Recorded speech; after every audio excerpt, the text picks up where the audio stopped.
Recorded Books and One Click Digital present A New Hope by Robin Carr. Narrated by Therese Plummer.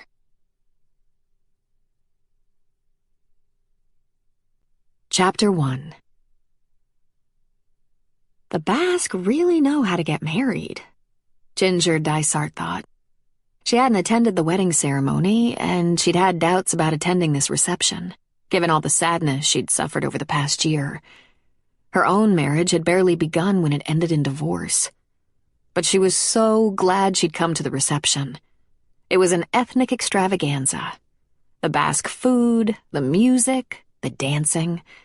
The bride and groom, Scott and Peyton Grant, had whirled around the dance floor a couple of times, then parted so Scott could dance with his mother and Peyton could dance with her father. And then there was a series of handsome, dark-haired men who claimed the bride. Brothers, cousins, uncles. Paco Lacumet presided over the party with all the aplomb of a king, and was clearly in his element. The couple's dancing would cease, and the Basque men in their traditional dress of white with red vests and caps would take the floor and put on a show to the wild applause of the guests. Then more couples dancing. Even Ginger was dragged from her chair and pulled out to dance, despite her efforts to decline. She danced with men she knew, Cooper, Spencer, Mac, Scott, and men she didn't know. Those good-looking dark Lacumet relatives. At one point, she spied Troy, Grace's boyfriend, who must have just arrived. Grace, Ginger's boss and owner of the flower shop in Thunder Point, thought Troy wasn't going to make it and had been so disappointed. Yet there he was, twirling Grace around with almost professional skill. And judging by the glowing look on Grace's face, she was completely thrilled. Wine flowed, food was constantly replenished, dancing and laughter filled the night. Ginger felt pretty for the first time in so long. She wore a new dress, cut to her slim figure. She'd lost a lot of weight in the past several months. Men were looking at her in a way they hadn't before, and she actually enjoyed the feel of their eyes on her. Those lusty, dark-haired Basque men did nothing to conceal their appreciative gazes. The whole atmosphere was magical. Teenagers were dancing or dashing about the grounds and orchard, sneaking behind trees for stolen kisses. Children were riding on the shoulders of fathers, grandfathers, and uncles. Women were clapping in time to the music, laughing, singing, gossiping. Peyton and Scott were in much demand on the dance floor, and in between songs many toasts were made. There were far too many Lacumets to remember all their names, but they made her feel welcome and appreciated, thanking her repeatedly for helping Grace bring the wedding flowers. There was one darkly handsome man she'd noticed right away because he was the only one who seemed sulky and unhappy, and he was the one approaching her now as she stood beside her table. He had the swarthy good looks and fierce eyes of a pirate, or maybe a serial killer. And with such precision timing, he had singled her out while everyone else from her table was dancing. "Hey, pretty lady," he said with a smile that was off-kilter. His words were slurred. That would at least partially account for the half-mast eyes and pouting expression. He was obviously drunk. Well, this happened at weddings with great regularity, especially weddings where the wine flowed so liberally. "Time for a dance," he said. "Thank you, but I'm going to sit this one out," she replied. He said, stroking his chin. "Then we should go straight to the hayloft." She was appalled, but she remained composed and confident. "I'm sitting that out as well." "No, come with me," he said. "You and me. Let's do this." And then he reached for her and grabbed her right breast. She shrieked, shoved him away. His feet got tangled. He fell backward over a chair and went down, hitting his head on the way. And there he lay, motionless and unconscious. "Help!" she said. Then louder, "Help!" She got far more attention than she wanted or expected. And, of course, there were the questions. What happened? Are you hurt? Did he pass out? Is he dead? He grabbed at me, she said, waving a hand over the area of her breast without pointing or saying it. I shoved him away, and he fell, and I think he might have hit his head on the table. There he lay in a heap, on his back, his legs twisted awkwardly. In just seconds, Peyton and Scott were there, Scott crouching and lifting the man's eyelids, looking at his pupils. Well, they're equal, but damn, they're big. Does he take anything? He asked his bride. Yes, wine, Peyton said. He killed a full skin before the dancing. Then Paco was pushing his way through the crowd, looking down. I knew it would come to this, he said. There was no slowing him down. I think we should call 911, get a head CT, make sure he didn't crack his skull, Scott said. His head is made of wood, Paco said.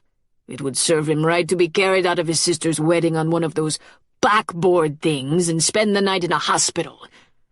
Paco reached for the ice bucket on the table. Everyone scooted back immediately, as if they knew what was coming. Peyton pulled Scott away while Paco took a bottle of white wine out of the bucket, put it on the table, and doused the man with the ice water. He sputtered and coughed and sat up. See what I'm telling you? Wood, George, Sal, Mikey. Get Matthew from your sister's wedding. Hide his keys. The men moved into action immediately. Paco looked at Ginger and said, There's always one. I apologize. Then he took in the gathering crowd and clapped. I think it's time I dance with my wife. Grace arrived, pushing her way through the crowd. Ginger, is everything all right? I'm not sure, she said, looking as the men were leaving, 3 of them walking steadily and 1 weaving dangerously. My brother, Matt, Peyton said. He has issues. Divorce issues. He was divorced a little over a year ago, but it appears he's still very bitter. Weddings don't seem to bring out the best in him. He didn't hurt you, did he? He didn't quite connect, Ginger said. I was about to say goodnight anyway. I'm going back to my folks' house in Portland for the night. I might kill Matt, Peyton said. Just enjoy the rest of your party, Ginger said. No harm done. To me, anyway. God, I hope I didn't hurt him. You heard my father. His head is made of wood. I'll call you in the morning, Grace said. Troy had some car trouble on the way up here, and we'll have to see where that stands in the morning and figure out how we're all getting home. I've got the van. You take your father's car back to him. Ginger turned to Peyton. It was a wonderful reception. You look ravishing. And I was just thinking, the Basque people really know how to get married. Ginger's parents, Dick and Sue, had waited up. That was definite evidence as to how concerned they were about her. They stayed up past 10 when their usual bedtime was before 9. And when she walked in the front door, looking perfectly alive, they both stood from their recliners. They looked at her expectantly. Did you have a good time? Sue asked hesitantly. I had a lovely time, she said. The flowers were beautiful, the wedding party was gorgeous, and the party was like something out of a fairy tale. You wouldn't believe the fun of Basque dancing and music. And the food! Oh my God, the food was just amazing. And I'm exhausted. I'm going straight to bed. Are you comfortable in your room, Ginger? Sue asked. Yes, of course. And thank you for making it so nice for me. She kissed them both on their cheeks and went upstairs. Upstairs to the large bedroom and small adjacent nursery that had been renovated, especially for her when she'd come home to her parents, pregnant and alone. to the room where she had cared for her little son for the 4 short months of his life. Ginger had been staying with her father's cousin, Rayanne, in Thunder Point for the last month. It was through Rayanne that she'd gotten the job in Grace's flower shop. A job that was really saving her life, hour by hour. Before she came back to Portland with Grace for this wedding and weekend visit, Rayanne had called Sue and asked her to pack up all those baby things that Ginger had been looking at since his death over 9 months ago. The crib and mobile had been taken down, the clothes removed from the drawers, boxed up and stored. The necessary accoutrement like the car seat, bouncy chair, baby beanbag, bath items, and changing table were all gone. She didn't think her parents had given them away, but they were out of sight. Probably stored in the attic or garage. There was only one framed picture of Ginger and Josh that she found in the top drawer. She took it out, put it on the bedside table, and changed into her pajamas. When her father had suggested, rather emotionally, that Ginger go to Thunder Point and stay with Rayanne for at least a few weeks, she'd not wanted any part of it. But it was plain to see her parents needed a break from her grief. Now she was so glad she'd gone. When she was in Thunder Point, she at least had the illusion of getting on with her life. She had a new, improved appearance, at Rayanne's insistence. She had that lovely little job in the flower shop. She'd slept well and had an appetite again. Oh, she'd longed for little Josh, like always. But she was marching on. She crawled into the bed at her parents' house, turned the picture of herself and her baby toward her, left the light on so she could see it, and sobbed. Troy Headley had missed the La Coumette Grant wedding ceremony and barely made it to the reception. His Jeep had broken down by the side of the road, and AAA had to send a tow truck.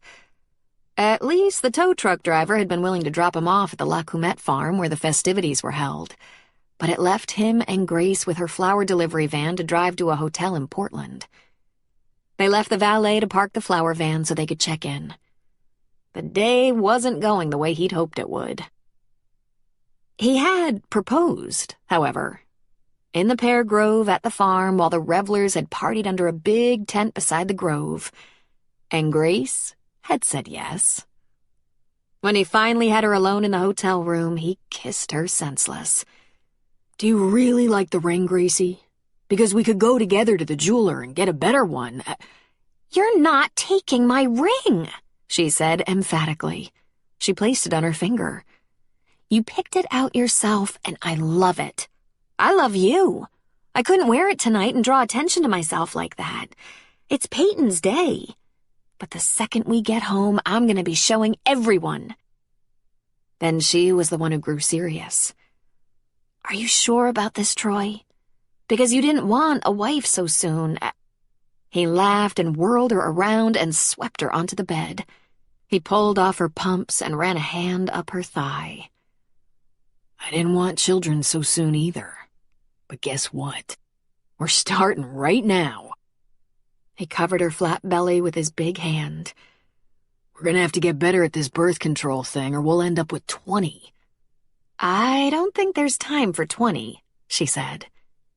"Gracie," he said, his hand roaming, his voice a little breathless.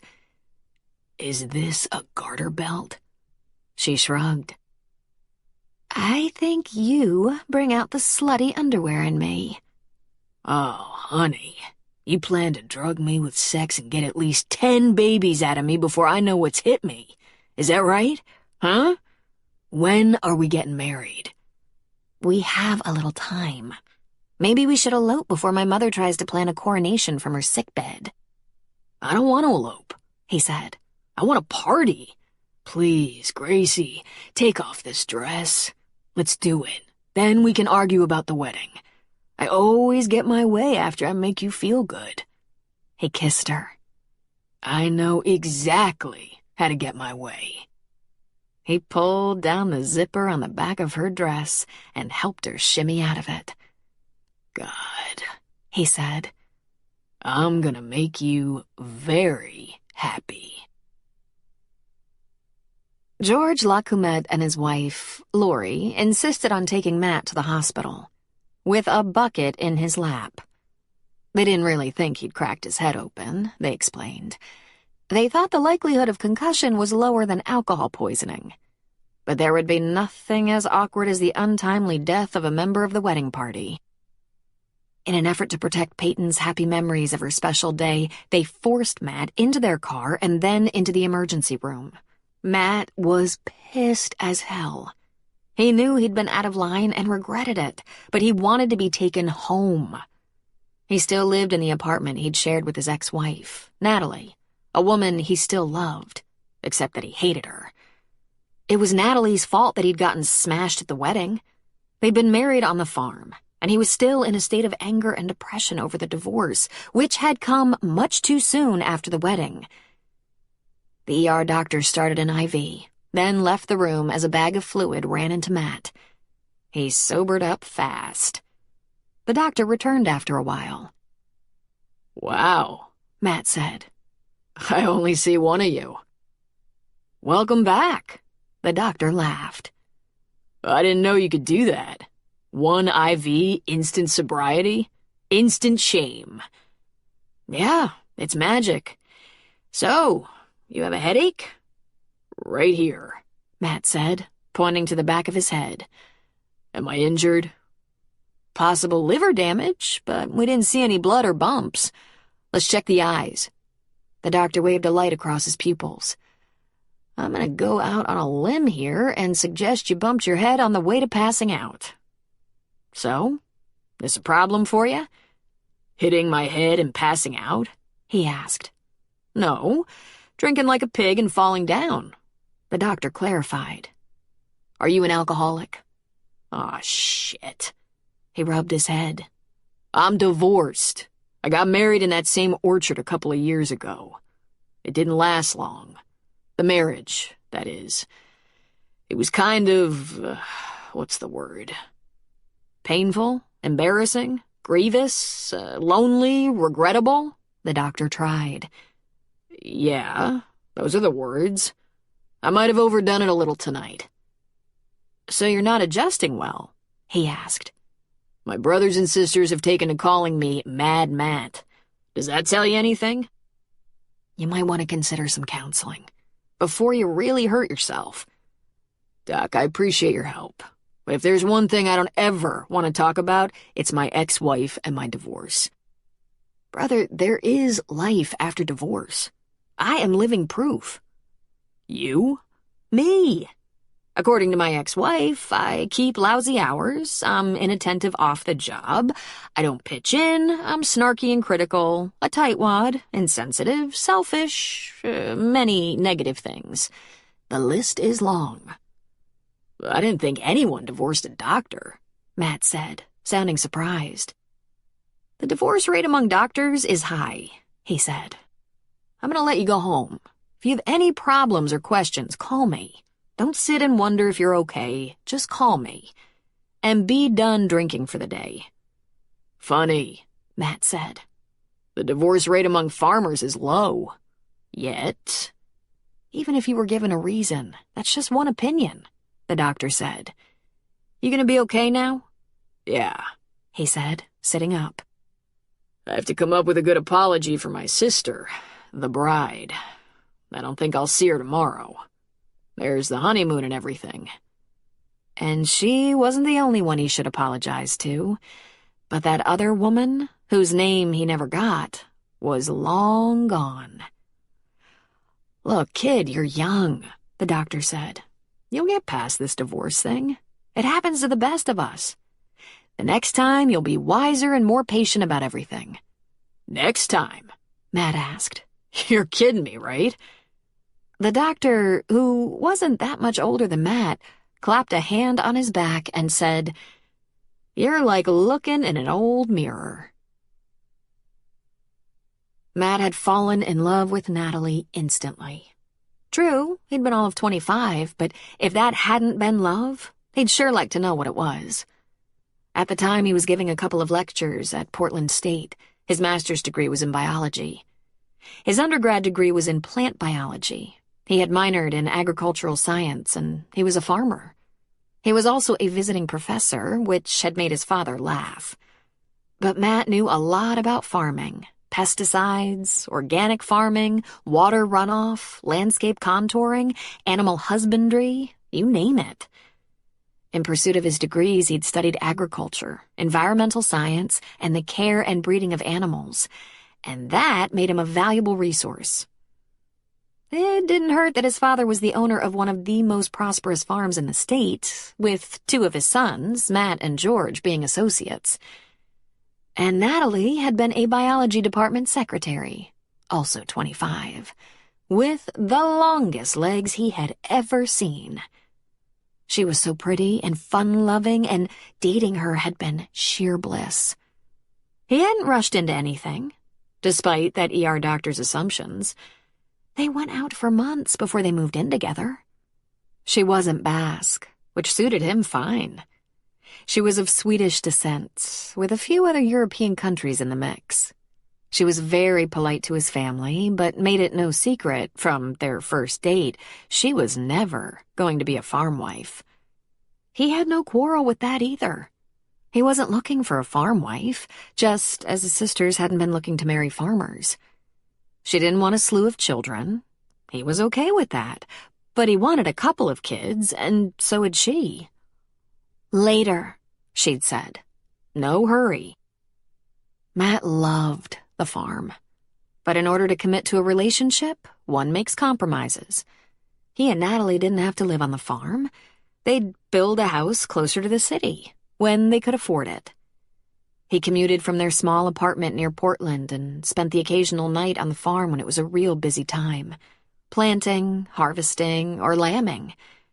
George had the sheep, but Matt was always there to help too, with the breeding, shearing, lambing, inoculations, docking, and castrating. Matt wouldn't marry Natalie until it was clear he wasn't giving up the farm. Knowing that, Natalie still wanted to get married. She chose the orchard as the venue, but the reception was held in a large hall in Portland. When a bee stung her forehead during the vows, causing a very large red bump, it should have been an omen. But even with that big red bump the size of a quarter right in the middle of her forehead, the wedding was a success.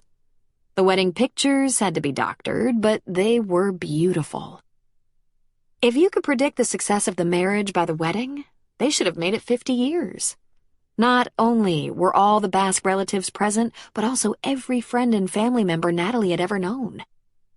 Very soon after the wedding, before the last thank you note had been written, Natalie was already growing unhappy. She didn't like his hours, or the dirt under his nails, or those big family dinners on the farm with all the noise and chaos. Being married to a farmer, even a commuting farmer, was trying and boring for her. He was up at 4 a.m. and home exhausted and hungry at 5 and in bed by 8. She'd rather have brunch at the Hotel Monaco than dinner with the La Coumette clan. She liked clubbing and dancing, and she'd appreciate it if he could stay awake through one movie. Natalie had many suggestions for alternate careers. Matt could get his PhD and teach full-time, even head a department. He could consult for companies. He could go to medical school. His degree was a pre-med qualifier. Or he could go to work for one of the big food companies like Harry and David. He'd be president in no time. As for Natalie, she was only working at the college to supplement her income, most of which she spent on clothes, while she built her modeling career. It was important for a model to look good, and she did. Well, she definitely had the body for it. Tall and lean and beautiful. She'd had a few modeling jobs, but that career choice wasn't exactly taking off for her, and she was already aging out of it.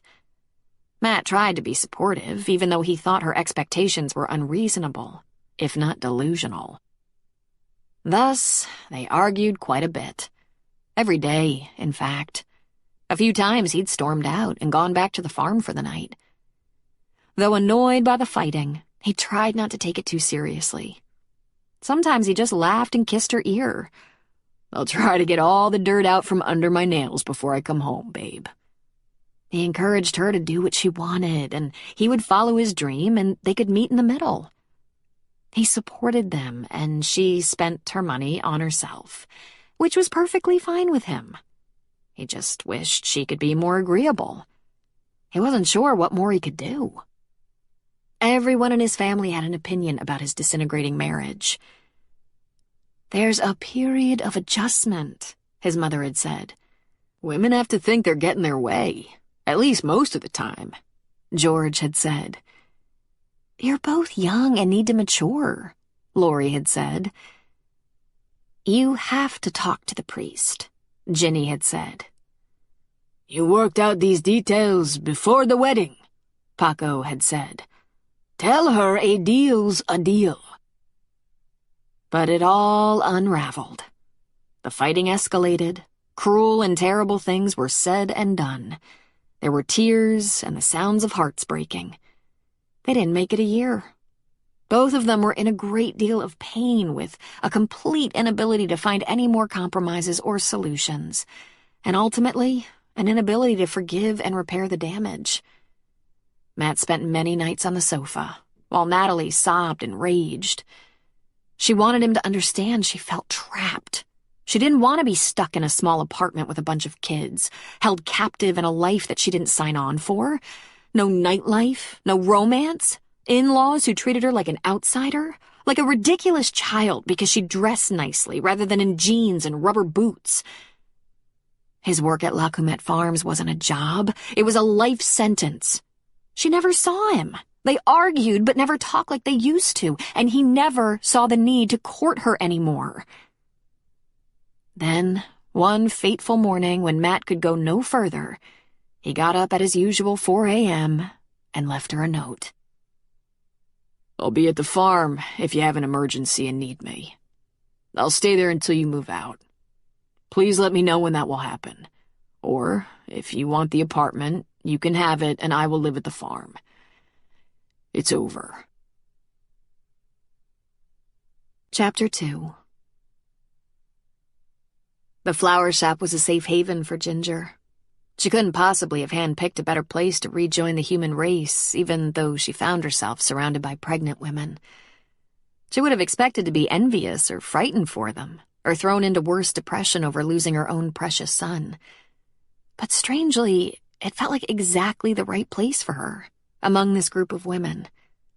It allowed her to finally talk about her own pregnancy and childbirth, both of which were wonderful experiences. In fact, she'd been so healthy and energetic, her son so perfect, he should be toddling around now, not gone. Truthfully, she was a little envious. The caveat was, she probably would never have the courage to try for another baby, even if she had the chance. Talking with Peyton was particularly encouraging, however. Her medical training emphasized what Ginger had learned from the doctors and in her own reading. She had done nothing wrong. SIDS was extremely rare, one of those unpredictable flukes that wasn't likely to ever happen again in her family. "As if I'd ever be brave enough to risk it by having another child," Ginger said. "I can't imagine how fearful that concept must be," Peyton said. "But the next time you're blessed, your circumstances will be very different. You'll have a lot more support, not to mention close medical supervision. Just getting over this one is a big enough job for right now." And that's what she was finally doing, one day at a time. And in the best possible place. In a quiet shop that did brisk business but wasn't crowded with people all day. She was becoming skilled at building and even creating the arrangements that Grace sold, and those hours she spent by herself in the back room with the flowers were important to her healing. She was productive, and she could think, but she didn't think too much, because Thunder Point was a town bristling with friendly people. Had she come here on her own, she might have remained a stranger for a long time, but she was living with Rayanne. Everyone knew Rayanne. And since Rayanne had told her friends about Ginger's circumstances, she had frequent company. People would drop by the shop to chat, stop her on the street or in the diner to visit a little. They'd include her in plans, or sometimes Rayanne would invite a small group of women over to the house.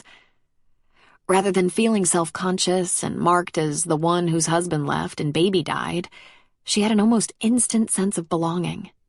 There was abundant nurturing. And she was needed. Boy, was she needed. Grace spent every morning in the shop, usually starting early, but in the afternoons, she had other tasks. She was trying to get the house out on the beach ready for her mother. She'd bought the house from Cooper. It was one of 3 spec houses he'd built, and it was perfect for her needs. Grace's mother had ALS and was using a wheelchair most of the time now. Grace wanted her nearby. It was uncertain how much time the incurable condition would give her. Grace made daily runs to the house to prod the workers and spent the rest of the time rounding up furnishings. Almost every day after school and on weekends, her fiancé, Troy, was pitching in at the house, trying to finish up. In what Ginger learned was typical of Thunder Point, Troy's friends were always lending a hand. Together, the newly engaged couple put up drywall, textured, sanded, installed molding, and painted, trying to get the entire house done before Winnie arrived, or at least to leave just a few decorating details on the upper and lower floors. Troy and Grace planned to move into the lower level because between the two of them and their tiny apartments, there was no space for a baby. The lower floor with 2 bedrooms, a large bathroom, and a game room was perfect for them. Yes, it seems like half the town is pregnant, though it's only the 3 of them, Grace, Peyton, and Iris. Ginger told her mother during one of their phone calls.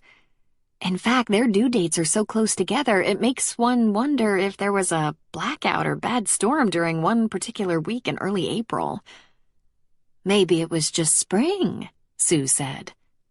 It was a beautiful spring. There was something about the feeling of rebirth that lent itself to Ginger's desire for a fresh start, a new beginning. And one thing she now knew for certain, she couldn't make it in that bedroom in her parents' house where she'd lived when her baby died. Just that brief visit when she went with Grace to attend Peyton's wedding had made it glaringly obvious. It was time for her to move on. She hoped Rayanne wasn't feeling crowded in her small house. Given a little more time to get her finances in order, she'd look around for an apartment or something. The woman never complained and seemed to genuinely enjoy Ginger's company. But Rayanne had Al, her boyfriend, and Al had 3 foster sons at home. She was aware that time alone for the 2 of them was hard to find since Ginger had come to town. Late afternoon was Ginger's favorite time, now that the days were longer and the weather milder. The middle of May was kind to the Oceanside residents. Storms blew up at night sometimes, but the afternoons were generally warm and sunny. Wildflowers bloomed on the hillsides that framed the town and bay. When Ginger was pulling in the shop sidewalk displays, people would stop to talk. Sometimes someone would insist on lending a hand. Waylon, a grizzly old coot who owned the bar across the street, had taken to her, and she believed he watched for her to start her closing time ritual so he could at least come past the time. Al seemed to be mysteriously available as well, right when a strong arm would come in handy. Lou Metcalf often stopped by before heading out of town after her day teaching at the middle school. Lou was a close friend of Rayanne's and had twice invited Ginger for a cup of coffee at the diner. And it was usually right about the time Rayanne was quitting for the day and would drive that little BMW of hers to the flower shop to talk about dinner. Would they stay in, just the 2 of them? Go out? Get something from Carrie? Cook? Have Al to dinner? Should it be every man for himself tonight? But as she pulled in the big wooden Mother's Day tulip, she saw a man walking down the street who looked vaguely familiar. Her brow wrinkled as she studied him. Where had she seen him? He was tall and handsome. She could see that much from a block away. Black hair, broad shoulders, jeans and boots. The common wardrobe around town. But a crisply pressed cotton shirt, sleeves rolled up to expose strong forearms and big hands. As he got closer, she could see the jeans were in very well-preserved condition. This guy had not just stepped off a fishing boat. His hair, brows, and eyes were black, and he sported a slight whiskery beard, a day or two's worth. The moment she found herself thinking he was heart-stoppingly sexy in a very exotic way, she also realized who he was. Oh my God, it's Peyton's brother! By then, he was upon her and gave her a slightly shy but brilliant smile, complete with dimples. He nodded his head, almost a bow. Miss Dysart, Ginger, I came to apologize. She actually took a step back. Okay, she said a little nervously. You came all the way from Portland? I came to see my sister, he said. And to apologize to you. To explain. I can explain. Water over the dam, she said. You don't have to explain. I was drunk, he said, as if he hadn't heard her. Stinko. I don't get drunk, and I don't like drunks. I got married in that same orchard a while ago, and the marriage didn't take. I've been divorced over a year, and it was bitter. I'm either going to stop going to those weddings or stop drinking. But I guess all the Lacoumettes are married now. If they have better luck than I did, we should be all right. I'm sure Peyton understood, she said. He gave a bark of laughter. She's my sister. She's going to make me pay for a long time. I didn't hurt you or anything, did I? Because I remember reaching for you. I think I was going to drag you onto the dance floor. I'm a clod. You groped me, she said. You said your intentions were to drag me to the hayloft, but you missed my arm and got my... She stopped, but he understood. Oh, Jesus, he said, hanging his head slightly. What an ass. No damage done, she said. Apology accepted. Listen, can I take you to dinner? To make amends? He asked. Not necessary, Matt. It is Matt, right? Matt Lacoumette, he said, sticking out a hand. I know it's not necessary, but it would make me feel better if I could do something for you. Peyton says you're one of the nicest women in town. Ginger tilted her head and her eyes rounded in surprise. And right then she heard the beep of Rayanne's horn as she pulled up in front of the shop. Ginger still wore her green work apron. Rayanne stood just outside her closed car door, the motor still running. Quitting time? She asked. Almost, Ginger said. Rayanne, this is Peyton's brother, Matt. Matt, this is my dad's cousin, Rayanne. I've been staying with her in Thunder Point. It's a pleasure, he said. I just invited Ginger to dinner, and I'd be happy if you joined us. Oh, you sweet boy, Rayanne said. I just stopped by to tell Ginger I have plans for the evening, so you two go ahead. Ginger, I'll see you a little later, honey. She slipped back into her BMW and disappeared down the street. Ginger looked back at Matt. As it happens, it's been a really long day, she said. I've been thinking about a quiet evening at home tonight. I promise not to keep you out late.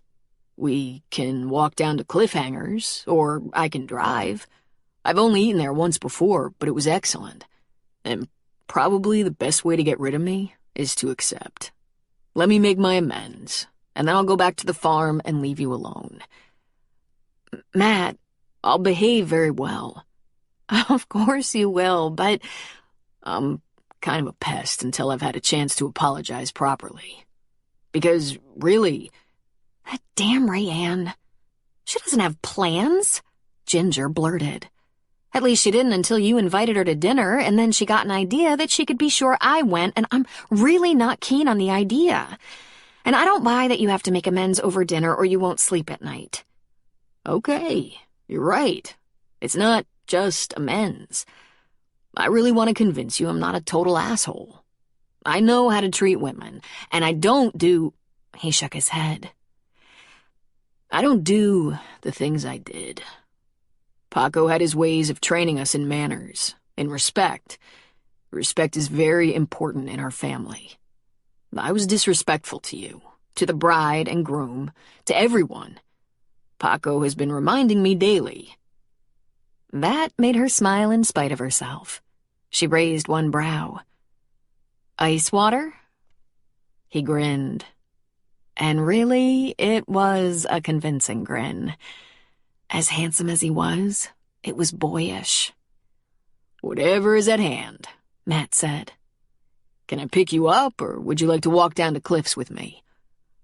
"I think I'd like to go home and change. I'm just closing now. Give me an hour? I'll meet you there." "Can I help you move this stuff inside?" he asked. "Yes," she said. "Yes, you can."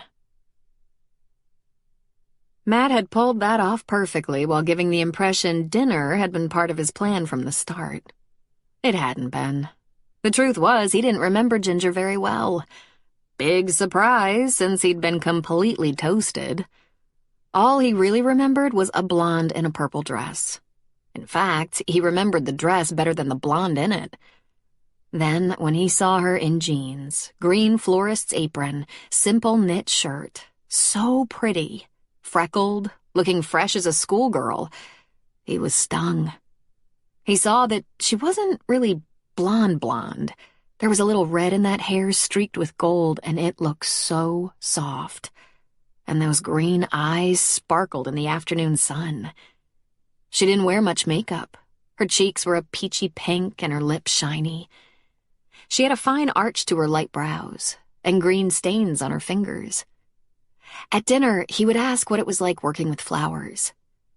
When he got back to Peyton and Scott's house, Peyton was spreading butter on a French baguette for garlic bread. There was red sauce bubbling on the stove and 2 empty ragu jars on the counter. Peyton was not the cook his mother was. "I'm going out for dinner," he told his sister.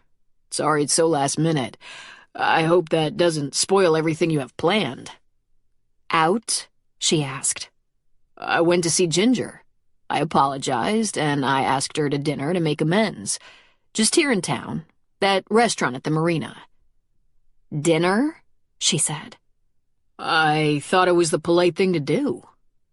"Listen, Matt," she said, putting down the spreader. "Go easy on her, okay? She's a sweet girl, but she's coming off some hard times. I'm sure she can take care of herself, but I don't think she's ready for a wolf." "Wolf? Me?" "Yeah, you," she said. "I know what you've been doing the last year and change. Chasing women, running through them fast, moving at warp speed." "That's ridiculous," he said. "I've been getting up at 4 and having dinner at the farm most nights. Dating hasn't been a priority at all. In fact, I mostly avoid women." "Whatever," she said, picking up the spreader. But she was right. That's why he kept the apartment he hated, to have a little privacy. He'd been whoring around since the day his divorce was final, and he wasn't sure why. Oh, he had a healthy libido, he knew that. He came by it honestly. His people were like that. But it was possible he was trying to change the taste Natalie left in his mouth. He might also get a little satisfaction from thinking it would make her unhappy if she knew. But then he never prowled around in her territory. Or maybe he just wanted to prove to himself that he could get along fine without a steady relationship, because taking a chance on another marriage was out of the question. And sometimes when he had a woman under him, he forgot. After what he'd been through with Natalie, he didn't even feel guilty. He did have the courtesy to warn them, however. He was temporary at best. It was amazing how many women were of a like mind. "Come on. My hours are too long and dirty for women," he told his sister. "Right," she said. "Be nice to Ginger or you'll be answering to me." "You don't want to be answering to her," Scott said from somewhere. "She's relentless. She forgets nothing." Matt looked around. "Where is he?" "Under the table," she said. "In the fort." He heard giggling, and Matt went to the dining room table, which was covered with blankets. He pulled aside the flap, and there were Scott and his kids, Will and Jenny. "You are a strange, strange man. Aren't you a little big for this?" "We're all getting a little big for this," Scott said. "Come on, you guys," Peyton said. "I told you to put the fort away so we can eat at the table." "I'm not leaving for a little while. Want me to make you some bruschetta?" Matt asked. She smiled. "That would be nice. You can have half of this baguette." It was his peace offering to Peyton, his favorite sister, and he had 4 to choose from. Matt didn't need to be reminded that no one got away with anything with Peyton, nor that she was relentless and had the memory of an elephant. He grew up in that house, after all. Ginny was too bossy, Ellie was too critical, and Adele was too much like him. But Peyton, several years older than Matt, had always seemed wise, and he loved her independence, her strength.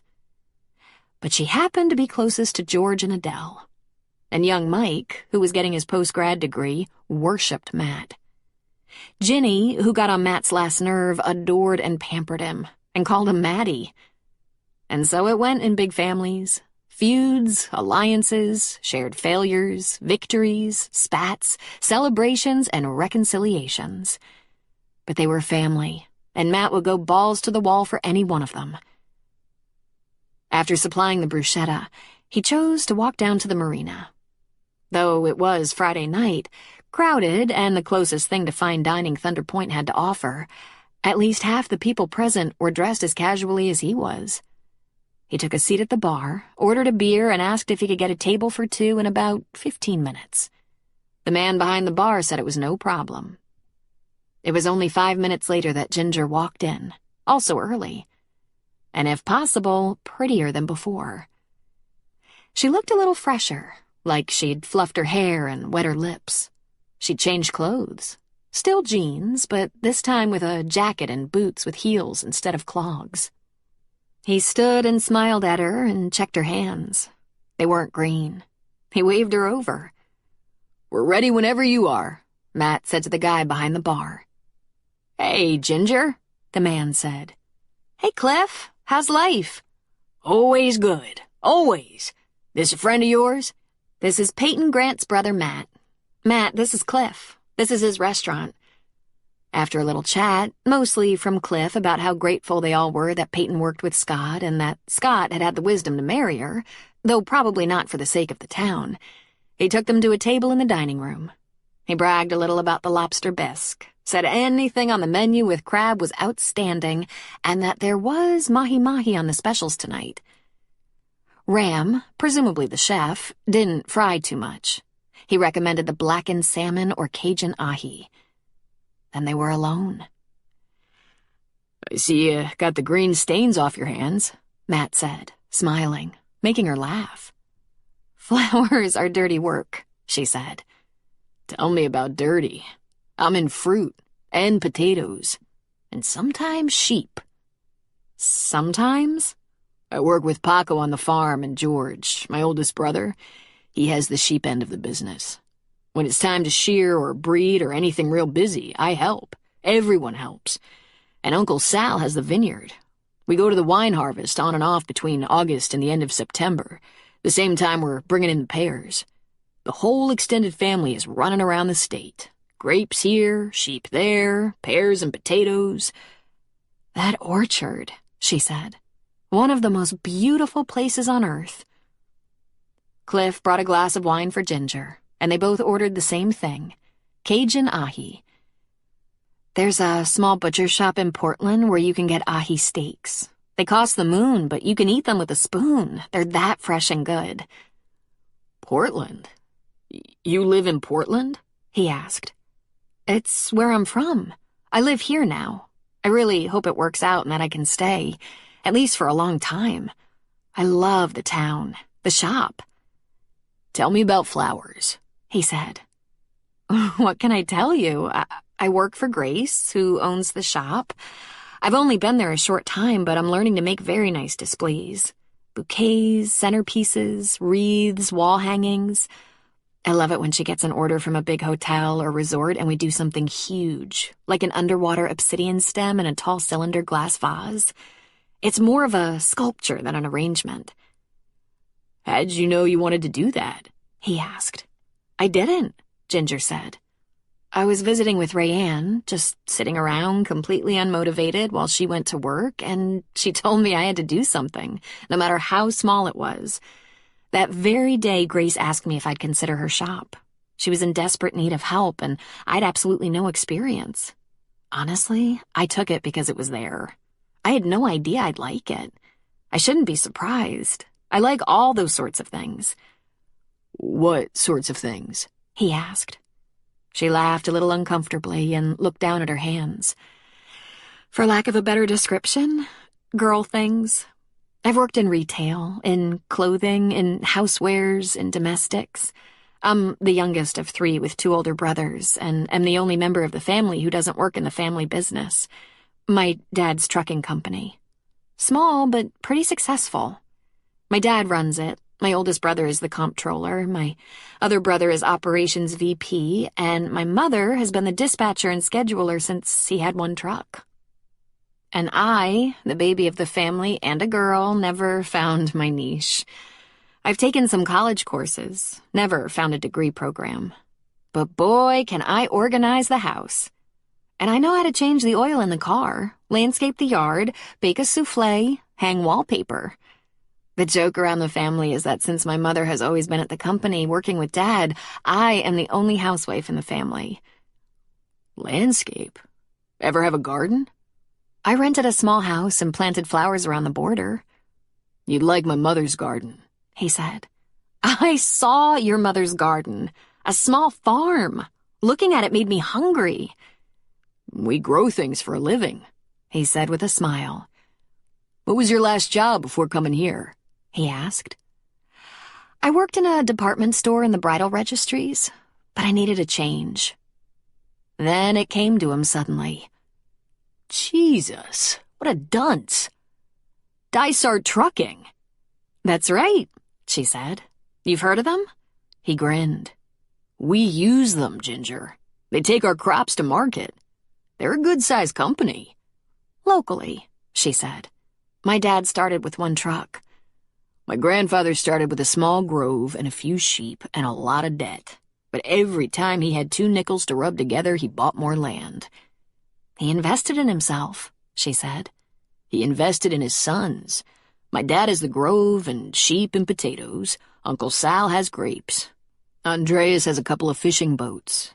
And you no doubt notice there's quite a lot of family. Then his phone vibrated in his pocket. He pulled it out and looked at it, sent the caller to voicemail, put it back in his pocket. Lucy. They'd gone out a few times. She'd like to go out a few more.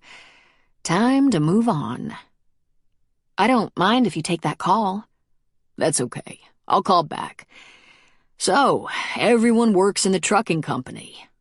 Except me. I'm willing to help out, but I don't have any talent for it. Except maybe washing rigs. She laughed. I'm very good at all the things people don't get paid much for. Cooking and cleaning, that sort of thing. I suppose when my parents are very old and infirm and I'm an old maid, I'll be the one to take care of them. And all your family is involved in the farm? No, only a couple of us. Peyton is here, Ginny and Ellie are homemakers, and their husbands aren't farmers. Mike will be a professor, married to a professor. Sal is a CPA for a large winemaker in Napa. He'd like to buy a vineyard someday. I guess named for Uncle Sal. It makes perfect sense. He's good with numbers and has a very good nose. They're all pretty successful. My parents pushed us hard. Through dinner, they talked about their families, some of their childhood experiences, what movies and books they liked. He told her he was a part-time teacher, and she told him about her 3 best friends from high school and how they'd all left Portland for big careers. He made her laugh, and he was mesmerized by her sweetness and charm. They had a cup of coffee, but neither wanted dessert. 2 hours had flown by. She told him that as apology dinners go, this was the best she'd ever had. So, he said, what is it you like so much about this little town? Why do you want to stay? The people have been so lovely. And that flower shop, it's perfect for me. I'm around people sometimes, but I spend a lot of time alone, making up arrangements, cleaning up the cooler and back room. I need that time. Time to think. But I shouldn't have too much time or I get caught brooding." "And what does a pretty girl like you have to brood about?" he asked, flashing his dimples. "Peyton didn't tell you anything about me?" "Come to think of it, she told me you'd had a bad year and made me promise I wouldn't be a wolf." "Well, we have maybe a couple of things in common. I'm also divorced. Just over a year." "Is that so? I'll tell you mine if you tell me yours." "You first," she said. "It's not that interesting," he said. "Everything Natalie and I talked about for the year leading up to our wedding, we agreed on. Immediately following the wedding, she was unhappy. She didn't want to be married to a farmer. I got up too early, went to bed too early, had dirt under my nails, shit on my boots. She wanted me to go to med school or get a PhD and teach. She wanted fancy cocktail parties rather than big hoedowns at the farm. She was intimidated by the sheer size of my family. So we fought, and fought, and fought. We'd married the wrong people. It was a damn shame, but there it is." He shrugged. "See? Not interesting. Make yours at least interesting." She took a breath. She twirled the coffee cup around on the saucer. "Maybe I shouldn't." "You don't have to," he said. "I married the wrong person, too. I married a musician, a singer-songwriter with the voice of an angel. The first time I heard him sing was in Portland at a fair, and he sang, 'I Guess the Lord Must Be in New York City.' My bones melted, and I fell right in love with him. I was young, 21. He was older and had been trying to make a breakthrough in the music business for a long time. He traveled a lot, but when he was in the Pacific Northwest, which he called home, we'd see each other. After a couple of years of that, he suggested we live together, though he would continue to travel for every gig or business opportunity. He moved all his things into my little rented house. That went pretty well for a while. In fact, there were times it was a lot of fun.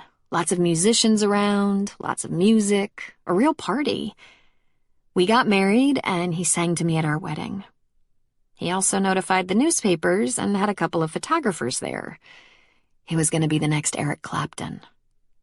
I worked in a department store, and he made a pittance on his gigs, barely enough to keep him in equipment and plane tickets. He did sell 5 songs to a big country star. They just never made the charts. That's when I started to realize what a mistake I'd made. He made $100,000 and bought all new equipment. It was all about him. The big break that would set him up for life was always right around the corner. But of course, marriage didn't work. He didn't want to be a husband. His music came first. He said, "I told you, Ginger, I have to concentrate on my music, and I thought you were on board with that." Matt gulped. Had he put the farm ahead of his wife? Would everything have been different if he'd given her ideas a try? "I'm sorry, Ginger." "Well, time to move on, right?" she said. She was obviously trying to brighten up. He thought the pain of divorce must be much fresher for her. His phone vibrated, and he looked. Lucy again. He'd call her later and explain he wasn't in Portland, and she'd have to find someone else for the night. He put the phone back in his pocket. "Really, it's okay." "Just my kid brother." He lied. "I'll call him back." "What if it's an emergency?" she asked. "If it was an emergency, I'd hear from Paco and Peyton, and I'd answer for them because it would obviously be important. He probably has a work-related question. He's working on a biochem degree. He's researching." "Wow, you really do have an impressive family." He laughed. "So do you, Ginger." He walked her to her car. She told him again that it was the best apology dinner she'd ever had. "With my sister living here, we'll see each other again.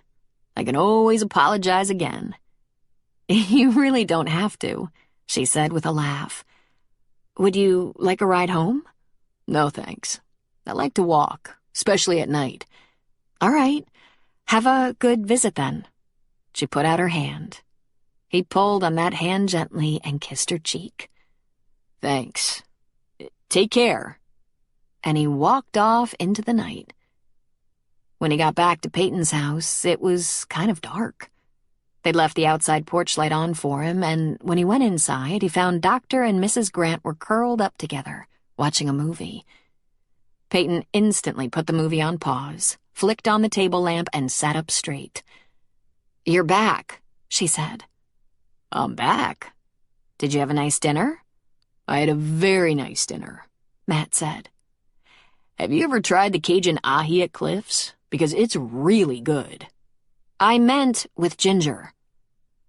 "Did you realize that she's Ginger Dysart of Dysart Trucking?" "Who's that?"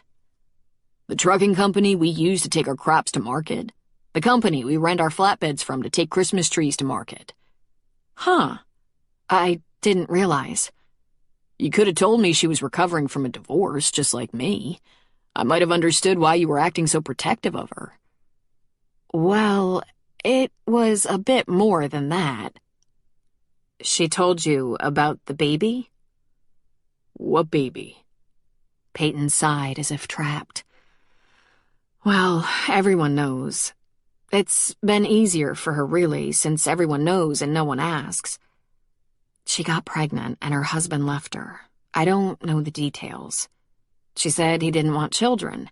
He wanted to devote his time to his career, so he left her." "Where's the baby?" Matt asked with a sinking feeling. "She moved back in with her parents, had her baby as a single mother, and he died of SIDS at 4 months. That was almost a year ago. She's just coming back to life." Matt thought he might throw up. "God." "She's doing well now, considering. But you can see why I didn't want you to be your tomcat self around her." "For the last time, I'm not a tomcat," he said.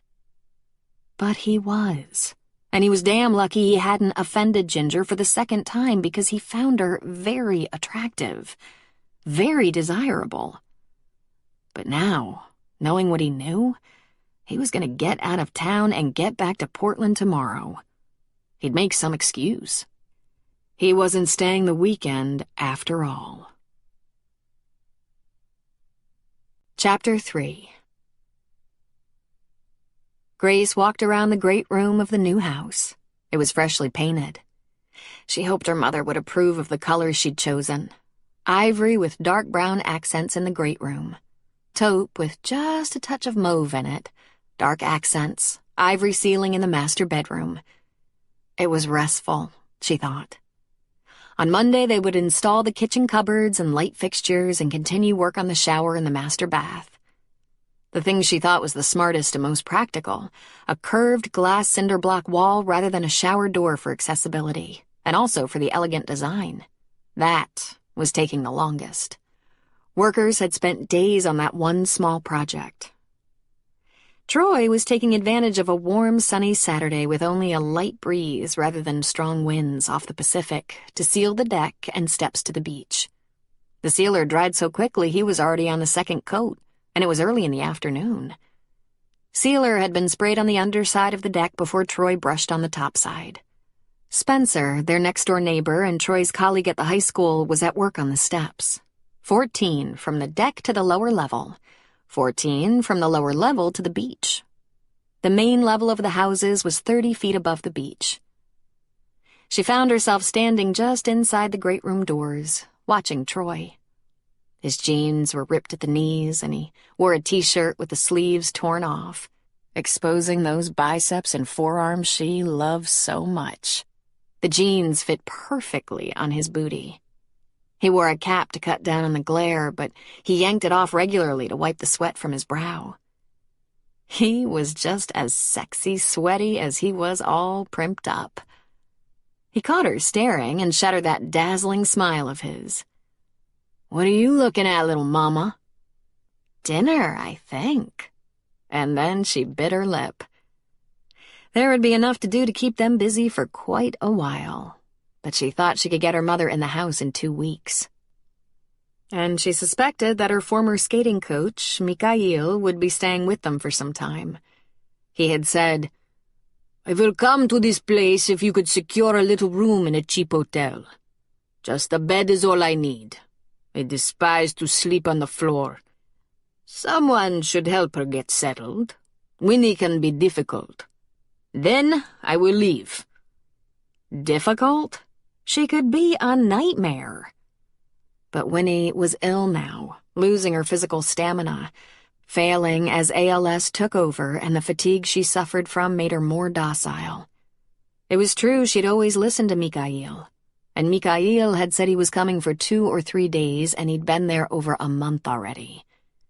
She'd better get that second upstairs bedroom and bath finished for him. She had a feeling Mikhail planned to stay much longer than he let on. There was an affection between Mikhail and Winnie that Grace couldn't really identify. Not romance, certainly. Friendship. But more than the usual friendship. Partnership. Mikhail had been Grace's coach for years, from the time she was 14 until she was in her early 20s and quit competing. And through all that time, he'd stayed close to both Grace and Winnie. Virginia, Winnie's assistant, would stay in her position until that big albatross of a house in San Francisco was closed, and all the possessions were dealt with. There were a few pictures Grace wanted for this house, but the rest of her mother's art was going to a fine art museum on long-term loan. It would be displayed as the Banks collection. With the help of the now part-time housekeeper, some things were being packed and shipped to Thunder Point. Just a few treasured pieces of furniture, some dishes, kitchenware, her mother's precious bedroom rug, a valuable obuson. Then there would be an estate sale. The furs and most of the jewelry would be included. Grace would have to make a couple of quick trips to look through things. There were undoubtedly photo albums, books, mementos, and keepsakes that should be preserved. Virginia was looking for a roomy flat in the city where she could live and work until the estate was settled. Then Grace just might ask her if she wanted to continue to manage the estate after Winnie was gone. Meanwhile, that handsome history teacher on the deck was trying to get a binding prenup. He wasn't looking for half. He was looking for nothing. He never wanted it even suggested that he was interested in Grace's legacy. That would be the money she would inherit because as of now she had a flower shop and about a year's income in the bank, cautiously invested. Troy had been intimidated by Winnie's house and furnishings. If he ever saw the actual bottom line, the net worth, he might stroke out. Oh, they were going to make interesting neighbors. A teacher and flower shop owner, now expecting. A diva with ALS who would probably sit on the deck in a wheelchair wearing furs and diamonds. Full-time nursing help. And a little Russian coach who liked raisins in his vodka. "Troy?" she called. "I think I'm going to do a little painting in the loft."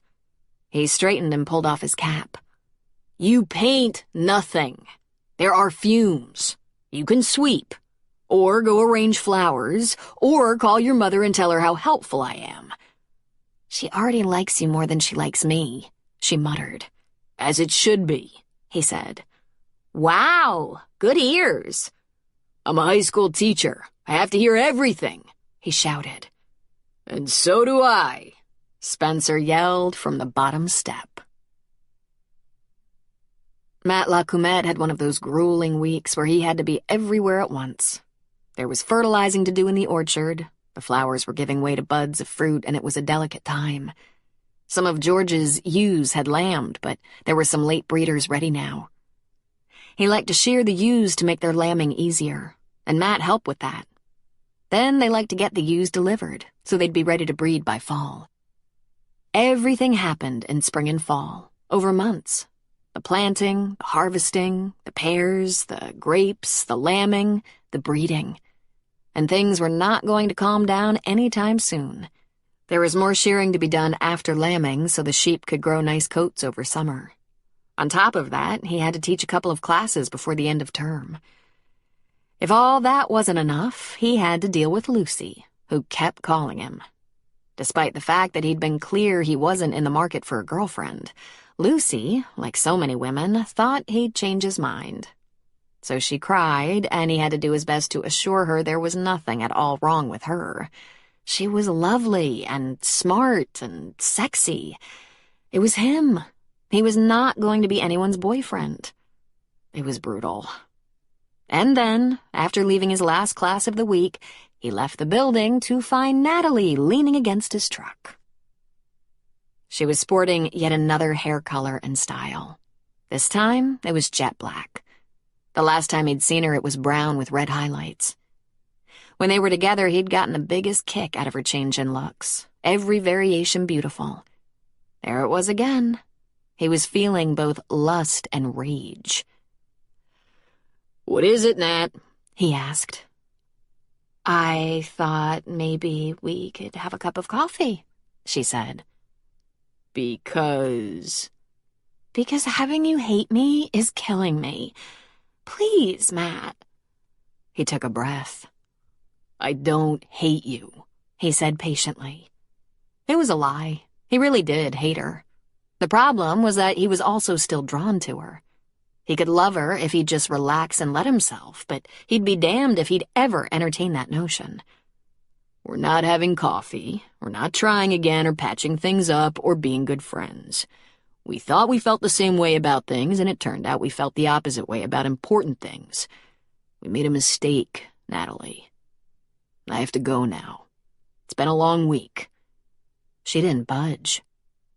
"And you have to get to bed." He ground his teeth. "I'll call campus security," he threatened. "And I'll tell Dr. Weymouth I can't give any more classes because his department secretary is harassing me." "You wouldn't do that." "I would. I should. Now get out of here, and please, no more of this." "But when are you going to forgive me?" she said. Crocodile tears were running down her cheeks. "There's something I just can't forgive. Everything else is a distant memory. But that one thing—" "God, who knew you were so Catholic?" He clenched his hands into fists. They'd been over this too. It wasn't religious or political. It was his personal ethic about marriage, their marriage in particular, about how marriage had to work. There had to be give and take. They had to talk about deeply personal issues. They had to find a way to compromise. There had to be trust. They couldn't lie to each other. They failed at marriage, and it had nothing to do with his religion. As far as he knew, every religion shared similar, if not identical, ethics. He took out his cell phone.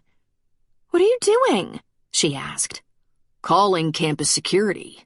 Then Dr. Weymouth." "Ugh!" she grunted, moving out of his way.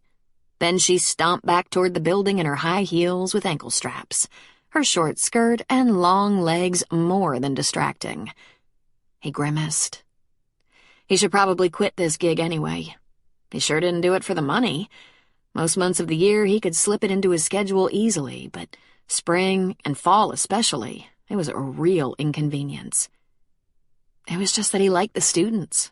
There were only a few who took these particular classes to check off a box or try to get by with an easy class. Most of them were either pre-med or heading into agricultural or environmental science. They asked stimulating questions, created interesting dialogue and arguments, gave him something to think about. They were sharp. He thought about going out for the evening or back to his apartment. Instead, he went to the farm, even though he'd been there all morning. The nice thing about the family home, he didn't need a reservation. The door was never locked. There was no possibility his parents wouldn't be home. If they had plans, somewhere to go, he'd hear about it weeks in advance.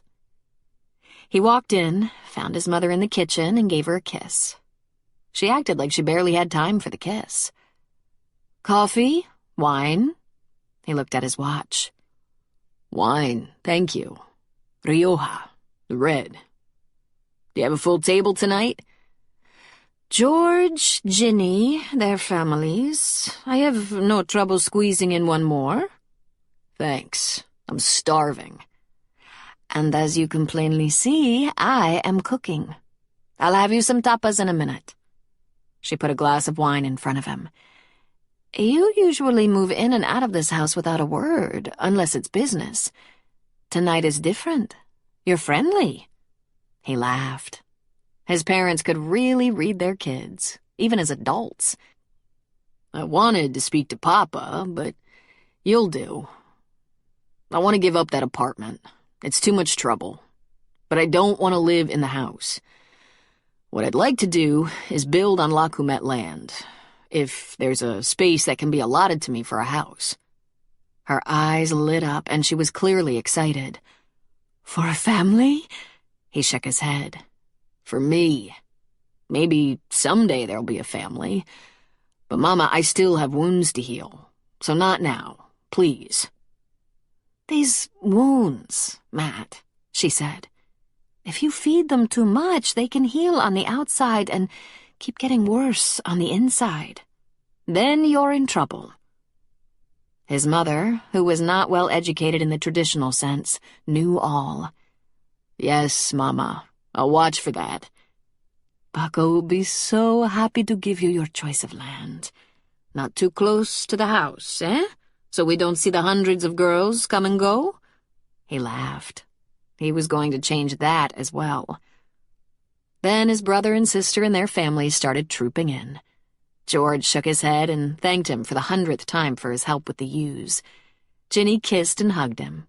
Lori, George's wife, did the same. The kids pretty much ignored him, as he was not an uncommon sight around here. Then Paco came in and gave him the traditional greeting, a hand on the shoulder and a swat on the cheek. "Matt wants to build a house on the farm," his mother said from the kitchen. And Paco, surprised and clearly thrilled, grabbed his son and kissed him on each cheek, then did so again. "There is a woman?" he asked. "Just me, your bachelor son." "Good then.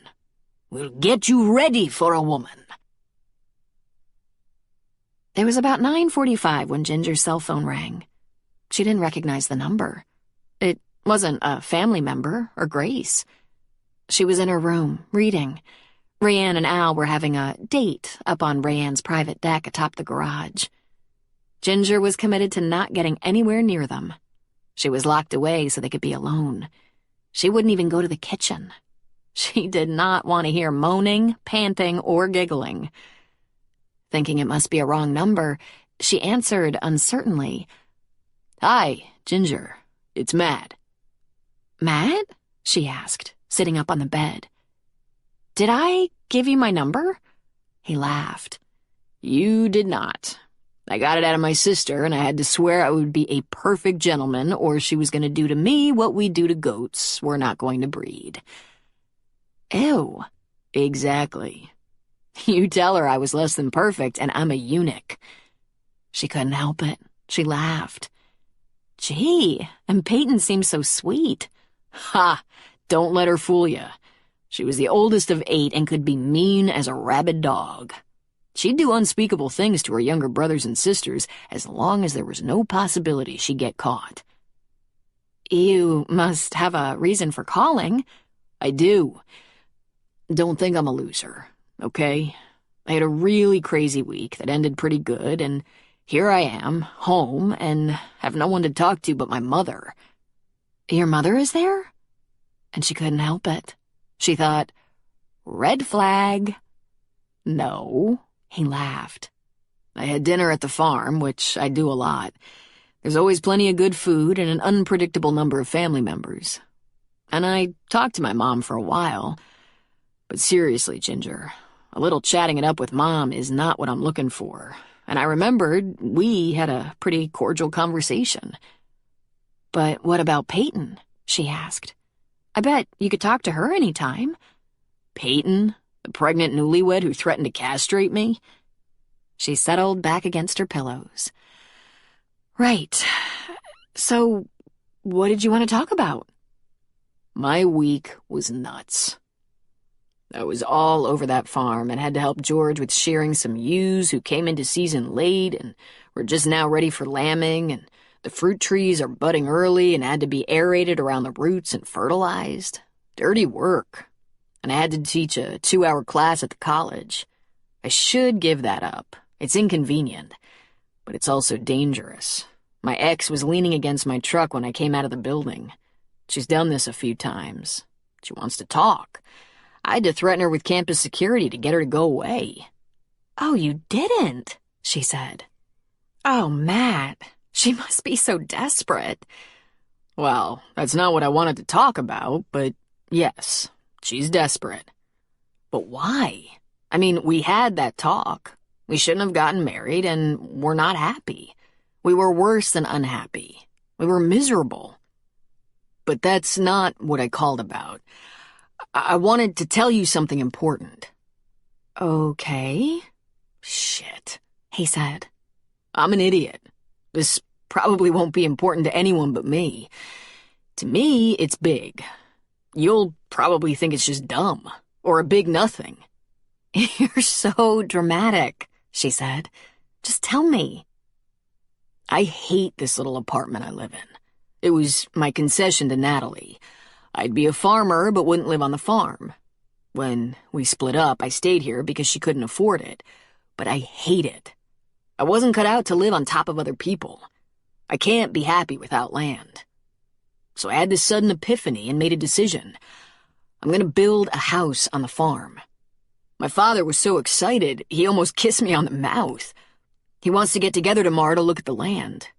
George is the only other La Coumette living on the farm, and Paco is ecstatic. And guess what? I'm pretty excited too. Of course, I'm a year away from making the transition, but I just had to tell someone. I'm gonna live in my favorite place. You could live with your parents until your house is built, she said. No, none of that, he said, laughing. I'm almost 30. I'm not living with my parents. I do stay over when things are crazy at the farm, when we're tracking possible bad weather at pear harvest, or bringing in lambs, or something that requires 24-hour vigilance. But I need a little privacy, you know? But a house on the land? The most beautiful place in the world, she said. You think so? I can't imagine how much work it must be, but it's incredibly beautiful. Those pear trees don't blossom year-round, you know. It's not just the blossoms, although just the scent is hypnotic. I love Portland in the spring when the fruit trees all over the city are in bloom. Everything about your farm is lovely. The house, the barn, the chickens. The chickens? He asked. I bet you take them for granted, she said. Fresh eggs in the morning? Fresh chicken at night, he added with a laugh. I hadn't thought of that, but yes, I suppose. Peyton hates killing chickens. My mother doesn't like it, but she does it. If George is around the house, she'll send him to round up a few and she'll cut them up and freeze them. She protects her best laying hens. It's about time for her to hatch a bunch of eggs, replenish the hen house. There's an incubator in the barn. I would love to see that. Baby chicks, Ginger said, a little breathless. I don't think I'd like killing them either. Maybe you're just not a farm girl. Not everyone is. Peyton can do anything there is to do on the farm, but she doesn't like it. She's funny. She loves the farm. She wants the fresh food, wants to snuggle the new lambs. But our Peyton, Her Majesty, does not shovel shit. She's what we call a gentleman farmer. Wants the land and animals, wants to pet the animals and eat the food, and other people have to do the work. Can't you be a farm girl and not like killing chickens? She asked. The cycle of life is important on a farm, he said. You grow it, eat it, grow some more. We're a commercial farm. It's not just about fresh eggs for breakfast. It's a business and has to support a lot of people. It has to support the land, too. We can't deplete and not replenish, or it'll be a one-generation farm. He paused, and silence hung between them. I'm sorry. I'm boring you. No, you're not. I'm really interested, believe it or not. I probably don't have any intelligent questions to ask, but I like hearing about it. But you'd like to see the chicks or new lambs? He asked. She sighed. I would love that. Maybe I'll visit my parents on a weekend when that's happening, and I could come by the farm on my way back to Thunder Point. If that's all right. It would be great. You have to eat, however. No one comes to the farm without eating something. I wouldn't want to impose. Didn't you notice how much my family loves feeding people? Not everyone enjoys it, by the way. but it's possible Scott married my sister for the food. Tell me about the classes you teach. I just guest lecture in the biology department. I usually talk about either plant biology or animal husbandry. I can lecture on the biology of the farm, the microbiology of soil. The students love talking about cloning and two-headed sheep. We're making great progress as a biological as opposed to organic farm because we still use small amounts of chemicals and we immunize the sheep. But we're cautious. We fertilize mostly with chicken manure, kill pests on the trees organically, stick to nature where we can. Sure, she said. You have to take care of the fruit. We have to protect the bees. If we kill the insects and the bees disappear, we're doomed. The balance is delicate, and the health of the plants and animals and consumers is... Am I putting you to sleep? No, she nearly shouted. I never thought of farming as a science. It is indeed a science. Paco is not a scientist, but his experience and instincts are flawless. Everything he taught me holds up scientifically. Almost everything, at any rate. It is not true that if you put a statue of St. Isidore the farmer in the yard, you will have a good crop year. Is there a statue of the saint in the garden? My mother has one in the garden, yes. Also, St. Maria and the Virgin. Not overwhelming in size, but obvious. And her garden is plentiful. They were quiet on the phone for a moment. Matt, why did you really call me? Peyton asked the same question. What did you tell her? I told her there was a special bonding moment when I groped you and you knocked me out. She laughed almost uncontrollably for a moment. Really? He said. It's because you felt like a friend. Strange as it might feel to you, I think we somehow became friends. I hope you're okay with that. She smiled. Everyone can use a friend. Rayanne had a sweet little hideaway on top of the garage, a deck. From there, she had a great view of storms rolling in over the bay. Or, when it wasn't storming, just starlight so deep and wide it was otherworldly. She and Al dragged out the beanbag chairs. He had a beer and she had a glass of wine. They reclined together, talked about their week. He told her about the boys and she reported on Ginger, who seemed to be doing better all the time. They kissed and fondled and made sneaky love under a blanket, then talked some more. It was almost 11 when Al carried down the beanbags and blanket, and Rayanne carried her glass and his bottle. They stood in the kitchen for a moment, safe in each other's arms, reluctant to say goodnight. There was a sound in the house, a soft lilting coming from the bedroom. They both froze to listen. "Oh, God! That's Ginger!" Rayanne said. "She's crying." She turned to go to her. Al grabbed her hand, stopping her. "Ray," he whispered. "Listen." She froze and listened. With their arms around each other's waists, they moved closer to the bedroom door. "She's laughing," Rayanne whispered. "She's talking on the phone and laughing." Al smiled down at her. "I don't think she needs rescuing." "Who in the world is she talking to? Laughing with?" "Maybe, if you're very sneaky, you can worm it out of her." Chapter 4. Matt had talked with Ginger for over an hour, and he'd congratulated himself that he'd been right. She was a genuine person who could be a friend with no agenda to redesign him. She wasn't a woman who wanted to sleep with him and then change him into at least a boyfriend, at best a husband. They didn't talk about it, but it was implicitly understood they were both too vulnerable to take on new partners. Ginger, like Matt, was in recovery from her own short, extremely disappointing marriage. And yet they had so many things in common. More than Ginger realized. No doubt she thought it was just their divorces. That was enough. But Matt, who dated half of Portland, knew it was more. It was as though it balanced with his loss somehow. She'd wanted a family, and fate had cruelly snatched it away from her. He wanted a family and hadn't had a chance at that. They might never talk about these things, he realized.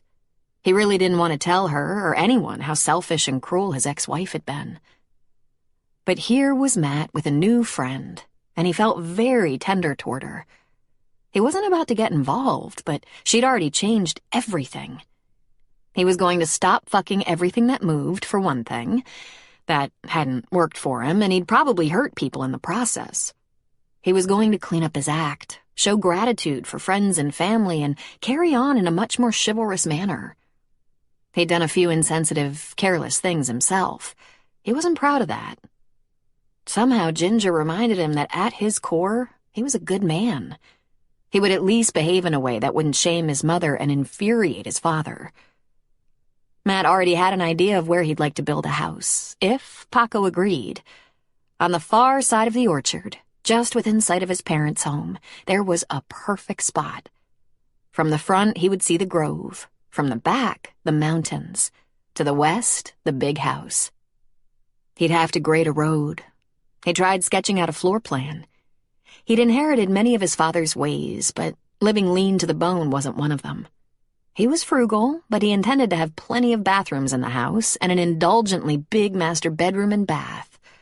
He'd be more than happy to extend the use of those extra bedrooms to the family who showed up at shearing and harvest to help them. Even though he didn't watch a lot of TV, there would be at least 2 in his house, and they would be large. Later in the week, he called Ginger again. I've taken to sketching out a floor plan that I think I like, and I've learned something important. Oh? What's that? Architects are geniuses. Do you have any idea how hard it is to string a bunch of rooms and hallways together? The rooms I want to be the largest look the smallest on the drawing, and vice versa.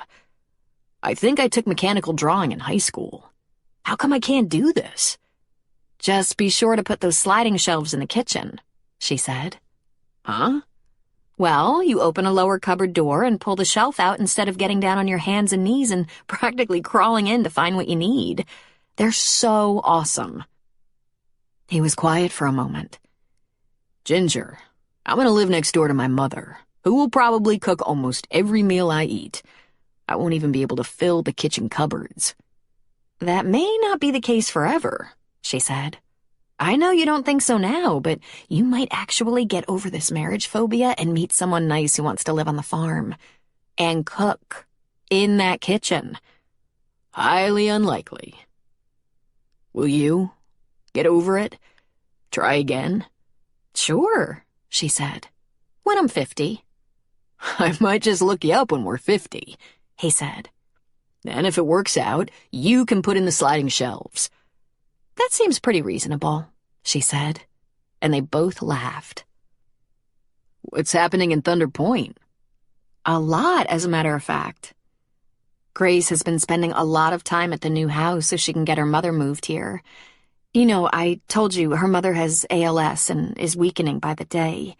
Grace's fiancé is helping her whenever he can because he really wants Grace to meet his family, and they're having trouble finding a time to do that.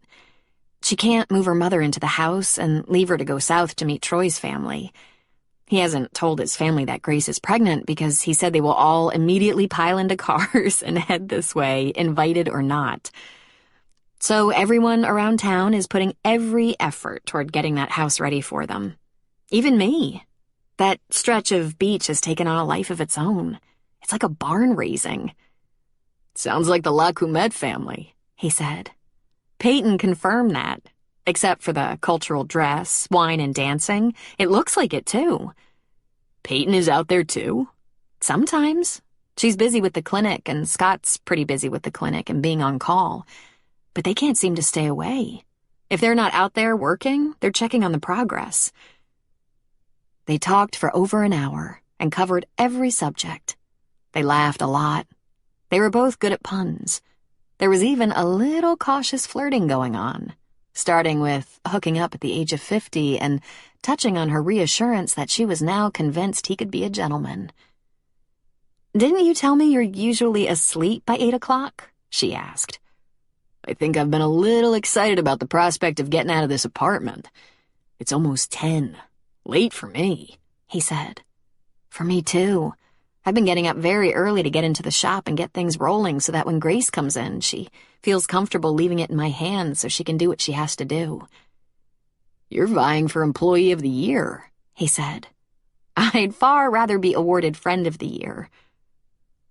When they hung up, Matt lay on his back on his bed with his phone in his hand. The phone was hot. Matt was hot. I have to stay away from Thunder Point, he thought. Very scary place to go.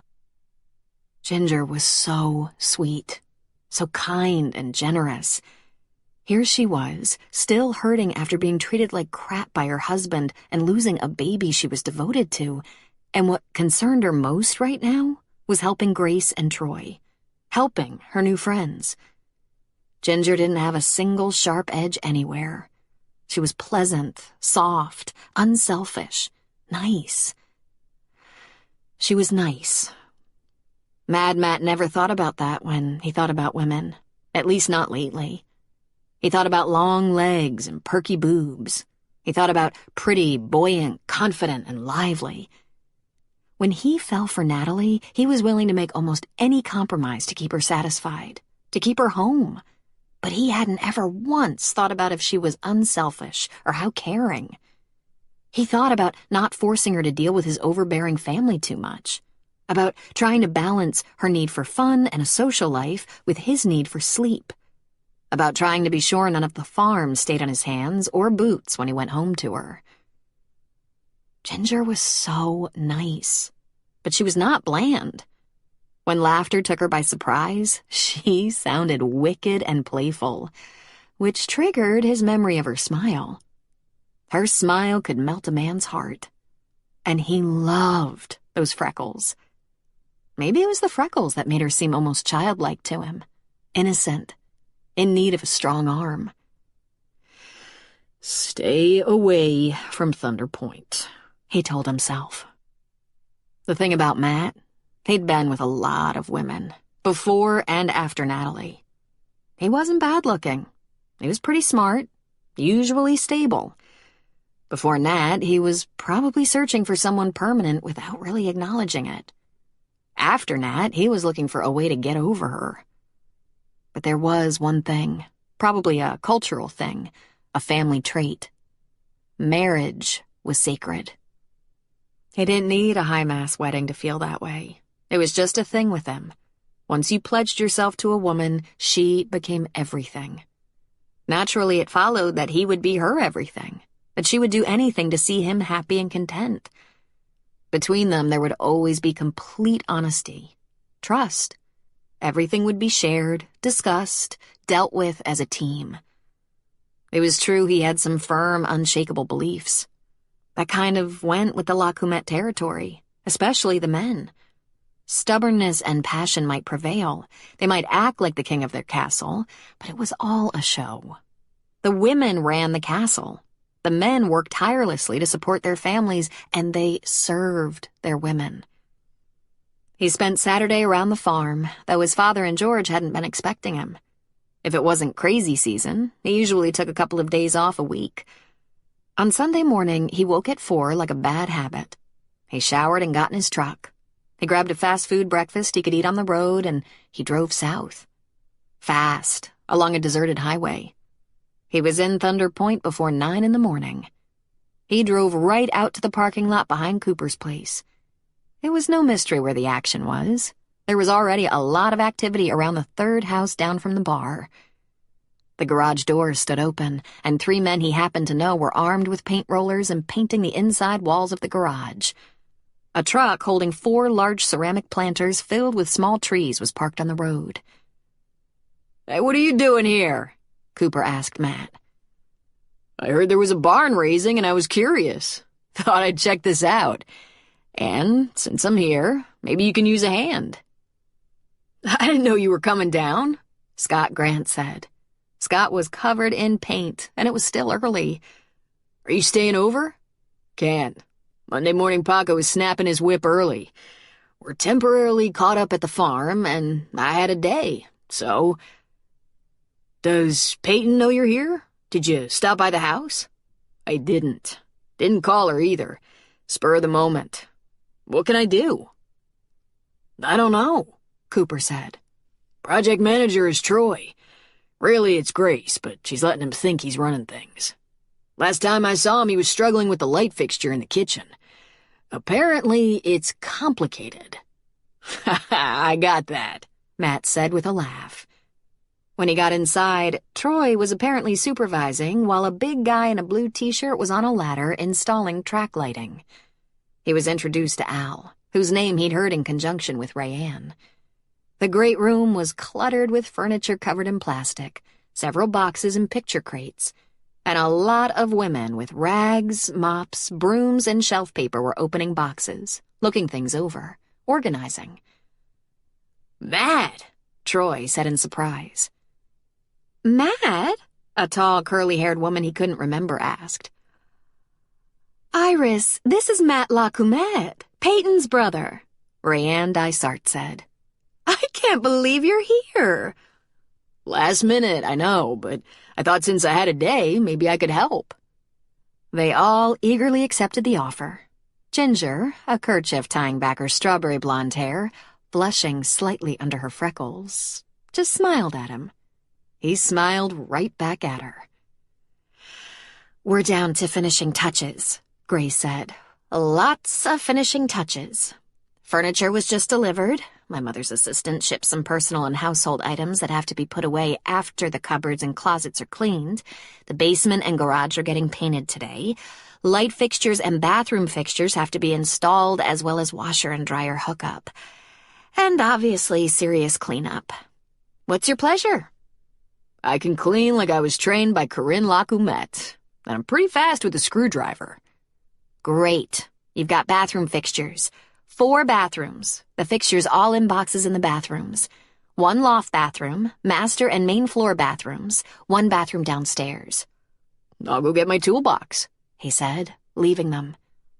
As he was walking out to his truck, he heard the unmistakable sound of women giggling and whispering, and it made him smile.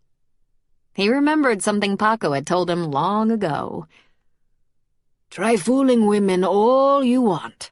You'll never get away with anything. How true. He wanted to stay away from Ginger.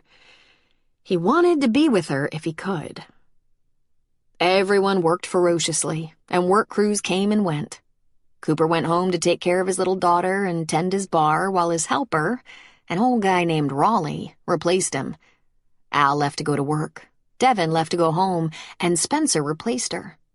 Someone had to watch the kids, and this work in progress was no place for little ones.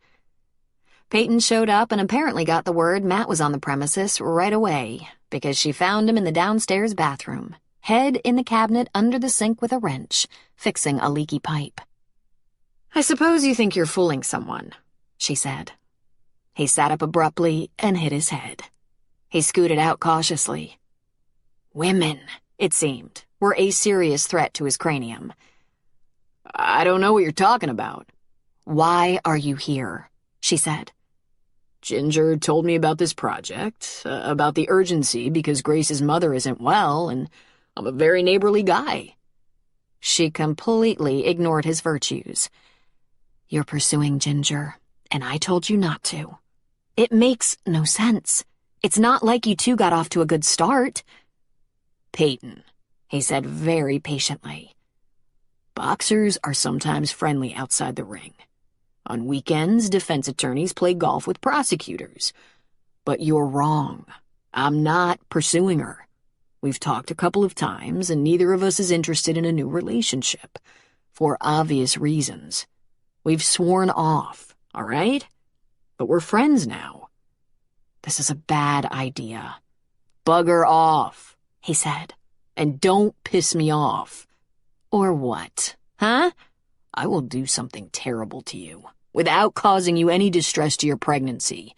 But you'll never forget it. It will be so bad and dangerous. How can you talk like that to your pregnant sister? Gee, I don't know, he said. Didn't you threaten to castrate me? Now leave me alone. I can pick my own friends, and for your information, Ginger is very nice. I know! And she likes me, Matt said, standing up and facing her. Why is it you're so upset at the idea of me being friends with her? I admit I made an awful mistake at your wedding, but she's accepted my apology, and I've been perfectly perfect. That's now, she said. You've been... Well, Matt, you have a reputation. A love 'em and leave 'em reputation. That's the last thing a nice girl like Ginger needs right now. He got it. Everyone thought he left Natalie because of a lot of annoying arguing, because no one knew the whole story, and no one could know. Okay. I give you my word, we're friends, and I will not do anything to hurt Ginger. I like her. She's a good person. I'm here today because she told me how everyone is helping Grace and Troy so they can get their families together and get married, and I thought it was sweet and kind. She told me you and Scott were helping, even though you have little kids and a clinic to run. She told me she was going to be here all day working, even though she worked all week at the flower shop. I came to help. That's why I came. You swear? She asked. I swear. Now can I get back to my plumbing? She gave him one last withering glare, then left him. She was no longer his favorite sister. He rubbed his head. He bet no one ever accused Peyton of being a kind girl. No one who was related to her and really knew her, at any rate. After the plumbing fixtures, he helped finish installing a couple of light fixtures, something Troy seemed to find a challenge. Cooper's wife, Sarah, brought over a huge tray of sandwiches from Cooper's bar. Right behind her was Cooper, with a cooler full of cold drinks for everyone. The work party moved out to the deck to picnic in the warm afternoon sun, and Matt had to focus his attention on the men because his nosy sister wouldn't leave. After lunch, they were down to cleaning so that the area rugs could be rolled out, furniture uncovered and placed, kitchenware and linens put into drawers, closets and cupboards, beds made up. The cleaning went from top to bottom. Cupboards, countertops first, floors last. He bravely took his life in his hands and joined Ginger in the kitchen. I was so surprised to see you, she said. What a good guy you must be, driving all the way down here to help out. Tell my sister, will ya, that I'm a good guy? I have 2 brothers, she said, laughing. I know about that brother-sister thing. Not easy. You'll just have to be satisfied that I think you're good. Thank you. I have to drive back tonight. We start early on Monday mornings. But I brought a change of clothes.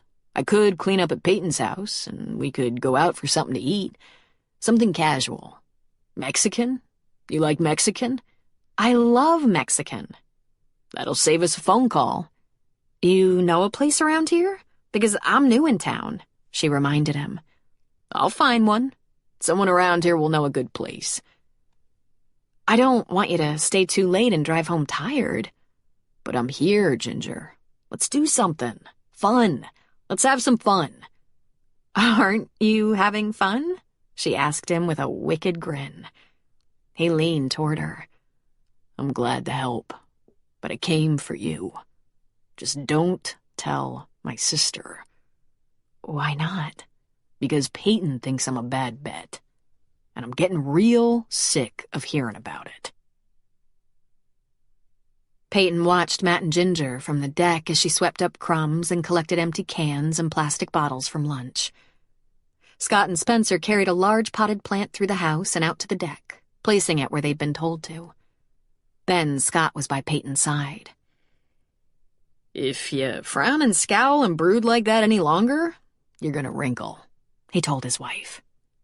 As soon as Matt leaves Ginger alone, he's going to get an earful of my opinion of his behavior, she muttered. Scott grabbed her by the shoulders and turned her to face the bay. He put an arm around her, holding her there. No, he's not, Scott said. You're going to keep your mouth shut. Huh? Listen, I can handle him." "I said no," Scott said firmly. "I command you." She glanced up at him and laughed. "Figures you would think that's funny. I want you to listen to me, Peyton, because when it comes to your family, you're a little on the blind and deaf side. He might be a little brother to you, but you're not in charge of him anymore. You have to leave him alone. He's 30, and he's obviously experienced some difficult times. He's been divorced over a year, and that marriage, it was very short and very miserable. And I've only known the Lacumet family for a year, and the whole time Matt has been silent, a little cranky, very absent. Your mother and some of your sibs have apologized for him, said he was one of the best-natured men in the family. That short marriage obviously took its toll, and he's been nursing some big wounds. And he's been coping by having a different woman every week. Peyton, he's smiling, he's laughing. For that matter, I haven't seen Ginger look so good since I've met her. She's smiling and laughing. Hanging out with my brother, she could get hurt. If you get in his business any further, you're going to get hurt. You're going to get spanked." "And just what big man is going to do that?" she asked, laughter in her voice. "This big man, your lord and master," he said. "Oh, you're really pushing it. We're gonna finish up here, grab the kids from next door where they're watching a movie, and we're going to go home without saying one word, because if it were you in there flirting with me and someone got in your way, you'd be furious. They're adults. They appear to like each other. They're two people who have been through a lot, and they're having a good time for once. I suspect they know more about what they need right now than you do." He shook his head. "You've got a really scary big sister thing going on. Don't be a bully." She gasped. "I just don't want either one of them to go down the wrong path with the wrong person. It seems dangerous to me. And I don't approve of the way Matt has handled himself the past year or so. But he's my brother. I love him. It won't make me feel good to see him hurt either. After all, the past couple of years has been hard on everyone. I know. Letting go isn't easy. But I'm right about this. He has to find his own way, and Ginger does too. You told Matt about Ginger. Matt isn't going to use and abuse her. Can you really imagine he would? He might be your naughty little brother, but I've gotten to know him." "He probably wouldn't," she relented. "I saw a sweetheart side of Matt today I didn't even know existed, and I've known him for a year," Scott said. "He's not fooling anybody. He's here because he heard about this barn raising from Ginger." "He says they aren't involved," she said. "That they've sworn off relationships. And maybe they have. But something there is helping them heal. When I let you turn around, look at them. They're enjoying each other, enjoying the day. They're up to their armpits in hard, dirty work, and they're smiling like kids. Honey, I want you to do something you have a hard time doing. I want you to have no opinion. Oh, now, none. Zero. Nada. Now you're making me sound like a real Budinsky, like I'm in everyone's business. You're related to half of Northern Oregon, Peyton, and you are certainly not the only one in the family who butts in. Well, it's a hot-blooded family. Will you stay out of his business? Out of hers? All right. All right. Hey, you don't have some kind of spanking fantasy, do you? He grinned at her. Only if it's you spanking me. He turned her around. Look, he said, indicating the couple in the kitchen. Ginger had a knee on Matt's shoulder while she reached for the highest cupboard above the refrigerator with a rag. He braced her with hands stretched up and holding her at the waist. He snuck one hand upward to tickle her ribs, but he held her safely. She laughed as she wiped out the cupboard, and he lowered her to the floor gently. You gonna leave that alone?" Scott asked Peyton. "Yes," she said tiredly. "And I'm not spanking you." "Oh, nuts," he said, laughing at her. The house on the hill above the beach was empty of helpers now. Smoke was rising from Cooper's grill on his deck 2 doors down. There were people walking along the beach, and as the sun set, lights from the town were starting to pop up like fireflies. Grace sat on one of the newly acquired chairs next to the newly acquired outdoor table, facing the ocean. Troy trudged up the outside deck stairs, wiping his hands on a rag. "That's that. Downstairs bathroom is scrubbed and outside deck swept. I haven't put the sheets on the bed down there, but it wouldn't take 5 minutes if you want to stay here tonight. Makes more sense to go to your loft, though, where all your stuff is. We can get moved in this week, unless you changed your mind." She looked at him with moist eyes. "They did this for us," she said softly. "They cleaned, installed, unpacked, hung pictures. The window guy is putting in the shutters tomorrow. It's ready, Troy. Our friends got it ready." He sat down in the chair next to her. "Because they don't want us to say I do minutes before I have to rush you to the hospital. You really want to move here right away? You don't want to let your mother settle in first?" "Once we have furniture in the game room, it'll be just like our own apartment.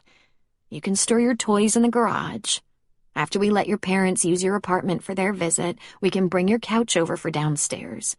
Then you can give up the apartment, and we can live here." "Listen, we've talked about this a little bit, but this is serious business. Even though that downstairs is like a private residence, we'll be living with your mother, your old Russian coach, because we both know he's never leaving. And there will hopefully be nursing help. I can't have my pregnant wife making them all comfortable, directing traffic, or waiting on an invalid day and night. We're gonna have to agree on how we're gonna handle this situation. Gracie, it's not gonna be easy. It usually takes a staff of 5 to manage her." "I know. I think we'll be okay. School's out soon. Maybe we can tell your family on the phone, move into this house, let your family use the apartment and the loft for a visit, and just get married while they're here. On the beach?" He pulled her close. "I married you in my head weeks ago. We should give my son a proper name." "It's a girl, Troy." "It's a boy, Gracie. I know it." "It's a girl. Bet?" "When can we find out?" "I don't know. 20 weeks? We have things to do, Troy. Next, we have to make a baby room." "We've just done so much. Can we have a day off?" "I'm going to call my mother tomorrow and tell her the house is ready. I think she can be up here by the end of the week." "I'll call my mom and dad tomorrow, too," he said. "Are you going to insist your name be Gracie Dillon Banks Headley?" "I'm going with Headley," she said. "The most adorable history teacher at Thunder Point High." "Not adorable, Grace. Hot. The girls think I'm hot." Chapter 5. "When I was a little girl, I made very little houses," Ginger told Matt. They sat at a small table in a dimly lit Mexican restaurant. She nursed a glass of wine, and he had a beer, and there were chips and salsa on the table. She had a plate of enchiladas, and he had a mammoth burrito. I made miniature houses and people out of everything. Q-tips, cotton balls, pipe cleaners, shoe boxes, paper cups and paper clips. I used twigs and flowers and leaves and gum wrappers. Eventually, when I had the supplies, I used cardboard, paper, and glue. In winter, when I was outside, I used snow and made castles. When I was about 7, my parents gave me a great big dollhouse for Christmas. The obvious gift, right? and I wanted nothing to do with it. It just sat in a corner of my bedroom because I liked the sloppy little houses I built. All little girls play house, He said. My sisters played house. Peyton was always the mother, and she was a very strict mother. What's your earliest memory? She asked him. I'm not sure if it's an early memory or some family story that's been repeated so often. I think I remember it. It might be when Mikey showed up. My parents had 2 cribs and a bassinet in their bedroom. We were all lined up to meet him. Ellie was 2, Sal was 1, and Mikey was in the bassinet by the bed. My mother said, "This is your new brother, Michael, and from now on your father is sleeping in the barn." I didn't know what that meant for a long time. 8 kids in a little over 10 years. She laughed happily at that. You have little leprechauns in your eyes. My mother's side of the family, I guess. We're the only green-eyed members of the family. And I've met most of the Lacumettes. No leprechauns there, I think. That's for sure, he said. He put down his fork. What happened to your marriage? The marriage? She asked, like that was an odd question. Matt, I told you, I fell for a musician, a singer with a guitar. He played other instruments too, but mostly guitar and piano.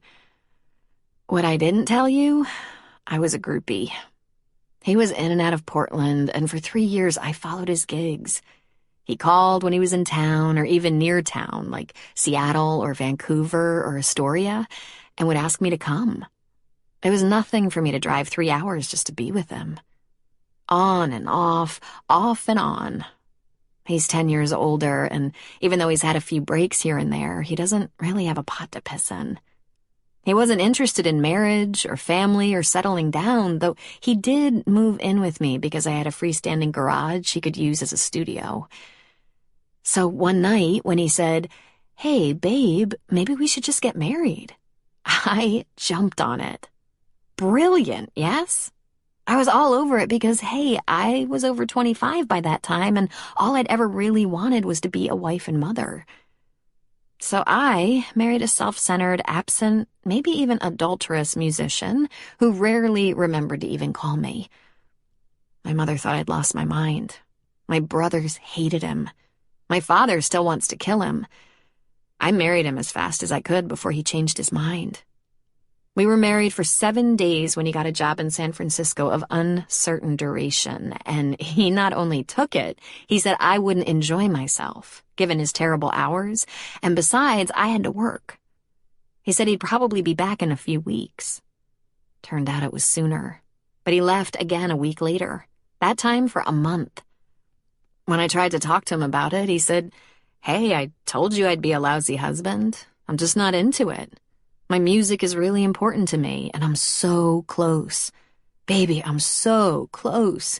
And you love my music." Also, he usually needed money, and I stupidly gave him what I could. Matt's mouth hung open. He was speechless. If there was one thing about the Lacumette men, they would die before they'd live off a woman. You're making this up. She gave him a rather patient smile. I couldn't make it up. I fell for a singer because he had what I thought was a beautiful voice, and I believed that once he saw how happy I could make him, he would never want to leave me again. Oh, he would write music and play music, but our love for each other would come first. That was the lie I told myself. There was one part of the equation I hadn't taken into consideration. He didn't love me. You married him when he hadn't even said he loved you? Matt asked. Of course he said it, she said. He said it all the time, along with a lot of beautiful things. Sometimes I even heard them again and again in songs he wrote. He was extremely romantic, but he didn't mean them. He's a poet, Matt, a dreamer, a liar. And you left him? Sort of. I left after he told me he just couldn't do it. That whole traditional marriage and family thing. He sat me down, told me how wonderful I was, how he didn't deserve me. Boy, wasn't that the truth. And he said it just wasn't for him. No, wait, he said it wasn't his scene. She took a sip of her wine. I thought he'd change his mind, come around. He didn't. I know you know, Matt, that I lost a baby to SIDS. How do you know I know? Because everyone knows. It's kind of strange. I thought that might be terrible, having everyone know. But it's not. It's easier, in a way. Because I don't have to explain to anyone that, yes, I have baggage. Heavy baggage. My newly pregnant friends are so careful. They try not to talk about their happy new pregnancies too much. I wish they didn't have to guard my emotions like that. But it's so thoughtful, don't you think? I'm sorry, Ginger. Sorry for your loss. Yes, Peyton told me. If she hadn't, I don't know how I would have guessed. You seem... The sentence trailed off. Normal? She asked. Catch me some early morning when I wake up from a dream and can't breathe. Or maybe on a sunny afternoon when I wonder if he'd be walking yet. Or in a store when I see something that would look so cute on him. She took another sip of her wine. Or maybe take a look at me having dinner with a beautiful man I can never be more than friends with because my track record is just too much.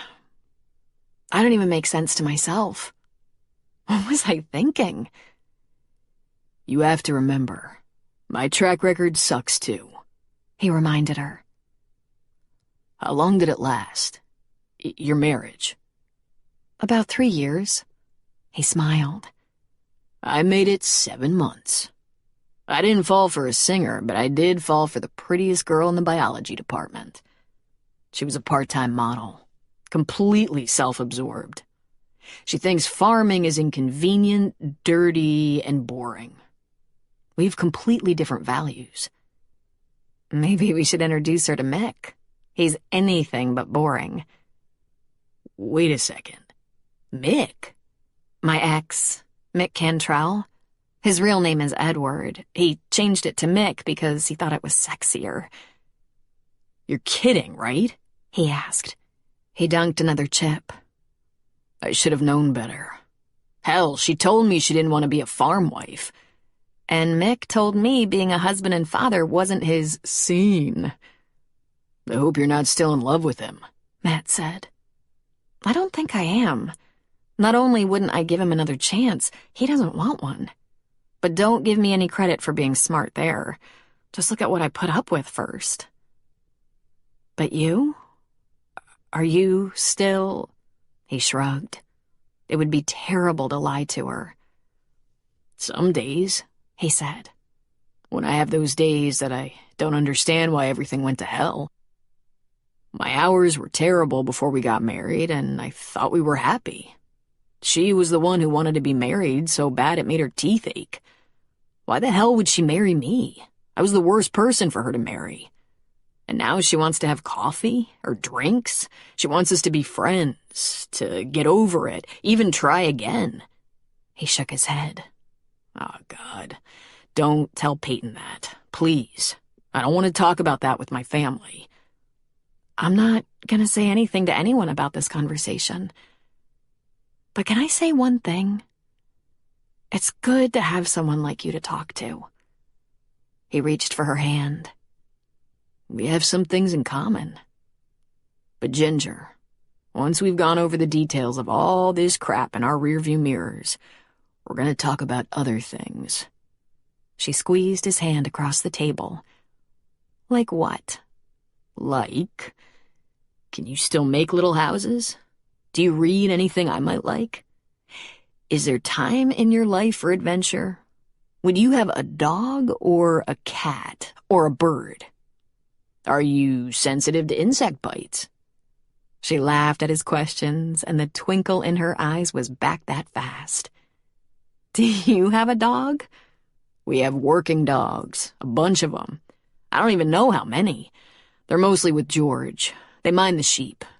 There's a golden and a black lab around the orchard. They hunt and keep predators away from the chickens. There are no animals in the house." "Well, I want a dog in the house," she said. "On the bed, in fact, and on the sofa. I want a good old happy dog who looks at me with sad, loving eyes no matter how late I get home." "And dog hair in the soup." "And dog hair in the soup," she agreed, laughing. He lifted his beer. "You're all right, Ginger," he said before taking a drink. The conversation blessedly turned from bad marriages and other catastrophes to family humor. What her brothers did to her miniature people in houses. What his sisters did to him. Peyton and Ginny were older and tried to dress up the little boys like dolls and make them play roles as their babies. He had her laughing hysterically at the tales of 10 people in one bathroom. She told of the fun game her older brothers had of tossing her back and forth until someone missed and she broke an arm. Matt told of numerous fractures on the farm, all from doing things they were forbidden to do, like swing on the rope in the barn from the loft to the ground. They had each driven their own vehicles to the restaurant so that when Ginger went home, Matt could just head north to his apartment. He walked her to her car and stood with her right outside the driver's door. He put his forehead against her forehead. "For the first time in a long time, I'm a little bit happy. Because you're my friend," he said. "Me too. Will you do something for me?" "Sure, Ginger. What do you need?" "When you get home tonight, will you give me a call? Just so I know you made it without problems. I promise not to keep you on the phone." "Sure," he said. He looked at his watch. "I'll be waking you up in about 4 hours. When he called her, it was already after 11. And then they talked for 2 hours. Thank God for Ginger, Grace thought for the millionth time. She was in charge of the flower shop while Grace was at the new house preparing a nice dinner for her mother and Mikhail. And sadly, she was hoping that Winnie would prove to be too fatigued to be argumentative, demanding, or feisty, because there were things she had to be told right away. Oh, how she hoped her mother liked the house. They'd all worked so hard. Troy had gone to the airport to fetch them. Winnie and Mikhail had come by private jet. She was standing in the kitchen when she heard the garage door slide up, the hum of the Jeep as Troy pulled in, and she went to the kitchen door. She saw Troy get out and go around to the passenger side. He lifted Winnie into his strong arms and carried her into the house. "We're here," he announced to Grace. "Let the party begin." And Winnie, God bless her, blushed and slapped at him. "Stop it, Troy. My partying days are long over." Grace kissed her cheek while Troy still held her very capably. "I'm so glad you're here. How do you feel?" "Oh, you know, just always so tired." And then she looked around the great room and kitchen. "Very nice, Grace," she said. And Grace felt every tight muscle in her body relax. She was surprised she didn't sink to the floor in sheer relief. Troy put Winnie on her feet, then helped her to the chair near the open French doors, facing the ocean. And Grace pushed the ottoman over, lifting her feet up. Winnie shrugged out of her wrap while Grace sat on the ottoman and pulled off her mother's shoes. She held Winnie's feet in her lap and gently massaged them. "He used to do this for me when I had a long day of skating," Grace said.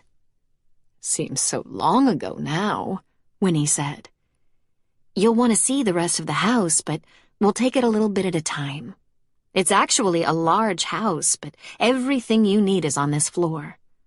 I've cooked us a little dinner." "I'm not very hungry, darling," she said. "I have a little soup if you're tired and don't want much to eat. But I hope you have enough energy to hear some news.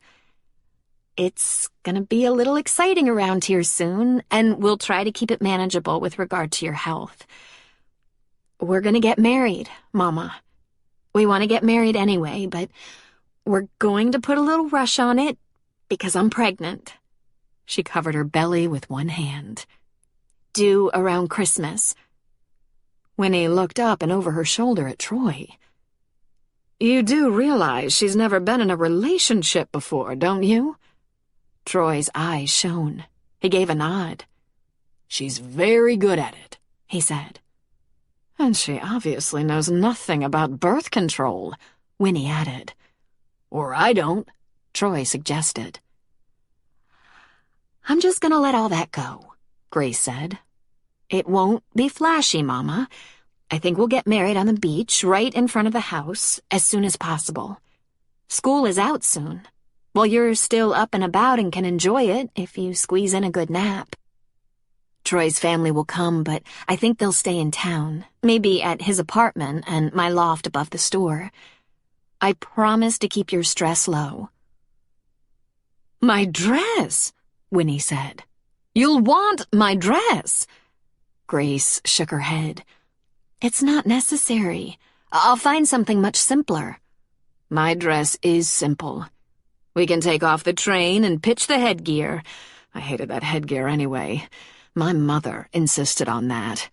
You need something more your style, but the dress is one of a kind." "I wouldn't want to get sand and sea all over it."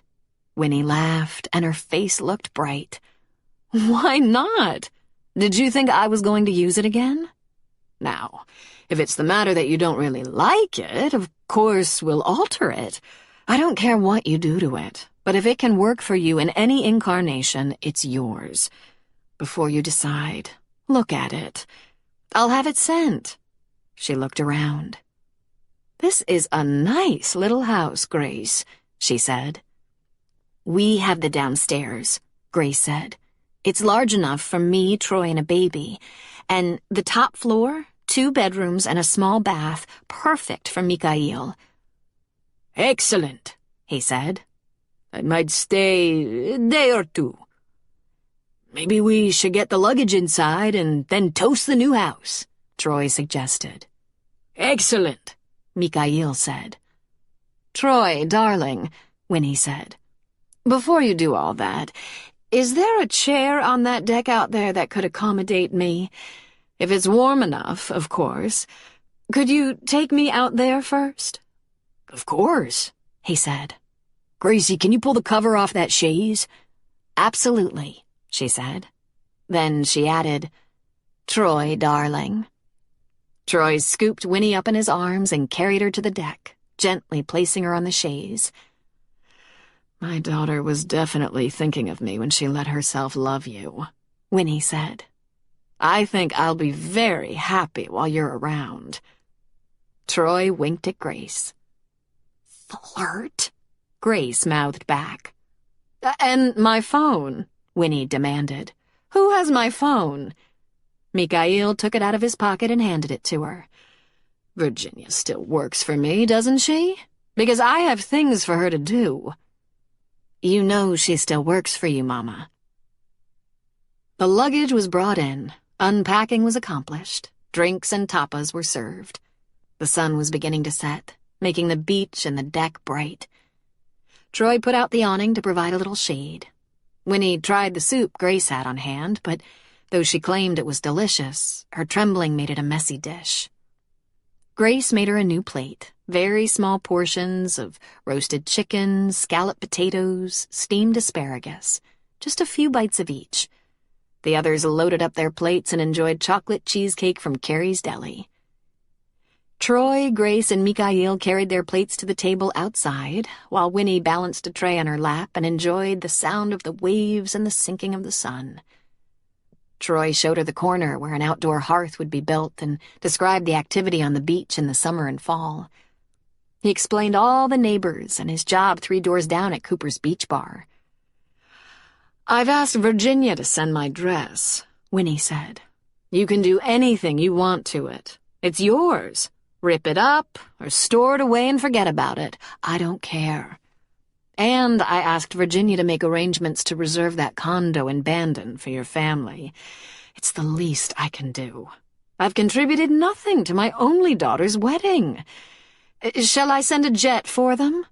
"Oh, Jesus, no," Troy said in a panic. Then, more calmly, he took Winnie's hand in both of his and said, "Winnie, best not to flash too much around here. People won't know how to act. My family in particular. They aren't used to a lot of material wealth. It might make them nervous. It might make them not themselves." "Is the condo all right?" she asked, suddenly concerned. "It's not necessary," he said. "Thank you, but we have room for them in town. My parents and brother will be fine in Grace's loft, and my sister and her family will be very comfortable in my apartment. They'll be close to the beach in this house. But I promise I won't let them overrun you or tire you out." "I'm such a burden," Winnie said. "I hate being a burden." "You're no trouble at all, Winnie. I don't want you to worry. It's a real pleasure having you here. We're living in your house, after all." Winnie turned her eyes to Grace. She smiled. "I think you did all right for yourself here, Grace. This boy is just what we need." It was still early when Winnie was settled in bed. Since there was no staff or nursing help, she had her cell phone handy and could call Grace's cell phone if she needed water or to get up to use the facilities, anything that required assistance. Winnie thanked Troy 100 times, and Mikhail retired to a room that boasted a very fine flat screen with a satellite connection and access to all sorts of entertainment. The house fell quiet before 9, and Grace crawled into bed, content that she'd done a good job. She placed her cell phone beside the bed so she could hear if her mother called. Then her fiancé crawled in beside her, naked. "Winnie thinks you're a nice boy," Grace said, laughter in her voice. He pulled her close. "That's good. Let her think that. That will make life easier on you than if she knows the truth. That you're just a dirty bad boy." "Excellent," he said, affecting a Russian accent. "We toast that." Matt's curiosity was piqued. He'd never heard the name Mick Cantrell, but that didn't mean anything. He wasn't into music to that degree. Now, if you asked him the name of the head of the Arizona State University research farm, he had that. Or even the name of the PhD in Australia studying and publishing on biological farming. And, of course, he probably knew every Oregon botany PhD publishing in the state. And he was up to speed on environmental policy, growing sustainable food in the U.S., and many other subjects. He was not up to date on rock stars. He researched Mick Cantrell and found a website and many hits on Google. It appeared he was a minor star. He had a lot of pictures posted on his website and Facebook page, a few showing him on stage with a huge audience, but on his event schedule there weren't too many listings. His bio made him sound like Bruce Springsteen. He played to thousands, had several CDs, wrote songs for major stars. Matt had heard of the stars, but not the songs. But what had Ginger said? He did sell some songs, but they never made the charts. It appeared his gigs were mostly around the Pacific Northwest, and he happened to be playing in a Portland nightclub in a week, on a Saturday night. "What are you up to this weekend?" Matt asked Ginger during one of their phone conversations. "I'm going to be busy with the shop," she said. "Grace's mother has arrived. There's a fever in the air as they try to pull together a wedding in just over a week. Troy's family will descend on the town and everyone will be busy. I'm going to do as much as I can to free Grace." "I bet she's so grateful you stumbled into her life," Matt said. "That makes two of us. I love her flower shop." "What will you do this weekend?" "Me?" he asked. "Oh, there's stuff to do. I'm needed on the farm." Chapter 6. Ginger had to string together a series of lies in order to have the weekend she had planned. a weekend that could bring disastrous results. But she had to do it. Had to. There were things she had to know. She was driving to Portland, where she would stay one night with her parents. She planned to have an early dinner with them on Saturday night. Then, she told them, she was going to meet a couple of girlfriends she hadn't seen in a very long time. She said she probably wouldn't be late. She cringed to see how happy her parents were to hear this. She looked better, said she felt better, and now she was putting her life back together with old friends. Her mother's eyes got teary, and her chin quivered. Ginger wasn't meeting girlfriends. The idea actually appealed, and she made a mental note to pursue that in the not-too-distant future.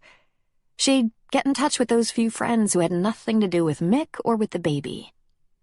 She might have to reach all the way back to high school, or maybe even junior high, but it was a worthy notion. But on Saturday night, she dressed to go to Roy's Theater.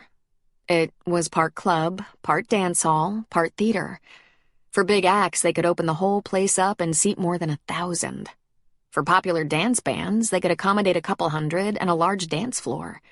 And for entertainers somewhere in between, especially those with a strong local grassroots following like tonight's act, it could be as many as 300 in their nightclub.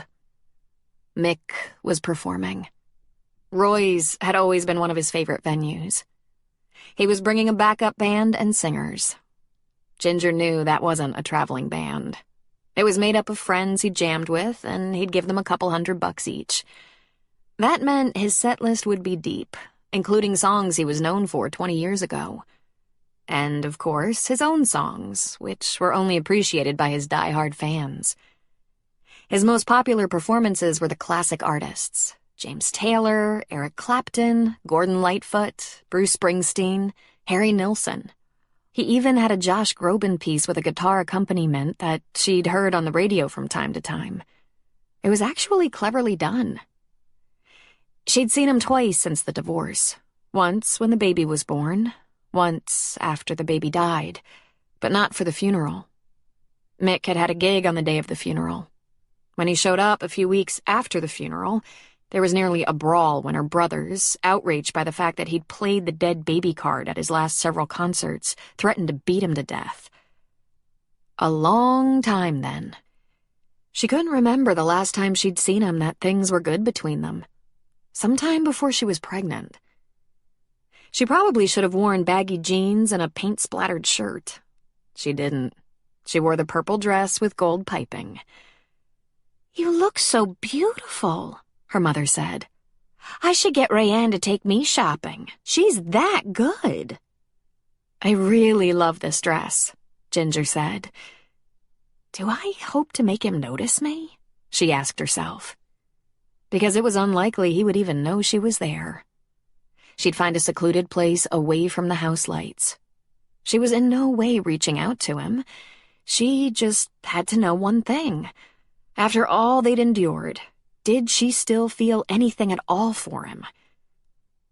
There was a line to get into the theater. It wasn't long, but there were some people who wanted to get there early for Mick so they could have seats close to the stage. She even recognized some of them. She'd seen them over the years. They weren't exactly friends, though some had shown up at her house when there was partying or jamming going on. She'd seen them at various concerts. It had been a long time, and thankfully no one spoke to her. It was possible she wasn't recognizable.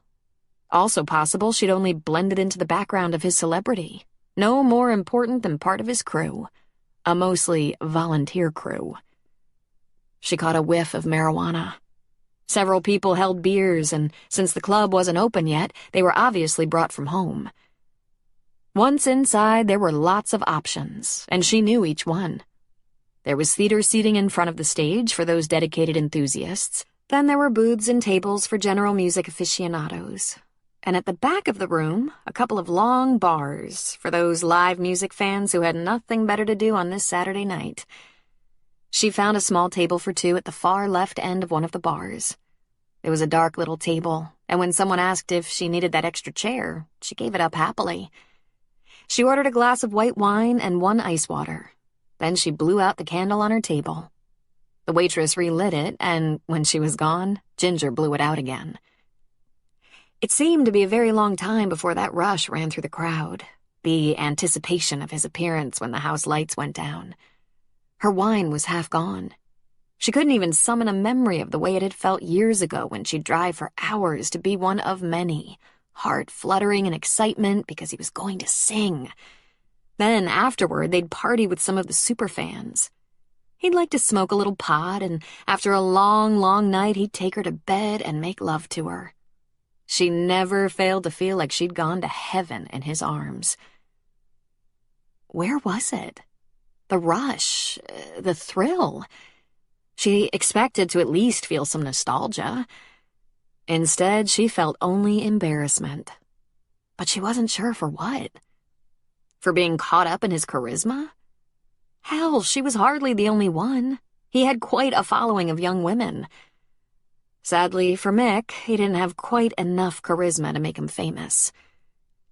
He finally strode out onto the darkened stage to the roaring applause of his audience, especially those down front. One lone spotlight shone on him. He carried his guitar and sat on an ordinary wooden stool, his microphone wired to him. He looked good in his signature jeans, ordinary t-shirt, suede vest. He wore cowboy boots but no hat. He wasn't a country singer, though he had some great country numbers, and his biggest sale of original songs had actually been to a country artist. But he was too vain to cover up that silky, thick, honey-colored hair. He wore it just a little long, but he always said he wasn't the hippy-dippy type. No ponytail. He'd chosen blue eyes from the optometrist. Startling blue eyes that were, without the contacts, ordinary hazel. He was damn fine-looking. She could admit with complete objectivity. He began to sing one of his old selections, a Harry Nilsson Award winner with a lot of fancy guitar work. It was a whole 2 seconds before the crowd recognized it and burst into applause. In his casual way, he didn't even look up. He concentrated on the music, or at least appeared to. There was a time when her love for him was so overwhelming, it felt like a great balloon had been expanded in her chest and left her aching when it was ripped out. Then there was the profound sadness of not having enough of him. It hurt so much. That was followed by the crushing pain of being rejected, retreating to the safety of her mother's house to give birth alone. Then, briefly, the euphoria of holding a part of him in her arms. She'd accepted that she couldn't have him in her life, but she'd found a certain peace. He'd been the love of her life. She'd never get over him, or find another, but she didn't have any more sacrifice in her. She had to find a way to move on, with her son. Then, not long after little Josh died, the hurt and anger rose up in her. Not so much at Mick, but at herself. Because look at what her romantic delusion had cost her. Years of her life gone, trying to find ways to finally deserve his love and devotion. And then a baby ripped from her life and no father to grieve him. She shook her head. What a profound waste. She sat in the darkened club, hands folded in her lap, and listened to his sweet, melancholy voice. Heard the women cry out in adulation, and no doubt powerful desire. And she just shook her head. Poor fools, she thought. He's not real. Can't you see that? He'll never give anyone anything. He'll suck the life out of anyone who dares love him. And she felt nothing. Matt purposely stayed in the back of the crowd entering Roy's. Of course, he'd been there before. He'd grown up in the area, and this was a popular hangout. Natalie had loved it. He only wanted a glimpse of this Mick, this mediocre guy who could screw up so many lives and then just trot into the sunset strumming his guitar. Who was this dude? The rhinestone cowboy? So, it was his plan to stand in the back, maybe just inside the door. He might have a drink, listen to 2 or 3 songs, take a look at how much people appreciated his modest talent, then get the hell out of there. If only life could cooperate with him. For once. He stood at the end of the bar, ordered a cutty on ice, and before the house lights dimmed, he saw Natalie with 2 of her girlfriends at one of the tables near the front. So it might be only 1 drink. At least she was far away. And then, because he supposed he deserved to be punished for something, there was Lucy in the theater seating down front. There were so many females down there he wasn't sure if she was with anyone. Well, they were both so far away and the house lights went down, so he was safe. But he wasn't going to stay long. It was too risky. But then he saw Ginger. She sat at a table alone, her hands primly folded in her lap, watching Mick walk onto the stage. She was wearing that dress, that sexy dress. He frowned, considering this. How a dress with a high mandarin collar could be so damn sexy. Her sleek and soft blonde hair moved gracefully as she shook her head while watching Mick. Just a little thigh and knee were visible, her calf shapely in her ordinary heels. There she sat with a half glass of wine, pretty much covered up, not dolled up in spike heels with ankle straps. No boobage on display. And he just wanted to grab her into his arms on the spot. Really, she wasn't as beautiful as Natalie on the surface. Why she seemed 10 times more so completely confused him. Matt? He turned to find Lucy standing in front of him. Well, he said uncomfortably. Hey. You a fan? She asked. Me? Hell no. I mean, I just wanted a drink, and I thought I'd see if there was any talent here. You? You're a fan of this guy? I like him, yeah. She shook her auburn curls. Not huge, but my girlfriend is really into him. Well, I'm not staying, so you should get back to your girlfriend. Then he winced. He could be such a rude bastard.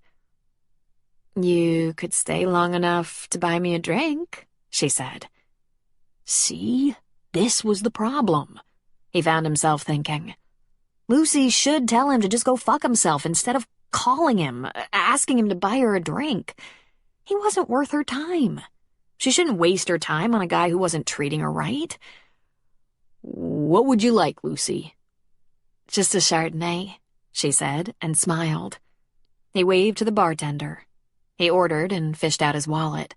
He put a hand on her upper arm and gave her a soft stroke. Listen, Lucy, I want you to be careful tonight, okay? Don't drink too much. Don't take chances around here. Lot of hungry wolves here tonight, and I can't hang around to look out for you. That's so sweet, she said. No, it's not. Well, at least you're not sitting on the farm drowning your sorrows, a familiar voice said. Right beside him stood Natalie. She must have grown attached to the ebony hair, short and spiky. Now here was boobage. Natalie's top was cut down almost to her navel, outlining her small breasts perfectly. Since he'd been married to her, he now knew the tricks. A little fashion glue would keep the silky fabric from sliding or gaping and exposing her. The outline of her nipples was intentional, as was the slit up the thigh.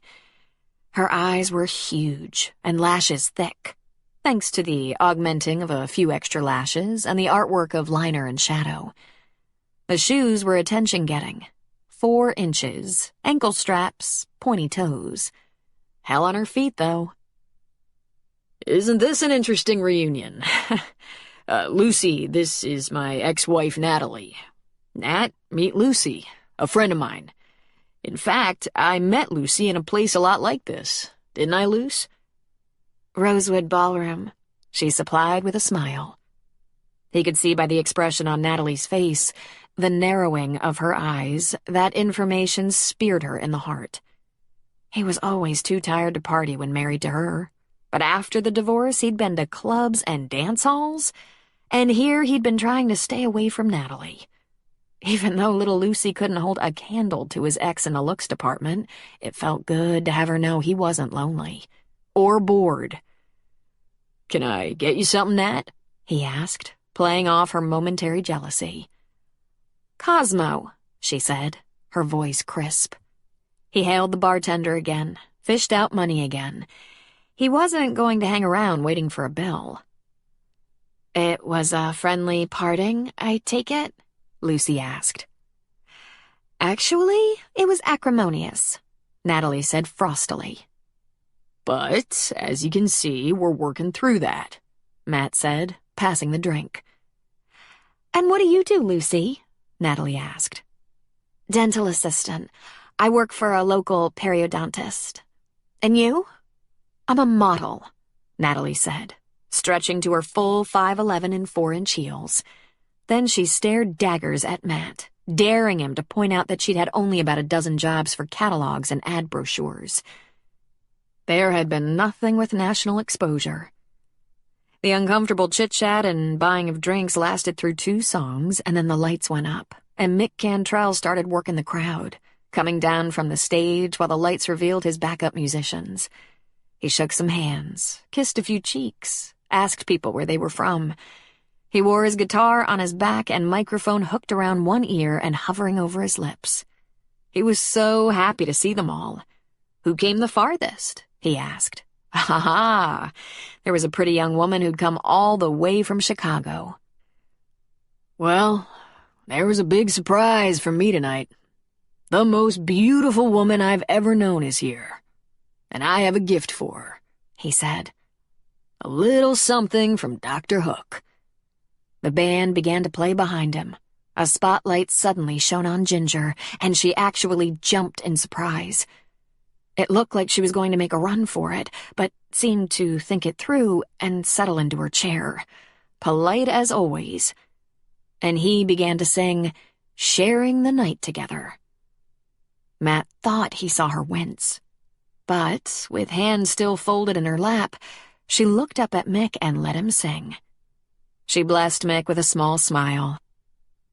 Matt could hear the sighs of women in the audience while Mick crooned that he'd like to be holding her. He'd like to take her somewhere. He'd like to share the night together. It was the longest 3 minutes of Matt's life, watching that. That was so beautiful, Lucy said. They must know each other. Mick ended his song by whispering to her and giving her a sweet little kiss on the cheek to the applause of many. Then he turned away from her, heading back to the stage and launching into When You Really Love a Woman. The minute the audience was again focused on the stage and the light and the attention was off Ginger, she stood and left her table. She was getting out of there. She was going to walk right past him. Though her head was down and she was concentrating on an open exit path, she lifted her gaze briefly and saw him. She stopped short, her eyes wide with not just surprise, but chagrin at being caught in a lie. Her cheeks colored under those adorable freckles, and she continued at a brisk pace. Well, ladies, you'll have to excuse me. I wasn't planning to stay, and I'm out of here. Enjoy the concert, he said. Wait, Natalie said. We have to talk, you and me, alone. He turned to her. No, he said. And without further explanation, he turned his back and strode out. It took a moment to spot Ginger. She was moving quickly and was already down the street. Hey, Ginger! Oh, she knew it was him because she never even turned. She strode on, head down. Ginger! He tried again. Nothing. Crap, he muttered and broke into a quick jog, catching up with her in another block. Hey! He said, reaching for her elbow. She turned around, her eyes cloudy, her mouth fixed in a line. Come on, he said. I'm not going to let you run away from me like that. What's the matter? Nothing. She took a breath. I'm sorry I didn't tell you I'd be in Portland. That's okay, Ginger. You don't have to tell me all your personal business. But that was humiliating, she said. Catching me looking at my useless ex-husband like that? Secretly? He chuckled. First of all, he's not completely useless. He does a pretty good job of stirring up the girls. They don't know it won't get them anywhere. And second, those girls I was standing between, one was my ex, and the other was a young woman I briefly dated and don't want to date anymore. She was speechless for a moment. Seriously? She finally asked. Seriously. For about 30 seconds, I was wondering why I couldn't just die. I had absolutely no idea they would be there. I'm pretty good at identification and avoidance of trouble. I don't want to be around either one of them. Then what were you doing there? Same as you, I bet. I wanted to catch a glimpse of that character, Mick. I wanted to see what he had. Is that what you were doing there? I don't know. I can't explain it very well. He smiled at her. She was just the best sight he'd seen in more than a week. Just her presence took all the stale, dark air of the club out of his nostrils. There's an all-night diner a few blocks from here, on Washington. It's called Spoonin' or something. Noonan's, she corrected with a laugh. That's it. Good coffee, mediocre pie. Want a cup? With a friend? Yes, she said. Yes, I do. Can I ask a favor? Sure. Can you try to not ask me to explain why in the world I'd want to look at my ex-husband? Because I'm not sure I can do an adequate job of it. Ginger, our talking has been easy. I don't make you talk about things you're not ready to talk about, and you don't push me to uncomfortable limits either. That's why it's working between us. Come on, I'll walk you to your car. Seeing him was a rush. That's all there was to it, Ginger thought. Even though when she first spied him, she felt caught in a snare. Oh, God, caught sneaking around to see her ex? She had no intention of being busy at the flower shop. She'd planned that trip to see Mick perform at one of their old haunts. But Matt was there. Why did he care to see Mick? He left her at her car. She didn't know where he'd left his truck, but when she parked beside the diner, he pulled in beside her. This is such a great rescue, she told him.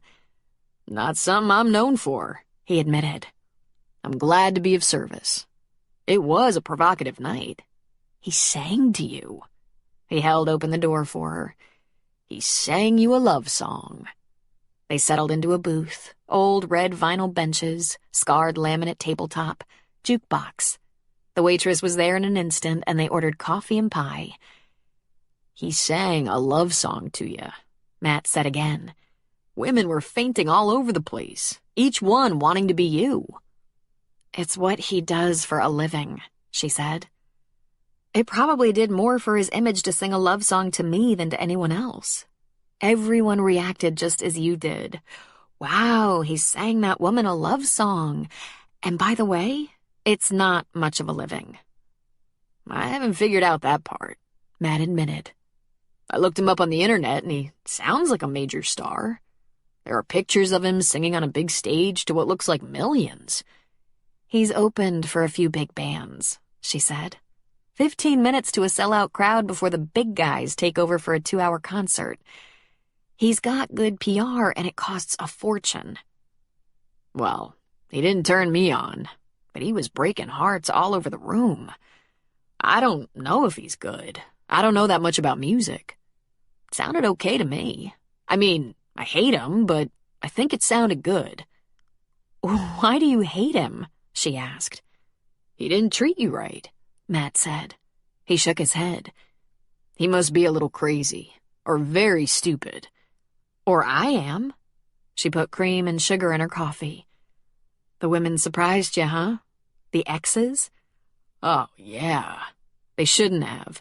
First of all, I met Lucy in a place just like that. I'd gone there looking for women. Or, to be more specific, a woman. And Natalie wanted to go to places like Roy's. All the time. Every night of the week, if possible. Them being there was far more predictable than me being there. And yet, you wanted a look at Mick? I did. I wanted to see what kind of fool would give you up. What kind of lame brain would walk away from his wife and his child. It makes no sense to someone like me. In our family, if a guy did that, he might be shunned. But you did, she said. At first, he looked at her in shock. Natalie didn't want kids. At least not for quite a while, he said quietly. He stared into his coffee cup for a long moment. Ginger, you won't understand this.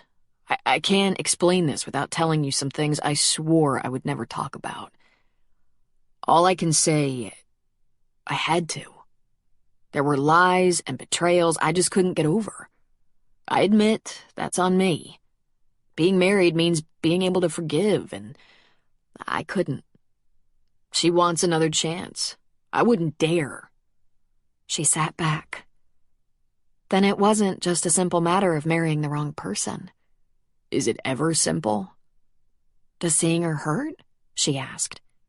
The pie arrived.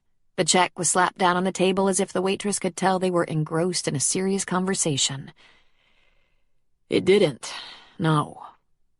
How about you? Did seeing him hurt? She smiled at him. That's what I came for, to gauge the pain. I invested a lot in that man. Years and years. Promises and patience and vows and sacrifice, and I wanted to know if I still longed for him with every piece of my heart. I looked at him and felt nothing. Well, that's not really true. I felt a little shame. I was a complete fool. I should have known better. He never lied about who he was. He said something to you, Matt said. He kissed your cheek at the end of the song and said something. Uh-huh. He said, "Wonderful to see you. You look beautiful. Thank you for coming." And then he turned and began to sing to a woman 2 tables away. She laughed and shook her head. He thought I came for him. Of course. And you went for you. She nodded and cut off a forkful of pie. On its way to her lips, she paused. Have you ever had your heart broken so badly you thought you might die? That you wanted to die? He nodded solemnly. Every time Mick couldn't really be mine, when he finally said it just wasn't his scene, my heart hurt so bad I wondered how it hadn't killed me. How does it beat through that? The whole time I mothered my little son, I was so grateful to have him. But my heart still ached for the man I had believed in. I decided it would take willpower to let go, but I was getting over him. So slowly, but I was getting over him. Then the baby died. She paused for just a second because she couldn't miss the fact that Matt's black eyes glittered, like they might be getting wet. He just didn't wake up in the morning, she went on. Softly, simply, sweetly. Like he just moved on. No cries, no struggles, no gasping. Just a gentle sleep. Then I knew pain and grief. All I could think of while I was going through that, not winning Mick, was nothing. I couldn't even remember what it was I thought I loved. Well, that's been a while now. It's going to be a year this summer since Josh passed away. I thought it was time to see Mick, but I didn't want to talk to him. I didn't want him to see me. I didn't want to hear how he's got a great deal he expects to sign in a month or less. I wanted to see him so I could know once and for all if I'm finally past that insanity that is Mick Cantrell. That's why I went. I just want to be free. And are you free? Pretty much, she said, smiling. She sipped her coffee. He can still manage to annoy me, the arrogant bastard. But for the most part, I rarely even think about him. Matt smiled. He took a bite of his pie, and they sat in silence for a moment, enjoying coffee, pie, and the company. There are new lambs and chicks at the farm, he finally said. She gasped, and her face lit up. She smiled brightly. Maybe on your way back to Thunder Point you could drop by. Yes, she said, if it wouldn't be too much trouble for you and your family. Chapter 7. Matt sat with Ginger for 2 hours, 2 pieces of pie, and far too much coffee. They passed through the emotional and sentimental stuff and got back to their comfort zone, laughing and teasing. Thanks to caffeine, he couldn't sleep. He didn't nod off until the time he usually woke up. He slept until 8 in the morning and, in a panic, called her cell. He couldn't have her beat him to the farm. "Don't worry," she said. "I slept a little late myself. I'm having breakfast with my mom and dad, then I'll be headed your way. I won't be there before 10. Are you sure you remember where the farm is? I'm sure, she said, laughing. Don't rush me now. I'll be coming when I'm done visiting with my parents. She was the bravest woman he'd ever met. Strong to the bone, that's what Ginger was. She was the epitome of womanhood in his mind. After all she'd been through, after all she'd had to overcome, she could still be so sweet, so funny, so positive. Her scars weren't thistles. They were velvet artwork on her heart. In the whole of his extended family, he could only remember the loss of one child, one of his distant cousins, an infant who'd been born with serious birth defects and had lived only a year. Every woman in the family rushed to the young parents. They came from as far away as San Francisco and Reno with food and prayer beads. The Jews in sitting Shiva had nothing on these Basque women. But as far as he could recall, it was only that one time. And it was fated.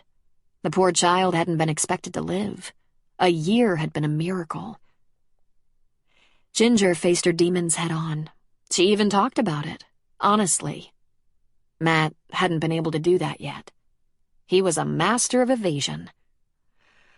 I can't explain, but I had to, he'd said. How flimsy. Ginger would wonder what kind of problem would cause a man who professed to put marriage and family first to turn and walk away. But she hadn't even questioned him. He sat on the front porch steps, waiting for her, just like a kid waiting for the Easter Bunny. She finally pulled up in her well-used gray Audi. She stepped out and gave him a little wave. He took a deep breath and smiled. She was just about the prettiest thing he'd ever seen. She wore a lacy sundress that fell below the knee. On her feet were knee-high boots, and she wore a blue denim jacket. Her blonde hair lifted in the breeze. It curled a little today, like maybe she hadn't straightened it out with the blow-dryer or something. He wanted to grab her up in his arms and smother her with kisses. "Hi," she said. "You're a little impatient, aren't you?" I didn't want you waiting for me. That would be bad manners. Want to see the chicks first? Shouldn't I say hello to your mother? They're not back from morning mass yet, but the house is already full of good smells. He looked her up and down. Why don't I go get the Rhino? The what? It's like a mini Jeep. Gets us around the farm. You're too pretty to tromp through a farm. These are my most comfortable, toughest boots. I'm prepared to tromp. Not like Natalie, is she? He thought. She'd show up in her fancy heels, and he could tell his mother was biting her tongue against asking what she used for a brain. It was a farm, not a runway. And the dress? Not new. Very durable. Come on, let's go. He kept his hands in his pockets because he really wanted to hold her for a minute. Oh, hell, he wanted to make out for an hour or 3. He'd wanted to kiss her last night, even though her ex-husband sang her a love song, even though she talked about her misfortunes and how she struggled to get beyond it all. But he had put her in her car to leave without taking any chances. They walked to the coop where a few broody hens were keeping a lot of chicks warm. But the chicks were a couple of weeks old and were peeping and climbing all over the hens and each other. "There must be 24," she said. "Adoption," he said. "Sometimes my mother will just let them hatch. Sometimes she'll take delivery of some new chicks, and if she has a broody hen, slide them under the hen at night when she's docile, and most of the time the hen will take over. A good broody hen can sit on 10 eggs or chicks. Sometimes she incubates a couple dozen and either tries an adoption or keeps them in the brooder. It's a pen, until they're bigger and can fend for themselves. I'd take one out for you to hold, but broody hens are a little temperamental and you don't want me pecked. Thus the term henpecked, she said. It's no laughing matter. Once they're big, it's pretty communal. You have to remember, these hens are here to work and these chicks are being raised to lay eggs. Then they're dinner. You're just trying to shock me, she accused. I do understand where the chicken breasts I buy come from. After she sighed and fussed over their cuteness, he told her they should go see the lambs. George has the lambs. It's almost a mile. Should I get the rhino? Not for me, she said. Lead the way, unless you're in a hurry. I have all day, Ginger. But some women don't enjoy plodding through a pasture or orchard. I don't have all day, she said with a laugh. I have a 4-hour drive ahead, but there's no rush. Then she drew in a deep breath. Does it seem like the air is fresher here on the farm? There are still some blossoms and other flowers, he said. There's also fertilizer and droppings, so watch your step in your comfortable boots. He walked beside her, shortening his stride so she wouldn't have to jog to keep up. She brought up the prior evening and how awkward it was that they were all there alone and yet ended up being a group of exes. You couldn't plan something like that. Are you anxious to get back to Thunder Point? He asked. To my friends and the shop in Rayanne, yes, always. It turned out to be such a good move for me. And believe me, I was against it from the start. I just wanted to be left alone. But you did it, he said. Impulsively, he reached for her hand, holding it. You picked yourself up and made yourself do it. I think maybe you're the strongest person I know. No, she said with a laugh, shaking her head. Not me. Yes, you. Look at yourself. You somehow pulled yourself together and tried. I'm so impressed by you. You should have seen me the day I arrived in Thunder Point. Rayanne was appalled. For one thing, it took me far longer to get there than it should have, and Rayanne was ready to call the state troopers to ask if there had been any accidents. I told her I stopped to look at the ocean, which was true. What I didn't tell her was that I had contemplated just throwing myself off a cliff. He scowled. You're intentionally scaring me. She ignored him. I had lost a lot of weight since the baby died and was swimming in my clothes. I was pale because I hadn't been eating, hadn't left the house in months. My hair was, I can't even describe it. Neglected is probably the kindest word. I could have made a public service commercial for severe depression. Yet look at you a few weeks later. He gave her hand a squeeze. Rayanne couldn't stand looking at me. She took me, kicking and screaming, for a makeover. She warned me that it might not help the mess on the inside, but we had to spare the public what I was showing on the outside. She had a point. Even I find it easier to look in the mirror. And how about that cliff thing? He asked. I'm not suicidal, she said. The only thing I really want, suicide wouldn't get me.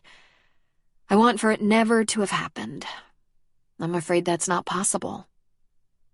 He stopped walking and faced her. He took her other hand. I want to tell you something. I can't even explain the dark place I was in a few months ago. I didn't go through nearly what you did, but I was in a black, foul temper I couldn't shake. I did a lot of stupid self-destructive things and didn't just hurt myself. I hurt other people too. And then I met you and things began to change. Just knowing you, talking to you, looking forward to the next time we'd talk or get together, it pulled me out of the hell I was living in.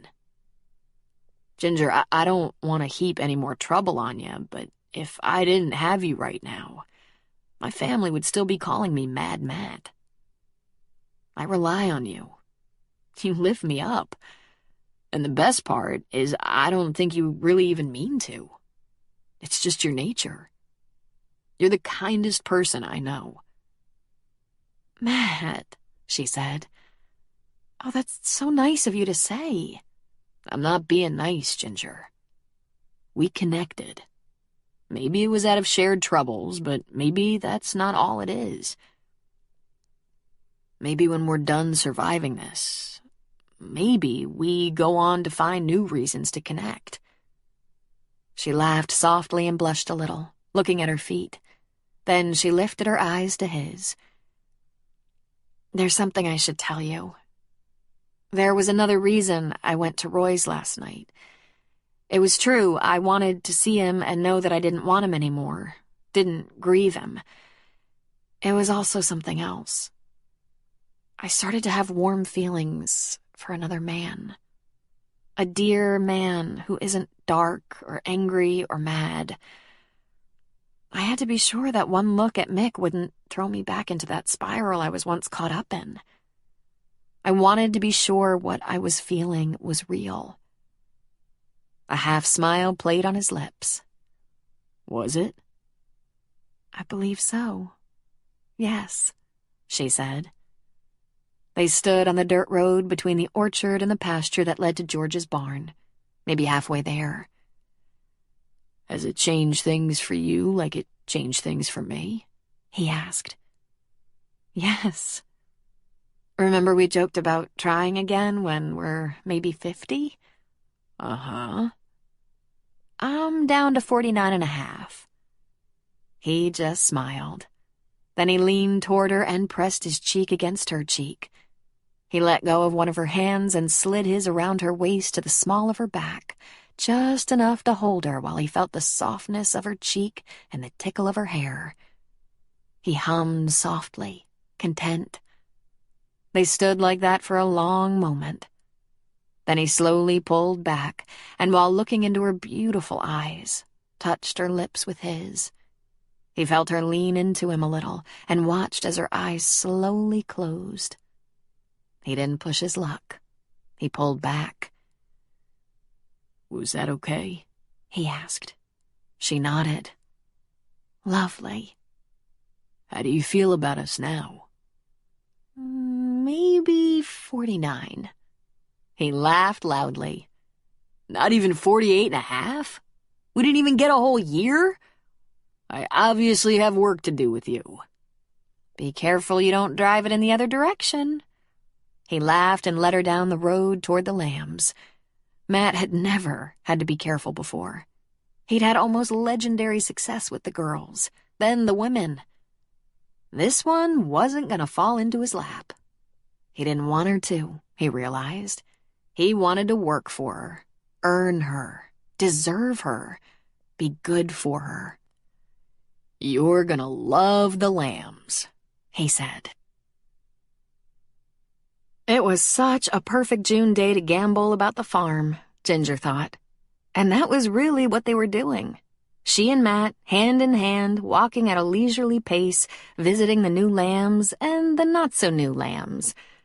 The babies were in the lambing pens inside, though they were big enough to be outside in such perfect weather. There were just a few late lambs. Most had been born at least a month earlier. The weather wasn't the only thing that was perfect. Ginger had begun thinking that while there were people in her life she trusted and could talk to, for some reason this new friendship with Matt was deeper and more trusting than anything she'd known. She assumed it was because they were recovering from similar heartaches. But they only visited those subjects a little bit, then moved on to other things. His family, his education, her family, and how everyone but her seemed consumed in the family business.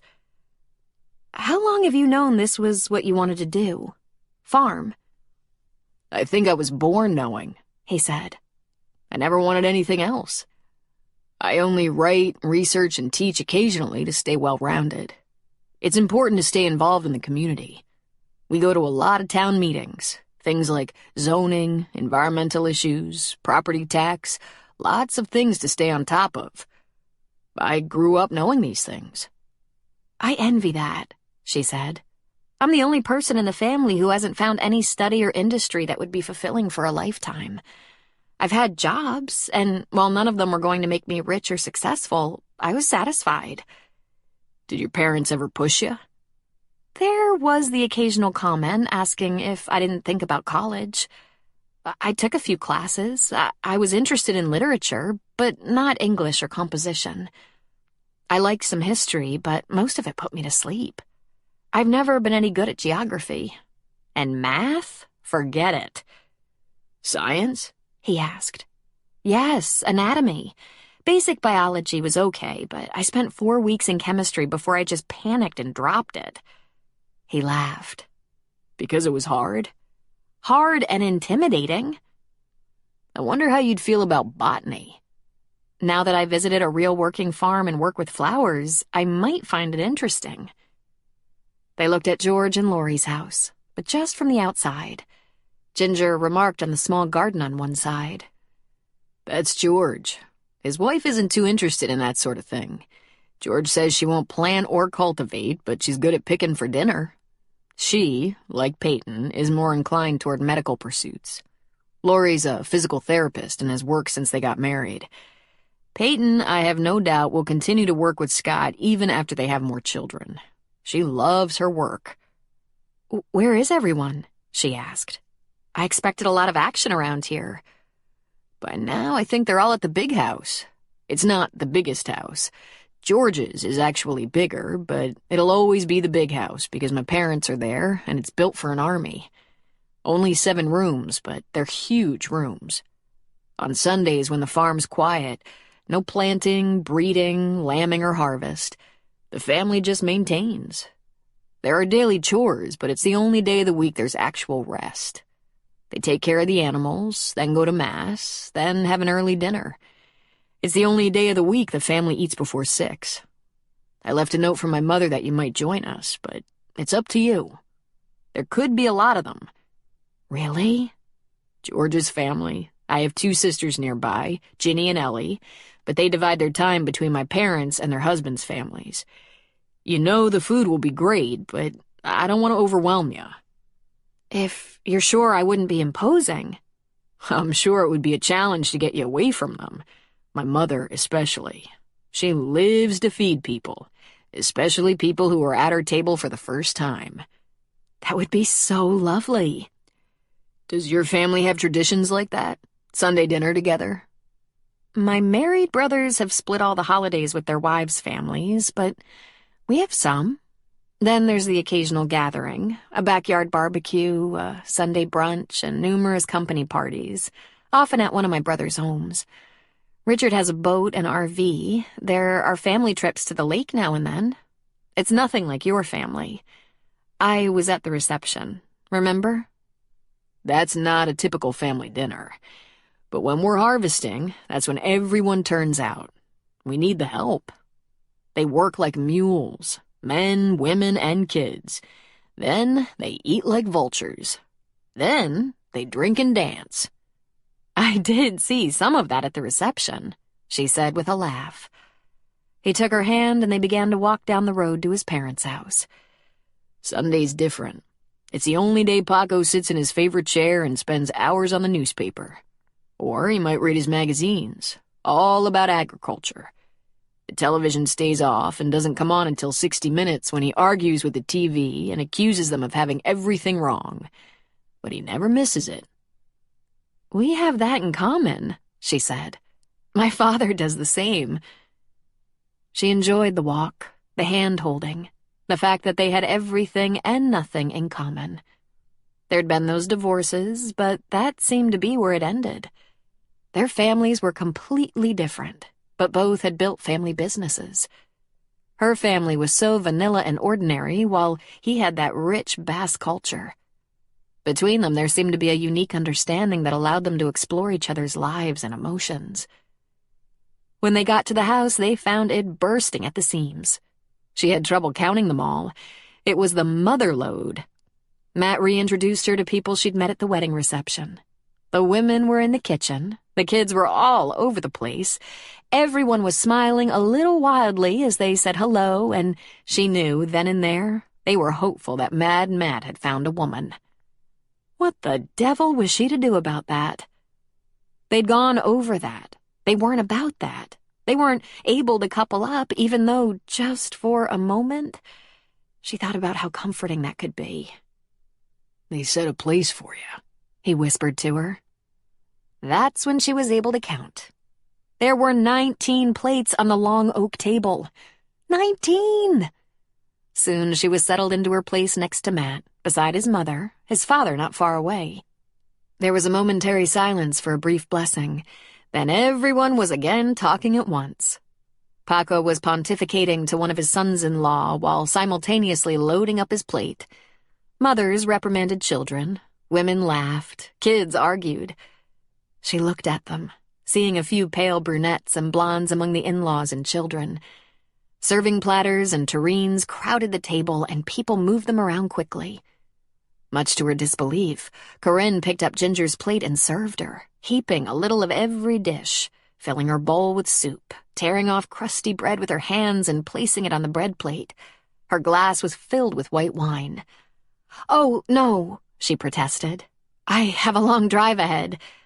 Without a word, Corinne switched wine glasses, taking Ginger's full one and pouring a small amount into her empty one, then placing it in front of Ginger. "Don't worry, you don't have to eat it all," Matt whispered to her. "And you don't have to drink the wine. I want you to have a safe drive." The plate Corinne had filled was placed in front of her, and she stared at it in disbelief. There was enough food for at least 3 meals before her. She looked at it uncertainly. She picked up her fork, not knowing where to start. The table fell silent, even the children. They were all staring at her. She could feel their eyes. Ginger sampled what she believed to be a chicken dish, though what kind she had no idea. She slid the fork into her mouth, and the flavors seduced her instantly. She said, letting her eyes close briefly. Everyone immediately began talking again, laughing, gossiping, lecturing. She looked at Matt in confusion, her brow furrowed. He laughed and whispered, "Everyone wants to know if you like our stuff, our Basque stuff. She overfilled your plate. Don't hurt yourself. Be glad she's not spooning it into your mouth." "Is this like an initiation?" "Yeah, something like that. Don't worry now. You gave the approved response." She wanted to ask if Natalie almost fainted from the beauty of the food, but of course she couldn't. Maybe during one of those late-night phone chats she'd brave it. Mick would have loved it. He'd have written a song about it because everything was all about him. He would have played his guitar and sung for them. She ate a respectable amount, joined the conversation to talk about the flower shop and Grace, spoke admiringly of the new chicks and lambs, even commented on the amazing June weather. She poked at a rich dessert, feeling stuffed. When dinner was done, she insisted on helping in the kitchen, where there was no dishwasher and many difficult roasters and pots to scrape. They shooed her away, but she wouldn't go. First of all, she liked them, and second, it was bad manners to ignore the cleanup. Eventually, before the meat and sauces were blasted out of the huge pans, Matt rescued her. He held her denim jacket and said, "Come on, everyone. Ginger has a long drive ahead and needs to be on the road." They all chimed in. "Of course. Please go before you miss the light. Thank you for everything. You are too wonderful to help." She hugged each one, thanking them for making her so welcome, for sharing their amazing Sunday dinner. Matt walked her outside, where she paused beside her car and took a deep breath of the clean air. Then she turned her startled eyes to Matt. "Oh, Matt, I wanted to see where you were going to build your house. How did I forget that?" "Next time," he said with a smile. "We were too busy for that today." "Next time?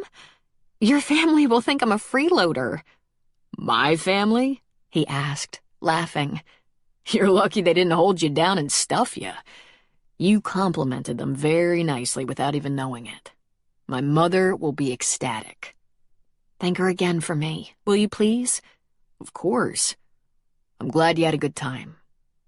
Will you do something for me?" "What's that?" she asked, wondering if she should send Corinne a thank you note. Will you call me when you're home? You don't have to call the second you arrive, but tonight? Maybe we can do a post-mortem on your visit to the crazy Lacumet farm." "It was far from crazy," she said. "I'm so glad I saw you last night. So glad I came today." He had a hand on her waist and leaned his forehead against hers. "It was a nice day." "Perfect," she agreed. "Will you kiss me goodbye?" he asked. "It won't obligate you to anything." She put a hand against his cheek. "I don't have anything." "Not yet, maybe. But we're pretty lucky, you and me. Our time together has been good. For both of us, I think." She pressed her lips against his, briefly, softly. "Okay," she said. 48. "I'm flattered. Drive carefully, slowly. Call later." "I will." Inside the house, several people were crowded at one small window, carefully peering through the shears, not moving the curtains. Corinne and Paco, Ginny and Ellie, Lori and George. A couple of kids. They watched the goodbye at the car. "They look like dawn and dusk," Corinne said. "The Princess and the Dark Knight," Ginny said. "Matt and a second chance," Ellie said. "She's so lovely in her heart, isn't she?" "Do you think he knows he's in love with her?" Lori asked. "He's a blockhead. He won't know for months," Paco said. "Paco!" 3 people admonished at once. "He's stubborn. You think I don't know my son?" They saw the kiss, saw him smooth her hair, watched him turn from the car and walk toward the house. They all scrambled away from the window. Even Paco moved at warp speed to his chair, looking all innocent. When Matt walked in the house, everyone was occupied. No one looked at him. "Uncle Matt, do you know you're in love with her?" Ellie's 9-year-old daughter asked him. "What?" Matt said. "Paco said you won't know for months because you're a—" There was a sudden plague in the room, a burst of heavy coughing. Ellie whisked her daughter away. By the time Ginger made the freeway, there were tears on her cheeks. The Lacumets were so wonderful, all of them. Matt was such a lovely, strong man, and what she felt for him was growing in her heart. She wondered what it might have been like to begin a romantic life with someone like him. If her baby was destined to die, how would her life have been different if she'd had a loving husband to hold her through the pain and tears? She might be falling in love with him a little. She was very afraid to love again. She was afraid she wasn't very good at it. And when she screwed it up and made mistakes, the next pain would be even worse. Chapter 8. On Monday morning, Ginger made it to the shop early. Of course, Grace was already there. Who knew how early she'd arrived? She was standing in the back room wearing a wedding dress. A sheet was spread out on the floor beneath her to keep the hem of the dress and its train clean. Iris and her mother-in-law Gwen were looking at the dress. "Good morning," Ginger said uncertainly. "It's going to be madness this week," Grace said. "Utter madness." Beautiful dress," Ginger said. "Not quite yet, it's not. It's my mother's dress. It's not really to my taste, and it's certainly not right for a wedding on the beach, but it would make her happy if I wear it. She has no problem with me altering it, but—" "I don't know that I can," Gwen said. "It's a little complicated." "What do you want to do to it?" Ginger asked. "I like the basic lines, but these puffy sleeves are atrocious. These gathers in the back over the butt, ugh. And we can't have a train. This thing is long and heavy, and I'm not dragging it through the sand. The deep cowl neckline and bodice, nice. I think I want about 4 yards of satin removed from this thing." Little cap sleeves, gathers smoothed and no train, but maybe 3 inches longer in the back than in the front, and maybe some lace applique right under the bust, Ginger suggested. But not an empire waist. That's too 16th century. Fitted, sliding right down your hips. Some seed pearls around this stunning décolletage would be nice. You're not showing yet, so it should be sleek. Simple, clean, brilliant white satin. Smooth lines. A couple of small flowers in your hair. Everyone just stared at her. "What?" she said. "Just an idea." "Perfect." Grace looked at Gwen. "Can you do that?" "I don't know," the older woman said. "It terrifies me. This is a designer gown." "I can do it," Ginger said. I sew. But I don't have a machine with me or any supplies. I didn't even bring a pair of scissors. And this fabric would need especially sharp scissors. I'm just not set up for it."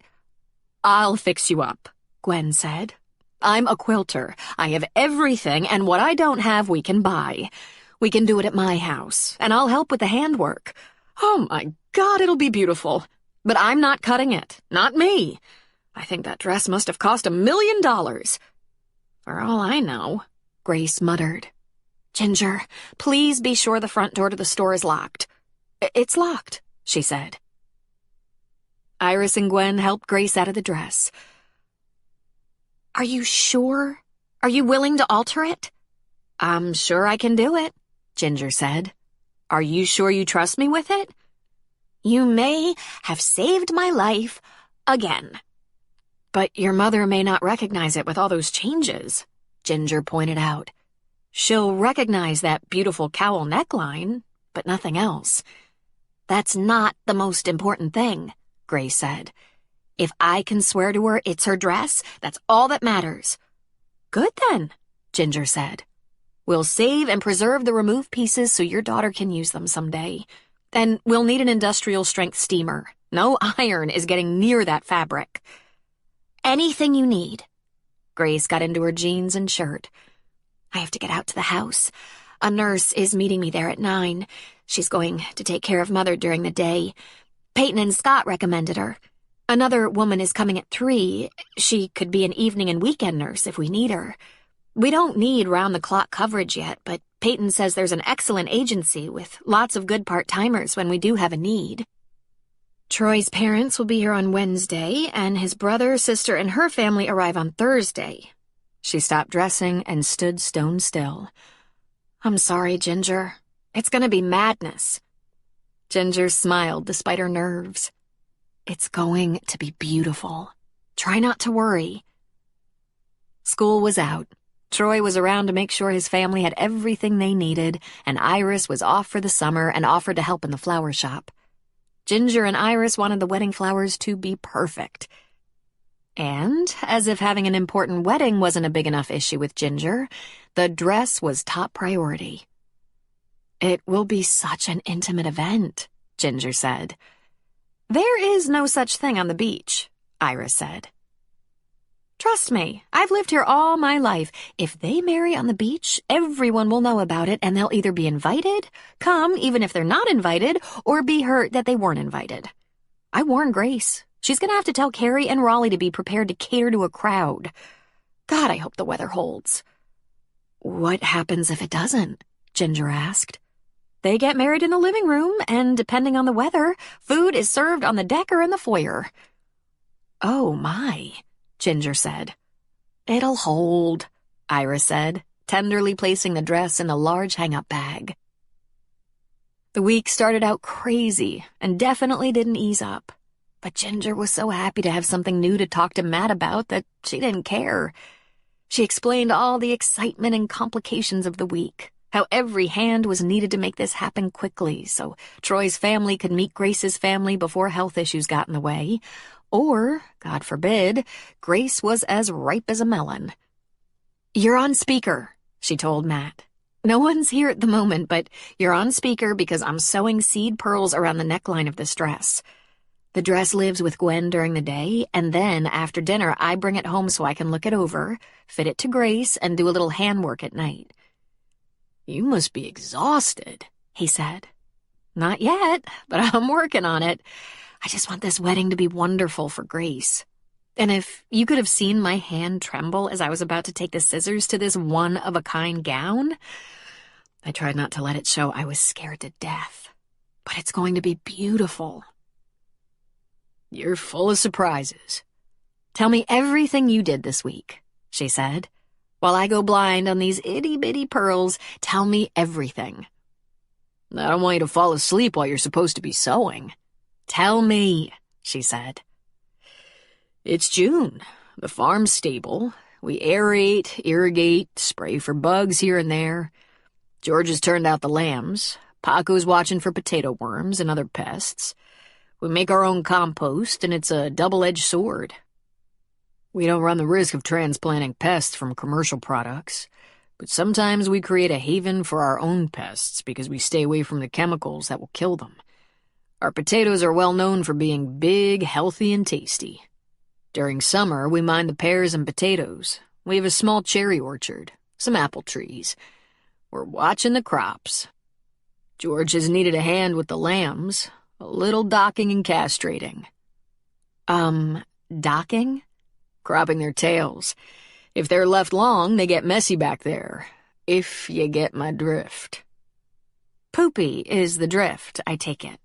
He laughed heartily at that. You don't want poop on your sweater. Why do you castrate them? Where do you plan to get more babies? George has a couple of very happy rams. They take care of the whole flock? She asked, stopping her sewing for a second. She had seen the flock. It seemed there were hundreds of them. They're very happy, he clarified.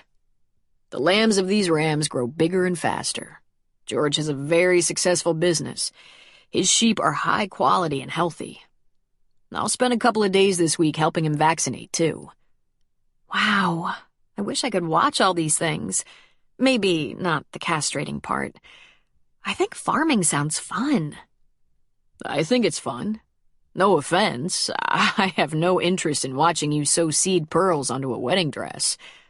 No offense taken. Watching sewing is like watching paint dry. When is this wedding exactly? He asked. Saturday at 4. I just want her to be beautiful and happy. Then my work is done. It's a nice time at the farm. We just watch the weather, which has been predictable, and do our chores, which are manageable. When can you come back up here? I can think of things to show you. It's only peak of summer and dead of winter I'm not running around like a maniac getting things done. I can show you the plans for the house. You already have plans? She asked. Not official. I have a rendering. I'm trying to keep it from being just another farmhouse. How do you do that? Glass, views, modern kitchen and bathrooms, sliding cupboard shelves. She laughed. There's no reason it can't be a beautiful house just because it's on a farm, right? Tell me about it, she said. Almost an hour later, after having made suggestions to the construction of Matt's beautiful house, she was ready to put the wedding dress away, get in her pajamas, get an ice water for her bedside table. This had become a nightly event, talking each other almost to sleep, filling each other in on everything from their deep emotional issues to the mundane events of seed pearls and sheep docking. Are you okay? He asked her. Surrounded by wedding plans and pregnant women? I am, she said. As Rayanne says, we're stuck with life, so we have to live it. It's been okay since I came to Thunder Point. I'm glad, he said. I better go then. Pears, potatoes, and sheep get up early. She snuggled down into bed and wondered if this habit, the phone calls that reached into the night, was a rite of passage. She needed to get back to having girlfriends to share some of this information with.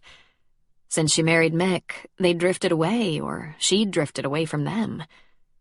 She'd ask Grace, maybe Iris. In 8th grade, she had a boyfriend named Bruce, and she remembered talking to him for what seemed like hours. Sometimes they just found recorded songs to play to each other because they had nothing more to say. Sometimes they just listened to each other breathe. They weren't nearly as exciting face to face. Matt was so protective. Are you okay? Surrounded by wedding plans and pregnant women? What a darling. Her cell chimed and she smiled. She clicked on. Forget something? She asked. Yeah. I forgot to tell you how awesome it was that you came to my gig. Mick! Holy crap! You look so awesome. More beautiful than ever. It made me remember how much you inspire me. I'm never better than when you're in the house. Oh, babe. What do you want? She asked. I'm gonna be in the area for a few weeks, and I thought we should get together. You can come to a couple of shows. We have a lot of history. Good history. Might be time to have another look at that. It's good for me, so it's gotta be good for you, right? She started to laugh. She couldn't help it. It was so Mick. If it was good for him, it must be good for everyone else, right? I was there to meet a guy. We didn't know you were the show or we would have picked another bar. What? A guy? Since when? Since a very long time ago. I don't live in Portland anymore, and the last thing I'm ever gonna do is get together with you to talk about our history. Lose my number. What? Where do you live? He asked. Houston, she yelled, hitting the end icon. She turned the phone to vibrate and turned off the light. It vibrated at once. A text was coming in. Why hadn't she changed her number? Because she hadn't needed to. Mick never called. Baby, what's wrong? Wasn't that the right song for you? For us? I thought it was just right. I thought about at this moment. What's wrong? She couldn't resist. She knew it was futile, that he'd never get it, that he was a self-absorbed cretin, but she just couldn't resist. What's wrong? Gosh, let's see. You divorced me when I was pregnant with your child. You brought me flowers at the hospital, and I didn't hear from you again until you sent a card a month after his funeral. And it wasn't even in your own handwriting. What could possibly be wrong, you stupid, arrogant asshole? Hey, I paid tribute to him in the next 4 concerts. I played Tears in Heaven. I must have had a mental break, she thought. Brain damage. That's what it was. How in the world did I ever think this idiot was a real man? Go away. Never contact me again. My boyfriend will kill you. Then my brothers will chop you into little pieces. Whoa, baby. You got some hostility. It was hard to sleep after a phone call like that. Then when Ginger did finally nod off, she was restless with anxiety dreams. The one that finally shook her awake being the worst. It was so vivid, so colorful, and shamefully real. Their house and the freestanding garage where Mick liked to jam with his friends were both full of people, spilling out into the yard. A lot of people gathered around to listen to him play, sing, talk about the business, gossip about artists he knew. Yeah, that's when I met the boss. He really liked a few of my songs. Wouldn't be surprised if he wanted to buy a few. It was getting a little loud. Mick was playing some rock, the speakers making the walls shake. She was getting nervous. They were supposed to keep the weed outside and the noise down. They were going to wake the baby. And the windows were open. These fumes could hurt the baby. The noise wasn't good for him. She went to Mick and appealed to him to clear the place out if he couldn't manage them, the people who gathered around. But he didn't acknowledge her. Her ears were ringing, and she decided it would be best if she gathered up the baby and went to her mother's house. But she couldn't find the baby. She should call the police or run to the house next door, but the neighbors were also in her yard enjoying the music. She was trying to get to her car, but her legs wouldn't carry her, and her car wasn't where it was supposed to be, and she had no baby. She wanted to call for help, but she just cried like a little fool. Mick was telling her to settle down. She wanted this. This is what you signed on for, he reminded her, frowning at her, going back to his guitar and singing. Then he was kissing someone, some woman she'd never seen before. Her stomach was in a knot, and she was gasping for breath. Her head hurt in the way dreams can be wild. She was pregnant, then she was searching for the baby and couldn't find him. Her eyes flew open. She was trying to catch her breath as if she'd been running. Her heart was pounding relentlessly, and it took her a second to realize it was all a dream. Instinctively, she rolled over, looked at her phone, saw Matt's number, and hit the redial. His groggy voice answered instantly. "What?" he said. "What's the matter?" "Oh, God," she said, suddenly aware she was calling him in the middle of the night. "I wasn't thinking. I'm sorry. I'm so sorry. It's nothing." "It's something," he said. "What is it?" "It's nothing," she said, willing herself to be calmer. She tried to slow her breathing. "I had a bad dream. I just reached for the phone and woke you. Jeez, they're gonna lock me up. I'm crackers." She ran a hand through her hair. "My God, I'm just plain nuts." "It's okay," he said more calmly. "It's okay. Just tell me what's wrong and we'll talk it through." She looked at the clock. "Never mind. You have to wake up in 2 hours and I'm fine." "I can sleep in till like 4:30. She laughed in spite of herself, wiping her cheeks. "I bet you wish anyone but me had knocked you out at your sister's wedding." "That's a privilege I would grant only you," he said. "What did you dream? Was it about the baby?" "Yes, and no. It was about my early years with Mick, back when we moved in together. Our house was a party house. It was my house. I rented it. When he was around, every night was spent rehearsing. There were always people around. Sometimes a few, sometimes a crowd. Groupies, musicians, you know. Music, noise, smoke, drugs. I wasn't into drugs, by the way. I tried some pot once, drank a little too much a few times, years before starting a family, but "I was in a fraternity," he said. "You don't have to explain." Sounds like a never-ending college party, right? I thought it would change when we got married, but it didn't. Why did I think it would change? He never said it would. In my dream, I was concerned about the baby, about the noise and the smoke and the baby, and he was telling me to chill. And then I couldn't find the baby. She finished in a weak whisper. "Matt, I never had the baby in that house with the parties. I left when I was barely pregnant.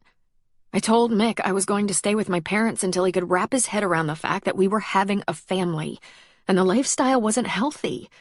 I couldn't be around all that secondhand smoke, and I needed sleep. That's when he told me it wouldn't work for him. He was sorry I didn't get it, but that whole family and baby thing just wasn't for him." He was quiet for a second. "The stress," he said. "I think all the stress is getting to you, Ginger. The wedding, the dress, the pregnant girlfriends." No, that's not it. He called me, right after we hung up. Mick called." "What did he want?" Matt asked, sounding more alert now. She laughed a little.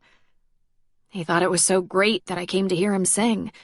He thought we should get together to talk about our good history." "And you said?" I called him an arrogant asshole and hung up on him. Then he texted me and said I had some hostility. "Jesus," he muttered. "You know, I've made some incredible blunders, but that defies imagination." It does, doesn't it? He used to bring his guitar to holiday dinners with my parents and brothers and serenade them. He didn't notice that they rolled their eyes and wandered away.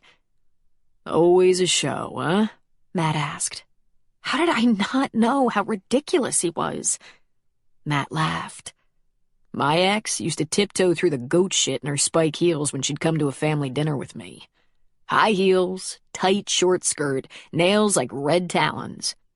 Everyone in the family looked at her like she was a clown, dressed for the circus.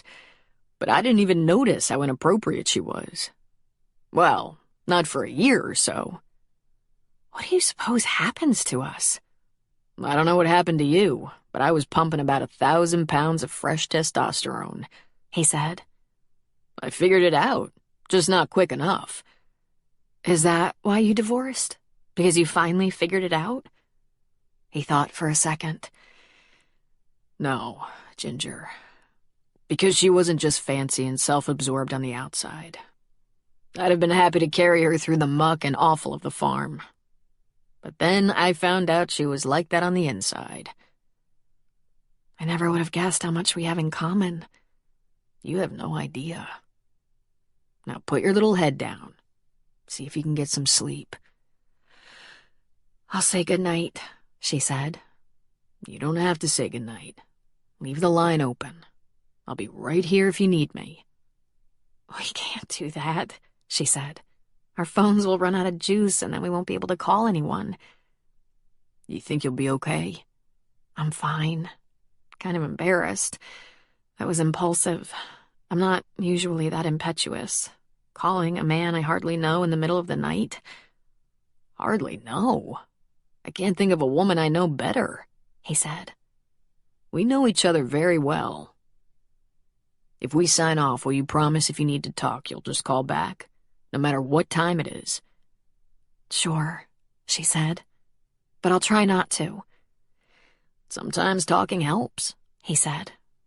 God, never tell anyone in my family I said that, okay? Okay, she said with a laugh. Matt held the phone against his chest. Look out, he told himself. Danger, danger. He wanted to be there with her. If he was there, she could roll over and he'd comfort her.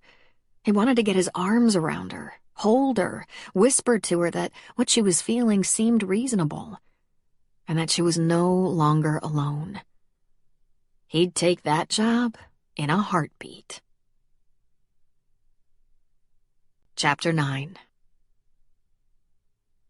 The fatigue of ALS might have slowed Winnie down, but it didn't keep her from staging her own wedding festivities.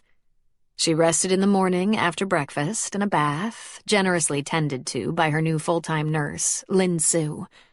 Then she was good for a little company and lunch, and with an afternoon rest, she had at least a few hours of socializing and dinner. Winnie's schedule of meals and rests had to be carefully monitored and protected to ensure she wasn't weak or fatigued because she had planned activities. As if I'm surprised, Grace said. Grace had every reason to expect the Headley family to be wonderful. After all, Troy was. What she wasn't prepared for was to find them more wonderful than she could have imagined. Troy's mother, Donna, was thoughtful, funny, and clearly a strong head of the family. Bert Headley was a big, good-natured cuddle bear, always smiling, always hugging, perpetually laughing, grandchildren climbing on him all the time. When Troy and 21-year-old Sam stood beside their father, the resemblance in looks and temperament was so obvious people would put them in the same family without knowing them. Troy's sister, Jess, was very like her mother in both looks and that quiet authority. Her husband, Rick, the firefighter from Morro Bay, fit into the family perfectly. Strong, good-natured, patient. And the 3 children, ages 2, 4, and 6, had piles of energy. But Troy, Rick, and Bert ran them up and down the beach until they were sandy, gamey, and worn out. When they came to what was Winnie's house, the Headley adults kept a hand on each child, careful that they wouldn't mess up the place or tire Winnie. Donna and Jess were the most interested in Grace's skating career. "I would give anything to see you skate," Jess said. "And I'd be happy to do that for you, but Troy might have a fit. she said, smoothing a hand over her tummy. It's not as though I'd take a hard fall and hurt the baby, but he's gotten very protective. I have the matter taken care of, Winnie said. I had my assistant from San Francisco send us the DVDs. Mother, you didn't, Grace said. We can't ask the whole family to watch home movies. But we'd love to, Donna said. And after the baby comes, once you're on your feet and have had a chance to practice a little, we want the real thing. The girls are going to be so excited, Jess said. After a family dinner that Donna and Grace joined forces to cook, the women and kids sat around the great room with the DVDs playing on the big flat screen, exclaiming over each jump, spiral, arabesque, axel, and double axel. After just a few minutes, the men were on the deck with drinks, except for Mikhail, who was giving commentary on the skating. Pretty soon, the little girls and Jess's 4-year-old son were twirling around the living room, making them all laugh. Troy, Donna, and Bert hustled everyone out of Winnie's house before it was very late, and Grace was able to help her mother get ready for bed. When we're not in wedding mode, Lin Sue will be able to settle me for the night, Winnie said apologetically. I'm happy to do it, Mama. I've had many reasons to resent this blasted condition, but I think tonight brought home to me the best reason to resent it. She sighed. I think you and Troy will have lots of children. I think you'll be wonderful with them, even if you don't have the stamina to turn them into great athletes. She sniffed. I hope heaven has a good window, Grace. I really want to watch them grow. Oh, Mama. We're not going to snivel and drown in self-pity, Winnie said. Instead, we're going to get you married. You picked a good one.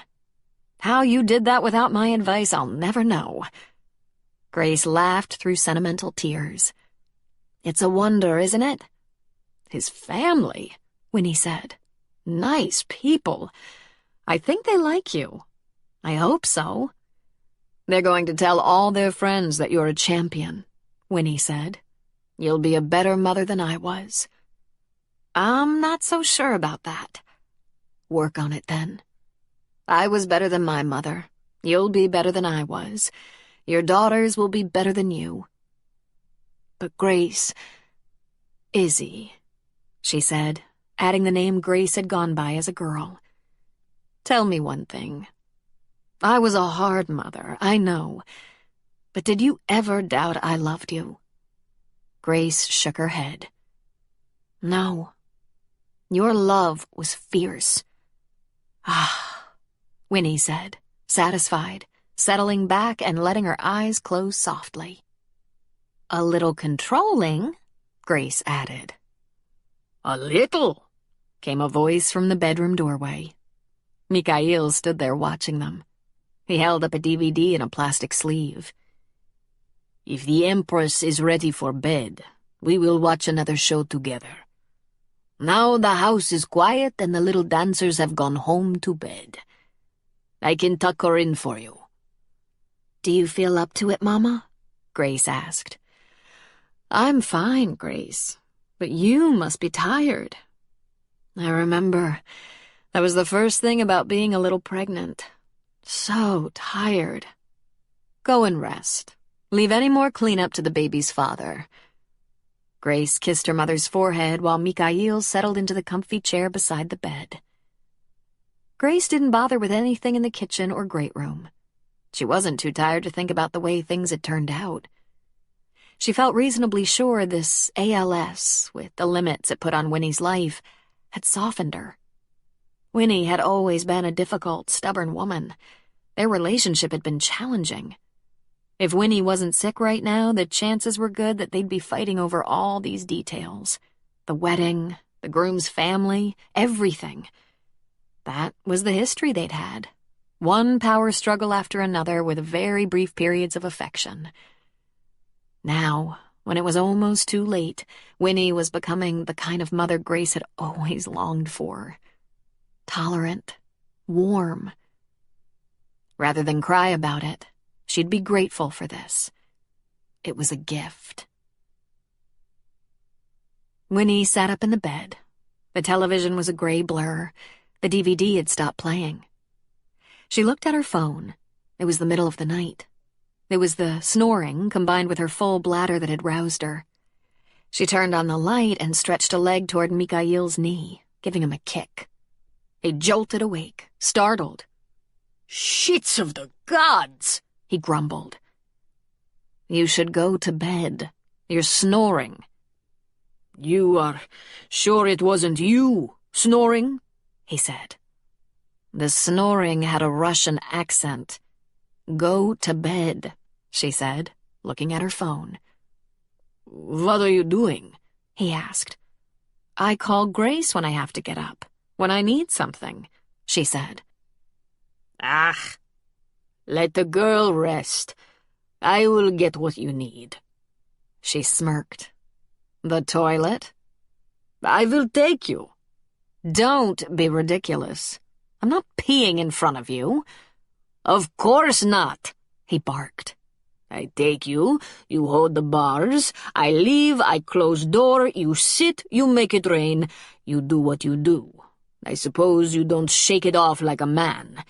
Then you can pull yourself up on the bars. Then what? Whistle?" She was shock-silent for a moment, but then she smiled. "I'll call Grace." "No, let the child sleep. You want I should get you some water?" First, the bath. Hi there. Need a quick breather? Here's a moment of chill music just for you. This audiobook is free. No sign-ups, no strings. Hope you're enjoying it.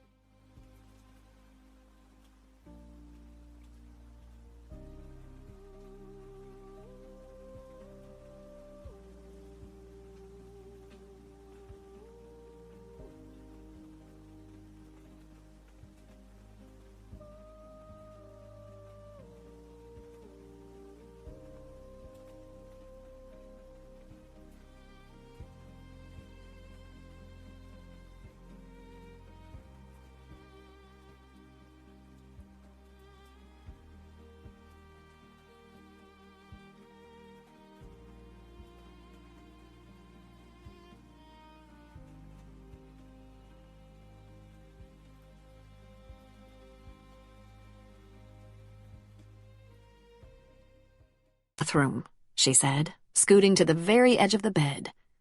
He stooped, put her slippers on her slender feet, and pulled her up. "Lean on me," he said. "I'm not a young man to carry you, but you can still walk 10 steps. You'll be fine. Then back in the bed, yes?" "Mikhail," she said with a laugh. "Make it rain? Really?" "You have trouble to understand meaning of this? I trust you know what to do." "I'm going to do it right here if you keep making me laugh," she said. "Please, no," he said. "I am wearing the stocking feet." Winnie did all she could to comply, though a middle-of-the-night trip to the bathroom had never been so entertaining. She did as he suggested, holding the handicap rail beside the commode until he left. Then, adjusting her nightgown, lowered herself, made it rain, with a little laughter at the thought, and then stood, and flushed. Oh, how she wished she could whistle. There was a little light tapping.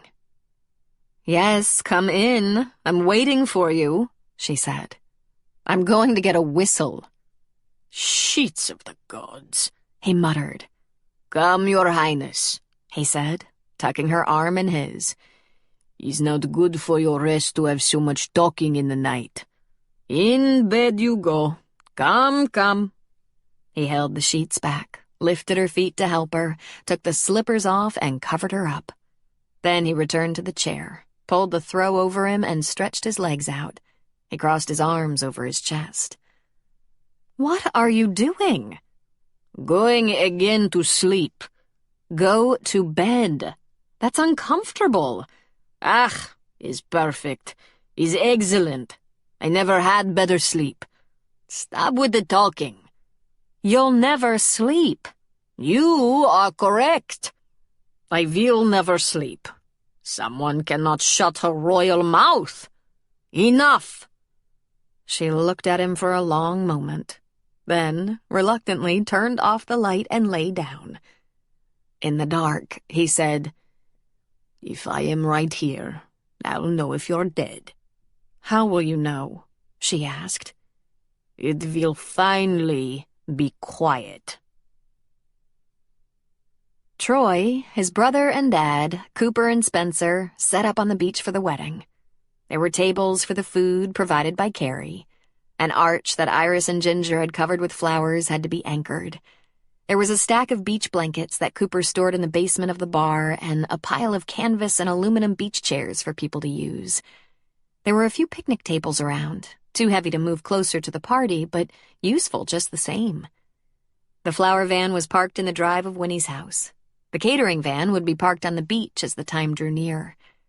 In addition to food and flowers, Cooper arranged for a couple of kegs and several large bottles of wine. 20 or so people had been formally invited. Another 25 had been informally invited. Still, another 25 would probably show up. Troy was told to get ready downstairs in their little apartment, while Grace would be on the main level with her mother. Because it was her mother's event, too. A beautician had been called to do hair and makeup.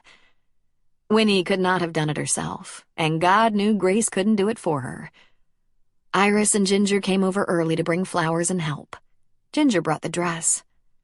Several times during the week, Grace had looked at her wedding gown, a work in progress.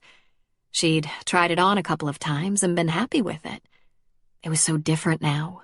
Less than an hour before the vows, Grace's hair pulled back and caught up in curls that cascaded down and back, makeup finished. She stepped into the dress. Iris closed up the many small buttons in the back, and she turned toward the mirror on the inside of the closet door. "Oh, my God," Winnie said in a breath. "Stunning. Beyond stunning."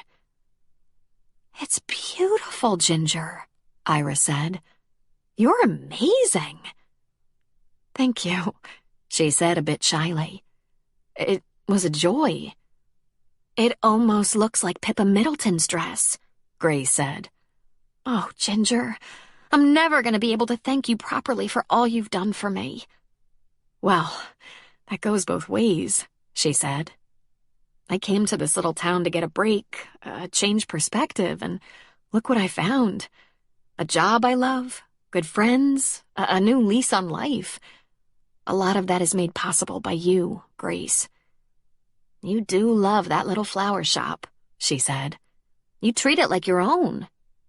"I love it," she said. "If you think I could stay on a while, I'm willing. There's a place for you as long as you want it." "Thank you. I've been very happy there. When the wedding's done and things calm down a little, I might look for a small apartment or something. I should give Rayanne her life back." She laughed conspiratorially. Rayanne and Al must really have to plot to have any time alone together. Grace's eyes lit up. "I know what I can do," she said. "When the wedding is over and Troy's family leaves, he's giving up his apartment. There's no point in paying rent there while we're living here. The first thing we're going to do is bring his big leather sectional and TV over here for our downstairs. I'm gonna need to find something furnished." Grace raised one brow. "Does it have to be large? Could a studio do the trick?" "Sure, of course. I hope I'll continue to spend lots of time with Rayanne and some of my new friends. It's just where I hang my hat." "How about my loft above the store?" Grace asked. "Troy's parents are using it while they're in town, but soon it'll be empty. I don't have any plans for it." It was first shock, and then her features were taken over by disbelief. "You'd let me rent it from you?" "No, I'm afraid not, Ginger. I'll only let you have it if you continue to work in the shop, and it'll be rent-free." "I couldn't," she protested. "That's just too much." "Nonsense," Winnie said. "What use does Grace have for it now? Well, I could store my furs there." "Mother," Grace said with a laugh. She looked at Ginger. "There won't be furs to store," she said. "My mother was very fond of them, overly fond, but we agree there's no use for furs here. We'll keep her warm." "But you'll keep at least one to remember me by, won't you?" Winnie asked. "Absolutely," Grace said. "If it'll make a good rug." "You're incorrigible. I spoiled you as a child, and what has it gotten me?" There was a light tapping at the door. Mikhail poked his head in. "There is time before the vows, and a groom is pacing out here. Put his mind at ease, my dove. Tell him you still agree to this marriage." "Is he showered and dressed?" Grace asked. "Because no one touches me unless he is showered and dressed." "I'm showered and dressed," Troy yelled from the other room. "He has the nerves. Come and soothe him, Poopsick. He's making me want to drink." Grace walked out to the great room where she noticed that Sam and Rick were sitting patiently on the sofa, while Troy appeared to be pacing. When they saw her, they jumped to their feet. "What in the world is the matter?" she asked him. "Are you having second thoughts?" "Me? God, no. I just want to get this done before you come to your senses." "Well, I was all settled until I met your family, and now—" She grinned at him. "I'm thinking I could be better off with young Sam." Sam grinned hugely. "Awesome. Don't even joke about that," Troy said. "He has no morals." Then he reached for her hand. "Come with me." They walked outside onto the deck.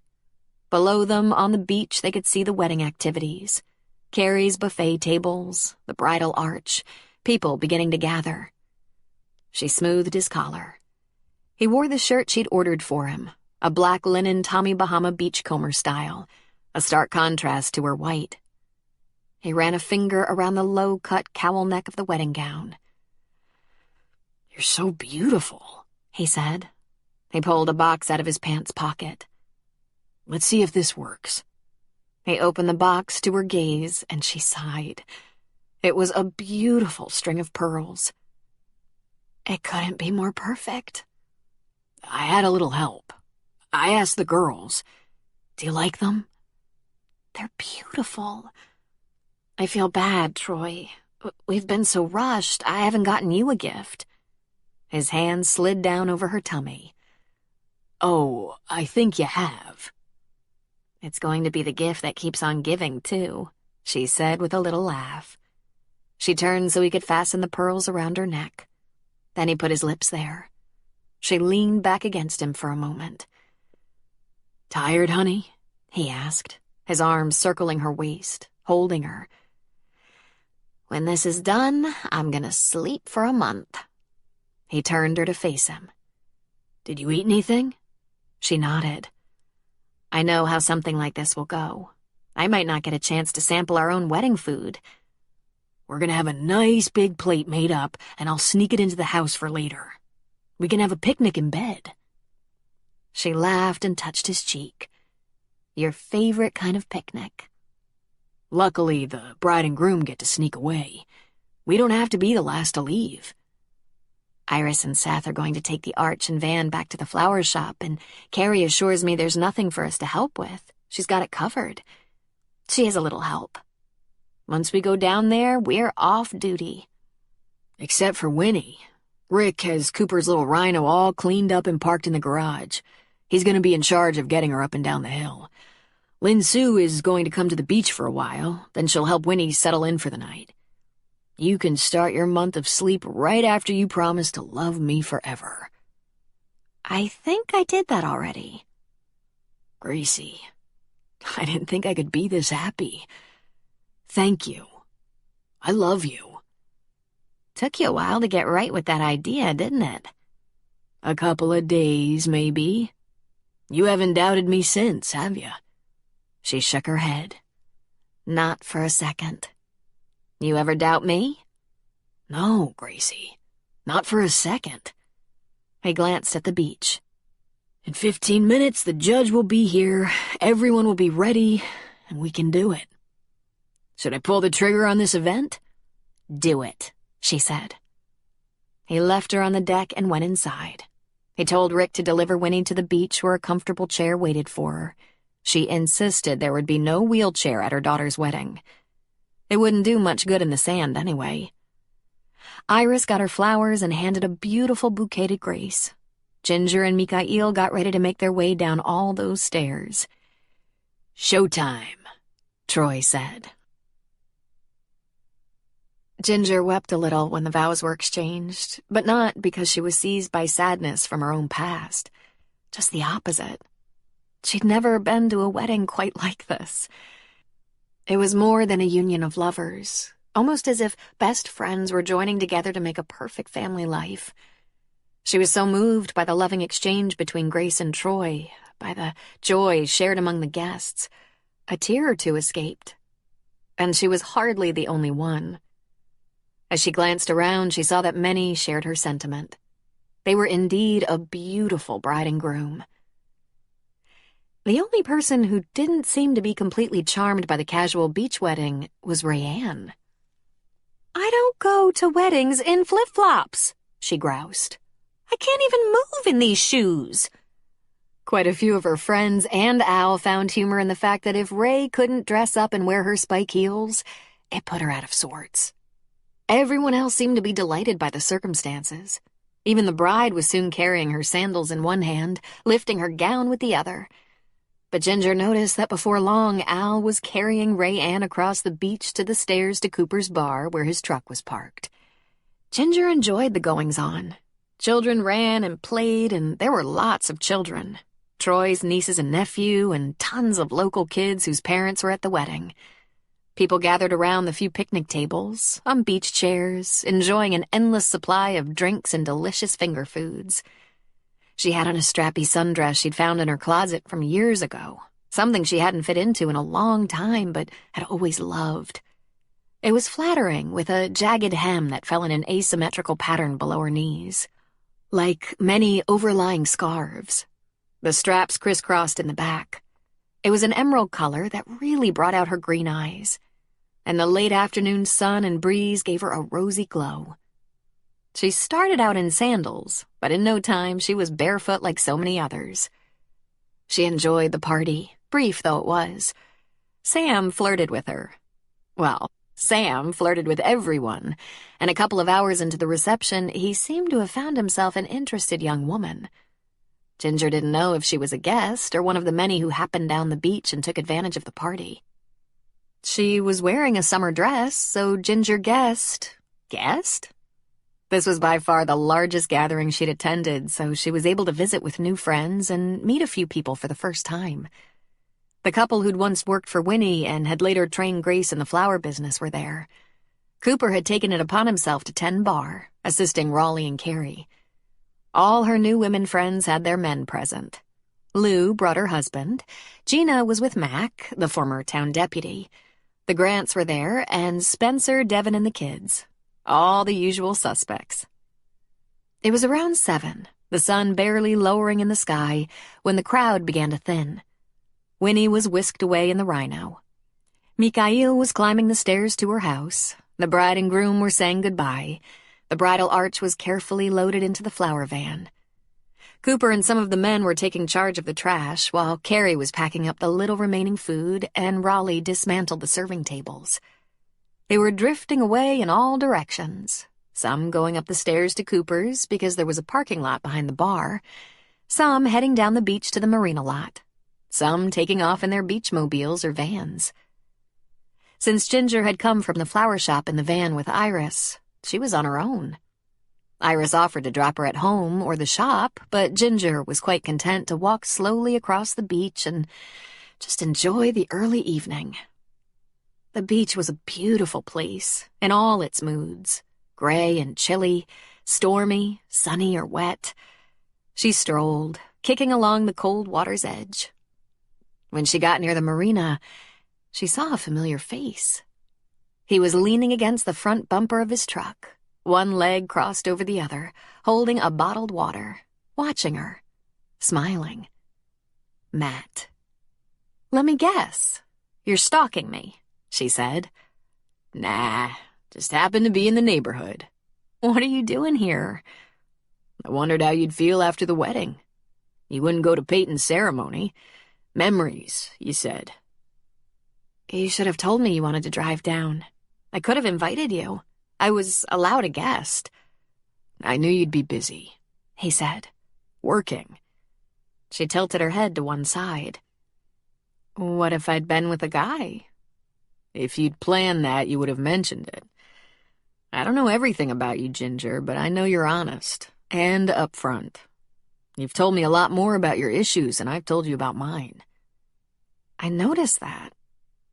"So you're here because—" "You might want someone to talk to," he said with a shrug. "How was it?" "It was perfect," she said, smiling. "Very informal and perfect. It was almost like a bunch of people were having a party on the beach and two broke away from the gathering to get married. People were standing around, visiting, having a drink. Then the judge, the same judge who married Iris and Seth, I take it, stood by the arch, cleared his throat, and it began. Troy and Grace stepped up in front of him. The traditional vows were repeated. They said a few sweet things to each other, and that was it. A kiss, extra long, I think. Then it was back to mingling and enjoying the day." She looked up and around. Perfect day for it. "It does seem perfect. Want to go for a ride?" "Where?" "Up the coast a little bit. Or maybe down the coast. Just to a lookout to watch the sunset." "Sure. You came a long way on a bet. I might have been busy." "I know. In fact, I thought you might be. I thought maybe it would go on for hours. Or maybe you'd be out with friends from the wedding or something. It was just a spur-of-the-moment thing." "And if I was busy? You turn right around and go back?" "I could. Or I could call Peyton and see if she'd put up with me for the night. She has mysteriously stopped lecturing me. I suspect Scott." With a hand at the small of her back, he directed her to the passenger side of the truck and helped her up and in. Then he got in the driver's side and buckled up. "Do you care where we go?" "You decide. We could just go to Cooper's." "I thought after a day full of people you wouldn't mind a little quiet." "Good idea," she said. "I'm tired, that's for sure. It was a packed week of work, sewing, trying to keep track of wedding day details to help Grace. Lots of flowers. Iris and I decorated the arch they used. It was so beautiful. And it's such a funny place. Thunder Point. They invited a few people and everyone else heard about it or saw it and just came. Grace was ready for that," she said with a laugh. She and Troy ordered up enough food and drink to accommodate a huge crowd. "In my family, if one person has an event, there is no possible way to keep it small. If you're invited and don't go, you better be prepared to bring your x-rays to prove you had a broken bone. And if you're not invited, you're obligated to start a riot within the family. Nothing like a good feud." "Does that really happen?" she asked. "You must have a very small family if you have to ask." "It's just us, mostly. The extended family is shrinking. All of Rayanne's immediate family have been gone a long time, and she never had children. My grandparents are gone. My folks are in their 60s. My brother's almost 40. "All it takes is one renegade who decides to have a bunch of kids, and suddenly you're a country," he said. She laughed. "In the Basque culture, that's not really a renegade, now is it?" "My generation hasn't been as prolific as some. Most of my brothers and sisters want a reasonable couple of kids. Except Ellie. She already has 5 and wants more. She started real young. Peyton wasn't going to have any. Then she met Scott and got knocked up before the wedding. But she doesn't have time for too many. Plus, she loves that little clinic. She's not going to trade off her medical profession for the mommy track." "What about you?" she asked. "Do you want children?" "They certainly did," he said. "But I'm a little old-fashioned. First, I'm going to have to find a happy marriage. And just like you, that's not going to happen soon. We're stung, Ginger. We're both still in recovery. Bad time to try to partner up with happily ever after in mind." "I suppose it is," she said. "This looks like a good spot," he said, pulling into a wide lookout. He maneuvered the truck around and backed in. "It's going to be kind of hard to see like this," she said. "Wait," You're gonna love this." He jumped out of the truck and ran around to her side, helping her out. He directed her to the back, lowering the tailgate to the truck bed. Inside the bed of the truck were a couple of lounge pillows, blankets, and a cooler. "Wow," was all she could say. This was how my parents went to the drive-in movie. For myself, I've never been to a drive-in movie, but my dad explained courting in his day. Couples couldn't be alone in the back seat of a car, which is why drive-ins were invented, I think. So they got cozy in the back of a truck. "I'm kind of dressed up," she said. He smiled. "And beautifully, too. I've got you covered," he said, and jumped into the truck bed. He unrolled and spread out a sleeping bag on the bottom of the bed, shook out a blanket and covered the lounge pillows, then jumped out. He laced his fingers together to assist her in getting in.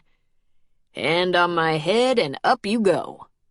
"Is this legal?" she asked. "What, parking at the lookout? Why not?"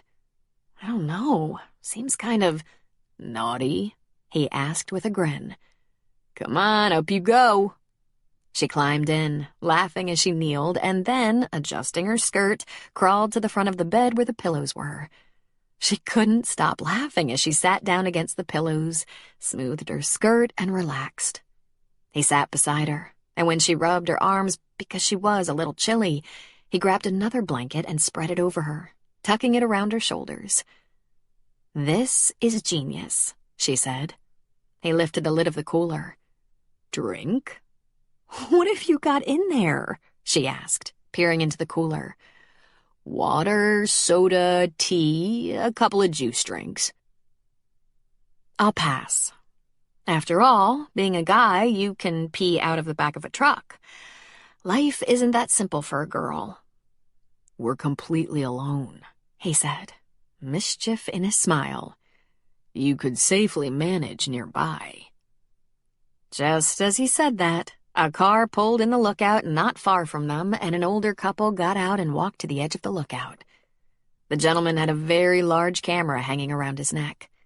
They waved hello, then went about the business of photographing the sinking sun over the Pacific. "Well, we'll be alone again in a few minutes." "I'll pass," she said. But it was sunset, and sunset over the Pacific was a good show. There wasn't exactly a crowd, but there were quite a few cars that pulled in to watch. Some folks got out and walked around, some stayed in their cars, and every time a car pulled into the lookout, Ginger laughed. At one point, she wanted her cell phone to take her own picture and realized that, of course, she hadn't taken a bag to the wedding and had no phone. Matt got his out of his pocket and handed it to her. "Click away and send them to yourself." Cars came and went, and Ginger took a few pictures of the sunset. It was better out here than at Cooper's, probably because it felt closer, there being no beach or bay between her and the setting sun. She snuggled under the warm blanket, and before long, darkness overtook them. And they were alone. Matt put an arm around her and pulled her closer, up against his big, warm body. "If you do that, I might fall asleep on you," she said. He gently kissed her forehead. "You fall asleep if you want to. You're safe." She felt safe. In fact, she felt cherished, protected. It was a feeling she hadn't had very often. They were alone, quiet in the dark, and she felt a contentment wash over her. She'd like to stay here, just like this, forever. He turned toward her and gently kissed her forehead, her temple, her cheek, her ear. She lifted her lips, and he touched them with his. Then he adjusted slightly to take her into his arms and cover her mouth with a sweet and thorough kiss, holding her close. Oh, God, he was a very good kisser. She let her lips part slightly. Very good. She escaped the warmth of the blanket to wrap her arms around his neck and hold him closer. She gave herself to his mouth, his arms, and it was pure heaven. She tried to think when she last enjoyed physical affection like this, and it was blurry. long before she got pregnant. Oh, there'd been sex, but that feeling of being adored, of being swept away, of falling into some kind of bliss, that was long ago. Headlights strafed them, causing them to reluctantly break apart. A highway patrol cruiser pulled up beside them. The spotlight at the top of the car shone on them. The trooper got out and stood up, looking at them over the top of the vehicle. "You folks okay there?" "Well, we were," Matt said with a laugh. "What's going on there?" he asked. "We were making out, if you need to know." "Drinking?" he asked. "No, sir," Matt said. "You're welcome to check. Got a cooler of drinks here, water, soda, etc. We're enjoying the sunset, and then some." "Well, I hate to throw a wet blanket on this party, but I don't think it's wise, using this spot for romance. You aren't breaking any laws, but you're real isolated. You'd be better off getting a room. At least the door locks." "Point taken," Matt said. The trooper drove away, and Matt put his arms around her again. "You afraid to be out here alone? With just me?" "I have a feeling you could keep me safe." He kissed her again, long and wet and deep. "Ginger, I don't know whether to congratulate myself or apologize. I've been wanting to do that for a while now. But we both know I'm a mess." She ran her fingers over his scruffy cheek. "Please don't apologize." "I won't," he said. "I should get you home." "Whenever you're ready." They were quiet on the drive back, but held hands all the way. When he parked in front of Rayanne's house, he leaned across the console to give her a brief kiss. And when he helped her out of the truck, he stood there with her for a moment, embracing her and kissing her deeply. She couldn't help it. She was melting into him and wanting him so much. "I had a nice surprise today," she whispered against his lips. "Grace is giving up her little apartment over the shop. She offered it to me." She smiled at him. "I'm going to have my own place soon." "How soon?" he asked, surprise in his voice. "A couple of days, actually. Rayanne has been so generous, but she's used to living alone, and she does have a boyfriend." He lifted her hand and held it close between their bodies. "Do you have a boyfriend, miss?" "Not sure," she said. "But I think I want one." He gave her another quick kiss, then turned her toward the house. "I'll call you tomorrow." Chapter 10. He ran. He could have stayed overnight at his sister's house and had a more leisurely drive in the morning, maybe even a little more time with Ginger. But instead, Matt hit the road and headed north, though it was almost 9. He was a little panicked, most definitely conflicted. He was falling in love with Ginger, and it was a bad idea for him to be in love. If he recalled, he had 2 gears. Not in love and thinking straight, or in love and a complete idiot. He wanted to fall into Ginger and drown in her. She was going to let him. And now she was getting her own place, where they would be alone. It was dark and he didn't have the radio on, so he tried interviewing himself to see if he could figure out what was happening to him. Was he over Natalie? Most definitely.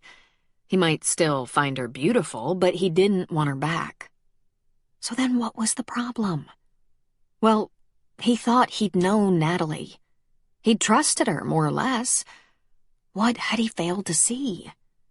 He had known she wasn't perfect, and that was okay with him, because he wasn't perfect either, and damn, she seemed good enough for him.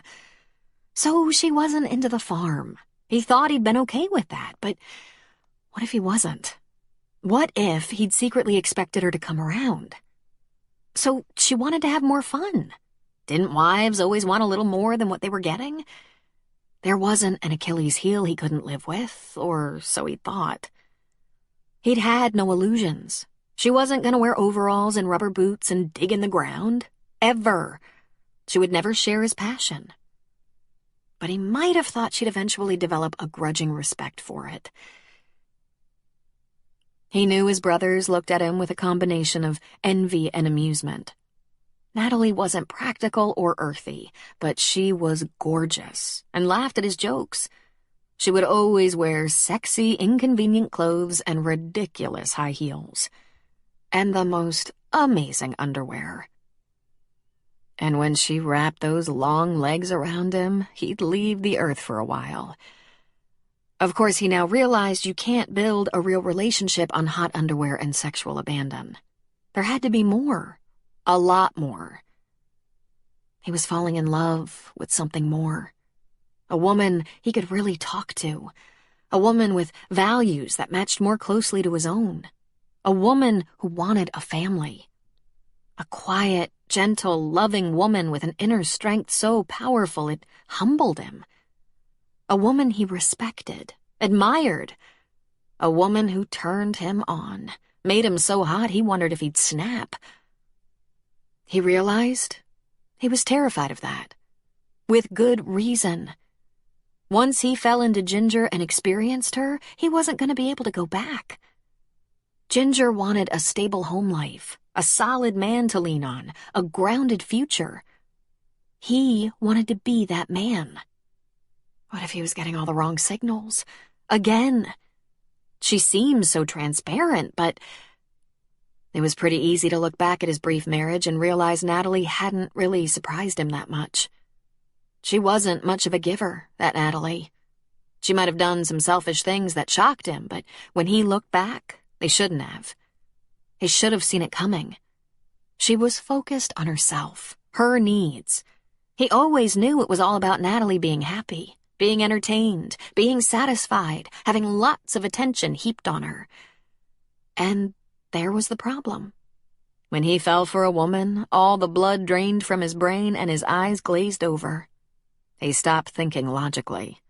He stopped being pragmatic. What if he let go, let himself fall for Ginger? And what if it was a big mistake? What if there were some other things he couldn't see right now, lurking, that would keep them from having a successful long-term relationship? Like, oh hell, he didn't know. If he knew, he could check them out, examine them. Sometimes these things sneaked up on you. He was going to have to be still and quiet for a little while. It would be a good time to dig, aerate, fertilize, trim, and prune.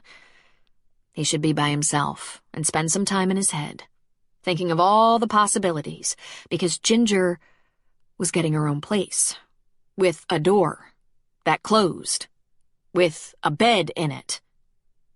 If he was wrong about a woman he felt that strongly for again, it was going to be ugly.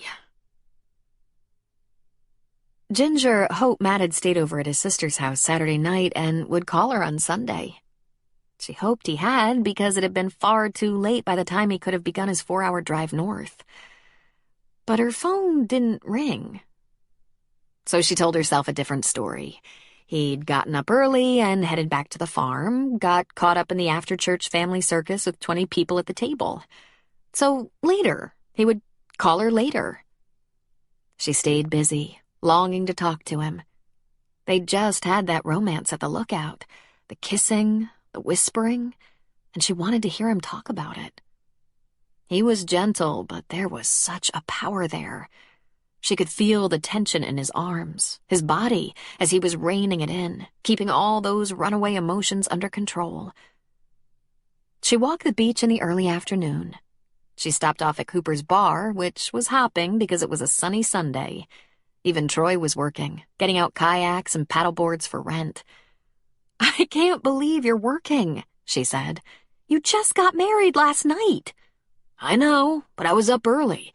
We had a great breakfast with the family, and now they're all headed home. Grace is exhausted. She's taking a nap. I think we wore out Winnie, too. The only person with energy to spare is Mikhail. He's looking for things to do. Last I saw him, he was headed into town on foot, determined to look around." "You should be with Grace," she said. "Shh, don't tell. But I got restless. I don't want a nap. I'm gonna go over to the loft in a little while and clean it up for you. You do want it, right? I do, she said excitedly. I've only been in it a couple of times. Can I go too? Help? Sure, he said with a shrug. I'm gonna give Cooper a couple more hours. Should I call you? You can. Or I think I'll go to the shop and make sure everything is right for tomorrow morning. I'll be over there already. So, back to town she went. There wasn't a lot to do in the shop, though the Saturday rush for the wedding had left it a little messy. The arch was standing in the alley beside the back door, as promised, and had to be dismantled and put away. There was the usual sweeping and wiping down to do. She listened to the work cell, but there were only congratulatory messages for Grace and no orders. She looked at her own cell phone several times, wondering why Matt wasn't calling. There was a kernel of fear in her. She couldn't wait any longer. She texted him, "Are you home safely?" Then she stared at the phone, waiting. He didn't reply. If she didn't hear from him soon, she would call Peyton. In the meantime, she began to tidy the back room and office. The phone that a couple of months ago she didn't even care to recharge was now in her pocket. She was waiting for it to chime or ring, and she hated that.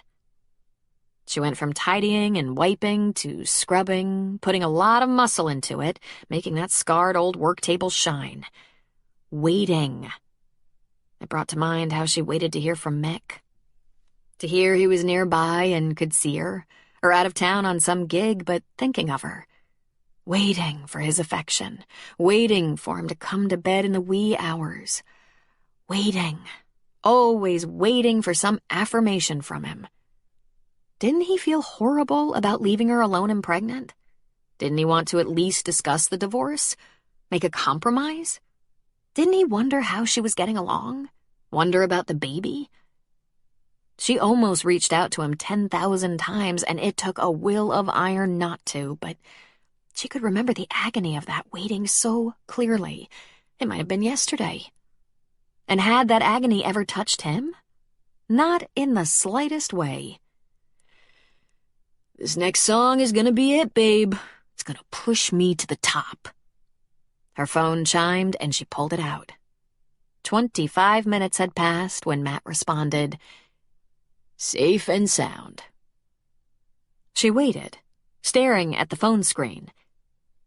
Was there nothing more? No, talk to you later? Hope you weren't worried? Had a good time last night? Nothing. She felt her eyes well with tears and told herself to stop. She couldn't be that woman again, that woman in love and desperate to have her passions returned. She couldn't cry for attention from a man, hoping he'd call, hoping he'd notice, hoping he'd care. It was too painful, living in a one-sided relationship. She turned off her phone. She blew her nose. It wasn't long before Troy arrived, knocked on the locked back door of the shop, and then took Ginger upstairs. It was such a darling little apartment. One room, really. The bedroom separated from the living room by an arch. There was plenty of room for one person. A large bathroom, the linen closet, which held a stacked washer and dryer along with shelves, a galley kitchen with a few cupboards, and a table for two. But there was a regular-size sectional and wall unit holding a TV. The bed was queen-size, and there was a wall unit of drawers and closet space. "This is adorable," she told Troy. He was busy moving around the little apartment, checking the bathroom, bedroom, kitchen. "Well, I should have known. My mother wouldn't leave a speck of dust behind." He flipped open the lid of the washer. "I guess this means you even have clean sheets on the bed. I'll run this load of sheets, make sure the bathroom is clean, and—" "You'll do no such thing," she said. "I'll take care of that. I know you have your own apartment to clean up. Didn't I hear you say you're taking the living room furniture for your game room in the new house?" "There will be no games in the game room," he said. "That will be our living room. It's a good apartment for us." "What do you need from here?" Ginger asked. "I think Grace took everything we could use when we moved to Winnie's house. I cleaned out the fridge before my folks came, and Since we don't have our own kitchen, Grace left some kitchen things here. I'm gonna move out of my place this week now that I don't need the space for my family." "This is very thoughtful of you and Grace," Ginger said. "And if you ever have family coming to town, just say the word. I always have space at Rayanne's house. I can give you back this guest room whenever you need it." "Thanks. We'll try not to impose," he said. "I guess you can have it whenever you want. And here's the key." "Is there anything else here you want to take with you?" "Grace moved all her personal things out early last week. Everything left here is for your use. You shouldn't need too much." He picked up the container of laundry detergent and gave it a shake. "You only have a couple more loads in this," he said.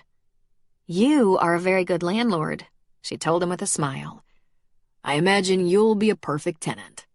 He looked around. "She was really smart to do this, wasn't she? Right over the store and all." "She was smart about everything." "I thought I'd have to do some cleaning, but there are even vacuum tracks. It's all yours. Move in whenever you want. I'm going back out to the beach to see if I can get Cooper to help me move. With his truck." He grinned. "And I'll walk back to Rayanne's and give her the good news. She can have her life back." "I'm sure she loved having you." "I'm sure she'll love having time with Al more. But no worries. I'm sure I'll see Rayanne every day." As she was walking back through town to Rayanne's, she thought about her new life. That was easy. I'm not going to be lonely. I'm not pining over some man who wants me one minute, can't remember my phone number the next. I'm a whole person. I have a great job, a super loft to live in, good friends, a little family nearby. But she gave him 48 hours to remember he had kissed her passionately and promised to call. 48 hours to get a text, a message, a call. Then she'd changed her cell phone number. "How do you like that little space upstairs?" Grace asked Ginger. "Oh, it's perfect," she said.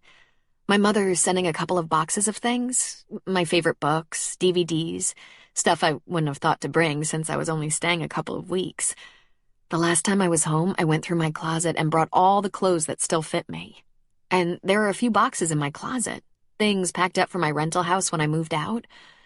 I worked in housewares and in bridal registries. I have some of the prettiest wine glasses, earthenware, sheets and towels, and small items that there will be plenty of room for. I've always used the cooler to refrigerate things I didn't have room for in that little fridge," Grace said. "I've already figured that out," she said. Poor Rayanne. She didn't know whether to jump for joy or cry when I told her I had my own place. I had to reassure her that we're still close, we can get together for dinner, for a glass of wine, for girls' night. Grace wandered over to the front window and looked out.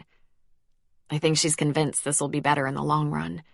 She needs personal space, and I need to not hide in the bedroom with the door closed when Al is on the property, she said with a laugh. Grace turned from the window. She wore a melancholy expression. "Mikhail," she said. "He's taken to long walks while Winnie is having her morning washing and primping rituals, and again in the afternoon while she's taking her nap. But he gets her breakfast, makes sure she has lunch, and although he doesn't think I know this, he sleeps in the chair in her bedroom at night." "Oh," Ginger said. "That's so sweet. I had no idea how devoted he is to my mother. Are they in love?" "I don't think so. Not the love we'd identify with. I don't know if they're like best friends, brother and sister, or an aging couple. I think Mikhail is grateful to Winnie for all the years they were a team while I was in training. He became like a father to me after my own father died. And of course he took direction from Winnie, who'd hired him. And Winnie took direction from Mikhail, who had great training instincts.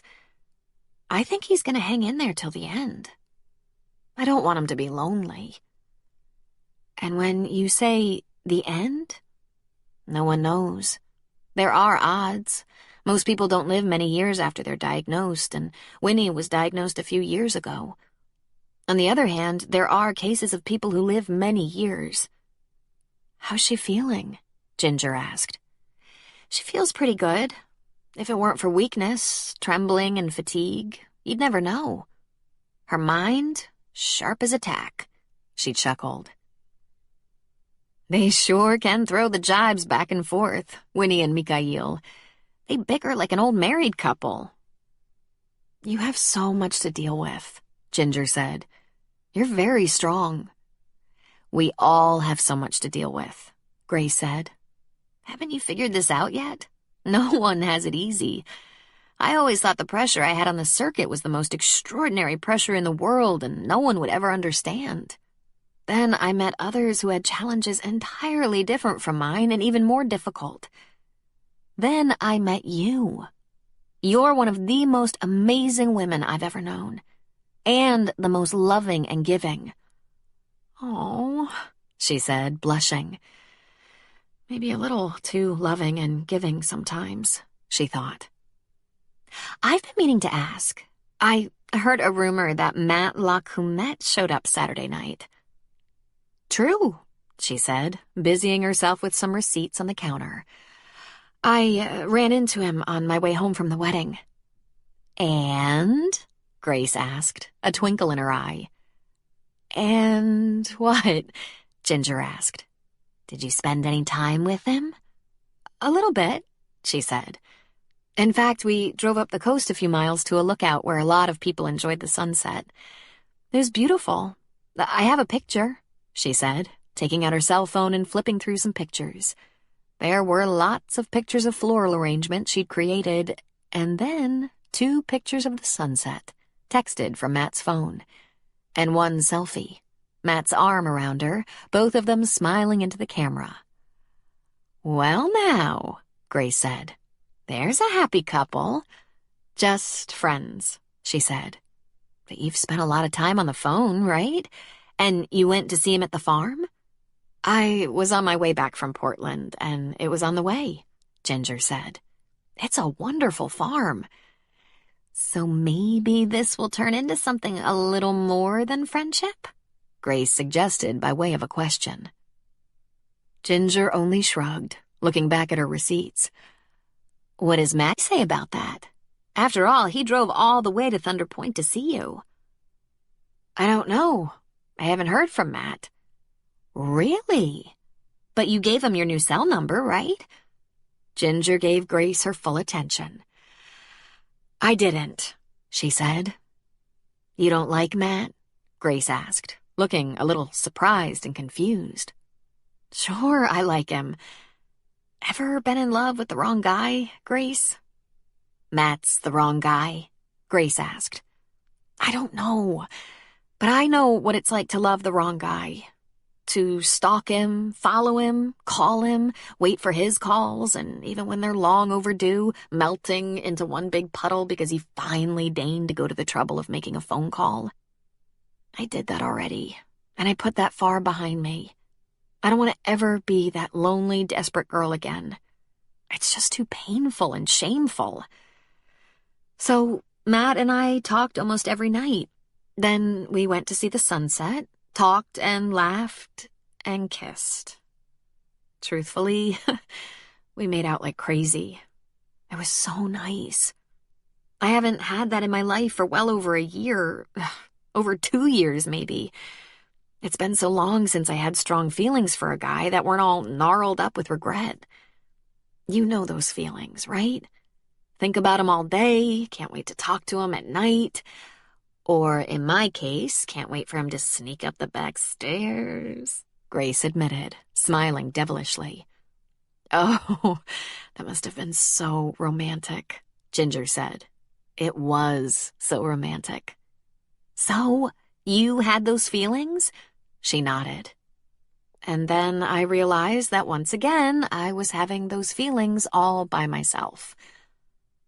Are you sure about that? You tell me.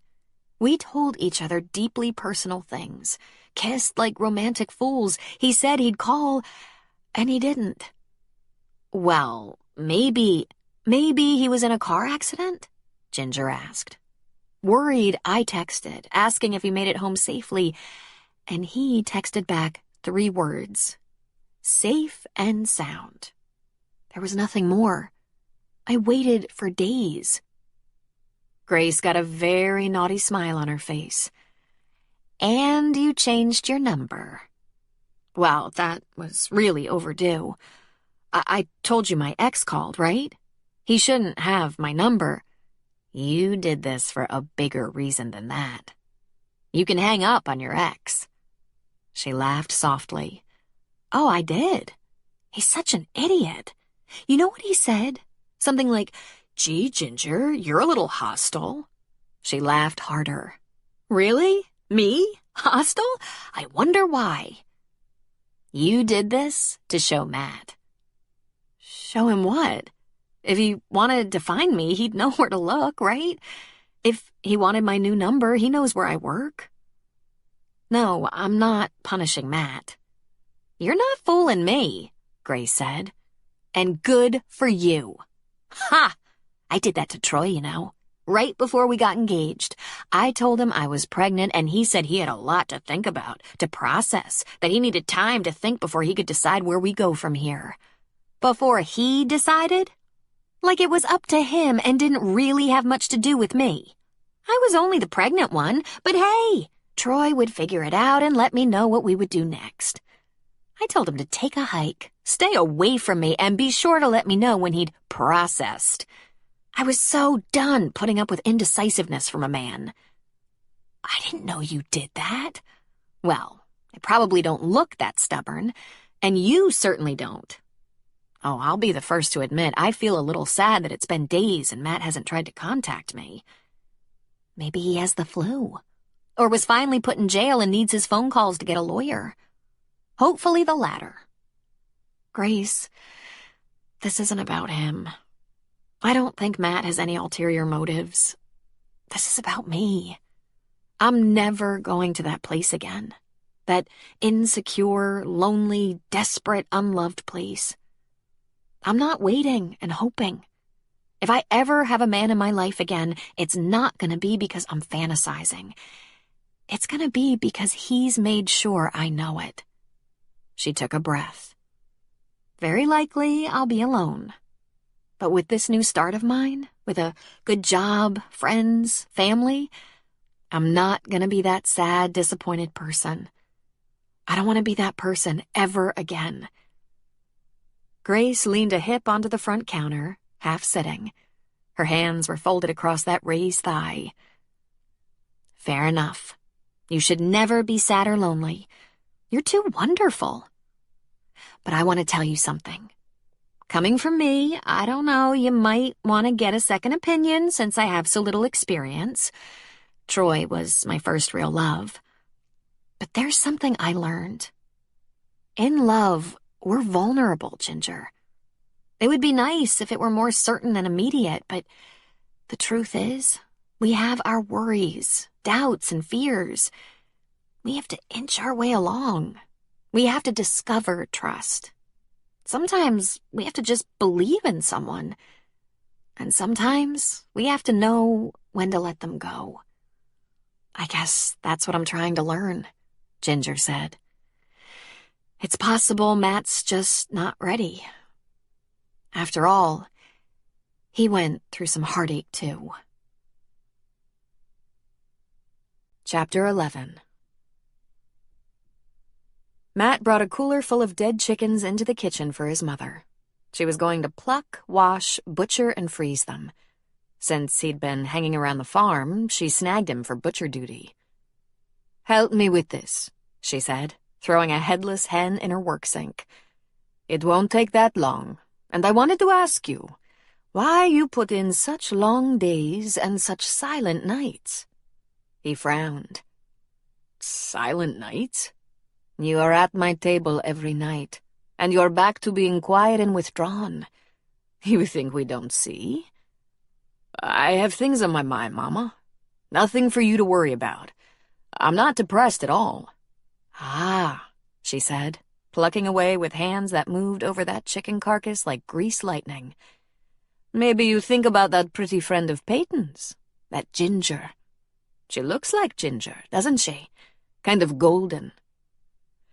I've been thinking about the farm, the house I'd like to build. It's a big step, building a house, he said. And how is that pretty Ginger? I'm sure she's fine, he said. I should call her. Oh, I thought you liked her. I do like her, he said. Corinne laughed softly, feathers flying. She held up a naked, plump hen.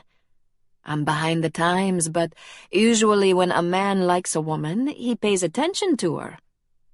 She lives in Thunder Point. I can't exactly carry her books home from school, Matt said irritably. I understand that. Just so you're not confusing her with Natalie, Corinne said. They're not alike. I know that, he said. I'm gonna go clean the mess in the barn. Then I'm going out. Of course. Friday night, Corinne said. No dinner tonight? I'll take care of my own dinner. Have a nice time. I'll see you Sunday? Maybe, he said. I put in a long week. He wasn't going to share dinner if they were going to be watching him. You did? I think you worked harder than Paco. Not easy to do. The farm is quiet for now. You should take advantage of it. I was catching up. I'll see you soon. And you're welcome for killing 10 hens. Nasty work. You made a quick job of it. Why couldn't she thank him? He wondered. All his parents could do was get in his business. He scrubbed up in the barn, then got in his truck. He had a problem with that pretty Ginger. First, he'd granted himself a couple of days to think about things. About her. Then he realized he'd ignored her. Hadn't called when he said he would, and probably either pissed her off or hurt her feelings. And that took a couple more days of silence. Here it was Friday, and last Saturday night he'd promised to call her the next day. When he was younger, he'd have pretended that he'd forgotten, or he'd have made up some excuse. Ginger was too smart to fall for that. He'd been all knotted up inside because he was starting to need her. Wanted her so much.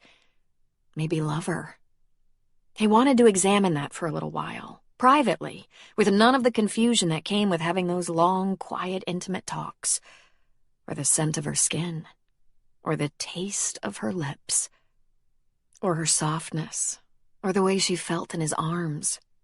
He wanted to be sure he wasn't setting both of them up for disappointment before he went one step further. Then his mother, who knew everything, said, "As long as you don't confuse her with Natalie." And he snapped out of it. Ginger had emotional sturdiness. She knew how she felt. She wasn't always thinking of herself first. In fact, how she could help others seemed very important to her. Whether they talked or kissed, she was so honest about her feelings. Far more honest than he'd been. This was a high-quality woman. And he'd been screwing around, wondering what to do next. Before leaving the farm, sitting in his truck, he called her. "This number is no longer in service." He tried it 5 more times. Then he called Peyton, who was still at the clinic. "Hey, Peyton, Ginger's phone is disconnected. Something's wrong." "Nothing's wrong. She got a new number." "Huh? Oh, okay, I need the number," he said. "Why? You lose it?" Yeah, lost it." That hesitation ruined him. "You liar," she said. "She didn't give it to you. Why didn't she give it to you? Did she get a new number because of you?" No. I think it was her ex. She said he called her, or something." "When did you talk to her last?" Peyton demanded. Come on. Is this really your job, deciding who gets her phone number? Give me a break, will ya? I want to talk to her, right away." "You screwed this up, didn't you?" "Peyton," he said in a threatening tone. Then he calmed himself and took a breath. "Okay, listen. I might have done a stupid thing." "Shocker," Peyton said. Matt wanted to reach through the phone and strangle her. "Okay, listen. We were together last Saturday night after the wedding. I took her out, we had a great time. I wanted to see her again right away. It was that great. But I thought maybe I should think this through, since my track record is, Shitty, Peyton filled in. I was gonna say spotty. Jesus, could you be any less supportive? I took a little time to think it through, okay? I was starting to have those feelings, I scared myself a little. I made a big mistake with Natalie. I didn't want to do that to Ginger. She's too sweet to have some idiot like me make a poor decision and get her into something not good for either one of us. So yeah, I shouldn't have waited to call her, but I had to think it through. So that's it. I know Ginger isn't like Natalie, and I'm not like I was with Natalie, and I thought about things, and I need that number now. Wow.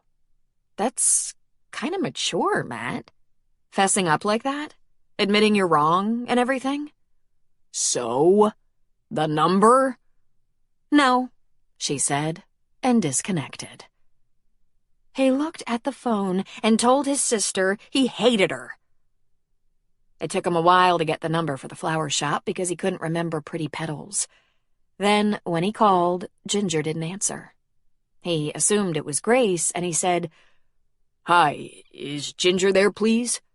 "Sure. Can I tell her who's calling?" The moment of truth, he thought. "It's Matt. Matt LaCoumette."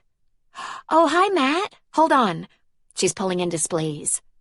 He heard Grace summon Ginger, and then she came on the line. "Hi, Matt. How are you?" "I don't know," he said. "You tell me. Did you change your number because of me? Because you're angry?" "No, of course not. I changed it because it needed to be changed. And no, I'm not angry. But I can't really talk right now. We're closing up the shop and it's busy." "When can we talk?" Let's see. I have plans tonight, right after I get cleaned up. I'm going out to dinner with Rayanne and some friends. Maybe I could give you a call later, if it's not too late." "Ginger, I was calling to tell you I know I screwed up. I didn't call when I said I would. I hardly answered your text. I ignored you. You really scared me when my call wouldn't go through. I should explain. I was thinking about us, about whether—" Matt, Matt, I can't wait to hear all about it, but I really can't talk right now. It's a little busy here, and I don't want to keep my friends waiting. I have to sign off. We'll catch up later." She disconnected. Matt sat there in shock. All confidence was gone. The Ginger he was falling in love with just announced it to the world. She would not be taken for granted. She wasn't going to put up with vague messages and broken promises. She'd already been there once. She was all done with that. And like a shotgun blast, he understood everything. The whole time he was getting closer to Ginger, he'd been focused on Natalie and a relationship that hadn't worked from the start. That was mistake number 1. Then he'd built a barrier of self-protection, aloofness. Distance from the woman he knew better after a couple of months than he'd known his wife in a year. Mistake number 2. So, mistake number 3 would be sitting there like a doofus, acting confused and licking his wounds. A little fight replaced his sudden lack of confidence. Ginger hung up and went back outside the shop. She rolled up the awning and dragged a big pot of colorful mums into the store. She stopped dragging when she ran smack into Grace. "It's not as though I meant to eavesdrop," Grace said. "Bull. You probably wanted me to put it on speaker." That would have been helpful. "So? What did he want?" "Apparently, he wants to grovel. I wonder when he figured it out. I think about 10 minutes ago. I have to say, I'm very relieved." "What's his story?" "Well, obviously I don't have the whole story, but I think the gist is Matt's a little gun-shy. He married the wrong girl. I think he sort of knew it all along and married her anyway, and of course it didn't work out. And he likes me, which I think scares him. My educated guess is he doesn't want to screw up again. You'd have to understand his family a little better to appreciate where he's coming from. I know you met them, but it's entirely different when you sit down to Sunday dinner with them. They're so enmeshed in each other's personal lives. It's hard to have a secret.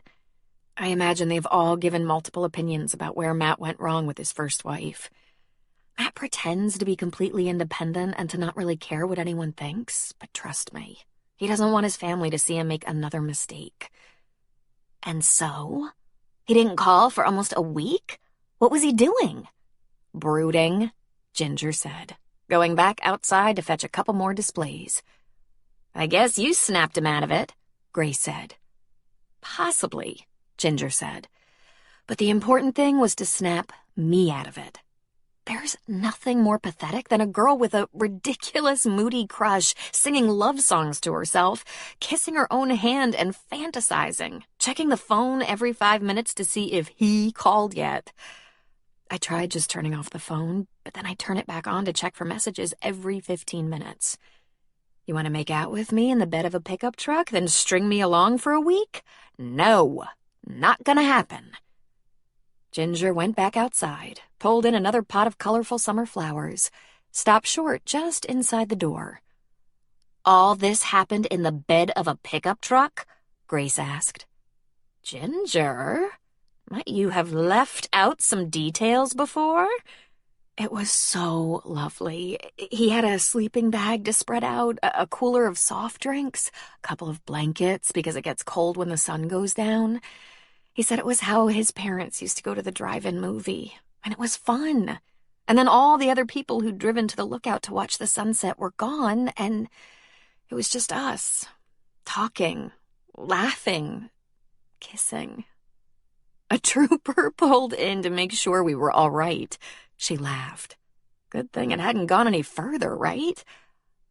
Will you call him tonight? Sure, if it isn't too late when I get home. I'm not playing games here. I don't mean to punish him. I just think guidelines are important. You could just give him your number, Grace said. I could have, couldn't I? When I talk to him next, I'll give it to him if he asks. You might not be playing games, Grace said, but you were sending a message. Don't bother to deny it. And he got it. I think we're done out here, Ginger said, speaking of the front walk in front of the shop. Ready for the close sign? Ready. I'm just gonna clean up my office and shut down the computer, then I'm headed home. I suppose you're going upstairs to wash off the flowers before dinner with the girls? I am. By the way, have I told you how much I love it up there? It's like a little cocoon. It's just perfect for me. I nestle in at night, flip through the channels or listen to music, relax, read, check emails on my laptop, fall asleep in my little nest. It's so wonderful, Grace. I know, she said, grinning. You tell me 5 times a day. Have I told you how wonderful it is having you in charge of the shop? Opening and closing, taking orders, giving me so much freedom? 5 times a day, Ginger said. Ginger went upstairs to shower and change. Tonight was dinner at a Greek restaurant in Bandon, and she was looking forward to it very much. It would be Rayanne, Lou, Carrie, Gina, and Gina's daughter and stepdaughter, Ashley and Eve. 3 generations, more or less. With the college girls home for the summer, their group had grown and become even more fun. Ginger got the biggest kick out of these college girls and their stories, even as their mother, grandmother, and aunt cringed.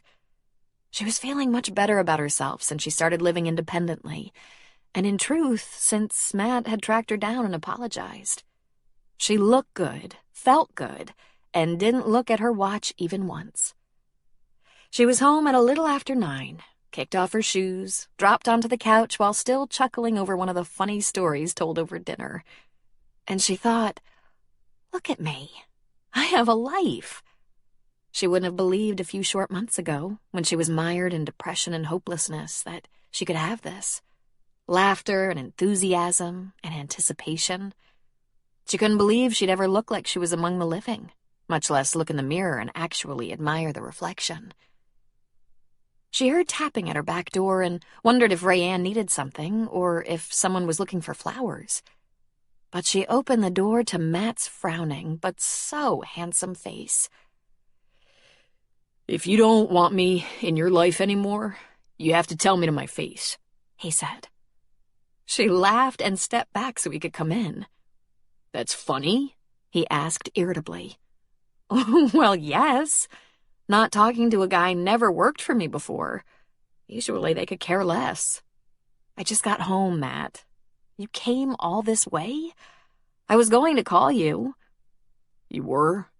I said I would, she told him. And there is no reason I wouldn't. You came all this way because I got a new phone number? I came all this way because I have to apologize, he said. Again, she smiled. Their first dinner together, the beginning of a most unexpectedly lovely relationship, had been about apology. Since you really excel at apologies, I look forward to it. He shut the door behind him, slid an arm around her waist, and deftly brought her mouth up to his, kissing her. She was bent over his arm and hung onto his shoulders to keep from crumpling to the floor. His kiss was hot and demanding and delicious. Then he moved his hands on her face, holding her against him, covering her mouth with an almost desperate heat. Her lips opened for him, and he swept the inside of her mouth with his tongue, and she not only allowed this, but welcomed it. She held him close, moaning, sighing. It was a very long time before he let her go, even enough to speak. He panted eagerly. Well, you're pretty messed up, she said. We really have to talk. Maybe a little later. And she went back to his lips, her arms around his neck. I couldn't give you up if I wanted to, he whispered. I don't want to. Then he sighed and put his lips against her neck, holding her close. God, I thought you'd given up on me. But you're the one who disappeared, not me. I know. I'm not good at this. Haven't you figured that out yet? She laughed as she ran her fingers through his thick black hair. No, I don't know. You're pretty good. She pulled back a little so she could look into those troubled, coal-black eyes. I don't know what you're holding inside, but if you don't get it out pretty soon, you're gonna start getting headaches. Worse headaches. How did you know? He asked. She shrugged. I don't have headaches anymore. She kissed his cheek tenderly. If you can't trust me with whatever it is, there must be someone you can talk to. A priest, maybe? He laughed. Definitely not a priest. Then he kissed her neck, holding her against him. I feel better already. He ran his hand down her back and over her butt. Much better. Maybe we could sit down. Would you like something to drink? He looked down into her eyes. Can I have something to drink later? Right now, all I want is you. And I want you real damn bad. You should have given me a little notice. For what? You feel like velvet and you taste like... heaven. What is that smell in your hair? It's like dessert. Vanilla. I don't have any birth control. His laugh was deep and a little evil. He looked into her eyes again, and his were getting fiery. I'll take care of you, he said. I'm prepared. She shook her head. How does that not surprise me? Don't most men bring flowers or champagne or chocolates? Okay, forget the flowers. I'll do that next time. This time, I was in a little panic. She pressed herself against him. I think the panic has passed. Are you ready for this? I'll be careful. I'll take good care of you. I trust you, Matt. Then why? Why the phone number thing? After, she said. We'll talk when there's less distraction. Good idea, he said, lifting her into his arms. He carried her into the tiny living room, eyed the couch, and moved on past it to the bed. He set her down gently, sitting down beside her to kick off his shoes, get rid of his belt and shirt, then turned to take her into his arms again, delivering kisses that were hot and strong. He He slid the straps of her dress down over her shoulders, pulled it down, and kissed her breasts for a long time. She held his head there, his mouth sucking gently, then not so gently. She turned into soup. She felt the hot and molten passion inside her flow through her until she was almost aching for him. And that made her squirm. She pulled him down on the bed and reached for his jeans, struggling to find the snap or button or zipper, but after a moment of that, he stilled her hands. "Easy," he said. "I've got it." "I thought it would be slow," she said with a shade of embarrassment. He pulled condoms out of his pocket before tossing the jeans aside. "It'll be slow next time," he promised. "Right now I think I should take care of you. Orgasm." He laughed. Great icebreaker. Her dress came down to her waist, up to her waist, and there she was with a whole bunch of clothing around her waist while everything above and below lay bare to his hungry eyes. "Oh, Ginger, I love those little panties.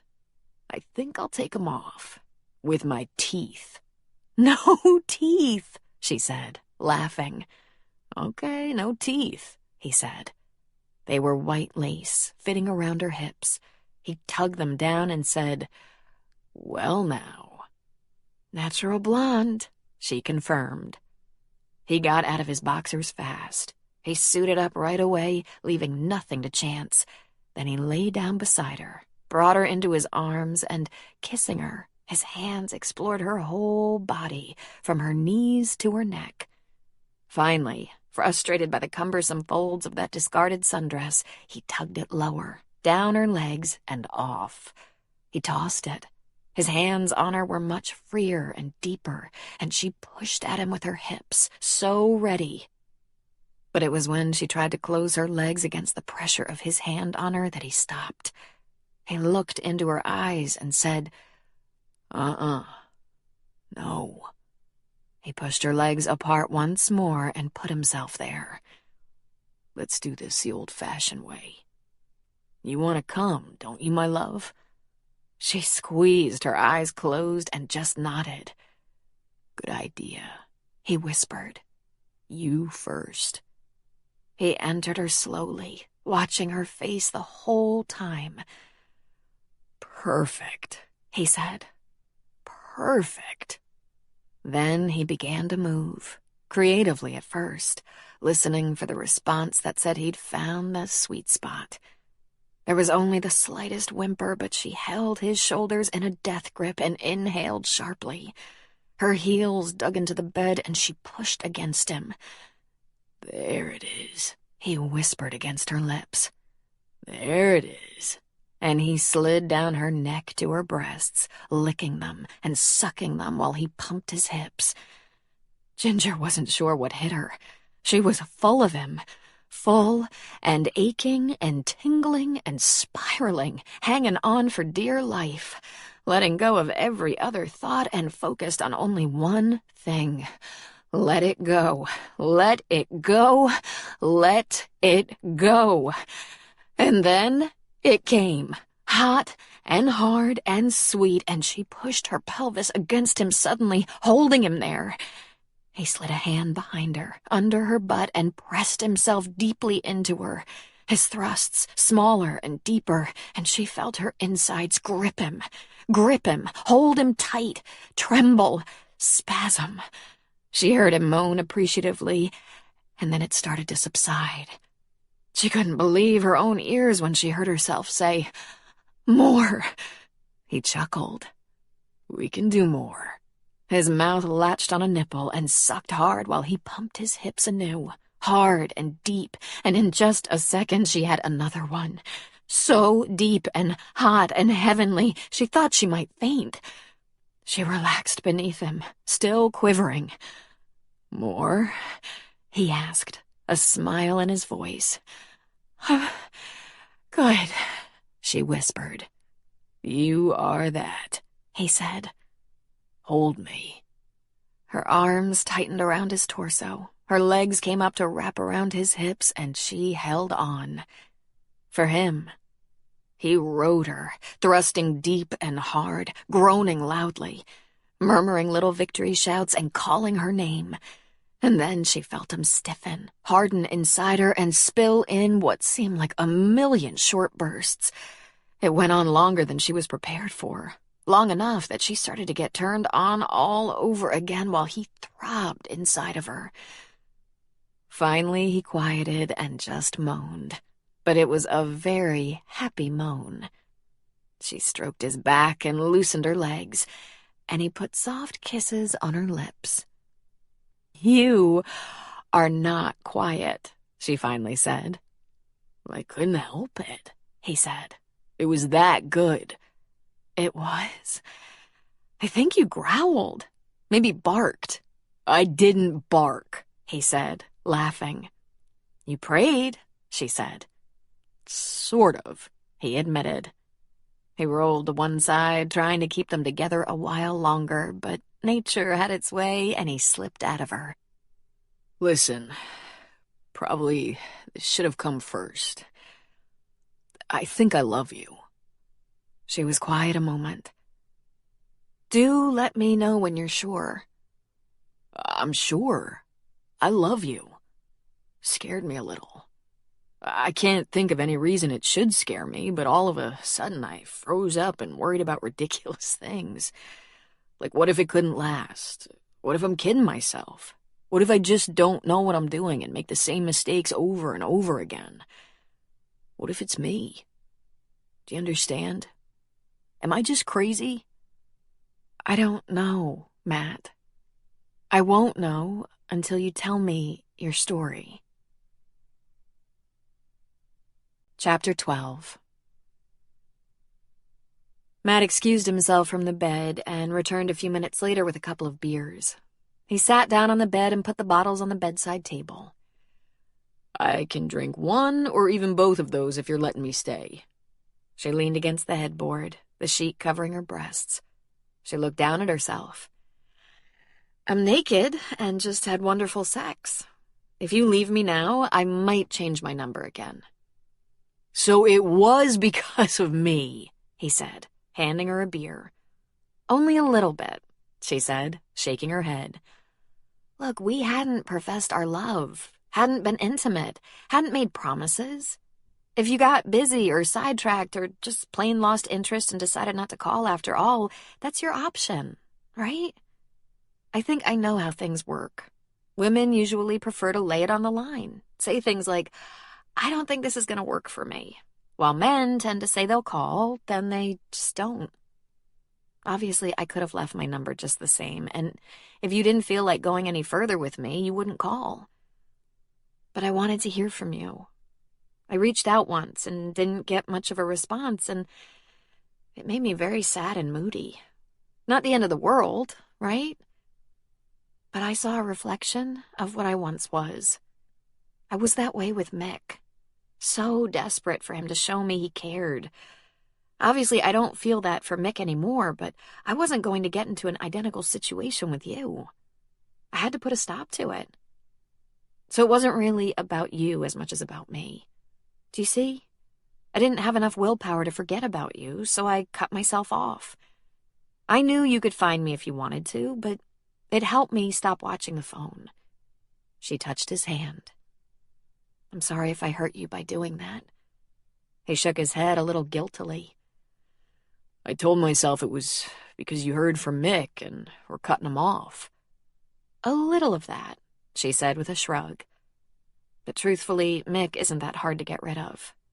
Just tell him you don't live for the chance to worship him, and he's long gone. I'm sure I'll never hear from him again. "Did he ever offer to support you and your child? Did he ever try to save it? The marriage?" She shook her head. It wasn't what he wanted. He wants to be a star. He's perfectly willing to take me along for the ride. He always said he made some of his best music with me. "God," Matt said. "You must hate him so much." No, I don't care about Mick.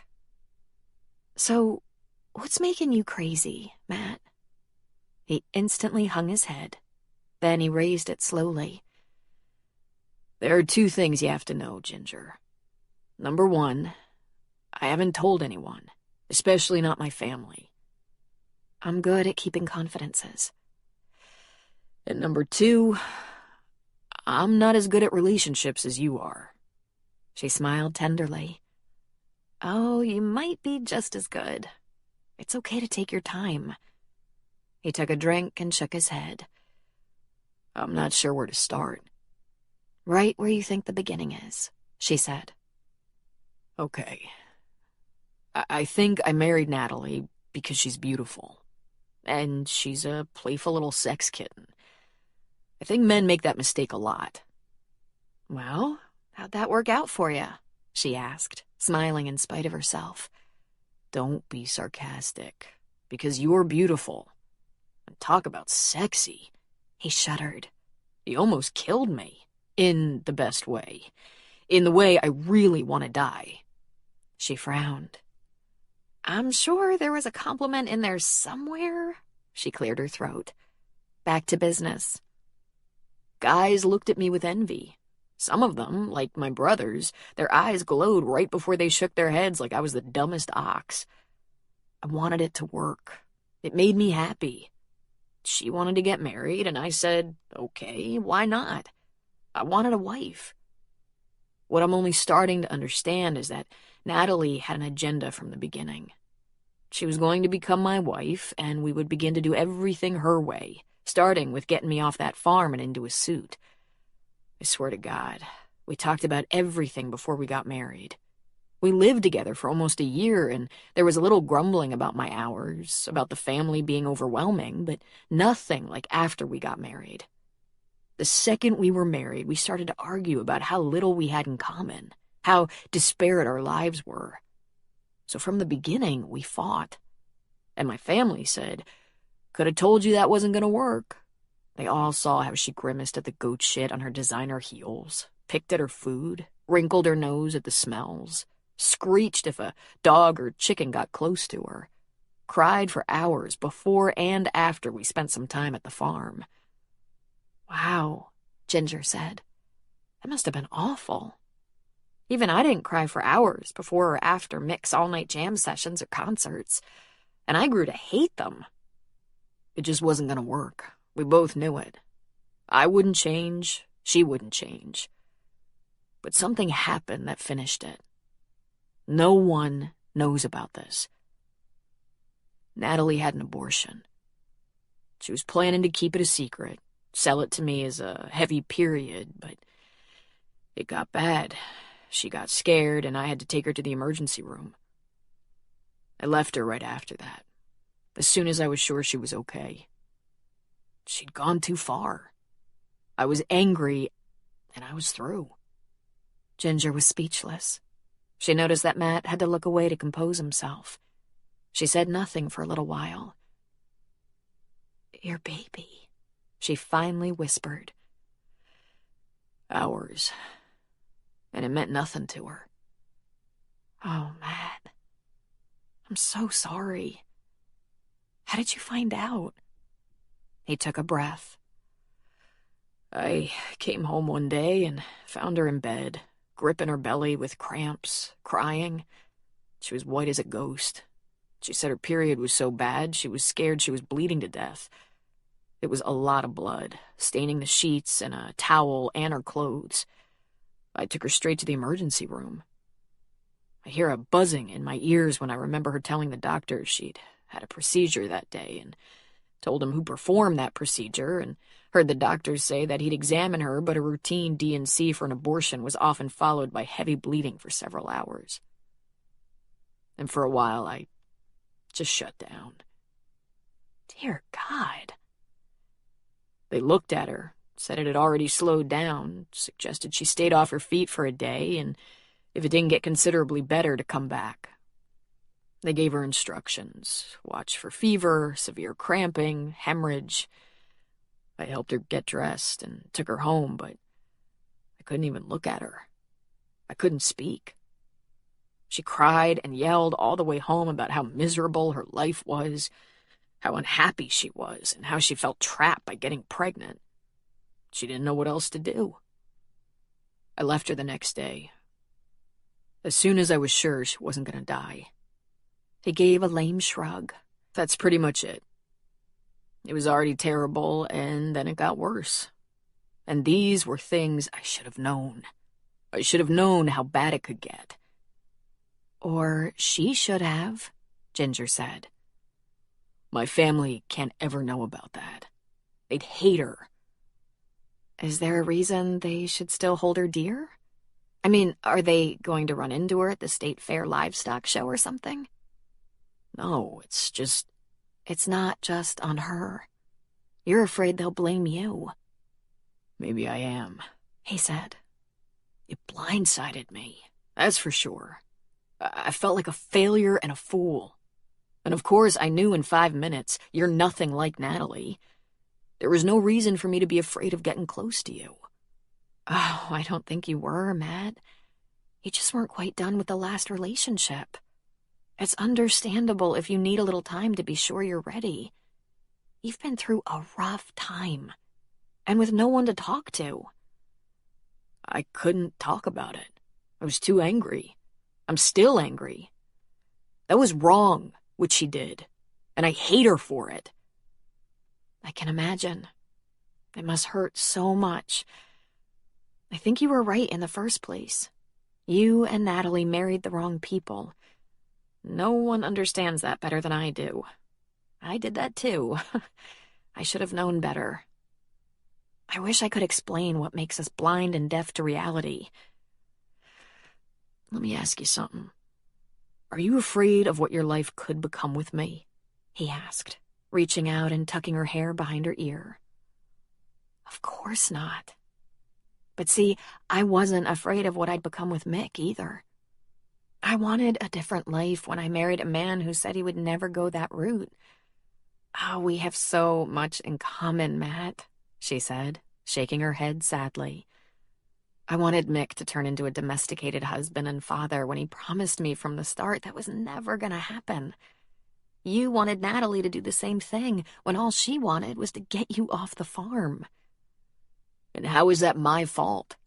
Oh, Matt, my sweet, sweet Matt. It's not about fault. It's just about understanding. We're all part of the equation. We're complicit. Not to blame, but participants. I told Mick I wanted a family, and he said, knock yourself out. But you know that guy in the supermarket with the baby strapped to his chest? I'm never gonna be that guy. He meant it, and I didn't hear him.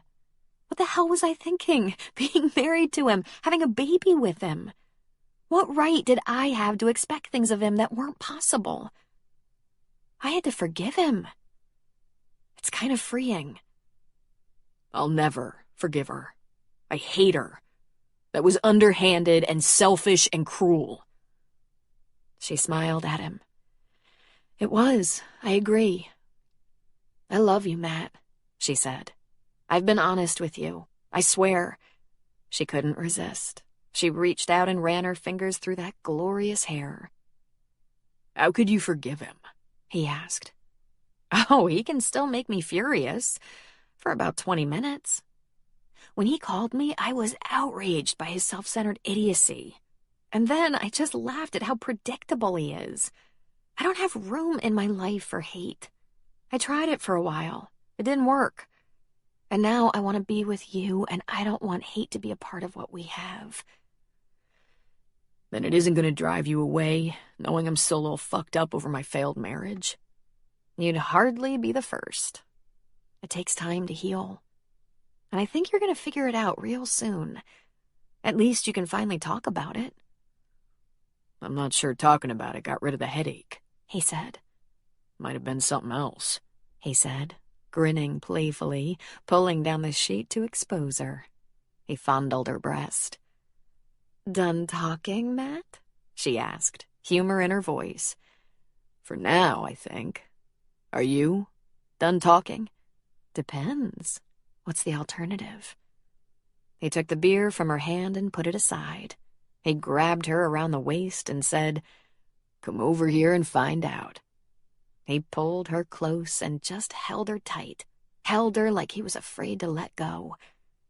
After a little while, he covered her body with his and smothered her with hungry kisses. Ginger wasn't sure what time it was, but she heard the back door open and close and smelled coffee brewing. Matt came into the bedroom with a small satchel in one hand, his phone in the other. "Your reputation is completely ruined," he said. "Is that so?" "I went to my truck to get my phone in this bag. I went in my shorts, barefoot. There was a gray-haired woman a few doors down tossing trash in the dumpster, and she eyeballed me. I gave her a wave." "Carrie," Ginger said. "She owns the deli. She's close with Rayanne." "So that means she'll call Rayanne? Will that get Rayanne upset that I spent the night?" "Are you kidding? Rayanne thinks getting laid is a cure for almost anything." "I knew I liked her," Matt said, dropping the bag and putting the phone down. He shed his boxers and climbed in. "Let's cure a few things while the coffee perks." "You're insatiable," she murmured, acquiescing immediately. "I'm not the one who keeps saying more." "It turns out you're up to the job. Are we gonna get up?" "In case you hadn't noticed, I am up. Can you get in the mood again?" "Maybe. How long are you planning to stay?" "Until the last possible moment." God, why didn't I think of this weeks ago? He finally stopped talking, and Ginger just relaxed and enjoyed him. He was a powerful lover, but also sweet and sensitive. His hands were a little rough, and he apologized for them, but the roughness that came from hard work felt good on her skin. He couldn't be quiet, always whispering sweet things, always asking her how she felt and serving her needs. His one goal seemed to be making her happy, pleasing her. And when she said, "More," he laughed and seemed thrilled by it. Ginger hadn't had a lot of partners in her life. There were a couple of men before Mick when she was right around 20, guys she knew immediately weren't right for her. Then there was Mick, who, to his credit, was very romantic when he felt like it, but their time together wasn't a priority for him. And while it wouldn't be ladylike to say so, Matt's skill made Mick look like a bumbling lad. She didn't even want to know where he came by all this experience and skill. She was a little afraid of the answer. Limp and satisfied once more, she lay in the bed while he went to get them coffee. "I have to go to work," she said. "We don't open early on Saturdays, and there's no wedding today, but I'm needed in the shop." "When do you open it?" "We're open 10 till 4 on Saturdays, unless it's the day before a holiday like Valentine's or Mother's Day. Then we stay open till 6. Today's a short day. I might be able to sneak away early, but I really should shower and get down there. Will you go back to the farm? Is this the last possible moment now?" "Hell no, sweetheart. I'm hanging around, unless you want me to leave. If I'd known your work schedule, I'd have taken you out for breakfast." "I'll grab a bowl of cereal or Power Bar." "Maybe you should have both. How about we plan a nice dinner out tonight?" he asked. "Maybe we'll drive over to Bandon or Coos Bay. Just tell me what you'd like and I'll find a nice restaurant for us." "If I let you stay, let you sleep with me, is there any chance something is going to go all wonky in your head and you'll turn into Mad Matt again?" "God, I hope not," he said. "Here's what I think we should do. We should talk like we already do. We should spend time together. We should take it easy and slow and make sure we understand each other, right? If there are things about me you don't like, don't want to be stuck with, you have to promise to speak up, and vice versa. I'm not going to try to change you, but I want to really know you. So far, you'd have trouble convincing me you're not perfect." She laughed at him. "Well, I guarantee you I'm not." "Let's do it, Ginger. Let's check this out. Us. I've been alone over a year, and no one ever shook me up like you. I'm not walking away without a real good reason. But if you tell me to go," he shrugged, "just be honest with me. That's all. I'm sure I'll make mistakes, but I'm not going to force myself on a woman." "And yet you packed an overnight bag," she pointed out. I am the eternal optimist. I'm going to get in the shower. What will you do today while I work? Well, with your permission, I'm going to go see Peyton. Tell her we're together and ask her to butt out. Oh, Matt, she said. Seriously, she's been hell to bear ever since she first saw the way I looked at you. I love my sister, but she's a bossy pain in the ass. Sisters should always be younger. She's not the boss of me. Ginger laughed. You be nice to her or I'll dump you. Sure, right. So then I might check and see if I can bring you lunch. I'll walk around town a little, maybe head down the beach if the weather holds. And there are some organic farms east of here. I like looking at farms, talking to farmers. He lay back on the bed, lacing his fingers together behind his head. He crossed one long, hairy leg over the other. Right now, I'm gonna watch you do your morning things and enjoy it. She took her coffee into the bathroom. No, she said, you're not. And she slammed the door. Well, good morning, Grace chirped when Ginger came in the back door of the shop. Grace was making a centerpiece, and Ginger marveled at how fast her hands moved, how perfectly, symmetrically every stem and blossom fell into place. How was dinner last night? Hilarious. Ashley and Eve joined us. They tell these riotous stories of college life. The older women get the vapors, and we all laugh until we have to stop and take a bathroom break. And the food was out of this world. Zorba's. Have you been? I don't think so. I'll have to talk Troy into that some night when we need a break from Winnie. And how is dear Winnie? Ginger asked. Dear Winnie is in fine form. You know, I brought her here because it was practical. That big old house in San Francisco wasn't going to work for an invalid. And selfishly, I thought the only way I could spend time with her without killing myself flying back and forth to the Bay Area was if I could get her up here. But I didn't realize how perfectly it would work out. First of all, Lynn Sue is a dream come true. She's there almost every day in spite of the fact we hired her for a 40-hour week. As long as she can slip away to take care of her own personal business while Winnie rests or is tended by Mikhail, she's happy to check on Winnie almost every day. And Winnie loves her. Woo, huh? And when Winnie is outside on the deck enjoying the activity on the beach and bay, people drop by to visit with her. I'll go out on a limb and say she's never had this in her life. She's been too isolated by position. No one in Thunder Point knows or cares that Winnie is important. She laughed almost gaily. Mikhail is developing a routine and making friends. He's off to the diner, the neighbors, Cooper's. He's even driven up to the rink in North Bend to check out the skating, and he let it slip the other night that he's thinking of retirement. Now, I don't know if that's true, but I bet it means he's not leaving anytime soon. He must like this little town, Ginger said. Kinda sounds like it. Grace stopped working and looked at Ginger. I brewed coffee for you even though I'm staying off caffeine. Apparently you don't need it, Ginger said. You're pretty energetic. And you look fantastic this morning. You must have slept better than usual or something. I think so, yes, she said, getting herself some coffee. While dressing her coffee without looking at Grace, she said, I had a surprise visitor last night. Oh?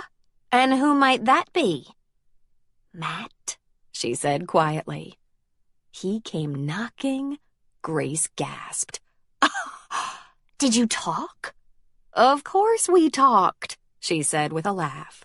He freaked out that I was out of reach. And drove all the way down here, Grace said. And back? That's about 8 hours round trip. He didn't go back, Ginger said. I think he's showering right now. Grace gasped again.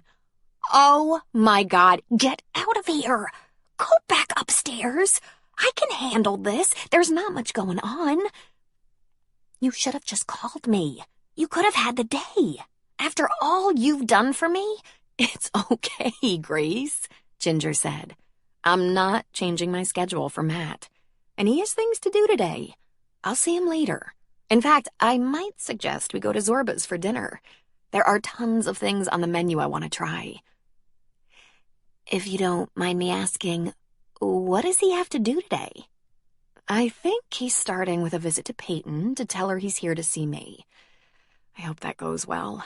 To hear Matt tell it, she's been trying to spare me Matt's pursuit. I take it you'd rather not be spared? He's a wonderful man, Grace.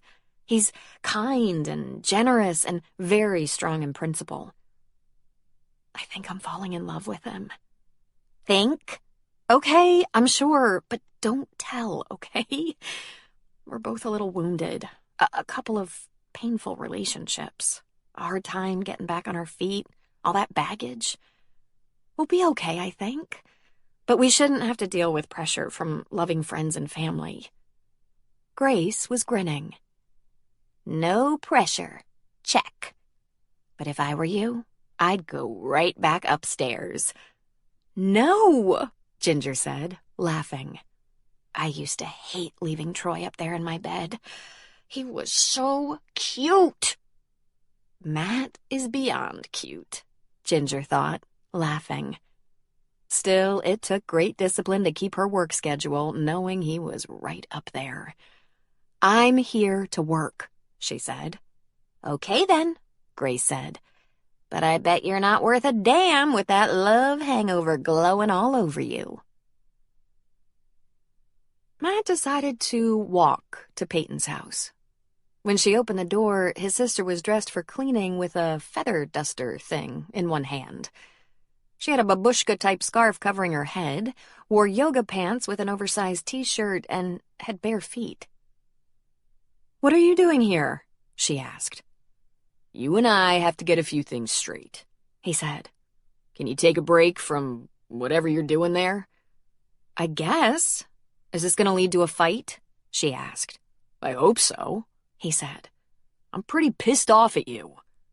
Where are Scott and the kids?" "He took them fishing for a while so I could clean the house. Why are you pissed off at me?" she asked, holding the door open for him. He entered. "Give me a break, Peyton. You've been bossy and controlling, deciding things that are not for you to decide, and you know it. I mean, you could have offered to call Ginger and deliver a message for me." "Because I didn't give out Ginger's phone number? I didn't feel it was my right to do that. She had a new phone number for a reason, after all." "Yeah, and it wasn't me. You could have been helpful instead of mean. As it turns out, she wasn't upset with me, and I had to go to some trouble to track her down." "I didn't know," she said stubbornly. "It's not my business. And besides, I see you got down here bright and early to check it out." "I came last night," he said, trying not to act smug about it. She raised one dark brow, and suddenly Matt saw his mother in her face. "Oh, boy." "Really?" she said. "Now I want you to listen," he said. "We're together. I love her. We've both been through some stuff, and we've had a couple of rocky situations, and we'll probably have a couple more rocky moments while we try to get beyond our stuff, but we want to hammer it out because we both happen to think we're good together. I don't know if this is going the distance. I want it to, but it's possible we're not perfect together, or it's not the right time, or one of us isn't ready. But you gotta butt out. Really. You'd fuck up a wet dream." "Nice, Matt," she said, curling her lip. "I'm serious here, Peyton. I'd never hurt Ginger. I'm sorry I'm not coming to her all perfect, but I'm trying, and I'd never hurt her. She's a good person. She's a beautiful person. Talking to her really helps me, and if I can believe her, it helps her too. We seem to really care about each other, and we're working the kinks out. You have to back away slowly. Let us be, or I swear." "Come in, Matt," she said almost cheerfully. "Let's have a cup of coffee." He hesitated. "Sounds like a trap," he said. "Don't be ridiculous," she said, walking to the kitchen and leaving him to follow. "I'd just like to sit down and hear what you have to say." A little reluctantly, he followed. She put a cup of coffee in front of him and sipped herbal tea from her mug. She made a face, which made him laugh. "You feeling all right, Peyton?" he asked. "Well, I have moments," she said. I'm tired, get nauseous, can't have anything good to drink. I think when the baby moves, I'll feel lots better about giving up coffee and wine. Now tell me about you and Ginger. In your dreams, Peyton. I'm not here to discuss my personal life, just to get some boundaries in place. Well, what kind of rocky stuff are you working through? She asked. Like you don't know. We're just out of tough, unsuccessful relationships. She's had losses, and so have I. I know you didn't like Natalie, but that doesn't make it easier to know I failed at marriage. You know how the men in our family feel about marriage. In a miraculous moment of compassion, she tilted her head, and the look on her face was contrite. I know, Matt. I'm sorry that didn't work out. But you're not all that sorry, he said. Sorry for you, she insisted. I'm sorry you were hurt. I knew you would be, but see, that knowing everything, that's gonna get between you and me. So you were right. Good for you. But I did my best with Natalie, and guess what? If you tell me right now that you don't think I'm good enough for Ginger, that there's no way it's gonna work, I'm not listening to that either. See, I didn't see it working out with that asshole Ted you were with for 3 years, but it was what you wanted at the time, and I kept my mouth shut. And when you settled in with Scott, I thought that was great, but I never said anything like, hey, great recovery, Peyton. Wow, she said. You didn't like Ted? Who did? He asked. I know you think Ginger is too good for me. You're probably right. I know you think it would be great if I could somehow deserve her and make a decent life with a decent person. I get that. The bottom line is, we didn't hire a matchmaker. That's no good, Peyton. We have to find out if we work, not get together because someone as smart as you endorses it. You have to let it be up to us. You love her? I do. She's amazing. I admire her so much. What about all those other women? She asked. I don't know. He shrugged. The question quieted him, made him think. Spinning my wheels, marking time, looking and making mistakes, and... Look, I'm not proud of that, all right? I didn't break laws. I was careful with their feelings. It didn't always work, but I was. There hasn't been anyone in a while now. And if it makes you feel better, it didn't do anything to make me happy. In fact, it made me miserable. But I'm happy right now, he went on. That doesn't mean I'm diving in too fast, but for God's sake, let me try being happy, will ya? Peyton got tears in her eyes. Oh, Matt. Jesus, don't cry. Don't. I want to smack you so you don't cry.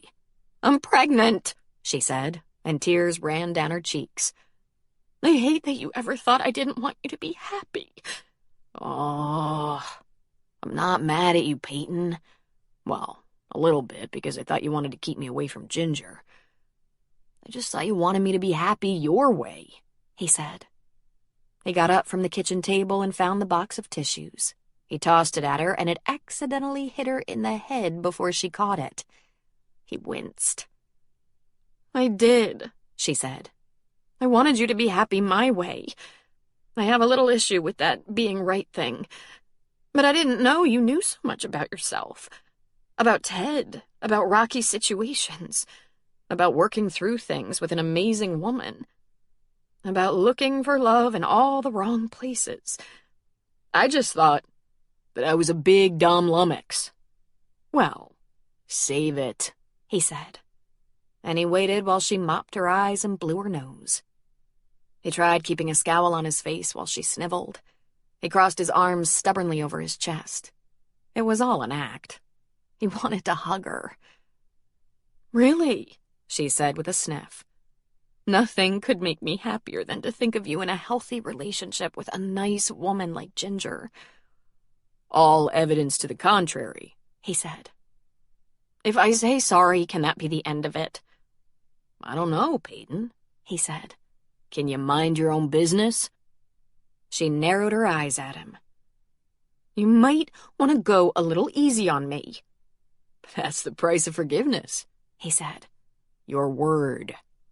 Then you stand by it and mind your own business. All right, she said irritably. I can't believe you made me cry. Those were fetal tears and you know it. I can't remember when you've cried over one of us boys.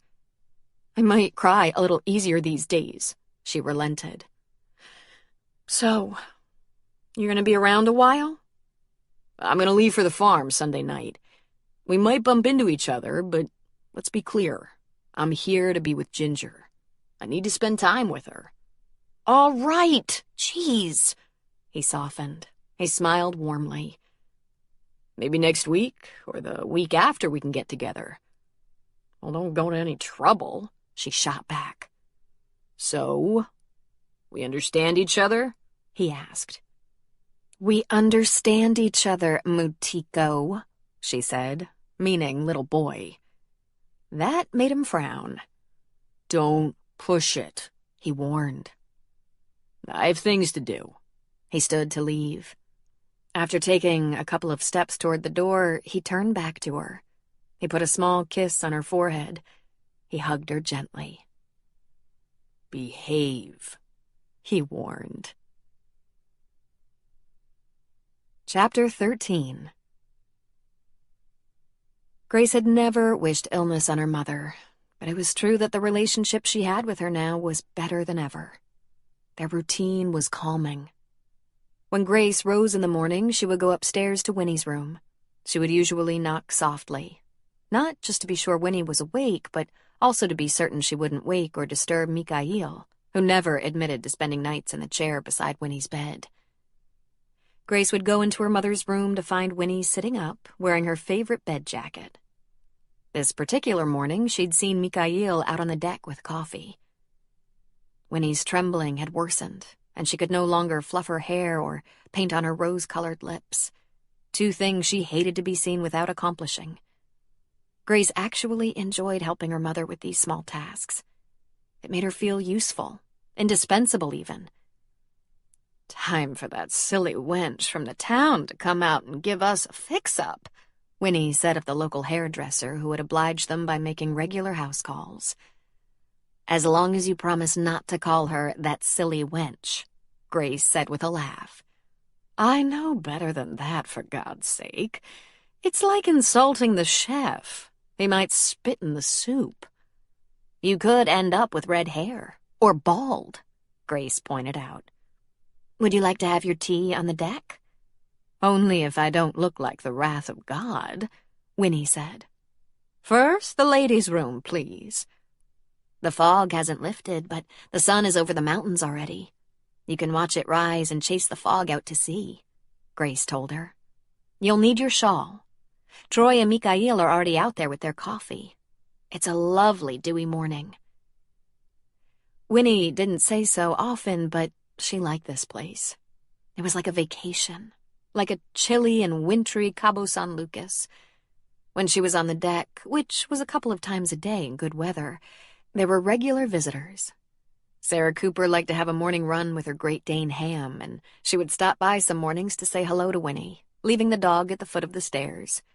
Seth Selesky, on the other hand, enjoyed an early evening jog and would then meet friends at Cooper's, but he'd frequently stop by for a little report on the town first. Winnie really enjoyed the local news from Seth, even if she didn't know half the people. Grace liked to walk on the beach now and then, and she always walked to and from the flower shop if it wasn't raining. Dr. Grant took his little ones fishing off the dock sometimes, and he used that opportunity to ask after Winnie's health. And their next-door neighbors, the Lawsons, checked in frequently if they saw Winnie enjoying the sunshine. This was actually new for Winnie. Friends and neighbors who weren't intimidated by her, who cared if she was well or ill. Mikhail was often about, but he had his own routines. He now donned board shorts that were extra long on his short body, a hat, white socks, and his brown German walking shoes. He walked on and off all day long. He went into town, had a meal at the diner almost every day, visited with Waylon at his bar, sometimes helped Grace and Ginger pull in their sidewalk displays at closing time. Even though he didn't drive, he made regular visits to the service station, having struck up friendships with the owner, Eric, and his right-hand man, Al. These days, he talked a lot about buying a car. And weirdly, unsurprisingly, he had many female fans who honked their horns and waved as they drove by. He frequently walked out of town to the nearest farm stand and brought home fresh vegetables. Grace said he must log 20 miles some days. As July warmed the beach, there was a new development that warmed Grace's heart. She waved to a couple on the beach, and Winnie said, "Who is it, Grace?" "Ginger and Matt, holding hands and strolling," she sighed. "They're in love and together every weekend." "Do I know this Matt?" "I don't think so, Mother. We could have them to dinner some weekend if you like. He's very nice. He's a farmer from north of here, the Portland area." "A farmer? That sounds tedious." Grace laughed. "It's Peyton's brother. They're not very showy people, but that farm is enormous and very successful. Peyton tells me Matt is a scientist with an advanced degree, science applied to farming. He's very smart." As the couple stopped on the beach and kissed, Winnie made a sound. "Well, there's what your generation calls something. Public displays of something." "He's called PDA," Mikhail informed her. "Public displays of affection, babushka. Something you have never been accused of." Winnie leaned toward him. "I'm not agile, and I'm not strong anymore.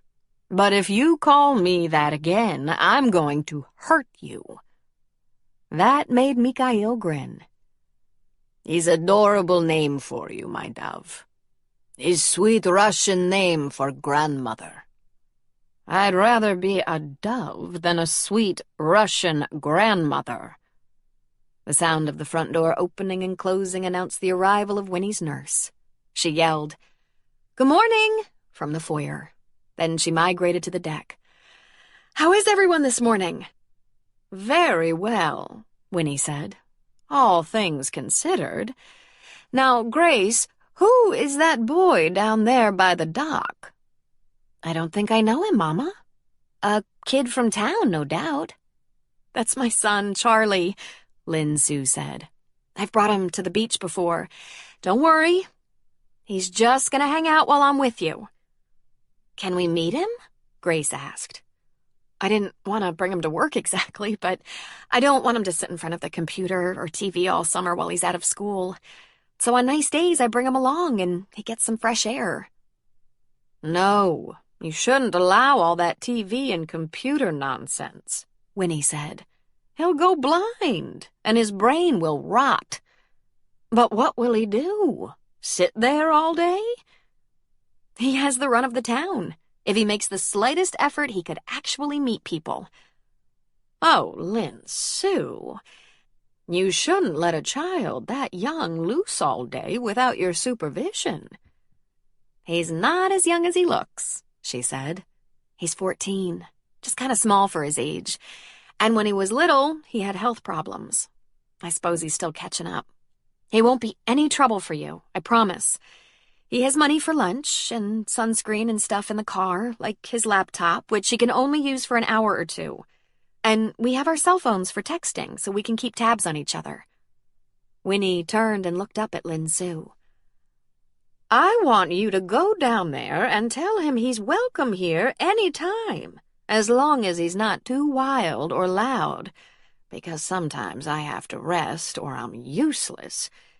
Tell him you'll make him lunch here. There's an abundance of food, and Troy keeps buying more. He can even watch TV, just not all day. He needs air and sunshine." "That's very sweet, Winnie, but I'm done talking about it. Be a good little nurse and go talk to your son."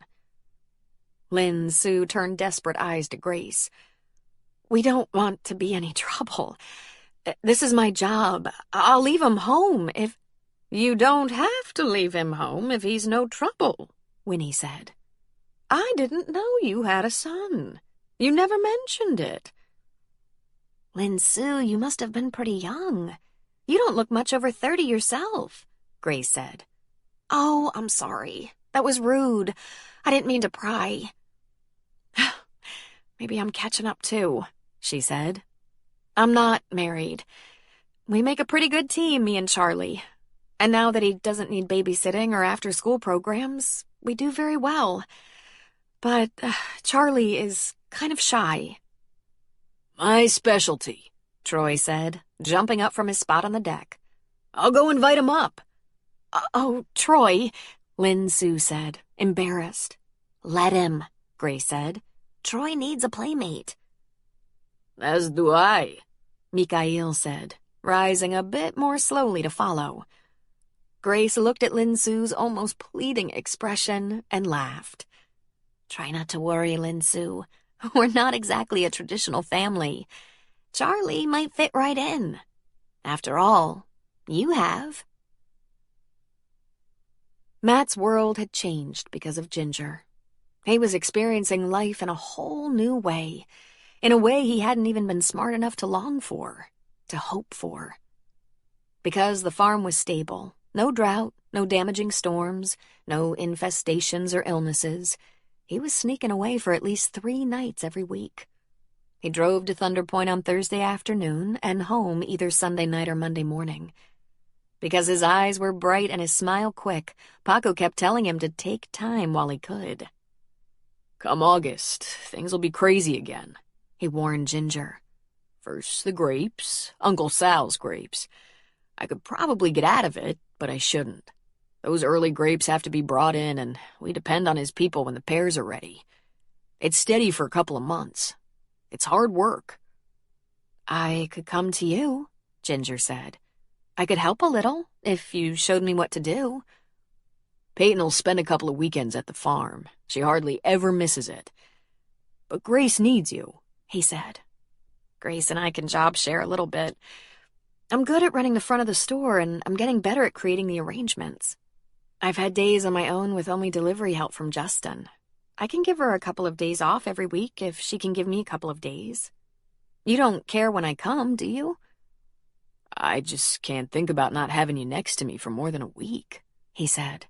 It's torture. You might be getting a little spoiled, she said. And you're not? He asked, an evil little gleam in his eye. Matt couldn't remember ever feeling this way. He was a little embarrassed by that, though he wasn't sure how he was supposed to know the difference between a good thing and the real thing. There was no question that when he was deciding to marry Natalie, his life had seemed good. If she wasn't having some wedding meltdown or issue with having Sunday dinner with his family, he was feeling pretty damn satisfied.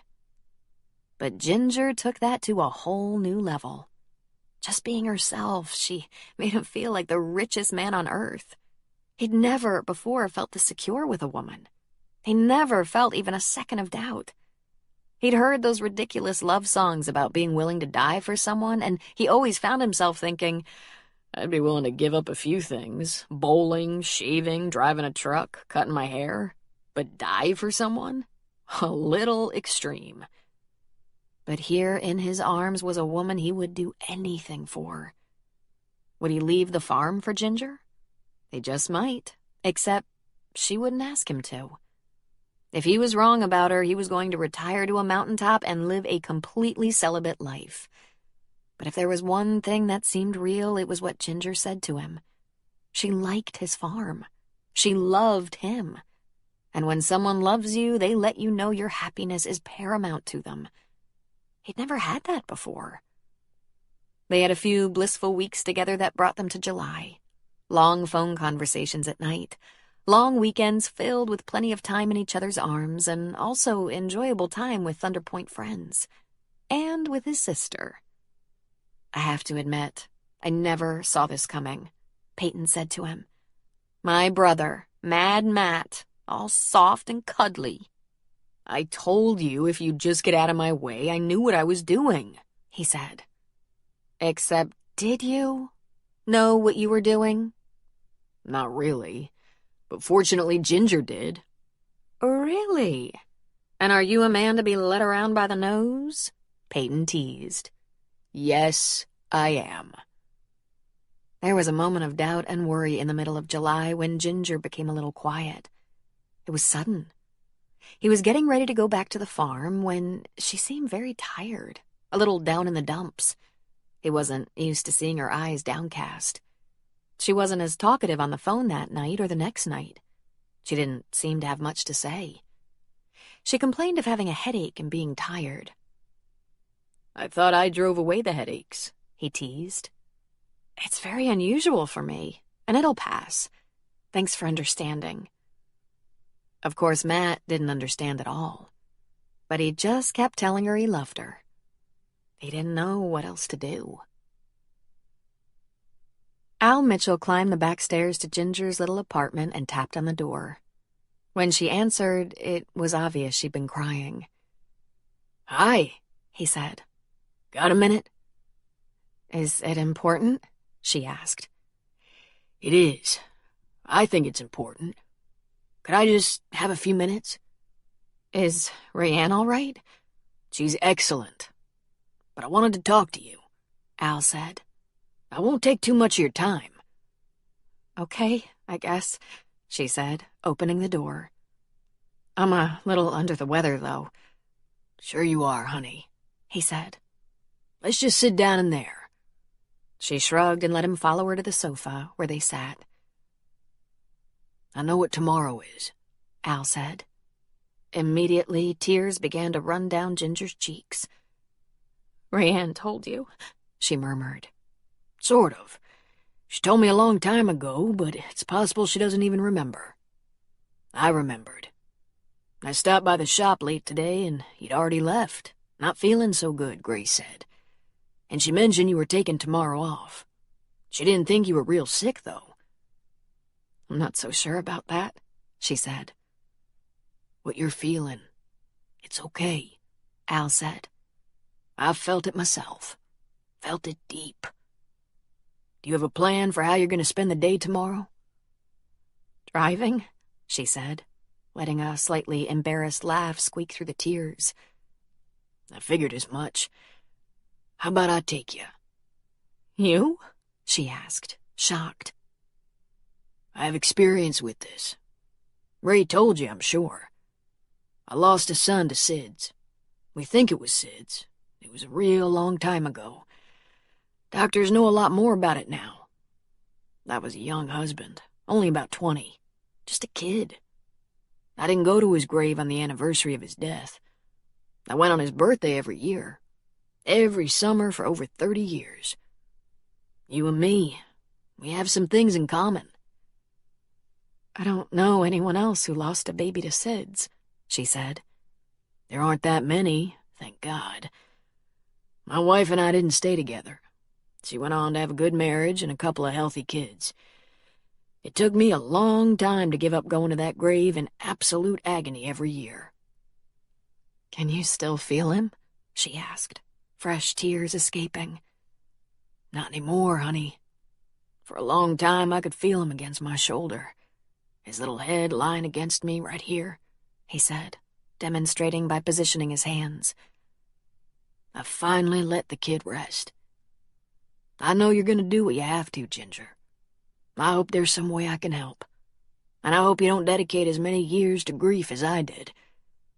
Remembering is good. Agonizing is useless. It's the first year, she said, sniffling. Let me take you so you don't have to drive. I can manage not to talk. I won't ask questions. She shook her head. I just want to have a day alone to remember. That's all. You can talk about it if you want to, you know. She gave her head a little shake. You can talk to Matt. He seems a real good man. And I can tell he cares about you. I just don't want to put this on Matt. Oh, he's a big, tough guy. He can handle it. I want it to be mine, she said. Do you understand that? He laughed a little, a small laugh that said he knew exactly. Ginger, I left my wife. I couldn't even talk to her, and it was her baby. Sweetheart, I know you're in pain right now. I just hope you don't do that to yourself. Don't waste the years like I did. Remember him sweetly. Let him rest. Go forward and have his brothers and sisters." She nodded, looking down, tears falling on her hands. "Let me drive you. I've arranged for a day off. No one knows why, not even Ray. Just let me drive you and keep you safe." She looked up. "Please," she said softly. "This is mine to do. I promise you I'll be all right." He gave her a look of acquiescence. "Come here, Angel," he said, pulling her against his big, hard chest. She leaned against him and cried for a little while, but not for too long.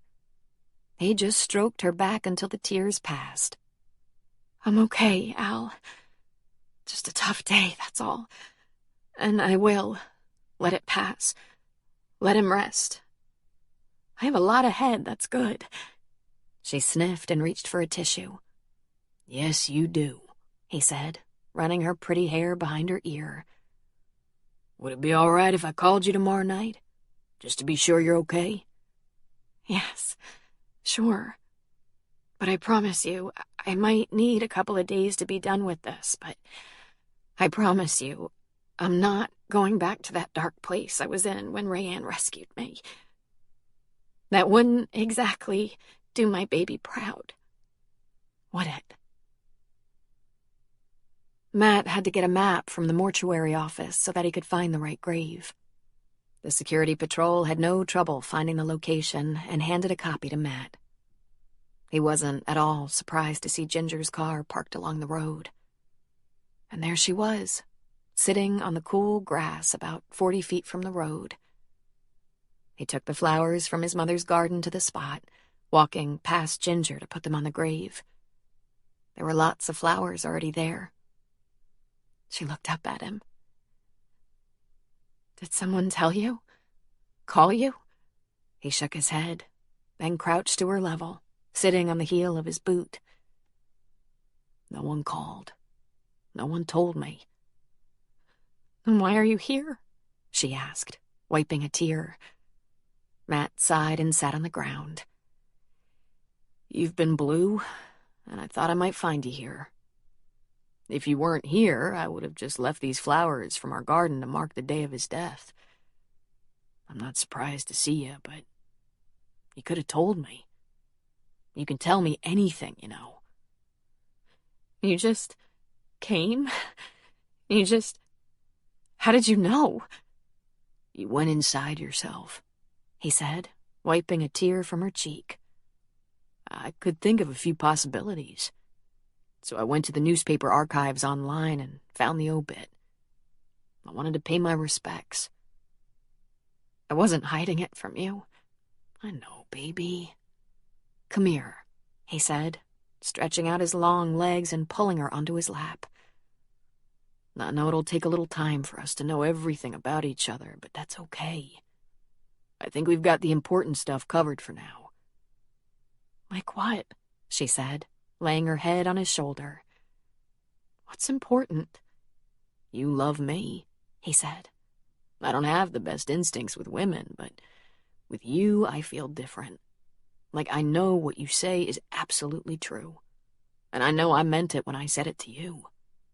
And I trust you. When you got quiet and wouldn't tell me why, I figured it was something you were still working out. You don't have to say anything. But I'm listening when you're talking, okay?" "Okay," she said. "It was the worst day of my life." "I can believe that." "I called the paramedics. They tried to breathe for him, but it was too late. Sometimes I pulled him into bed with me, but not that night. That night I put him in his crib, where he died without my warmth close by. Part of me wishes I had him in bed with me, but then I would forever worry that I rolled over on him, suffocated him. And part of me is relieved he wasn't in bed, because then I didn't hurt him. So the paramedics came and didn't even try anything because he was gone. They'd been gone for a while. They let me hold him, and we went to the hospital. I think they were breaking rules. I saw one of them crying. He was trying to hide it, but he had wet eyes and kept wiping them. At the hospital, they asked for him, and I wouldn't give him up, and I wailed. I went to the hospital in pajamas. And not just any pajamas, the worst pajamas ever worn by the lowest vagrant. And I saved them. The pajamas. I saved his little onesie. And I wailed like a wounded animal, and they had to give me a shot to get me to let go of the baby. Of Josh. Matt started to rock her slightly, holding on tight, his lips against her hair. It was terrifying how crazed I was. And when they took him, I couldn't really believe he was dead. They did an autopsy. Did you know? Because they had to make sure it wasn't a disease or a homicide, and oh God, she shook her head. When I was able to see him again, I didn't believe it was him, but I didn't say anything because I knew they were this close to locking me up for being a lunatic. He kissed her temple. Do you believe it now? He asked in a whisper. She nodded. Yes. My baby died. There it is. It was no one's fault. He wasn't even a high-risk baby or in a high-risk lifestyle. Our pediatrician had 2 SIDS cases in his entire career, and he was no kid. She turned to look up at him. Sometimes I wish I could just die like that. Matt shook his head. No, sweetheart. No. We're gonna go forward. We have things to live for. I'm sure of it. That's what Al said, she said. Go forward and have his brothers and sisters. That's a good idea. You do that? With me? She asked him. Sure. When we're ready, there's plenty of time. Make sure it's what you want. Make sure I'm what you want. She put her fingers on his lips. Matt, I never thought I'd have a man like you in my life. She smiled weakly. I sure didn't think so at Peyton's wedding when you went for my boob. Ah, a defining moment. Impressive, wasn't I? Drunk and clumsy, she said. Yeah, but I'm persistent. I'm with you now. What do you want to do, sweetheart? Stay here a while? Go to my place and rest a little bit? I just want to go home, she said. I need to go back to my life. Will I see you this weekend? I'm taking you home, honey. You're following me? No, driving you. You follow me to U-Haul. It's not far. I'm gonna rent a half-trailer, hook your car up, and tow you. We'll ride together. We can hold hands and talk, or not talk if you're feeling quiet. You can sleep a little. Grieving wears a person out. We'll stop for a good meal, because I bet you didn't eat. Al's gonna be jealous. He wanted to drive me. He needs to watch it, Matt said teasingly. This is my territory now. It is, isn't it? I should mind being called territory, but I don't. You'll be missed on the farm. No, it's all good. No one's expecting me. But I'll make a call. Let Mama know I'm busy. She'll tell Paco and George. Do they know about me?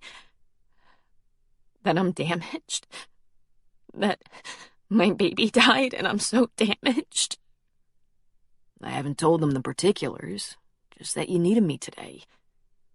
You can tell them someday if you feel like it. He stood up and held out a hand to help her to her feet.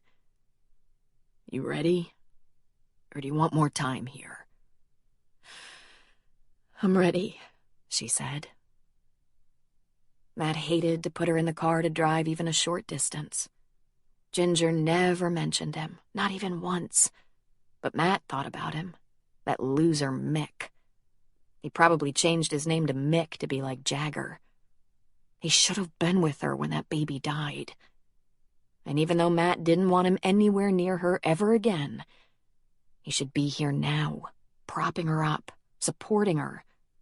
He should cry that his son died. Matt hated him. Ginger did sleep a little on the way back to Thunder Point. They stopped just outside Eugene at a homey little country restaurant that also sold hams and pies. Ginger had a bowl of soup with crackers and half a sandwich, while Matt, no doubt concerned about getting enough to eat when they got back to that little loft, indulged in a large meatloaf and potato dinner.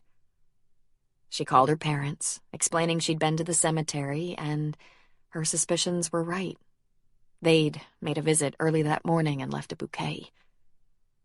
She'd planned to visit Josh's grave alone, spend a couple of hours and leave, not feeling like seeing people. Then she explained Matt being there, taking her back home. I didn't tell him I'd be there, and if he'd asked to come with me, I would have said I wanted to be alone, she said to her mother. But I'm so glad he was there, and it turned out to be the right thing for me. Then she slept a little more. He unhooked the tow bar and parked her car behind the flower shop while she went upstairs. Once she was in her secure little loft apartment, she called Rayanne and asked her to relay to Al that she was fine. I went to the cemetery today to put flowers on his little grave, and Matt came. He guessed I might be there. He brought his own flowers. It was so lovely that he'd do that without being asked, without being needed. Oh, baby, Rayanne sing-songed. And now? Feeling all right? Feeling a little wrung out, honestly. But I'll sleep tonight, and tomorrow I'll be so happy to get back to my flowers and friends. Unbelievably, that was the truth. She needed that pilgrimage to Portland. She wished there was more by way of closure, but that was as good as it was going to get. She was beginning to understand that there was nothing she could do, no ritual that could make the feelings go away. The sadness would just have to leave her with time, as replaced by new feelings. Remembering him, his sweet little face, that belonged to her. Matt said he had no instincts where women were concerned, but she was amazed by them. He seemed to give her plenty of space while staying near. At about 8 that night, he went out for ice cream, which they ate in bed. Then they talked a little while about ordinary things. She wanted to know about the grapes and pears. He wanted to know about her flowers and Grace's mother. He told her they'd be breeding sheep at George's in the late fall. He was slated to teach a few classes as a visiting professor in the fall after the harvest. She was looking forward to the harvest celebrations and food. At the first light of dawn, Ginger woke to the gentle stroke of Matt's rough hand on her upper arm. She turned to him and smiled. How do you feel? He asked. Okay. You? He just nodded. If you think you'll be all right, I should get back to the farm. Of course. Thank you. I'm glad I was there. I meant thank you for going to his grave even though I might not have been there. He wasn't part of your life. That was one of the nicest things anyone has done for me. You're part of my life, he said. I'll talk to you tonight. He pulled on his clothes and slid out the door quietly. Chapter 14. Lin Sue got into the car to go to Winnie's house. Her son was already in the passenger seat, his backpack in the back. I brought you a clean shirt, she told Charlie. After you knock around the beach and town all day, we're having dinner with Winnie and her family because I'm taking a turn at cooking. They'd like you to come too. You're right, I don't. But this is a very unusual job. I'm the nursing help, but the whole family's around. Usually, when I'm the nursing help, it's just me and the patient with maybe 1 or 2 other relatives checking in. And then, when I came with you, I could just watch TV, he said. True enough, she thought. Her patient would usually be in the bedroom, and as long as Charlie didn't mess up the house, kept the volume very low, and didn't eat their food, he could tag along, and no one knew the difference. Troy said you can watch the TV in their game room downstairs as long as you don't mess up the house. You can use your computer just about anywhere, upstairs or down. You can jump on their Wi-Fi. Not too much computer or TV, though. We have to stay out of the way of these people or I'll lose my job. Actually, Troy hadn't been specific about the messy house or about the amount of time Charlie spent watching TV. He'd said Charlie was welcome in the house whenever he wanted or needed to be. I'm an expert at staying out of the way. And do I have to tell you how bad it would be if I lost my job? No, he said. I think I get it. His tone was sarcastic, as they'd been over this 1,000 times. She went over it once more. Money was tight, very tight. A nurse didn't earn enough to support a family. A single parent had a lot of trouble making ends meet. She never said it aloud, but the truth was they lived on the edge of poverty in an old rented trailer in a crappy mobile home park. She hated leaving Charlie at home. Their neighborhood was rough. Having him around Thunder Point so she could check on him now and then was much better. So, there's a clean shirt. You can wash up and put on a clean shirt for dinner. Be sure to wipe up the bathroom behind yourself. Why are you cooking? He asked. I offered. Everyone was choosing a night to cook, even Mikhail, the old Russian. God knows what that will be. Maybe borscht, he offered. Lin Sue laughed. He was so funny sometimes. She looked over at him. So small, so nerdy, so adorable. What are you doing today? Any plans? He shrugged. I'll be busy on and off. Troy and Spencer don't mind having me around. Troy said he might put me to work. When it's not busy in Cooper's, it's okay if I get a table inside and use my laptop. I get out of there if a lot of people come in. And if I'm charged up, I can always use it in the car. Don't worry, okay? No one knows how to stay out of the way like me. Her vision blurred slightly. Charlie, don't get emotional, okay? Because we're fine. Everything is temporary. Not too temporary, I hope. Mrs. Banks is holding her own, and with any luck, she'll be with us a good long while. It's a nice place to work. You have money? Never used the money he gave me 2 days ago. How'd you buy lunch? Didn't have to, he said. I was hanging out at the dock, and Troy made us sandwiches. I told him I had money for lunch, and he said it wasn't necessary. I could have made you lunch, she said. I could have made something while I was fixing Mrs. Banks's lunch, or while she napped. Charlie sighed. He made it in the same kitchen, Mom. We're good. Did you ask what was in it? I checked, Mom. It wasn't peanut butter or anything like that. You have to relax. She took a breath. You have your inhaler, EpiPen, sunscreen, vitamins, power bars, and fruit drinks? He glanced at her. He pushed his glasses up on his nose again. Yeah, I guess you have everything, she said. I think Troy or Landon might take me out on the paddleboard today. Oh, Charlie.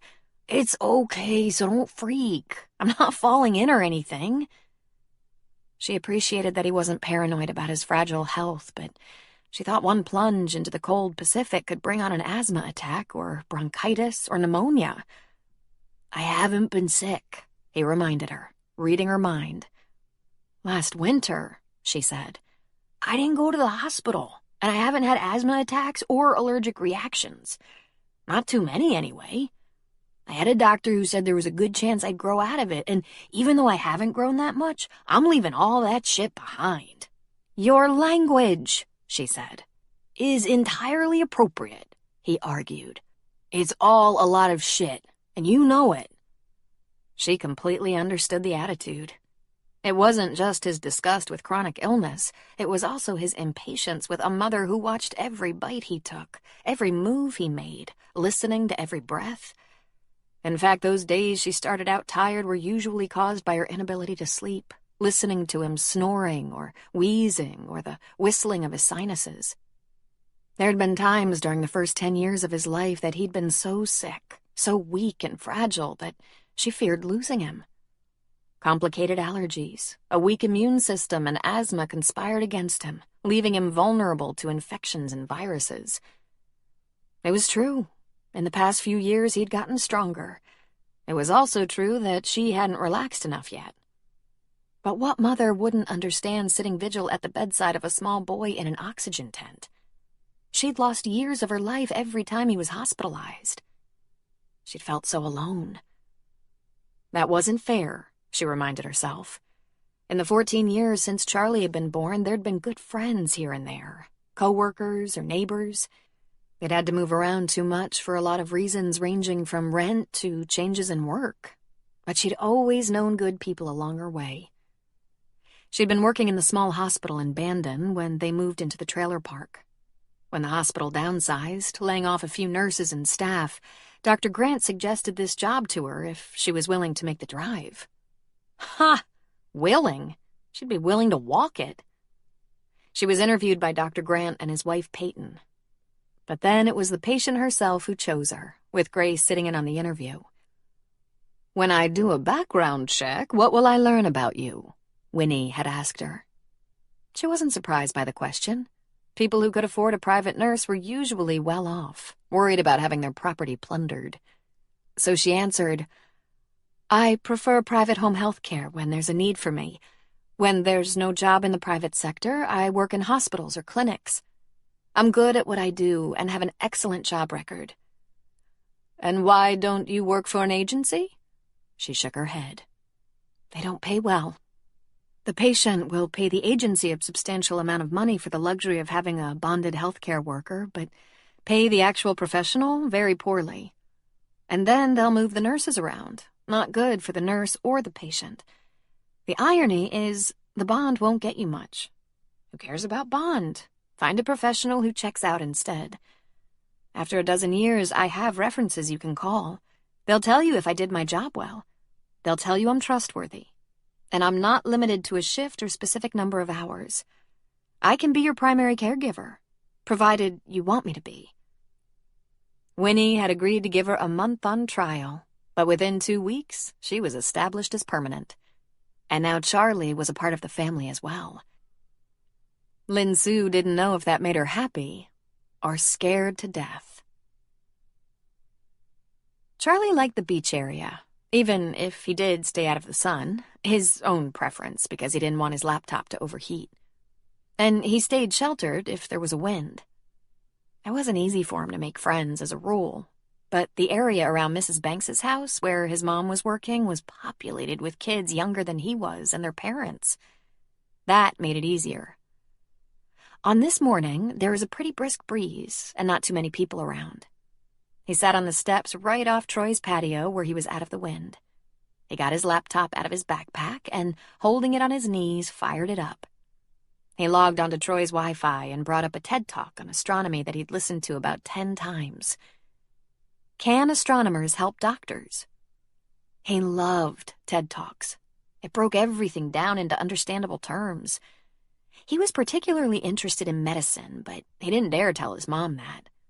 She'd start to freak out about the cost of college or something. He was a little lost in the video when a shadow crossed in front of him. He looked up to see a guy 2 steps up moving toward him, grinning. "Well, I'll be damned," the guy said. "If you're just gonna kick sand in my face, get it over with," Charlie thought. The guy was big.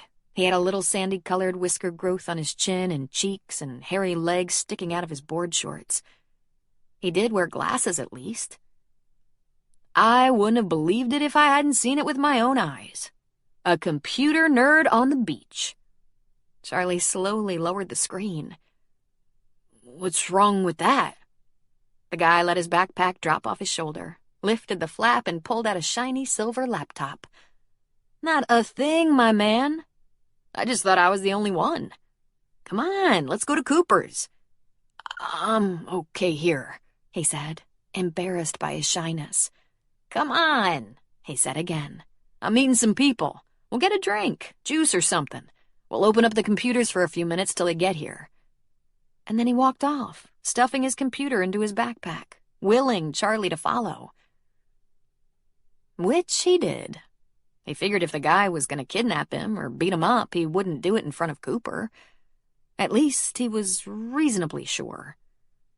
By the time he got up the beach stairs, the guy's stuff was all set up at a corner table out of the breeze on the deck. But he wasn't there. Charlie stood there in indecision. Then the guy appeared from inside, still smiling, a bottled juice in each hand. He handed one to Charlie and indicated he should sit down. "What's your name, kid?" "Charlie," he said. "I'm Frank," the guy said, sticking out his hand for a shake. "New in town?" My mom works for Mrs. Banks." "Oh, the new lady. ALS, I heard." Charlie nodded. Frank clicked away at his keyboard while Charlie just sat there. And he pushed up his glasses and read the label on the plastic bottle. "Allergies?" Frank asked. "Peanuts, shellfish, and insect bites." "You carry an epi?" "Huh?" "That juice is okay. No additives, no MSG, no artificial sweeteners, no gluten or corn syrup." "Oh," Charlie said. "Thanks. So, what are you doing on the computer? Games?" "I have a few games, yeah. You?" "I have some papers to read." "You're a teacher?" He laughed. "No, a student. I'm reading some published papers for research. Physics, mainly. And astronomy." "Have you heard the term astrophysics?" Charlie nodded, feeling a little better about everything. The guy didn't look like a nerd even if he was wearing glasses. Kind of thick ones. "The study of physics as it applies to heavenly bodies." He opened up his laptop, clicked it back to life, and turned the screen toward Frank, showing him the TED Talk. Frank grinned and said, "You are my brother. I've seen that one. How old are you?" 14, he answered, fighting the blush. "I'm short for my age." He'd rejected the word small, even if it was accurate. "So was I," Frank said. "You're not anymore. I guess you grew." Frank chuckled. "I have an older brother, big jock. He got all the testosterone in the family. I think he was shaving in the 6th grade. I started shaving 2 or 3 weeks ago. I was small, skinny, nerdy." "No way." "Way." "You get beat up a lot?" Charlie asked. Frank frowned at the question. "I had a couple of secret weapons. There was my brother, for one thing, but also I helped kids with their homework all the time. Kept me safe." "Why are you listening to that video? You like astronomy?" "Yeah, I like science." "Where are you a student?" "MIT, he said. "To be an astrophysicist?" he asked, in awe. "Physics is my study, but I love astronomy, so I'm looking at it. But who knows? I'm not even 2 years in yet." "You live here when you're not at MIT?" Charlie asked. "I'm home for a visit, just a few weeks. I'm getting ready for fall." "How about you? What are you headed for?" "I'm headed for being a freshman if I live that long and no one beats me senseless for being a nerd," Charlie thought. "I start high school in the fall, so I don't know." "You know what you like, though, right?" "Science, math, Star Trek, and house." He laughed. "A Trekkie doctor. I like it." Troy came outside with a cup of coffee. "Oh, God. There are 2 of you." Frank laughed and looked back at his screen. "You have your laptop out half the time," he accused Troy. "Schoolwork, young man." There was the sound of whooping and laughter wafting across the bay. "And here come the women," Frank said. 2 young women were approaching on paddleboards from the marina side of the bay.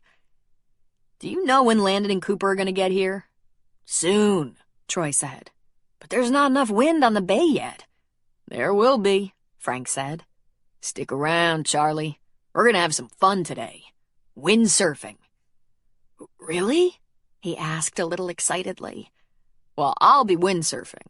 No one else has done it yet. Cooper's renting us some equipment. I don't know how you talked him into that, Troy said with a laugh. He said if it works, he might turn it into a business opportunity. That explains it. By the way, I've been windsurfing. Badly, but I've done it, Troy said. As the women got closer to the shore in front of Cooper's, Frank put away his laptop, got up, and went down the steps to greet them. He left the backpack on the deck by his chair. The women were wearing wetsuits with long sleeves and were covered down to their knees. And they were gorgeous. They pulled their paddleboards up onto the sand, Frank lending a hand. Those are not women, Troy advised. Frank kissed the redhead. On their way to becoming women. On their way fast, I'd say. But they're still girls. They never had girls like that when I was his age, Troy muttered. Landon's truck came across the sand to Cooper's. The bed was full of equipment. And as if Frank commanded the heavens, the wind immediately picked up, and the beach became a swarm of activity. Equipment was unloaded. Landon pulled on a wetsuit. There seemed to be some assembling required. Troy locked the back door of the bar and wandered down to the beach. Charlie could see that the windsurfing boards were slightly lighter and trimmer than the paddle boards. Frank pushed off, landing close behind him, and they paddled out into the bay. Frank, on his knees, raised his sail, and it sat for a moment. Then a small gust took it, and he stood tentatively, turning the sail into the wind, and he was off, skidding across the bay. The girls screeched and whooped happily. Charlie stood up to watch from Cooper's deck. Landon was struggling to get up, to adjust his sail, and in he went. He got himself back on the board, tried again, went into the ocean again. Every time he got dunked, the girls howled with laughter. On his fourth try, he got up and the cheers were wild. He turned his sail into the wind and blew across the bay, where he fell again and everyone laughed. Spencer came outside. Mikhail wandered down the beach. Spencer's son and daughter were at the water's edge, waving and splashing with their feet. The girls with the paddleboards pushed off the shore and paddled out into the water just to get a closer view.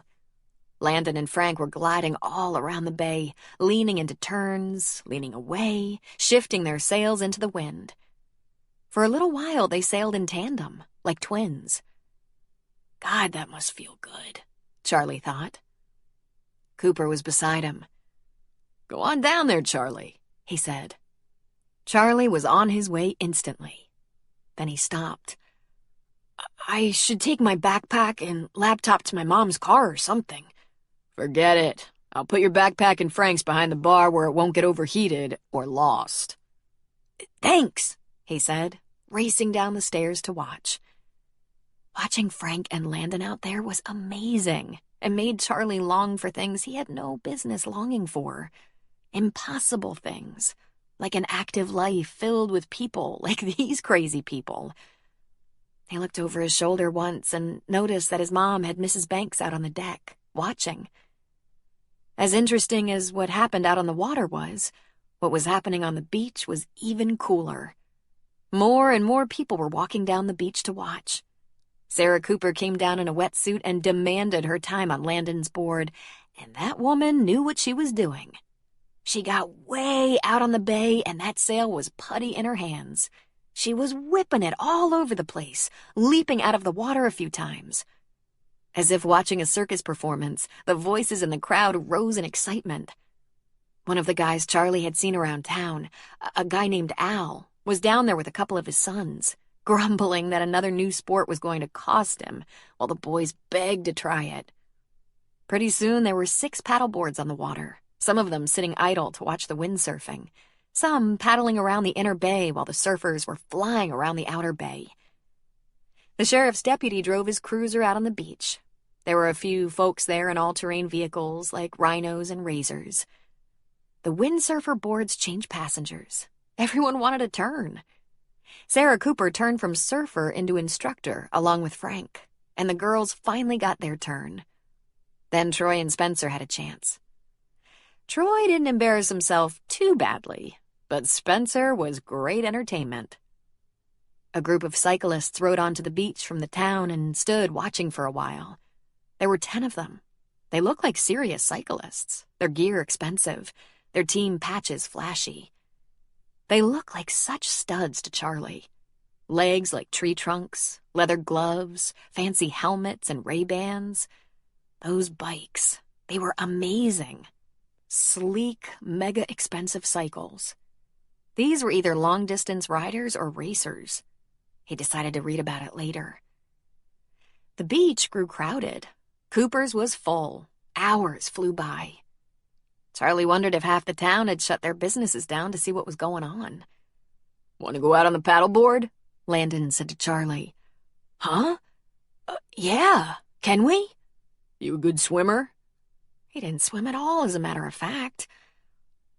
Not that good, he said, shaking his head. "That's okay. We'll get a jacket, and we won't go out too far. Your mom say it was okay?" Sure, he lied. "Lose the shoes and socks," Landon said. Then he jogged off to the beach level under the bar where they stored kayaks, boards, and equipment. He jogged back with a jacket for Charlie, helped him suit up. "Sorry I don't have a wetsuit that'll fit you. My advice? Don't fall in. And don't lose your glasses, okay?" Gotcha, he said. Landon pushed out the board just a little bit, got Charlie kneeling in the right spot, then got on his knees behind Charlie, then up to a standing position. "You good?" he asked. Good, Charlie said. It wasn't a wild ride by any means, but it was exhilarating. He watched the windsurfers. Now it was Ashley and Frank, and Ashley was struggling to stay on the upside of the water. He saw the beach full of people as he glided by. Troy was talking with the cyclists, checking out their bikes. Eve, Landon's girlfriend, paddled out to glide alongside Landon, and she had Austin, Spencer's boy, sitting on her board. Austin wore a life jacket as well, and Charlie decided right then and there he was somehow gonna learn to swim. He wasn't sure how, but he was going to. "Can I stand up?" he asked Landon. "I don't know. Can you?" Landon asked. I think I can. I'll be careful." "Don't fall in. That water's cold." "I'm not planning to," Charlie said. And he got to his feet awkwardly, standing against Landon for balance. "Problem is, I can't paddle with you standing in front of me," Landon said. "I could try." "Okay, but just for a second, okay?" Charlie took the paddle and clumsily dipped it into the water on the right side, then the left, and after about 4 strokes his arms ached and shook.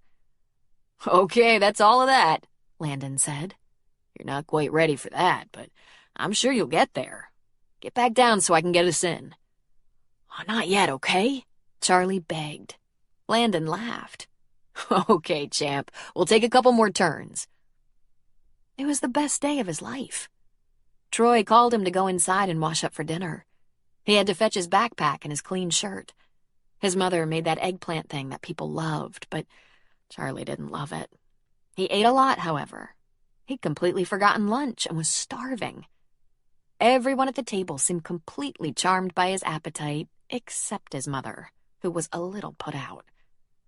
So to make up for it, he helped with the cleanup while his mom settled Winnie in her room for the night. He didn't mind. He and Troy talked about the day, about all the things that went on at the beach in the summer when the weather was good. And in the fall during football season when most of the teenagers gathered on the beach for their parties and bonfires. Then he had to struggle to stay awake, waiting in the great room for his mom. Finally, at about 8, she was finished. Troy and Grace were out on the deck, so Lin Sue said goodbye to them, then locked the front door behind them when they went to the car. They'd driven a little while when she said, "You had a very big day. I'm not sure you were careful of your health."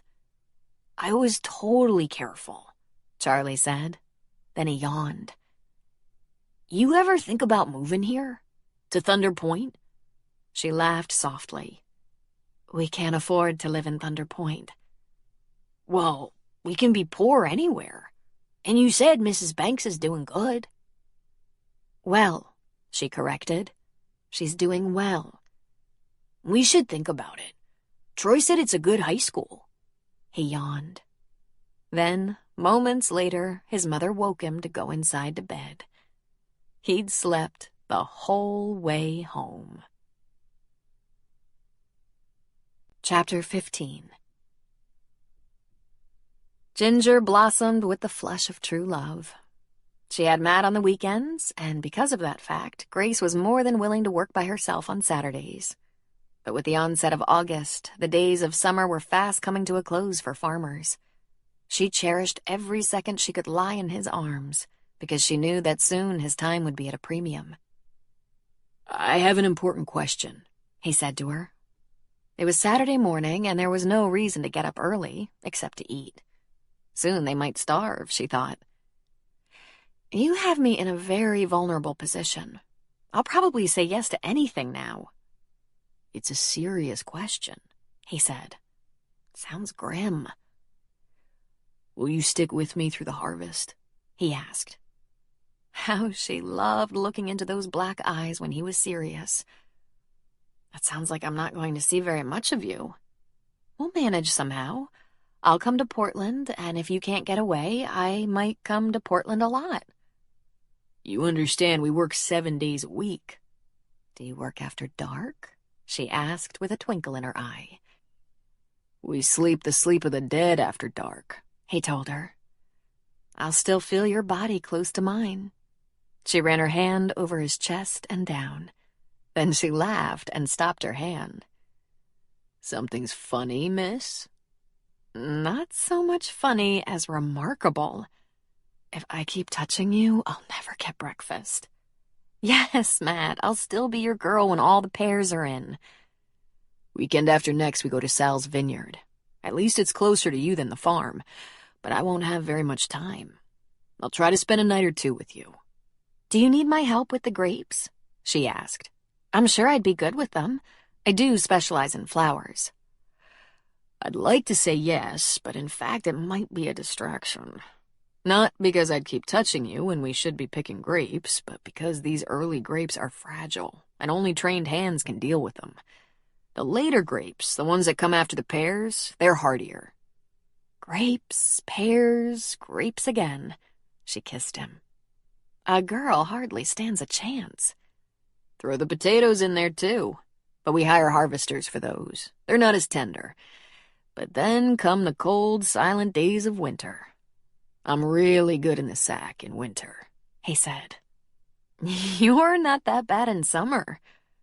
Will you stick with me through the harvest, even when I seem unavailable and distant and tired? I don't know why you even have to ask. Of course I'm yours through the harvest. Through many harvests, if you want it. That's exactly what I want, Ginger, he said, solemn. I want to marry you. She was a little surprised. I didn't think you were quite ready to chance it again. It doesn't feel like I'd be taking a chance. How about you? She ran her hands through his hair, his glorious hair. She looked forward to being with him when the first strands of silver appeared. She smiled tenderly. It doesn't seem a risk for me either. One thing I think you'll like about the harvest. I never have time for a haircut. Yes, she said, laughing. I think I'll like that part the most. Will you marry me? Be mine forever? That means you'll have to be mine right back, you know. No kidding around. I've been yours since last April. The second you cold-cocked me, I knew.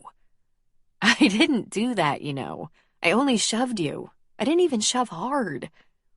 Let's say you decked me. A better story for our grandchildren. She sobered a little, glancing down. Ginger, there will be grandchildren. Are you afraid? Too afraid? The thought terrifies me. But I'm not going to let that keep me from trying. That's all I've ever wanted. A family. We'll be careful, he said. Good medical support. The best pediatric support available. We have Peyton and Scott to help hook us up. There isn't any rush about it. We won't take any chances, and we'll be sure you're ready. emotionally ready. As ready as possible. Are you? Doesn't it make you a little nervous, counting on grandchildren through me? He shook his head. If it had been me, I'd probably feel just like you do. But things will be different, Ginger. This time you won't be alone. This time your man will be with you every step. Such a good man, always looking for ways to reassure her. Are you going to say yes? He asked. I love you. I want to be with you forever. Yes, of course I'm going to say yes. Where do you want to live? Do you think that house on the farm will have room for me? That made him smile. You do that? She nodded. This can't happen too fast, Matt. I'm not going to abandon Grace. Her mother's sick and she's pregnant. It's going to take planning. I want to sweep you away, he said. That would be fun, but I won't run out on her. Until I'm sure she's taken care of, we'll have to make do like this. She smiled. The anticipation has been great. When you speed into town on the weekend. Tell me, Mr. Lacumet, when I'm just a farm wife, will you speed home from the orchard to be with me? He laughed. Have you seen my parents? Married almost 40 years and still hot for each other. You and Grace have to talk about it, okay? Think about a plan. I need you. I love you. First, we have to take care of something important. My family. If I understand you, we have one more weekend before the harvest is in full swing.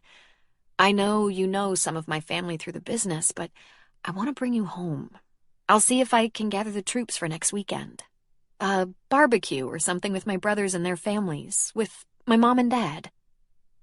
But if it's okay with you, I'll stay with you at night. They know about me, right? He asked. I've talked to my mom the most, but she's told the family I have a man in my life. And of course, they know your family. Paco will be pleased, he said, scratching his chest. I'm marrying a trucking company. I don't know who to tell first. My mother? Rayanne? Grace? Peyton? Tell everyone. We need a ring, Ginger. A nice one. If I can get my family together for next weekend, will we stay in your apartment? If I can't think of a good alternative. My mother was right. I only stayed there so I could have privacy. I can't wait to live on the farm. You'll help me build the house. It has to be your house. You're committing to an awful lot, Matt. I'd do anything for you. Don't you know that? Peyton was first, as it turned out. They walked down to her house and found the whole family home. Ginger thought she knew Matt very well, yet she'd never seen him quite so puffed up and proud as he was when he said, "We're getting married, Peyton." "Oh, my God, when?" "We don't exactly know," Ginger said. "We have a couple of things to work out. First, the harvest, and then I want to make sure Grace is covered. I mean, covered very well. Her life's complicated right now. And need I even say it? She's been so good to me. I think between Rayanne, Grace, and some of my new friends, I have a whole new life." She grabbed Matt's hand. "And it led me to another new life." Next, they found Rayanne at Al's house with Al's family of boys, where Rayanne was helping Al construct a Sunday dinner for the whole crew. There was a loud celebration of congratulations with all the same questions so far impossible to answer. "I don't know why anyone wants to get married," said 13-year-old Kevin.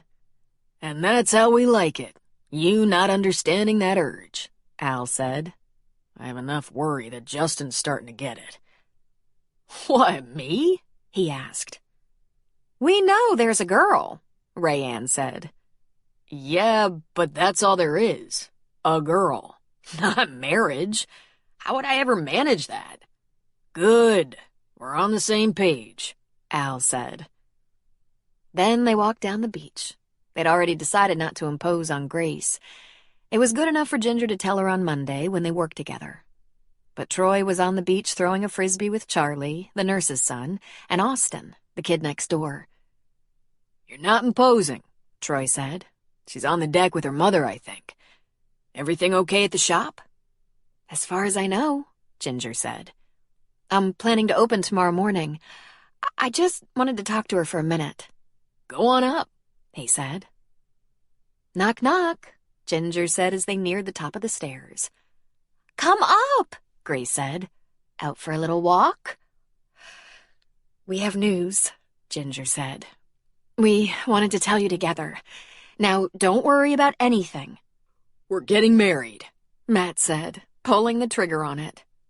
Grace flew to her feet and hugged Ginger in a ferocious, excited embrace, shrieking happily. It took a while for her to calm down. Troy, Charlie, and Austin came flying up the stairs from the beach to see what was happening.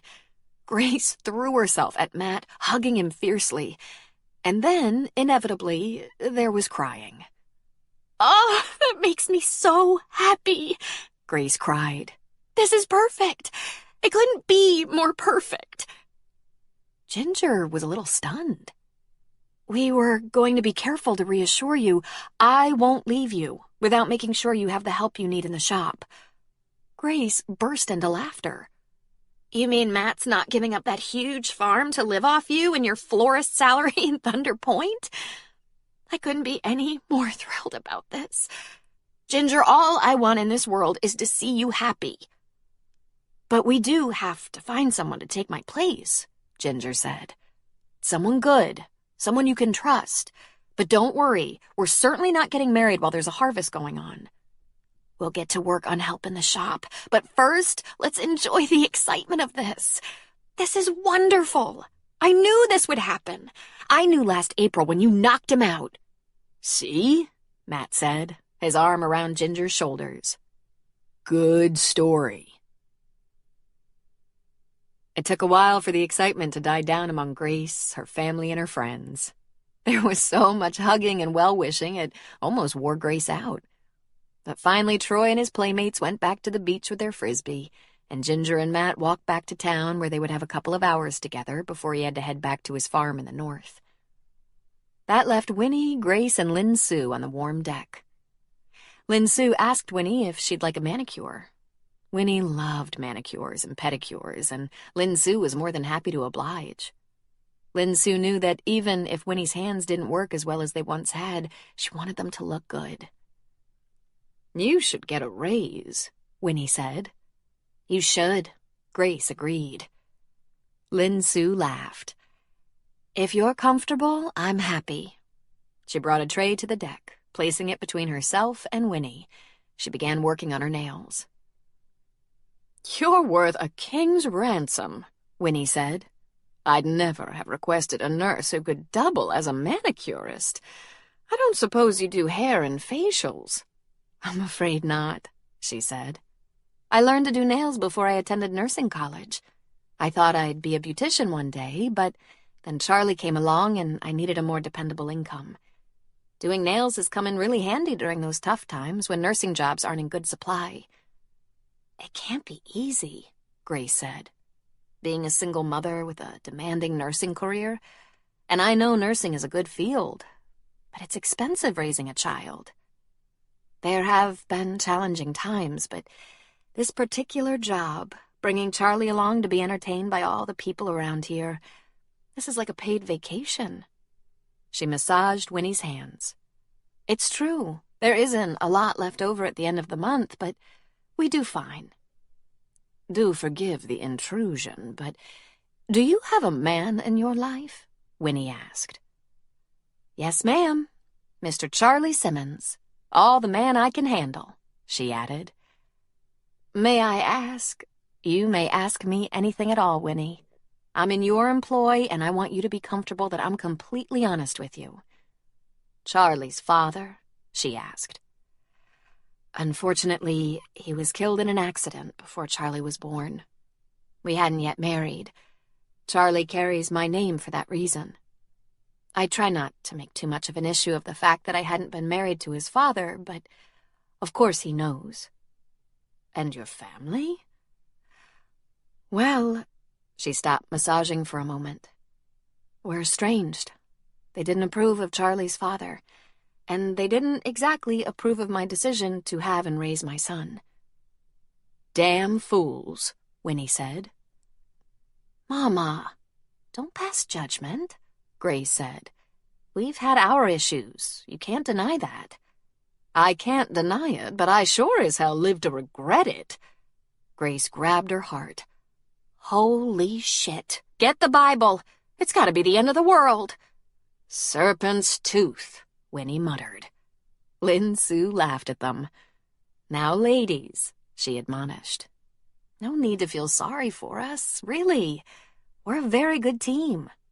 I've been so lucky. Everywhere I go with Charlie, people like him, admire him. He had a lot of illnesses, and look at him. Smart as a whip, polite, handsome. You said that a couple of times, Grace said. What kind of illnesses? Luckily, nothing we couldn't survive, but it was terrifying at the time. Asthma, a lot of allergies, a weak immune system, winter colds that turned into bronchitis and pneumonia. When he was 3, he spent 2 weeks in the hospital, most of that on oxygen. I don't think a camel could carry the weight of antibiotics he's had in his lifetime. And that's its own worry. Too many antibiotics. Grace glanced at the boy running along the beach below the deck. He seems awfully healthy now. He's much better, but he has to carry an inhaler and an EpiPen. He's a little undersized. I know that frustrates him. He hates his glasses, but he's nearly blind without them. When he's older, when contacts work or maybe even surgery, well, I'm a nurse. I've seen young parents through far worse situations. Cerebral palsy, muscular dystrophy, cancer. How is the asthma? Winnie asked. Well, it depends who you ask. If you ask Charlie, it's much better, and he hardly ever uses his inhaler. But he still takes daily medication for it. Charlie is determined it's going to go away, and I'm determined he learns to manage it without telling himself fairy stories that it will disappear. If he eats peanuts or shrimp or gets stung by a bee, we could be rushing to the emergency room. That's why he carries an EpiPen, and so do I. You're a superwoman, Grace said after a moment of silence. I can't imagine the stress of that. You're having a baby, Lin Sue said. You'll soon realize you have many difficult and stressful moments to deal with, and deal with them you will. If there's anything that can make a woman strong, it's taking care of her child. Amen, Winnie said. Are you getting by all right now? She asked Lin Sue. We don't have a surplus, but where is the shame in that? We do fine. Better than ever since we've been taking so many meals with you. She laughed a little, then grew more serious. We're doing very well. Thank you for asking, she said. Ginger felt there was an almost magical quality to her life. She put Matt in his truck and sent him on his way home before calling her mother. Sue Dysart cried. She was that happy at the news. Or maybe she was relieved that her only daughter wasn't going to rot on the vine after all. Or choose another deadbeat like Mick. It was true. Ginger had a new hope, a second chance. I hope you never know the agony of watching your daughter suffer through such terrible heartache, Sue said. I don't think there's any pain worse than the pain of watching your own flesh and blood struggle. I was so afraid you'd be alone forever. Not because you'd never find the right man to build a life with, but because you wouldn't let yourself find him. You're gonna love Matt, Ginger said. He's the sweetest, most loving man I've ever known, and he's so unselfish. I honestly don't know how I found him. Tell me every detail, Sue begged. I can only tell you the details of our courtship, which has been so romantic, even if it hasn't been very long. Just 3 months, but 3 of the most lovely months I've ever had. From the time the lambs were born and the sheep sheared until now, the onset of the harvest, we've had almost every weekend together. Long weekends. And soon the chaos of the harvest begins with the gathering of extended families every moment they have to spare. helping each other bring in the crops. My goodness, you sound like a farm wife already, Sue laughed. I'm already starting to feel like one. She gave her mother all the details she knew of a big farming empire. It would be such a busy few weeks she and Matt weren't sure there would be enough time to shop for and buy a proper ring, but he promised her she would have a beautiful one before they were wed. Sue wanted to know what kind of wedding Ginger hoped for. Are you a little afraid I'm going to ask you to get me married half a dozen times? Ginger asked. I expect you're looking for entirely different things in a man this time around, Sue said. I know I already apologized to you and Dad for the debacle of Mick, she said. I don't know what to blame that failure of good sense on. I was young, but not that young. Not young enough to be that blind and foolish. I guess love isn't always brilliant, even though it seems so at the time. You have no idea how I wish I'd been smarter, Ginger said. I guess once you cast your lot with a partner, you hang in there until it's entirely hopeless. And as she said that, she couldn't help but think about Matt and his brief marriage. It wasn't dissimilar, only shorter. Since we've both been married and divorced, we don't really feel like a huge celebration. Just something meaningful and modest, something to match how we feel about moving forward. That's all. It feels very safe and solid. Just safe? Her mother asked. Oh, Mom, I'm not settling for Matt. Please never think that. That's like a dream come true. A man and husband I was never wise enough to long for. Just tell me you're completely over Mick, Sue begged in a tense whisper. Poor Mom, Ginger thought. The whole family thought she'd lost her mind when she brought home this musician, this wannabe star. I don't blame you for having doubts about my ability to make a sane decision after what I put all of you through. I'd love to explain it. It was all the glitter that he promised me day after bloody day. The irony is, I don't even like a lot of glitter. I wanted it for him. If he fulfilled all those dreams, it would mean I'd been right to believe in him. But I wasn't, she said. He lived in such a crazy dream world. It took me too long to realize it was nothing but pipe dreams, nothing but smoke and mirrors. Am I over him? Mom, the shock of reality is not only permanent, it's a little hard to live with. I wish I'd been wide awake much sooner. She wasn't only over Mick. She was certain he was completely over her. By now, he'd certainly found someone to share his fantasies. You'll see, Matt is nothing like that. He comes from a large, hard-working family that values commitment and loyalty, fidelity and sound judgment. They're steadfast, genuine, and completely sincere. She laughed. Also loud, a little crazy, and noble. Ginger went down the list of Matt's siblings, each one she'd met and those she only knew about, all so different. From medical practitioner to public relations specialist to vintner to PhD candidate. I think only his youngest sister married in the culture. Her husband is a Basque chef in San Francisco. They're not the easiest people to negotiate with, Sue said. But they're good to their word. Maybe you'll end up with some good Basque recipes. Maybe so, but I bet not a day before we're married, Ginger said. Her brother Richard had the largest home in the family and wanted to host the barbecue to officially introduce Matt to everyone. It almost rivaled a Lacumet family gathering. It was that busy and loud. Ginger's sisters-in-law, Beth and Melissa, provided almost all the food, with Dick buying excellent meat for the grill, and Sue providing dessert that she bought because she was not into cooking or baking at all. The men all knew Matt and had dealt with Matt, George, and Paco when negotiating trucking contracts for their crops, but they were meeting a social Lacumet this time, not a shrewd businessman. The conversation was reduced to jests about business associates socializing together as in-laws.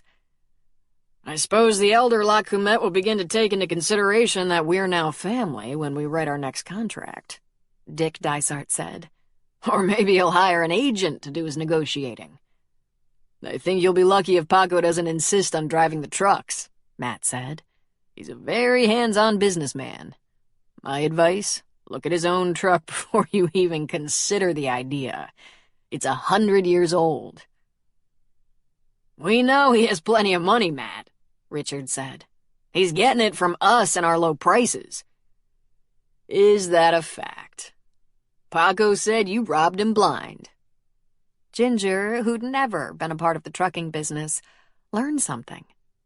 These men were happy to have come to terms that satisfied them and allowed them to call each other thieves.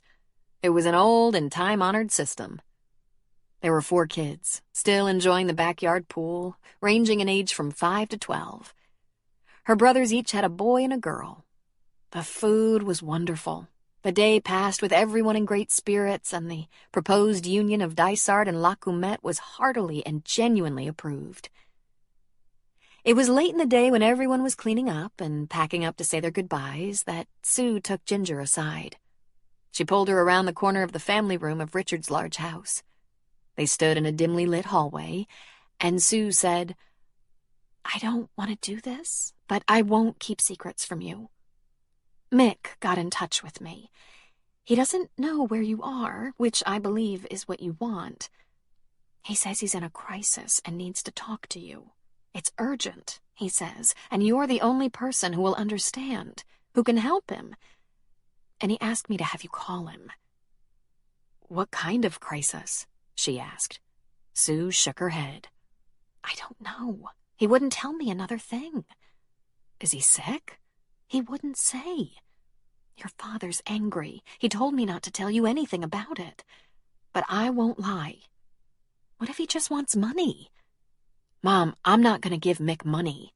I'm a slow learner, but I'm not that slow." "Thank God," Sue said. "Then you won't call him?" "Of course I'll call him. Nothing's ever urgent with him, unless he wants to tell someone that he just got a personal call from Bruce Springsteen. But you know Mick would have told you that.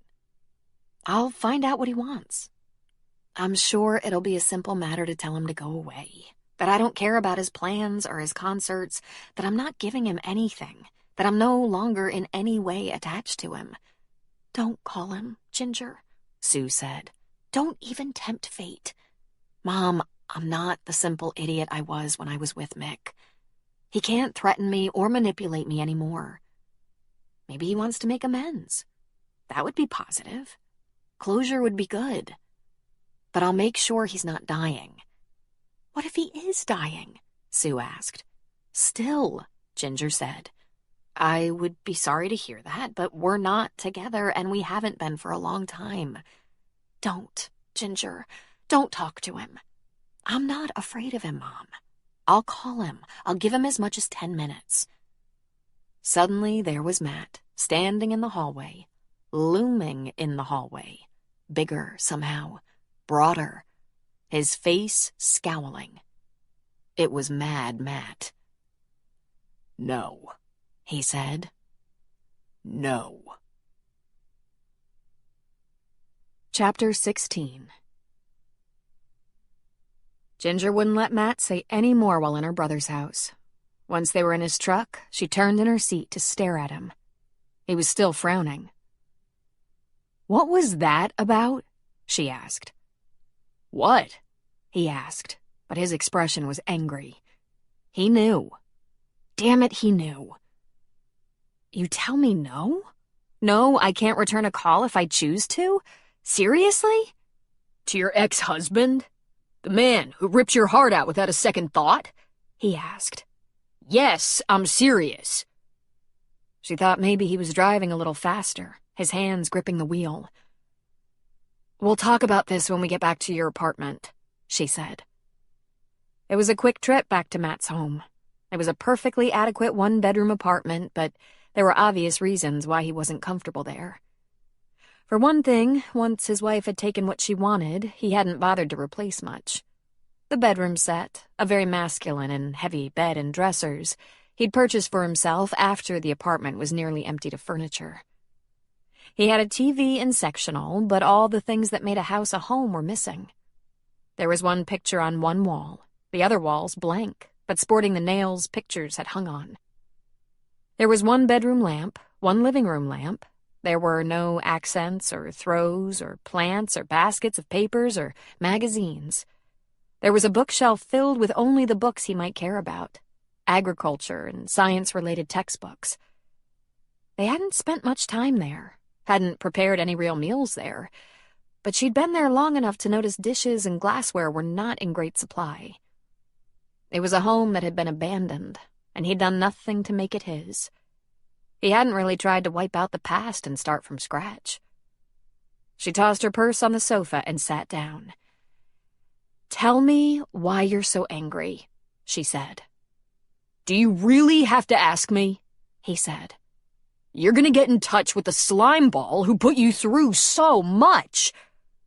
"You're pacing," she said. "Please stop. Please sit down and talk to me." He sat, but he wasn't happy about it. "Ginger, he's not worth your time." "I completely agree," she said. "There's absolutely no threat in asking him what's so urgent. I don't love him, Matt. I don't even like him very much anymore. Do you trust me? Do you believe I won't lie to you? Because I won't lie to you. I love you." He reached for her hand. "I want you to hate him," he said. Simple and straightforward. "There's a part of me that does hate him. At least I resent what he did." "He used you." "I think you're right. And I let him. In fact, I nearly invited him to use me. I'm never gonna let that happen to me again." "What are you afraid of? That I'll give him a kidney?" "I wouldn't be surprised." "Oh, Matt," she said, a slight chuckle coming out of her in spite of it all. "If you like, I'd be happy for you to listen to the conversation. I'll call him from your phone and you can listen in." "Why? Just tell me why. You don't owe him anything." "Not for him," she said. "For me. Matt, I want to be finished with Mick, but not bitter. We were wrong for each other, and that might have been more my fault than his." "You excuse him over and over." "No," she said. "No, I don't excuse his behavior. I don't know how he lives with himself, but I'm not going to carry hate into our future. I made quite a few misjudgments with Mick. I shouldn't have married him in the first place, and I never should have tricked myself into thinking an innocent baby would change our relationship." "How do you accept all that so calmly?" he nearly raged. "Oh, I made a little mistake. Let's all just let it go and forget about it." "Matt, stop that. I don't know who you're really angry with. Is it your ex-wife that makes you so furious? Is it me? Is it Mick, who you've never met?" "I hate my ex-wife," he said, looking away. "I can't help you with that," she said. "But I can tell you it won't help anything, and it probably won't be good for us." "Why?" he said. "They're not going to be part of us." "You're turning that anger on me," she said. "You're having trouble trusting me because you couldn't trust Natalie. I'm not talking about a little anger that burns out quickly. It's like a cancer eating away at you. It's not good." "How would you feel if I wanted to get together with Natalie?" he shouted. "Maybe you should, because you're not at peace with your decision to get a divorce. Are you gonna build your life around hating her? And being bitter about her?" She could see this was going nowhere. Matt didn't realize most of his anger was with himself. He, like Ginger, was starting to realize he was a participant in whatever had gone wrong. He wasn't at fault, but he was a part of it, even if the only thing he was guilty of was marrying her in the first place. Before we can make a new start, you have to come to terms with your divorce. You did the right thing. It wasn't going to work. You don't have to see her if you don't want to. You don't have to be mad at her anymore. It's over. And you don't have to distrust me. If you don't want me to talk to Mick, I won't, she said quietly. But it won't be about me talking to Mick. It'll be about you. You and your pain and anger. Do whatever you want, He said. I'm going to bed. Ginger stayed on the couch. She looked at his sparsely furnished apartment with the naked walls. This wasn't just because he was a guy and couldn't be bothered. He'd been talking about the house he wanted to build in great detail, and he wanted it to be beautiful and welcoming. He described a nurturing place, a family place filled with love and comfort. This apartment was to Matt what a tombstone was to a cemetery. She tried to imagine him bringing women here. It didn't seem particularly satisfying. He must have felt he was trying to fill an empty spot. She gave him plenty of time before she went to the bedroom. She slipped off her summer dress, brushed her teeth, and slid in beside him. He took her instantly into his big, strong arms. I'm sorry, sweetheart. I was angry. I hate that bastard. I know. And not just a little angry. I don't like it. I won't talk to you that way again. She snuggled closer. I hope not, Matt. It hurts. I haven't done anything to warrant that kind of anger. But maybe I will someday. Then what? You won't, he said. I know you won't. We love each other. Oh, I won't do what Natalie did, she said. I won't do what Mick did. But I might defy you in some way, and you'll turn into Mad Matt. I don't want to be with Mad Matt. Never again. I promise.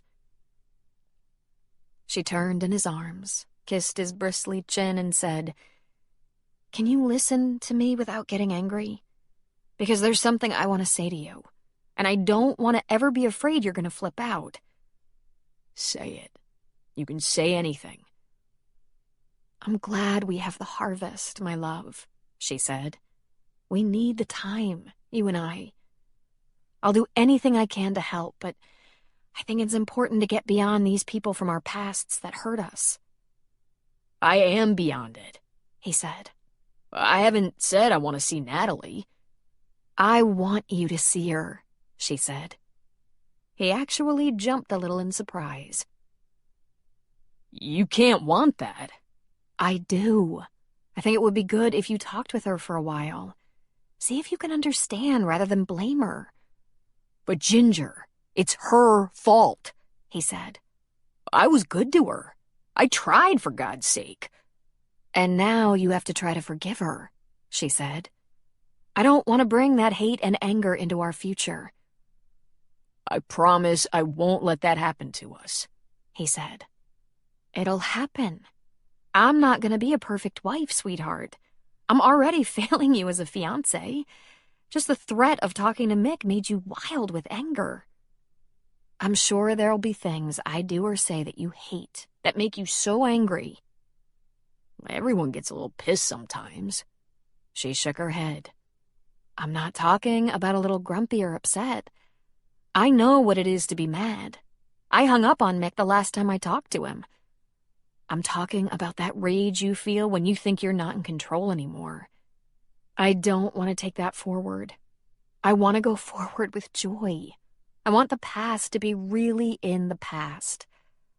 I can't tell you how to feel, but I think the person you really need to forgive is yourself. We're not perfect human beings.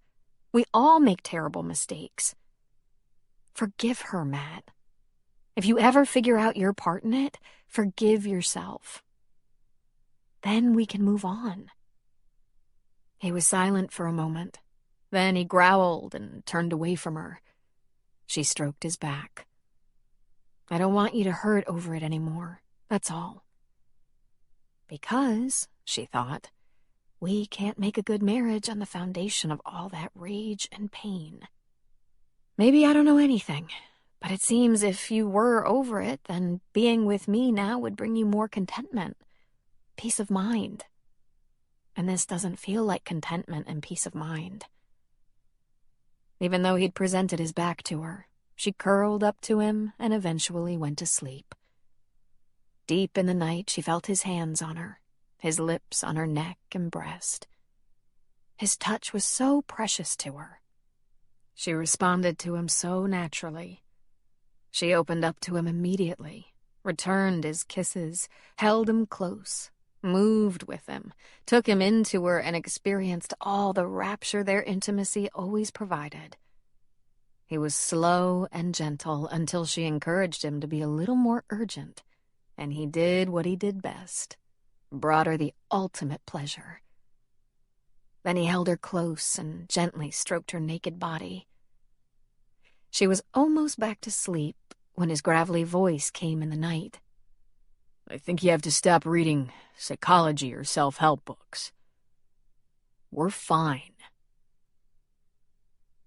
In the morning, Ginger was getting ready to leave while Matt scrambled them some eggs. They sat side by side on the sofa, holding their breakfast on trays on their knees. There was tension most obvious by their pleasantness to each other.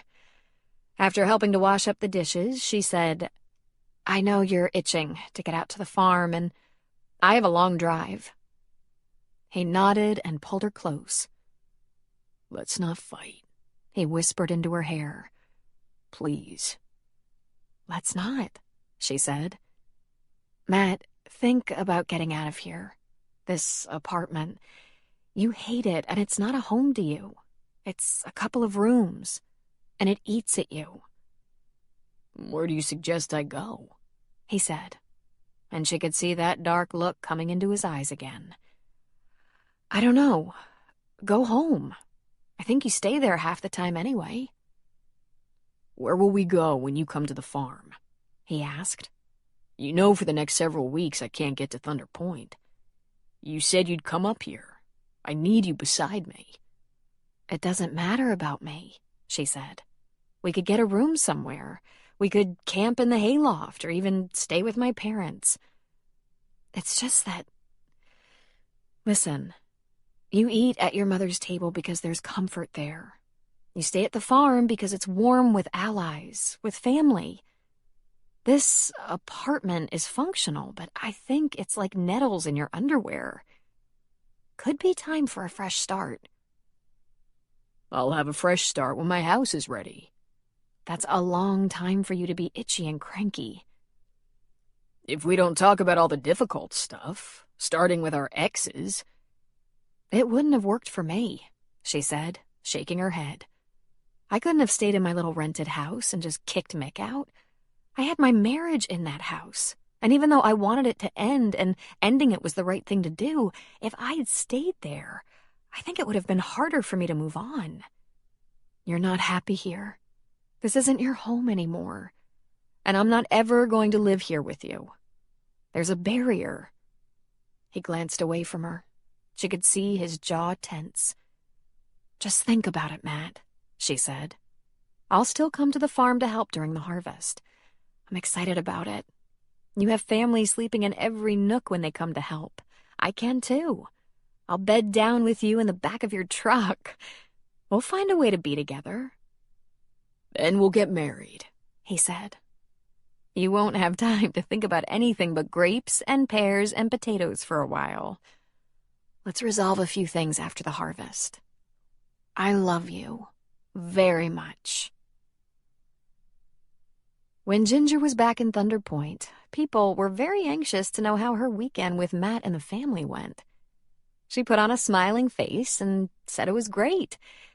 But then she looked for a time Peyton might be able to sneak away for a talk. "How about an ice cream sundae at the diner?" she asked. "Sure. Things are quiet at about 2, and Scott's in the clinic. Want to meet then?" Once they had a booth and their sundaes in front of them, they could talk. So, did Matt win the Dysart seal of approval? Oh, absolutely.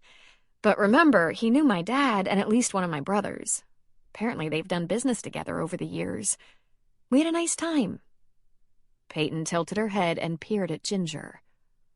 "Why do I sense something's wrong?" "Well, something might be wrong. Maybe we'll just get beyond it easily. Matt lost his temper while we were there, over something stupid." "Uh-oh. Mad Matt?" "One and the same. Ginger said. Mind if I ask what stupid thing? My mother passed on a message that my ex-husband, who doesn't have my number anymore, wanted to talk to me. He said it was urgent, and I said I'd give him a call. Matt went ballistic. Peyton shook her head sympathetically. Would you believe I've been there? Really? But you and Scott have been together forever, Ginger said. Not exactly, Peyton said. I'd just broken up with someone when I took the job in his clinic. I fell for Scott pretty quick. But then the ex called to say he needed my help, and sweet, gentle Scott threw a hissy. She whistled. It was impressive. Hard to imagine Scott in a temper. I know, but trust me. He went over the top. And what did you do? Well, as it turned out, it wasn't my ex, but his daughter, who needed help. Scott was in no frame of mind to listen or understand, so I cut him out of the loop. Ginger shook her head. I don't understand. Oh, Scott was throwing around ultimatums and acting like an ass, so I just did what I had to do. I did try to patiently explain to Scott that he was going to feel like an ass when he finally understood my situation. I drove to Portland, helped the girl the best I could, told the ex to get his shit together before he lost his whole family, came back to Thunder Point, and duked it out with Scott. And I was right. He felt like a fool. He hasn't acted like that big an idiot since. Let me ask you something, Ginger said. Is Matt known for that? A temper? Peyton shook her head. He's always been the sweetest-natured guy in the family. George is very silent and steady. Sal is a little like Paco, melodramatic and interfering. I'm like Mama, serious and sometimes quietly controlling. Mikey is a comedian who seems like he doesn't take anything seriously, and yet he's close to a PhD in biochem. But Matt has always been a happy guy, pretty laid back and easygoing. Until his divorce. That seemed to take a lot out of him. He's not real happy right now.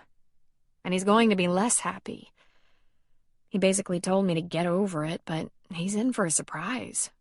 I'm not going to set a date until we're beyond the harvest, and I can see whether he's going to be sweet Matt or mad Matt.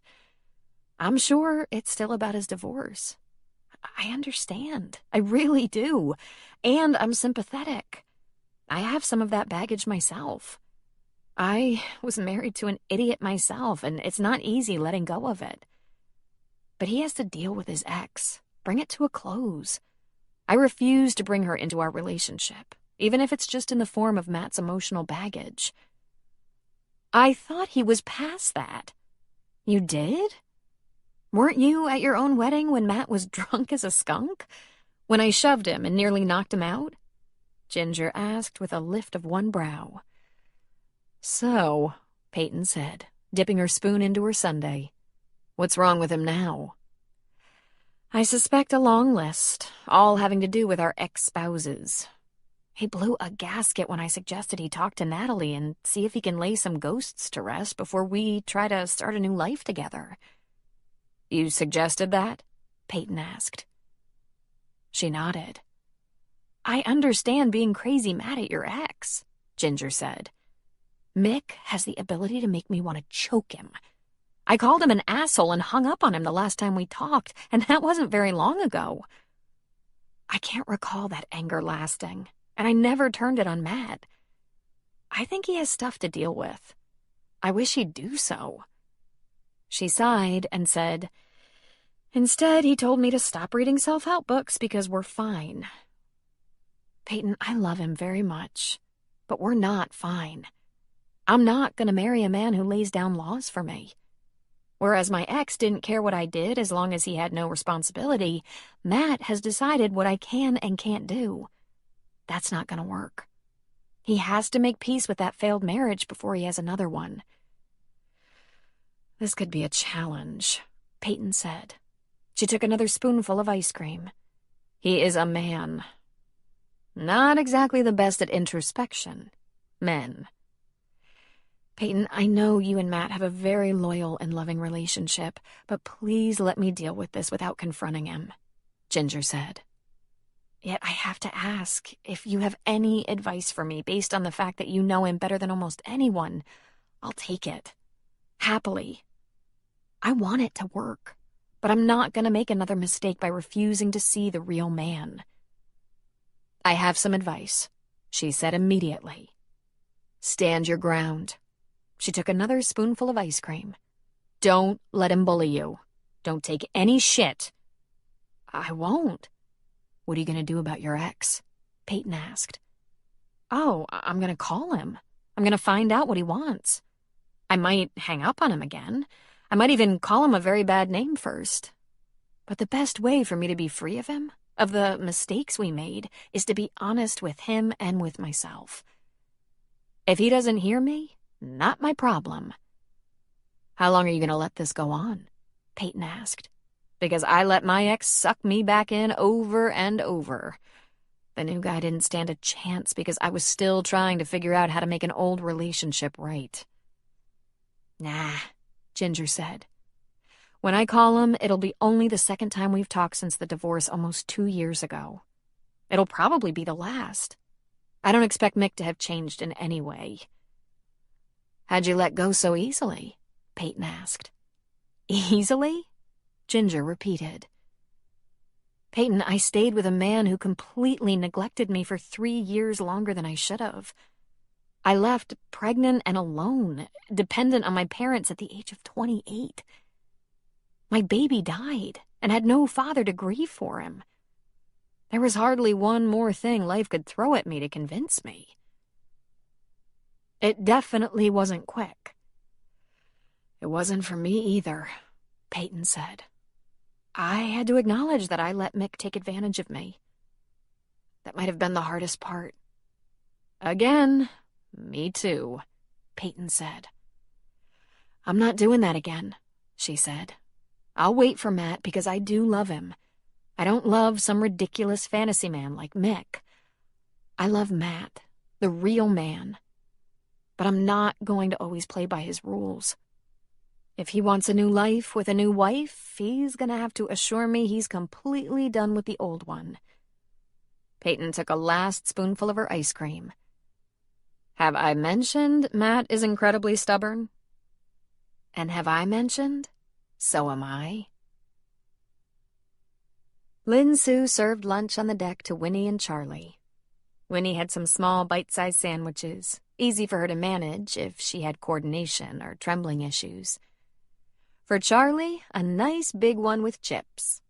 For both of them, fruit. On cool days, Winnie liked soup. But that could be chaotic, and if she spilled, it turned her mood foul. Of course, she'd have no part of a bib or even a linen napkin tucked into her collar. One of the most interesting developments was Winnie's fascination with Charlie. They'd formed an unusual friendship. They had lunch together almost every day, and sometimes Charlie showed her TED Talks on his laptop, after which they would have a discussion. Not surprisingly, Winnie had become interested in some of the more spiritual and inspirational videos. She had watched the video of Jimmy Valvano's last speech at the ESPY Award several times, until Charlie said, "You might want to start watching this in private from now on. It's too sad." "You seem to be doing fine," she said.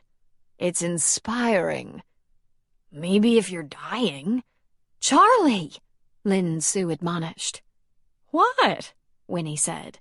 "He's right. It's more meaningful to me for obvious reasons." She looked at Charlie. "I haven't noticed you crying or anything." "Of course I'm not crying," he said. "It makes my throat hurt, though. How about this TED Talk on the power of vulnerability? Sounds like the kind of thing you'd like." "But what would you like?" "There's one on the most important key to success, grit. And there's one I like about a woman who survived a brain hemorrhage and had to rebuild her life, learning to talk and walk all over again." "When did you get so smart?" she asked him. "When I couldn't go outside. Or to school." "And when was that?" Before allergy shots, mostly. I was allergic to everything. Grass, pollen, dust, animals, everything. Someone gave me a little computer and showed me how to look things up. No Facebook, Lin Su said. The computer is for reading, learning, exploring, not for making jokes or picking on people. I don't think making jokes should be excluded, Winnie said. I don't know this Facebook thing everyone talks about. You might be too old, Charlie said. Charlie, his mother scolded. She shook her head. I'm not going to be able to let you two hang out together if you're just going to make trouble for me. A computer was a good idea, Winnie said. Charlie was looking down the beach. A cyclist was riding down the beach road. He was bent low over his handlebars and was moving fast. He was sleek and muscular. I'd rather have a bike, he said, watching the rider. The rider stopped right in front of the house next door, the house that was only recently finished except for the interior. He balanced on the bike without putting a foot down. He looked up. Cooper appeared on the deck next door and waved at the cyclist. The man dismounted, picked up his bike, and jogged up 2 flights to the deck. What the hell? Winnie said. Why didn't he just lock it to the stair rail or something? Lin Su said. Mom, I think he's a pro. He's wearing logos and Nike stuff. That bike probably costs a lot. Bet he sleeps with it. He ran with it, Winnie said. He's an athlete, Charlie said. And a show-off, Lin Su said. The man did leave the bike on the deck, however. He shook hands with Cooper, then they talked. Cooper was pointing, gesturing with his hand, explaining things. Then they went inside together. Interesting, Winnie said. New neighbor, maybe? That would be cool, Charlie said. Let's look up that bike. I bet it's worth $1 billion. Chapter 17. Ginger talked to Matt at least once every day, despite the tension they'd had while she was in Portland. He was with his father and a couple of brothers and as many cousins as could be rounded up at Sal's vineyard to deal with harvesting early grapes. He could have ridden with Paco and George, but he drove himself so he could spend one night with her before going home. He was so tired. She could hear it in his voice. This was the hardest yet most fulfilling time of the year. She tried to imagine being his wife through weeks like this. Not surprisingly, she could, and she saw it as a very satisfying job. What a monumental achievement it must be to bring in a year's worth of healthy crops. Do it with your own hands, with your family's support. She not only envied him, she longed to be a part of it. Every night after talking to him, she prayed he would resolve his issues soon so they could work together, so they could be together. And then there was Mick. She called him from Grace's cell phone, a blocked number. My mother delivered a message that you need to speak to me. Ginger, I do. Where are you?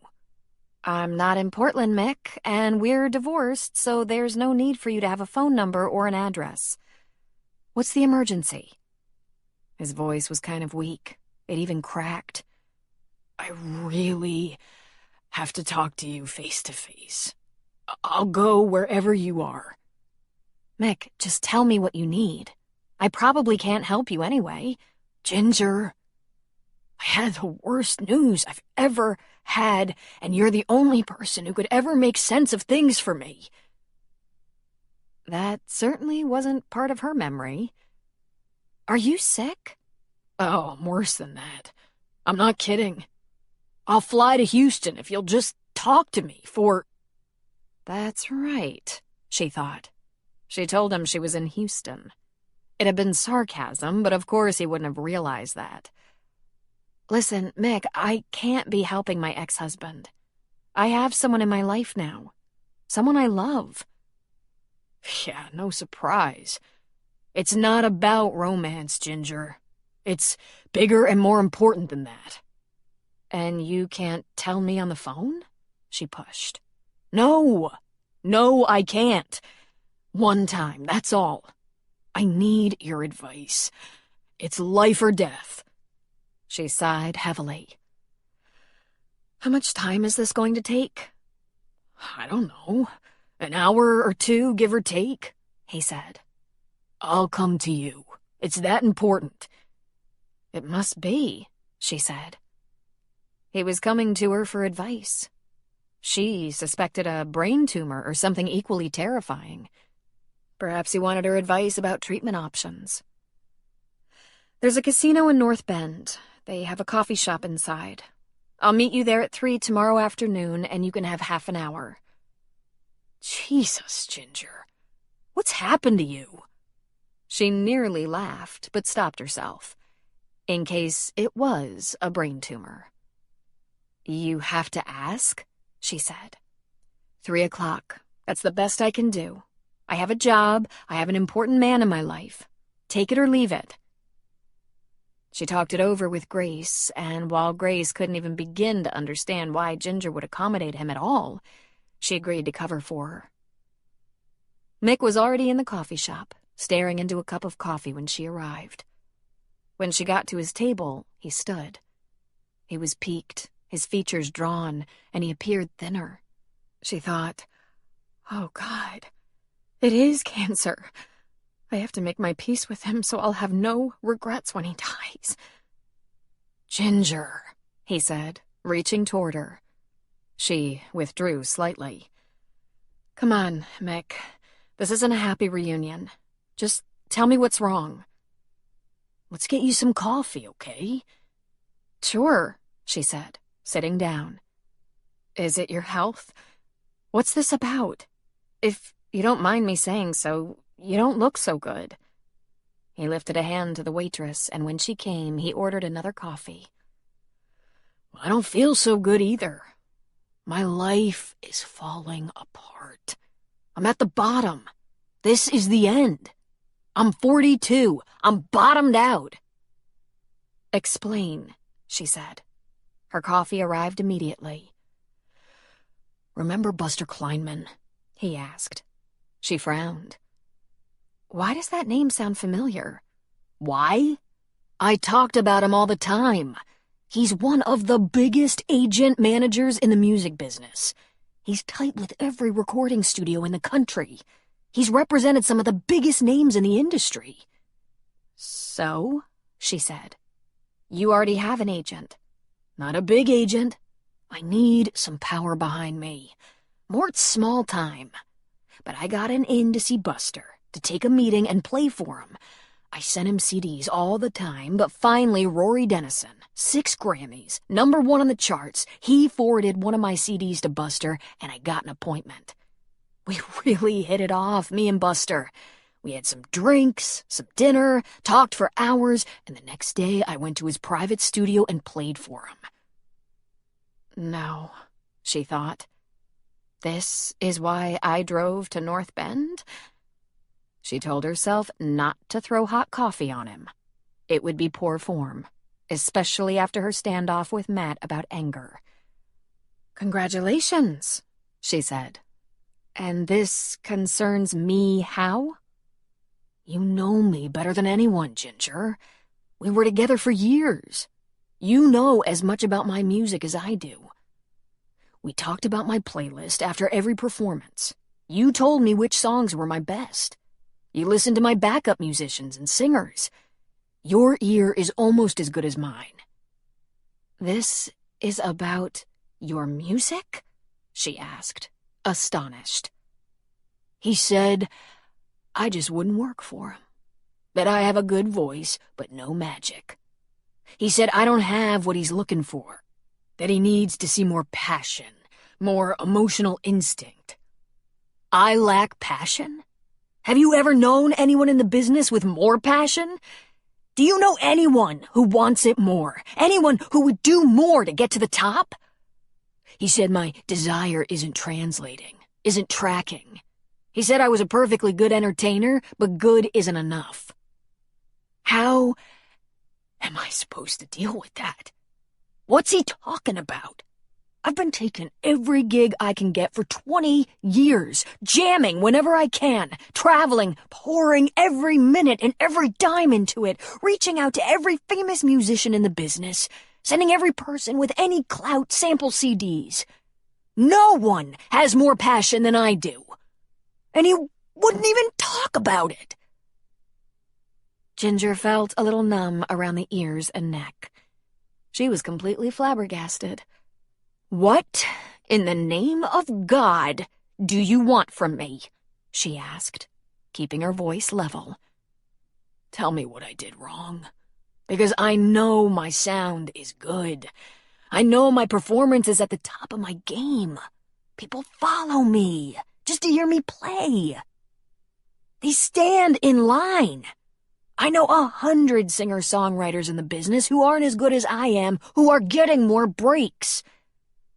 This isn't happening to me, she said, her fingers on her temples, slowly massaging. You've always leveled with me, Ginger. What the hell could he mean? I think if I figure it out, I'll get one more shot with him because he liked me. If I give the right impression, he'll listen to me once more. I won't rush back. I'll make sure he thinks I really put some time and thought into it, but I know he's wrong. I have presence. I've been told I could be number one. Probably I didn't take the right music. I didn't choose the right songs. I should probably include some more Lynyrd Skynyrd. And believe it or not, Neil Diamond works pretty well in auditions. Maybe I should beef up my own music, some of the stuff I sold. But that stuff didn't really score on the charts. Still, I think it was the way it was performed, not the music. Oh my God, she said. She stood up and turned to walk away. She was about 3 feet from the table when he cried out for her.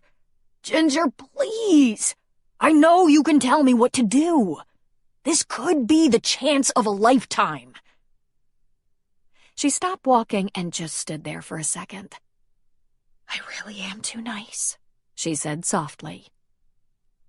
Maybe Matt is too angry and I'm too nice. Ginger, come on, baby. She whirled on him.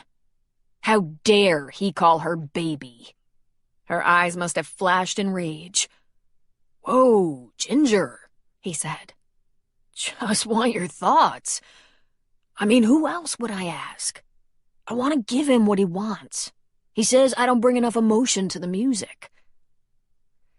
She'd driven an hour. She had her pregnant boss covering for her. There was very little hope that she could get anywhere with Mick, but she went back to the table and sat down. She looked into her cup for a moment, and when she looked up, he was staring at her expectantly, his eyes huge, waiting for some magic formula that would change everything. It's not your sound. It's not your choice of music. It's you. Huh? He asked, thrown back in his seat. It's just you. He was silent for a long moment. You're still really pissed, I guess, he finally said. Thanks for nothing. No, I'm not pissed, she said. It's the truth. It's you. You have nothing to give. You have a lovely voice, and you're very entertaining. I bet you'll play for people your whole life. In fact, you'll always work. Always. But you don't have that incredible, indescribable ecstasy when you play. Just pulling the wonder out of the music because the music is less important to you than being a star. You don't create relationships with the people you play for. You play at them. You get ecstasy from schmoozing with stars, from your big dreams. You don't work at getting better. I practice all the time, he argued, cutting her off. She held up a hand, her eyes closing gently. You perform all the time. You run in a crowd of fans who live to hear you play, hear your stories, praise you, worship you. You name drop. You've sent out so many CDs to superstars begging for help to make you a superstar, the number is probably too high to count. Every time you hear of a new producer, you shoot off your CD before you even find out if it's a good match. You carry them with you everywhere you go. You don't ask people how they are. You tell them all about how great you are. I mean, here you called me all the way to North Bend, and you don't even care how I am. Of course I do. You don't feel the music in your bones. I bet the boss has a closet full of your CDs and has never listened to one. You never ask how you can make your music better. And let me guess, when you were at dinner with this Buster character, I bet you mentioned every famous musician you've ever known, even if you just ran into them once in the men's room. Hell, a lot of that is resume material. You know, I've played with some of those famous musicians. You know. Not with, Mick. You opened for a few. You don't get happiness from your art. You want money and fame. The agent is probably looking for someone who's pouring love out, not sucking it in. A singer who gets so much satisfaction from his music, he doesn't care if he ever gets paid. All you want is to be a star. Instead of telling this Buster guy how grateful you were for an opportunity to play for him, you tried to show off. He was speechless for a moment. It's important, you know, who in the business you've met, who you've jammed with. And if I'm a star, won't that mean I'm memorable and satisfying? You have your cart before your horse. Your priorities are all wrong. You can't infuse your music with love until you've loved, deeply and unselfishly. You can't bring joy to the music until you've poured it into life. Same with grief, agony, ecstasy, fierce desire, loss. It's like method acting, drawing on your own life experience to relate as closely as possible to the music, to the lyrics. You have to have those feelings in your life before you can have them in your music. Instead of sacrificing for the sake of a good life you can bring to your art, you've been sacrificing for the sake of fame. As you get older, you get more desperate, more arrogant. You're looking for your break, not your insight. There's no question in my mind you would do anything to be number one. You'd sell your soul for it. I think you have. And from all I hear, fame isn't that much fun. Yeah, he said with a hollow laugh. Right. Well, I promise you money and fame won't hug you on cold, lonely winter nights. Buster saw it. Your passion is for notoriety, not for art. It's empty, Mick. It's not real. But great music and feeling joy from creating it, conveying authentic feelings, that's real.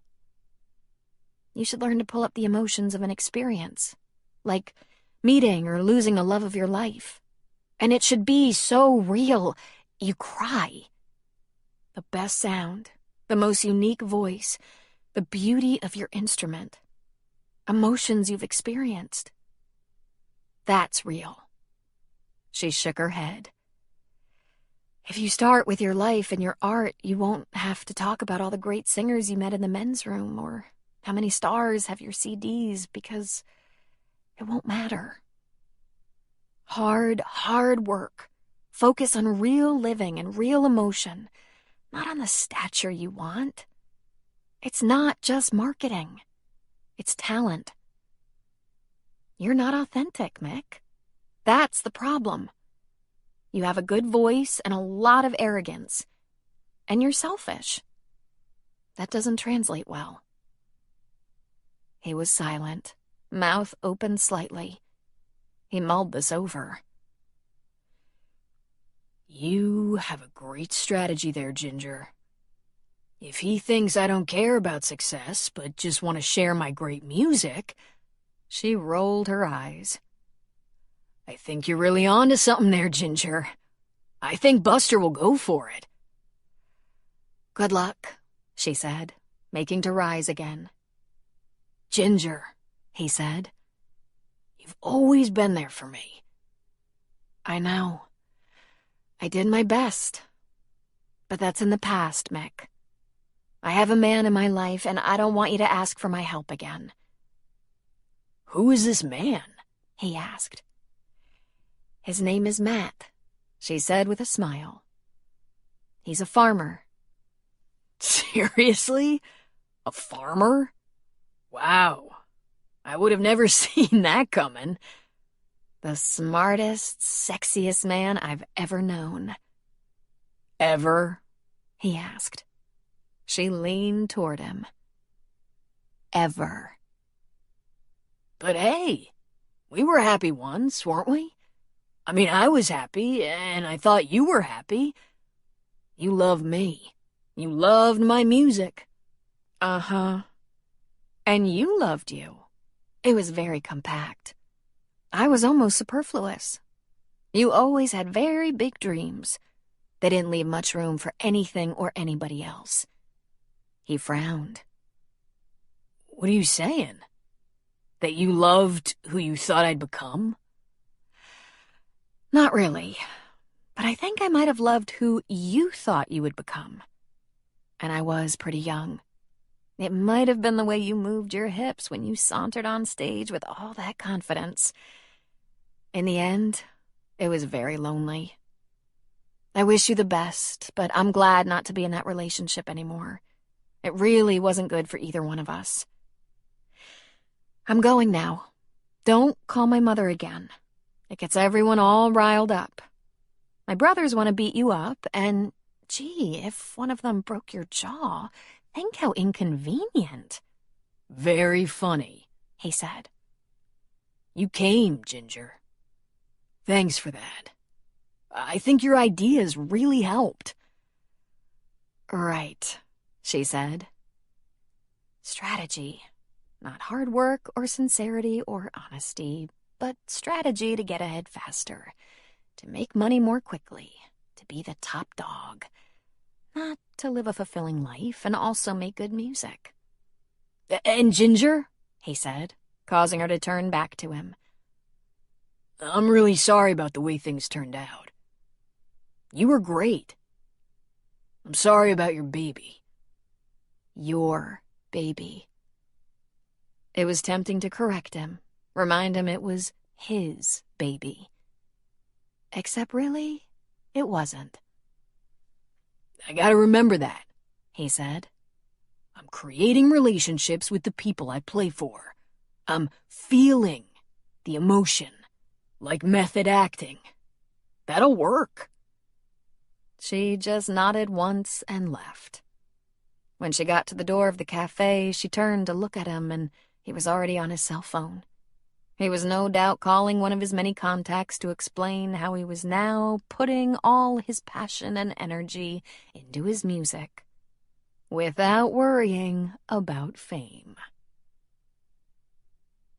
It surprised Ginger how tired she was after a meeting with Mick that didn't even last an hour.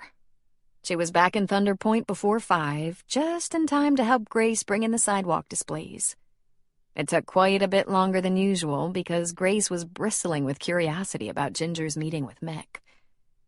Throughout the tale, Grace let her indignation fly with comments like, "You've got to be kidding me," and "Unbelievable," and finally, "Man, you're lucky you escaped." True, Ginger said. Mick and I have nothing in common. But Grace, who knows? He might really take to fame and fortune. He's pretty shallow. A lot of attention works for Mick. He'll never know, Grace said. Trust me. I've been in the trials where being first is everything. You know what? People think it's luck. And they're right. It's down to luck after you've done everything humanly possible to sharpen your skill. After you've put in more work and time than anyone else. After you've established you have the greatest talent and sacrificed everything else for that one goal. Then it's luck and timing. And then you'll know if it makes you happy. I already know it wouldn't make me happy, Ginger said. Didn't for me either. I'm happier in this little shop with my hottie school teacher than I ever was in competition. And that's why there's chocolate and vanilla, because we all need different things. Ginger grabbed herself a to-go burger from the diner, opened a bottle of red wine, and looked forward to an evening in her little hideaway. Alone. After half a burger and 1 glass of wine, she just reclined on the couch and let her eyes close. She awoke to the twittering of her phone and sat up with a start. Matt, she thought. He called every night even though he was so tired. It was pitch black out. She grabbed for the phone and checked the time. It was so late for him to call. It was after 10. He must be exhausted. Matt, she said, answering. Ginger, are you out this evening? Huh? Out? No, I'm home. I fell asleep on the couch. I must have been... I knocked. I called and I knocked. You... It took her a second, and then with a cry, she jumped off the couch and ran to her back door, throwing it open. And then she threw herself into his arms. Oh, God, it's so late. It's not the weekend. What are you doing here? I stole a night, he said, burying his face in her neck. Let's not talk too much. Let's just make love. Good idea. We've had enough talks for a while. I need a shower, he said. Then I need you. She ran her fingers through his hair. It was getting too long, and it made her smile. Then let's not waste a minute. In the end, she shared his shower, helped dry him off while he dried her, and then fell into bed with him. Oh, how she'd missed him. They hadn't been together since Portland, and even though they'd talked, they had both needed this. Love that was kind and happy and filled with tenderness. His touch was gentle yet fiery, and she responded as though this man was made for her. He whispered words of love that brought tears to her eyes. As she lay satisfied in his arms, gently touching his stubbled cheeks, she whispered, "The grapes let you go?" For a little while. I'm going home to check on a few things at the farm, then right back to the vineyard. Another few days and our work with Sal will be done, and we'll start picking in the orchard. On the weekends, in most cases 3-day weekends, our cousins will help. Dysart trucks will be parked on our land for 3 weeks, loaded with pears. Can I come? If you want to, if you feel up to it. It's hard work. But you have women helping. A few sisters-in-law, and quite a few teenagers who look at it as a way to earn extra money. The temperatures are dropping. Dad and I will stand watch in case we have to put out smudge pots, but the forecast is good. Will I be in the way? Tell the truth. I'll take care of you, he said. I'll make sure you know what you're doing, that you don't feel awkward. Maybe you want to ask Peyton if she's coming. I will. I can't believe you snuck away. He kissed her temple. In a couple of days, when I leave the farm to go back to the vineyard, I'll be back. I'd rather spend the night with you than some hairy-legged cousin who snores and farts in his sleep. The only problem is I have to leave so early, before sunrise. I'll take anything I can get. He squeezed her. He didn't ask about the phone call, about Mick. She'd already decided she would never lie to him. But on that night, so rare and unexpected, she didn't bring it up. She only loved him with every fiber of her being. 2 nights later, when he snuck back into her bed during the hours of darkness, he did ask. They lay naked, tangled in each other's arms and legs, and she hoped he didn't feel her grow tense. If he became angry or upset, it would spoil everything, and all she wanted was to be like this with him, trusting and confident of his love. I talked to him. Oh, he was so pathetic and wimpy on the phone, I started to worry he might be sick, maybe dying. I agreed to meet him for coffee in North Bend. I thought I'd better, just for my peace of mind, in case he died or something and my last words were hateful. But he's fine, He wanted my opinion on his career strategy. Matt rose up on an elbow and looked down at her. "You're making this up." She shook her head. "And did you give him advice?" I did. I told him that as long as he applied all his attention to being a huge success and none to being a good musician, a good man, he wasn't likely to ever make it. And I suggested that all his bragging and name-dropping could be counterproductive. I also told him never to call my mother again, because my brothers really want to beat him up and maybe break his jaw. And that could impede his meteoric rise to fame and fortune. To her great relief, he grinned. "Meteoric, huh?" I said it with a great deal of kindness, she said, smiling at him. "I'm sure you did." He brushed her pretty hair away from her face. "I take it he didn't upset you." She shrugged. Only in the usual way. Those regrets, you know? "You have nothing to regret," he said. Oh, I didn't do bad things. I just wish I'd never been so foolish, so naive. I really have nothing in common with him. I could have started picking pears instead and found the man of my dreams long before now. "You have things in common with me, then?" he asked, twirling a little hair around his finger. Everything. Oh, it's hard to think about practical things when we're naked together. When we're naked, all I can think about is how well we come together. Like I was born for this, to be with you. But when I have my clothes on and can think straight, I realize we like the same things, want the same things.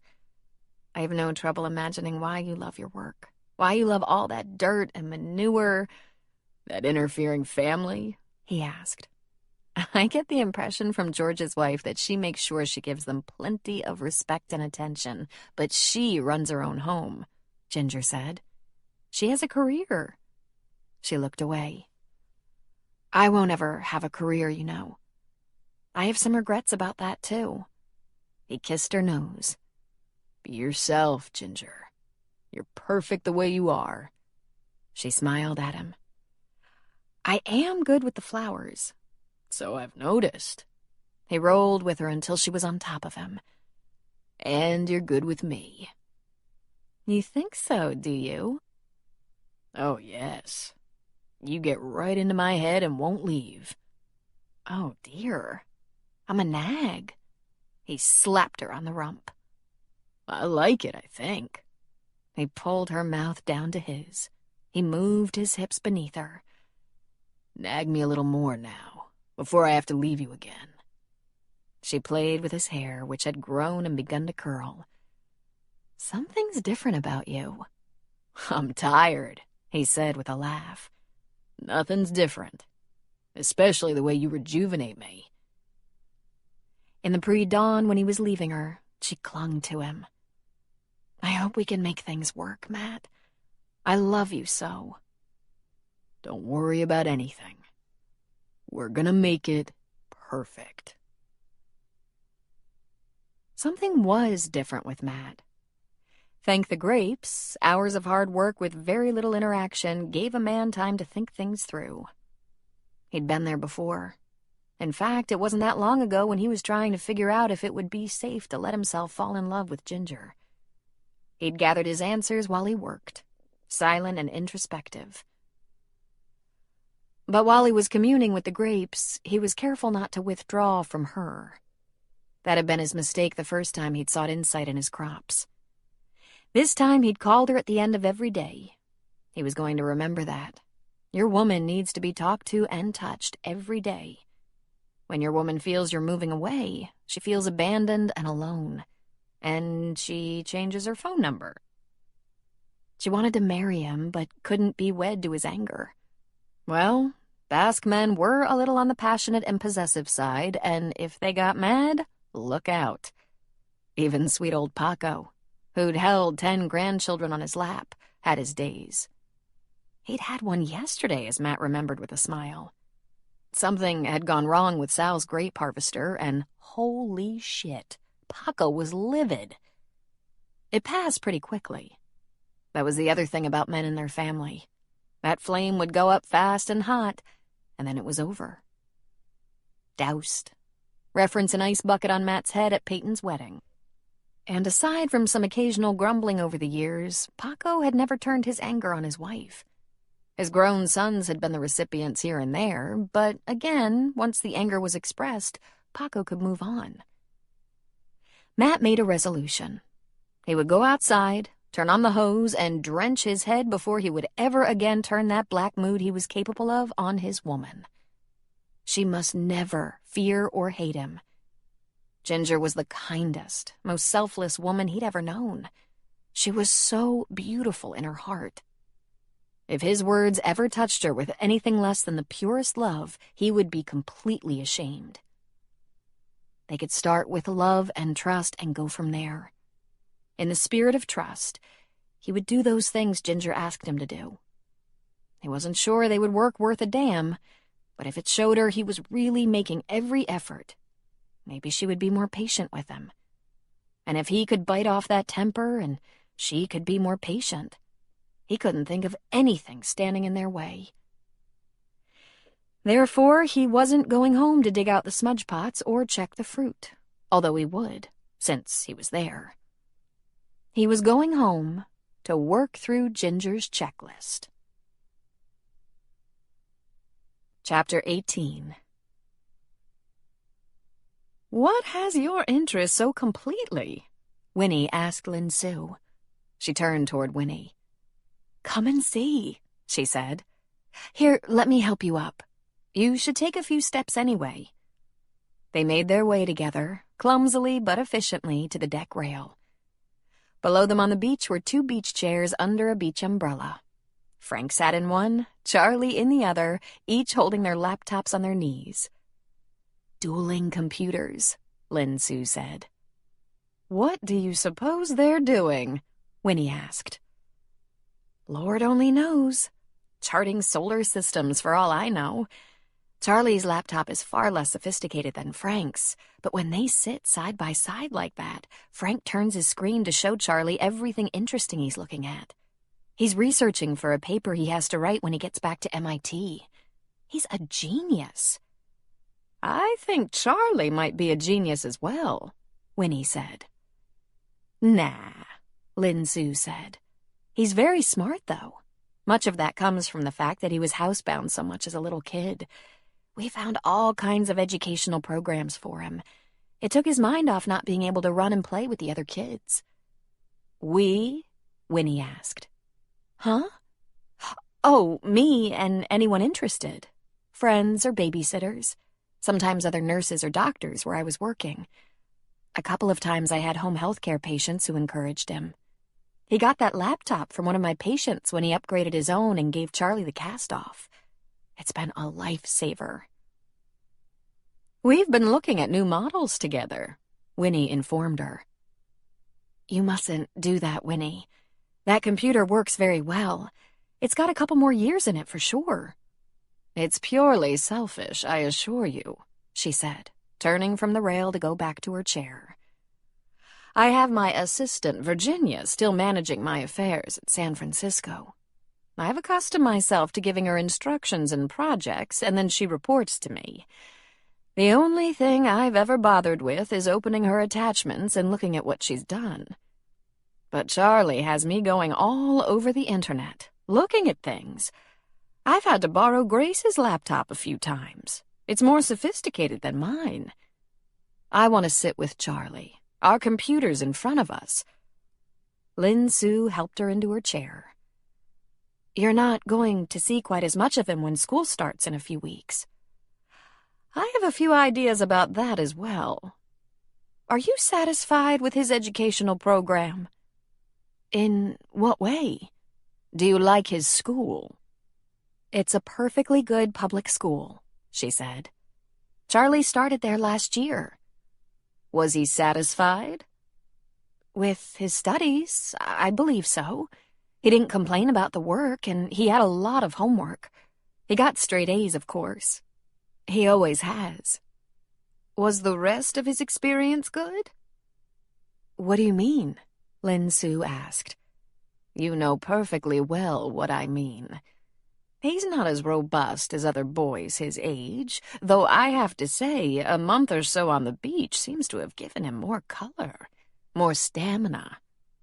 I think we may be in for a growth spurt. So back to the subject. Does Charlie have good friends at school? He has a few. And if you're asking if he has conflict from time to time, the answer's yes. I think all small boys in thick classes have those struggles, which is why I won't allow things like Facebook. I've heard too many horror stories. I think it makes sense for him to consider a change.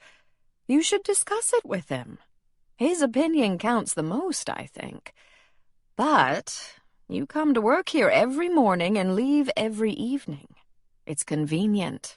More important, if Thunder Point can produce an MIT scholarship student, they deserve more credit than I've given them. But Winnie, I work here. I don't live here. I've spoken with Troy. Charlie would be allowed to attend based on that fact. Now, before you want to discuss that this employment is at best temporary, let me suggest that my time might not be as short as people think. That's my expert opinion. Lin Su smiled at her. And would you mind explaining your wonderful theory? Not at all.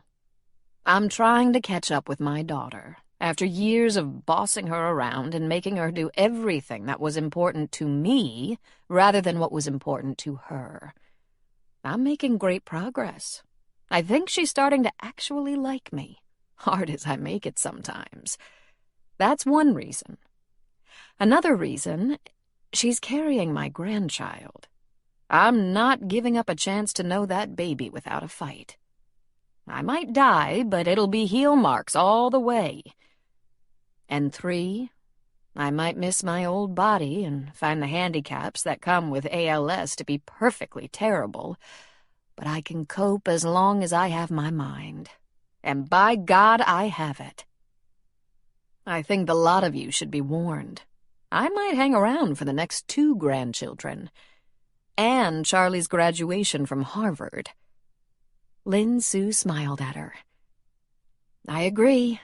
Stubbornness has played a crucial role in life expectancy. There was the sound of footsteps on the stairs, and the women stopped talking. Charlie came onto the deck first, Frank right behind him. Charlie plopped his backpack on a deck chair. I gotta get my Nikes, he said, running through the house and out to the car where he kept extra clothes and necessities. Hi, Frank, Lin Su said with a smile. How are you? Good. Excellent. I'm gonna take Charlie up on that ridge and show him the flora and where we go to watch whales. I won't be here when they migrate in a couple of months, but I can show him the spot. The ridge? Lin Su said. The flora? The whales? Yes, ma'am, Frank replied. There are bugs up there, pollen, bees, and plants he hasn't been around. He has a lot of allergies and asthma. Charlie was back, sitting down to put his shoes on. We'll go slow. If I get out of breath... Hey there. You've been watching for a while now. Let's take a short break and enjoy some relaxing music. This audiobook is free for you to enjoy. If it's not your thing, feel free to skip. Thanks for being here.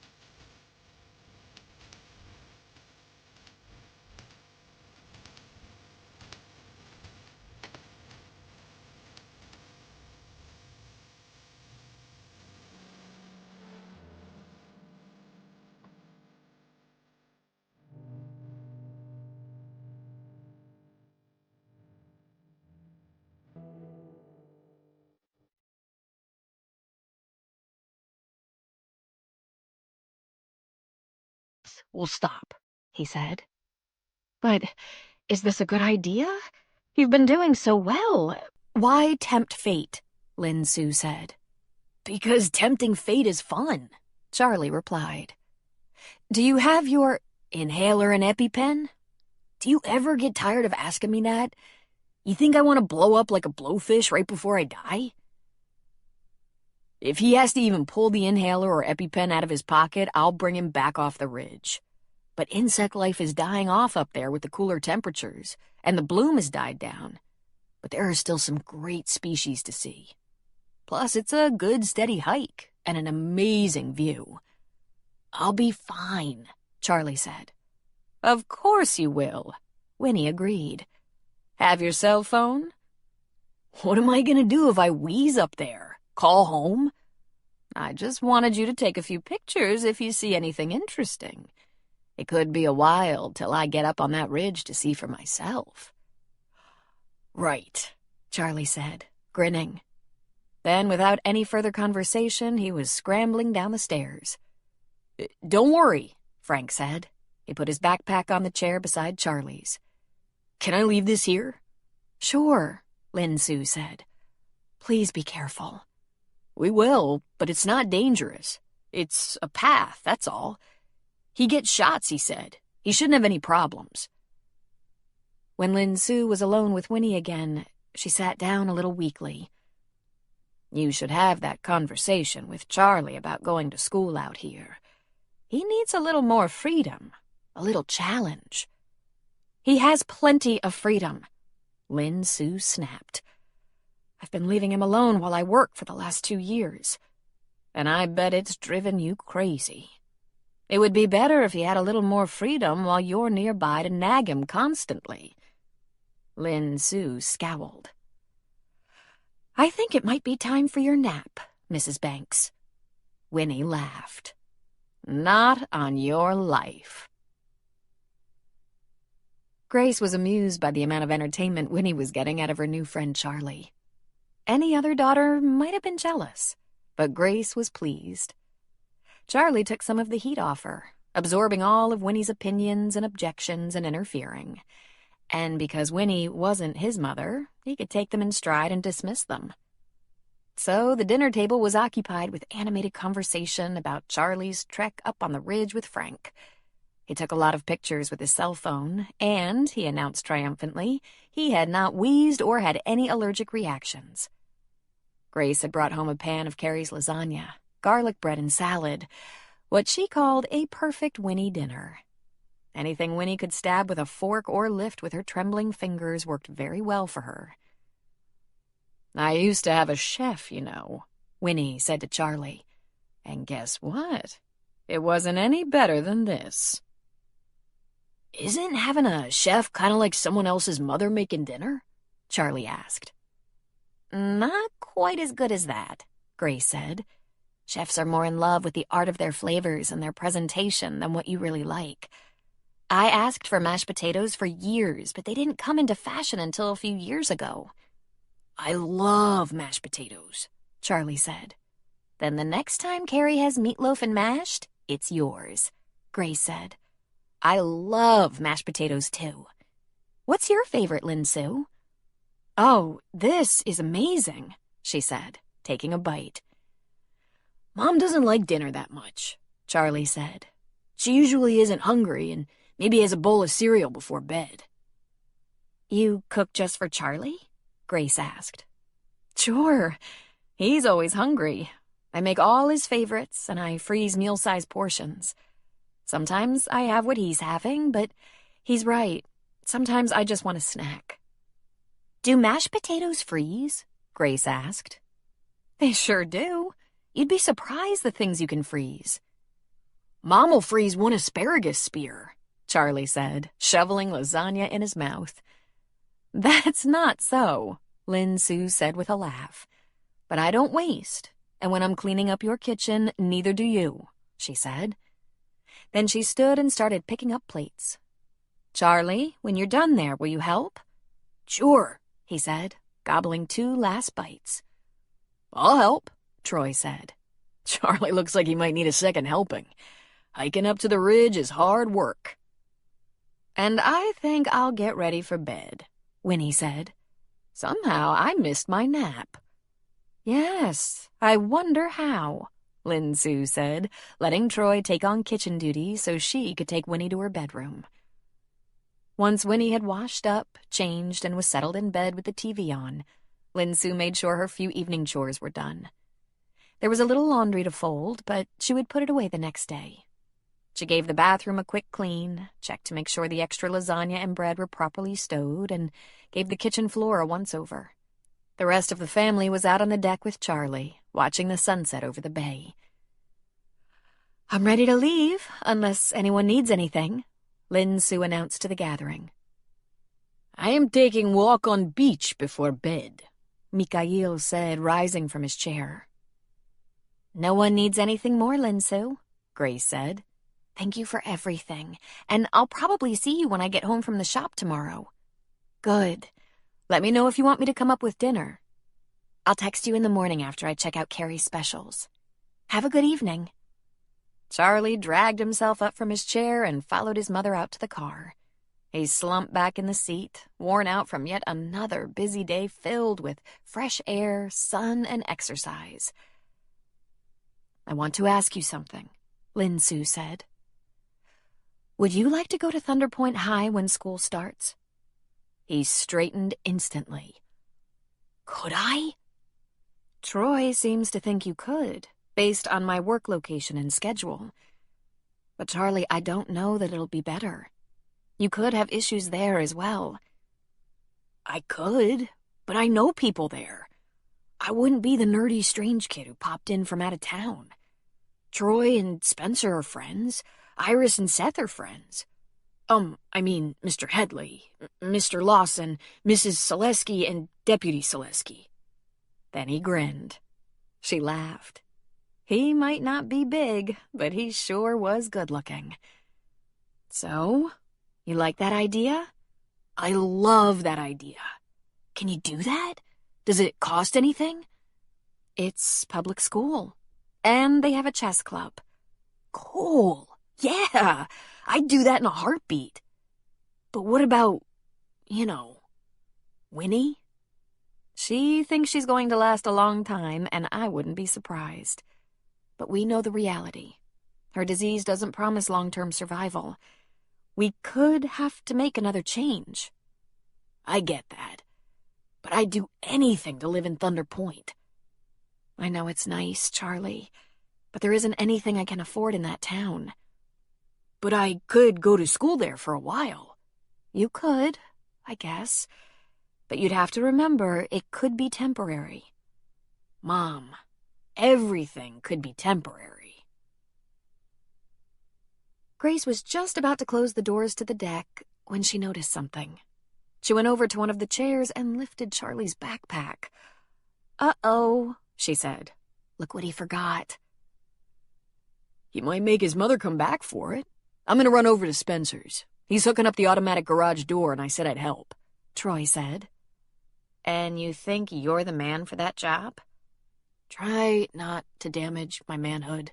I do manly things. I have my own tool belt." She laughed, but then she kissed him. "All right, then.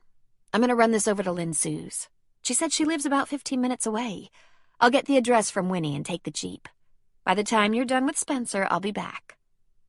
Grace put the address in her phone before leaving the garage and watched as the directions were calculated. It was calculated as farther than a 15-minute drive, but she dismissed that. She'd beat the GPS at its own game in the past with some clever shortcuts. In fact, she enjoyed that challenge. She wouldn't try it tonight, however. She'd play it safe. She drove through the south part of Bandon and then east toward Coquille. She passed a barbed wire-encircled industrial lot where construction equipment seemed to be stored. Guard dogs patrolled inside the fence. An eerie sight. Nearby, there were storage lockers of the large commercial capacity. A convenience store and bar were on the corner across the street from a rundown apartment complex.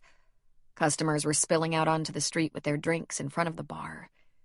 A bunch of teenagers were hanging out in the parking lot, and a police car was parked nearby, an officer in the front seat. On the other side of the convenience store was a motel. The vacancy sign was flashing, missing the V. She passed through a sparse neighborhood comprised of old houses, crossed some railroad tracks, made a few turns, and assumed she was leaving the populated area for the more rural area. Then the nice GPS lady informed her that her destination was on the right, and she noticed the entrance to a trailer park. There was an outdoor lavatory attached to a small laundromat. There were exactly 2 security lights shining down on maybe 20 trailers of various models. Among the mobile homes was an old Airstream, a few fifth wheels, a couple of abandoned trailers. The ground was dirt, and a couple of trailers seemed to be well lit with outdoor lights for the purposes of beer-drinking gatherings or home auto and motorcycle mechanics. There was a police car at the far end of the one-street park. 2 officers were cuffing a couple of men who wore jeans and leather jackets and looked dangerous to Grace. She spotted Lin Su's car sitting next to a very small fifth wheel with one dim light shining inside. It was more of a little camper. The car was parked very close to the single door. And in the yard between Lin Su's trailer and a mobile home, a man and woman who appeared to be drunk were having a very loud, very angry argument. The man, who, Grace noted the irony, wore a wife-beater t-shirt and was gesturing at the woman with his beer bottle. The woman wore a bathrobe, and the only vehicle at that residence was an old truck up on blocks. The squad car was now moving toward Grace. There were 2 officers in the front and 2 passengers in the back. The driver pulled up next to her and rolled down his window. "You looking for someone, ma'am?" "I guess I'm lost," she said with a nervous giggle.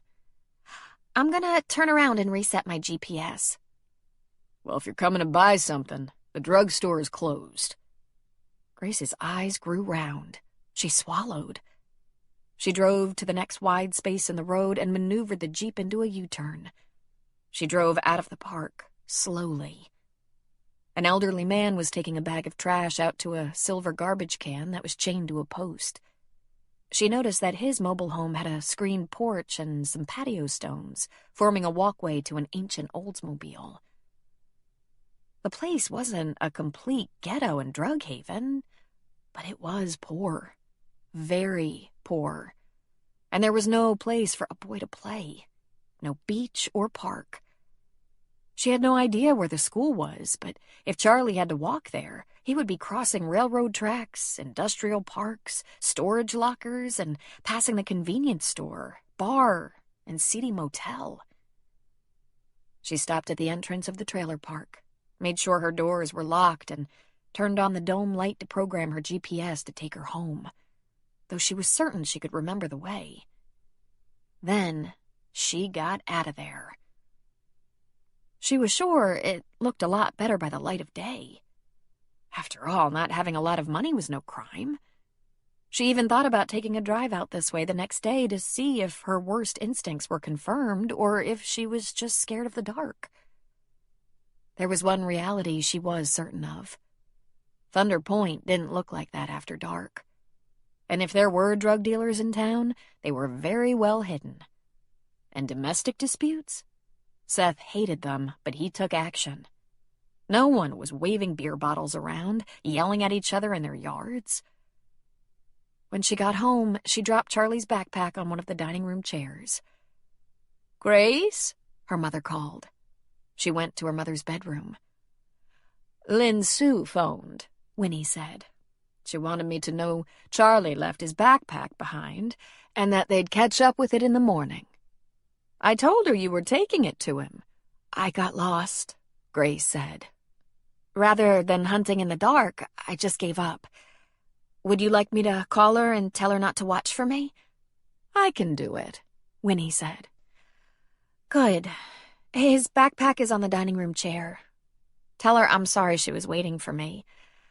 I made a couple of wrong turns and got frustrated, not knowing where I was going, so I just came home. I figured by the time I got straightened out, Charlie would be in bed anyway." She faked a yawn. "Which is where I'm going. Is Mikhail going to watch television with you tonight?" "I imagine so. He's gone upstairs to get into his comfortable pants and slippers." "I'm going to lock up and go to bed." I thought we never locked anything, Winnie said.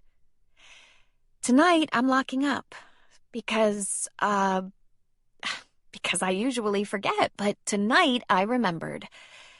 Good night, Mama. Downstairs in the quarters she shared with her husband, she told him about her little adventure. It's probably not nearly as bad as it looked, but my first thought was they're very vulnerable living in a seedy neighborhood in a trailer that can barely keep the wind out. I don't know how to handle that.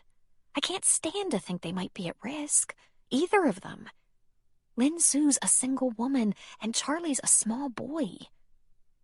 Why don't you give me that address? I'll drive over that way and look around, see where the schools are, what the neighborhoods look like in the light of day. Just kind of see if I'd live there. My apartment wasn't exactly high rent. We live in $1 million house, she reminded him. We might not be the most objective. Well, Winnie lives in a house that cost $1 million plus, and we live with Winnie. I grew up the son of a teacher and a city maintenance worker. Our neighborhood was safe and clean, but it wasn't exactly she. Then he laughed.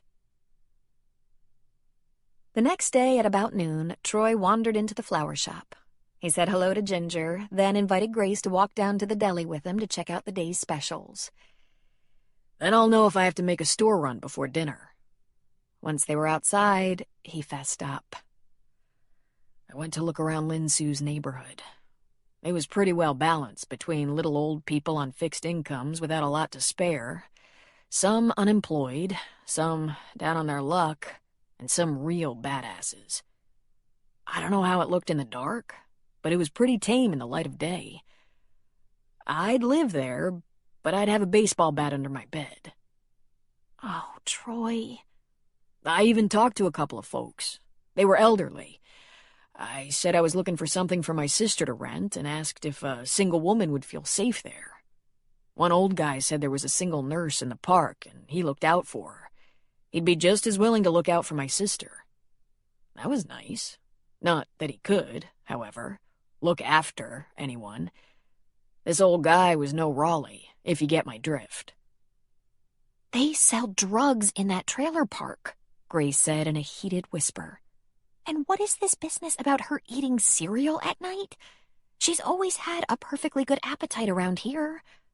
I think she's saving real food for Charlie. Maybe she has debt, Troy said with a shrug. I'm no stranger to debt. Listen, I think this can be remedied, he said. I think it would be best if you'd be chairman of this project. Winnie would just offend Lin Su by not approving of her residence and try to give her something. Hell, I'm sure Lin Su doesn't approve of her own residence, but she has to live tight and she has pride. I think there's probably a solution in Thunder Point. Let's start by getting her committed to letting Charlie go to school here. Then we can look around for something affordable. It won't be fancy, but I don't think she's looking for fancy. One step at a time, okay? Can you try to be patient? I can try, Grace said. I didn't sleep well last night. Could you maybe loan her a baseball bat or something?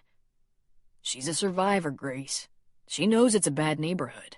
She's raised a sick kid on a nurse's salary without any family support. She's had to be a survivor, and she can take care of herself. Don't offend her. Let's just see if we can throw some better options her way. But you have to go slowly. Right. Slow. Not my favorite speed. I know, honey. Charlie waited on the stairs near the beach, backpack beside him. Frank finally came into sight. He hadn't seen Frank in 3 days. When he got close, Charlie stood. He pushed his glasses up on his nose, and Frank mimicked the gesture with a grin. Frank wore his glasses instead of his contacts on the beach because of the wind and sand. Except that when Frank did it, he didn't look like a little nerd. He looked more like Clark Kent. "Where have you been, man?" Charlie asked. "Mostly hanging out with Ashley, bud. Gals before pals, partner. What's up?" "I've been waiting to tell you. I'm going to Thunder Point High this year. At least while my mom works for Winnie, which I hope will be a long time, but it's not supposed to be. Fantastic. I think. Did your mom make that happen? Nah, my mom would never ask for anything. Winnie suggested it since I come over with her every day, and Troy said it wouldn't be a problem because of her job. I've been dying to tell you. I didn't want to freak out my mom, but I'm really glad to get out of that other school. Charlie, you've got my number. If you want to hang out, just call me or text me. Don't sit around waiting.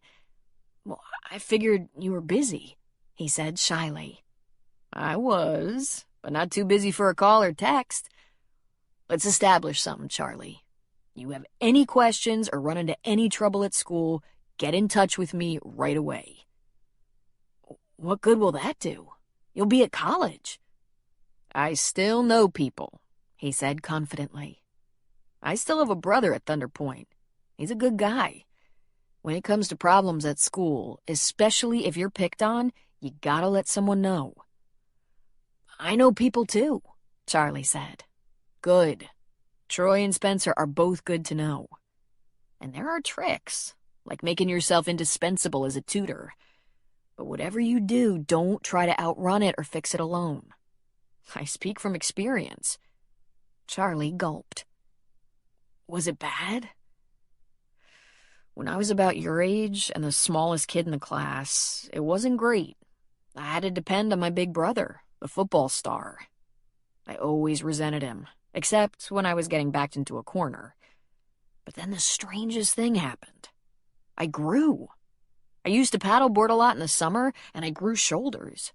I woke up one morning, and I didn't have to look around to see where my brother was to keep from getting knocked around. He grinned. I'll loan you my younger brother, Lee, yet another athlete. Before I head back east, I'll make sure he knows to introduce himself. As my bodyguard? If you need one, let me know, Frank said. I have a few markers to call in. Chapter 19. It was only 7 in the evening when Matt tapped lightly on Ginger's back door. She filled his arms at once. This is what I like, he said. I love to feel you against me.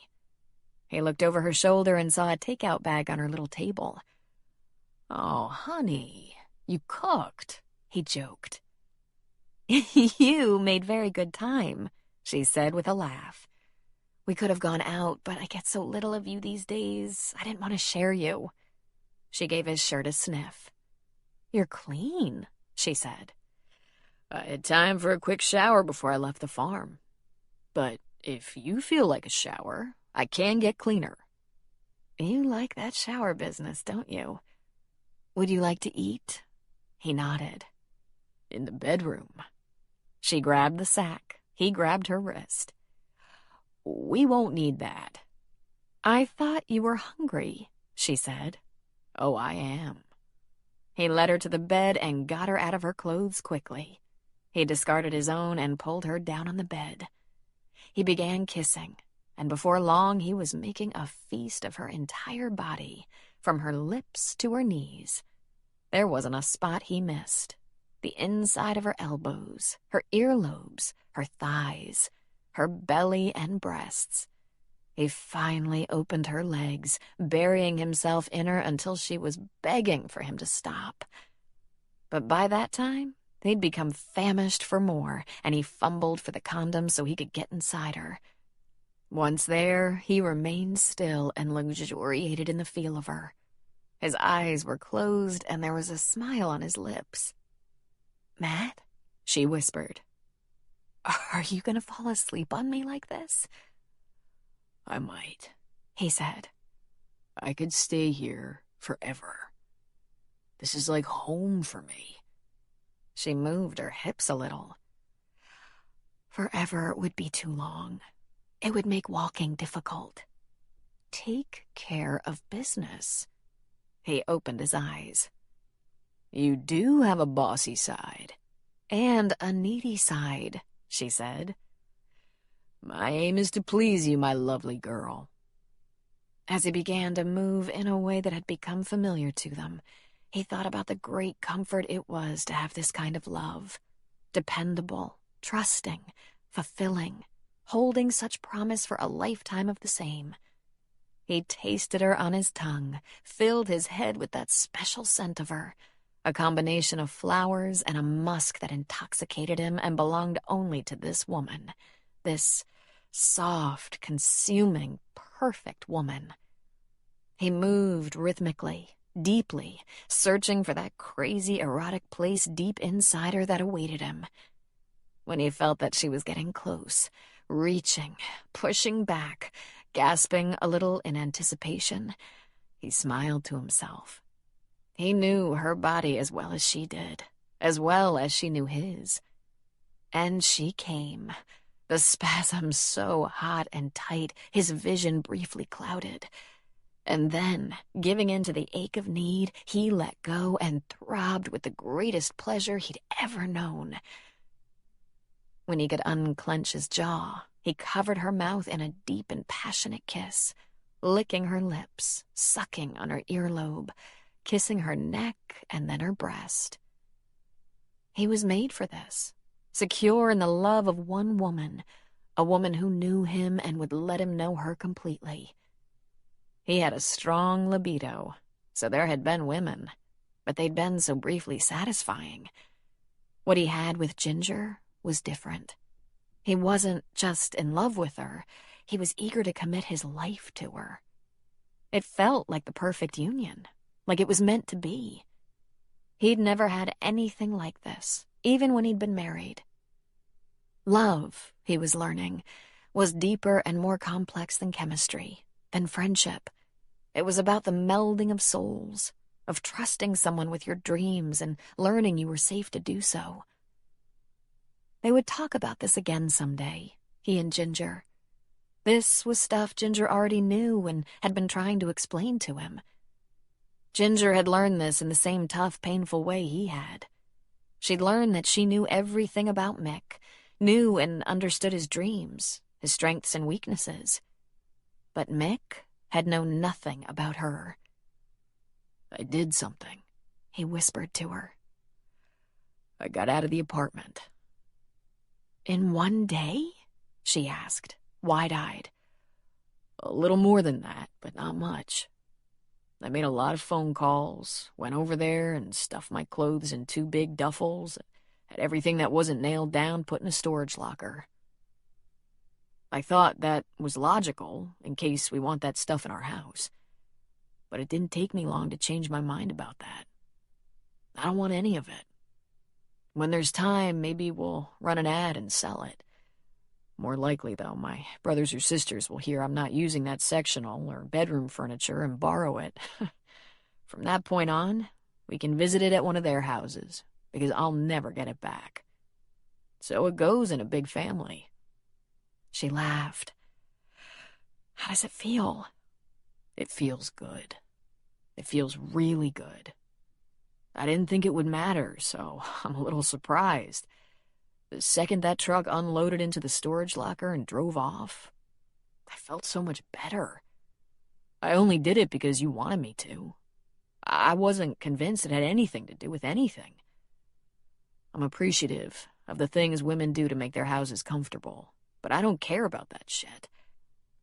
I think I could live in a cave. But not that cave, she said, playing with his hair.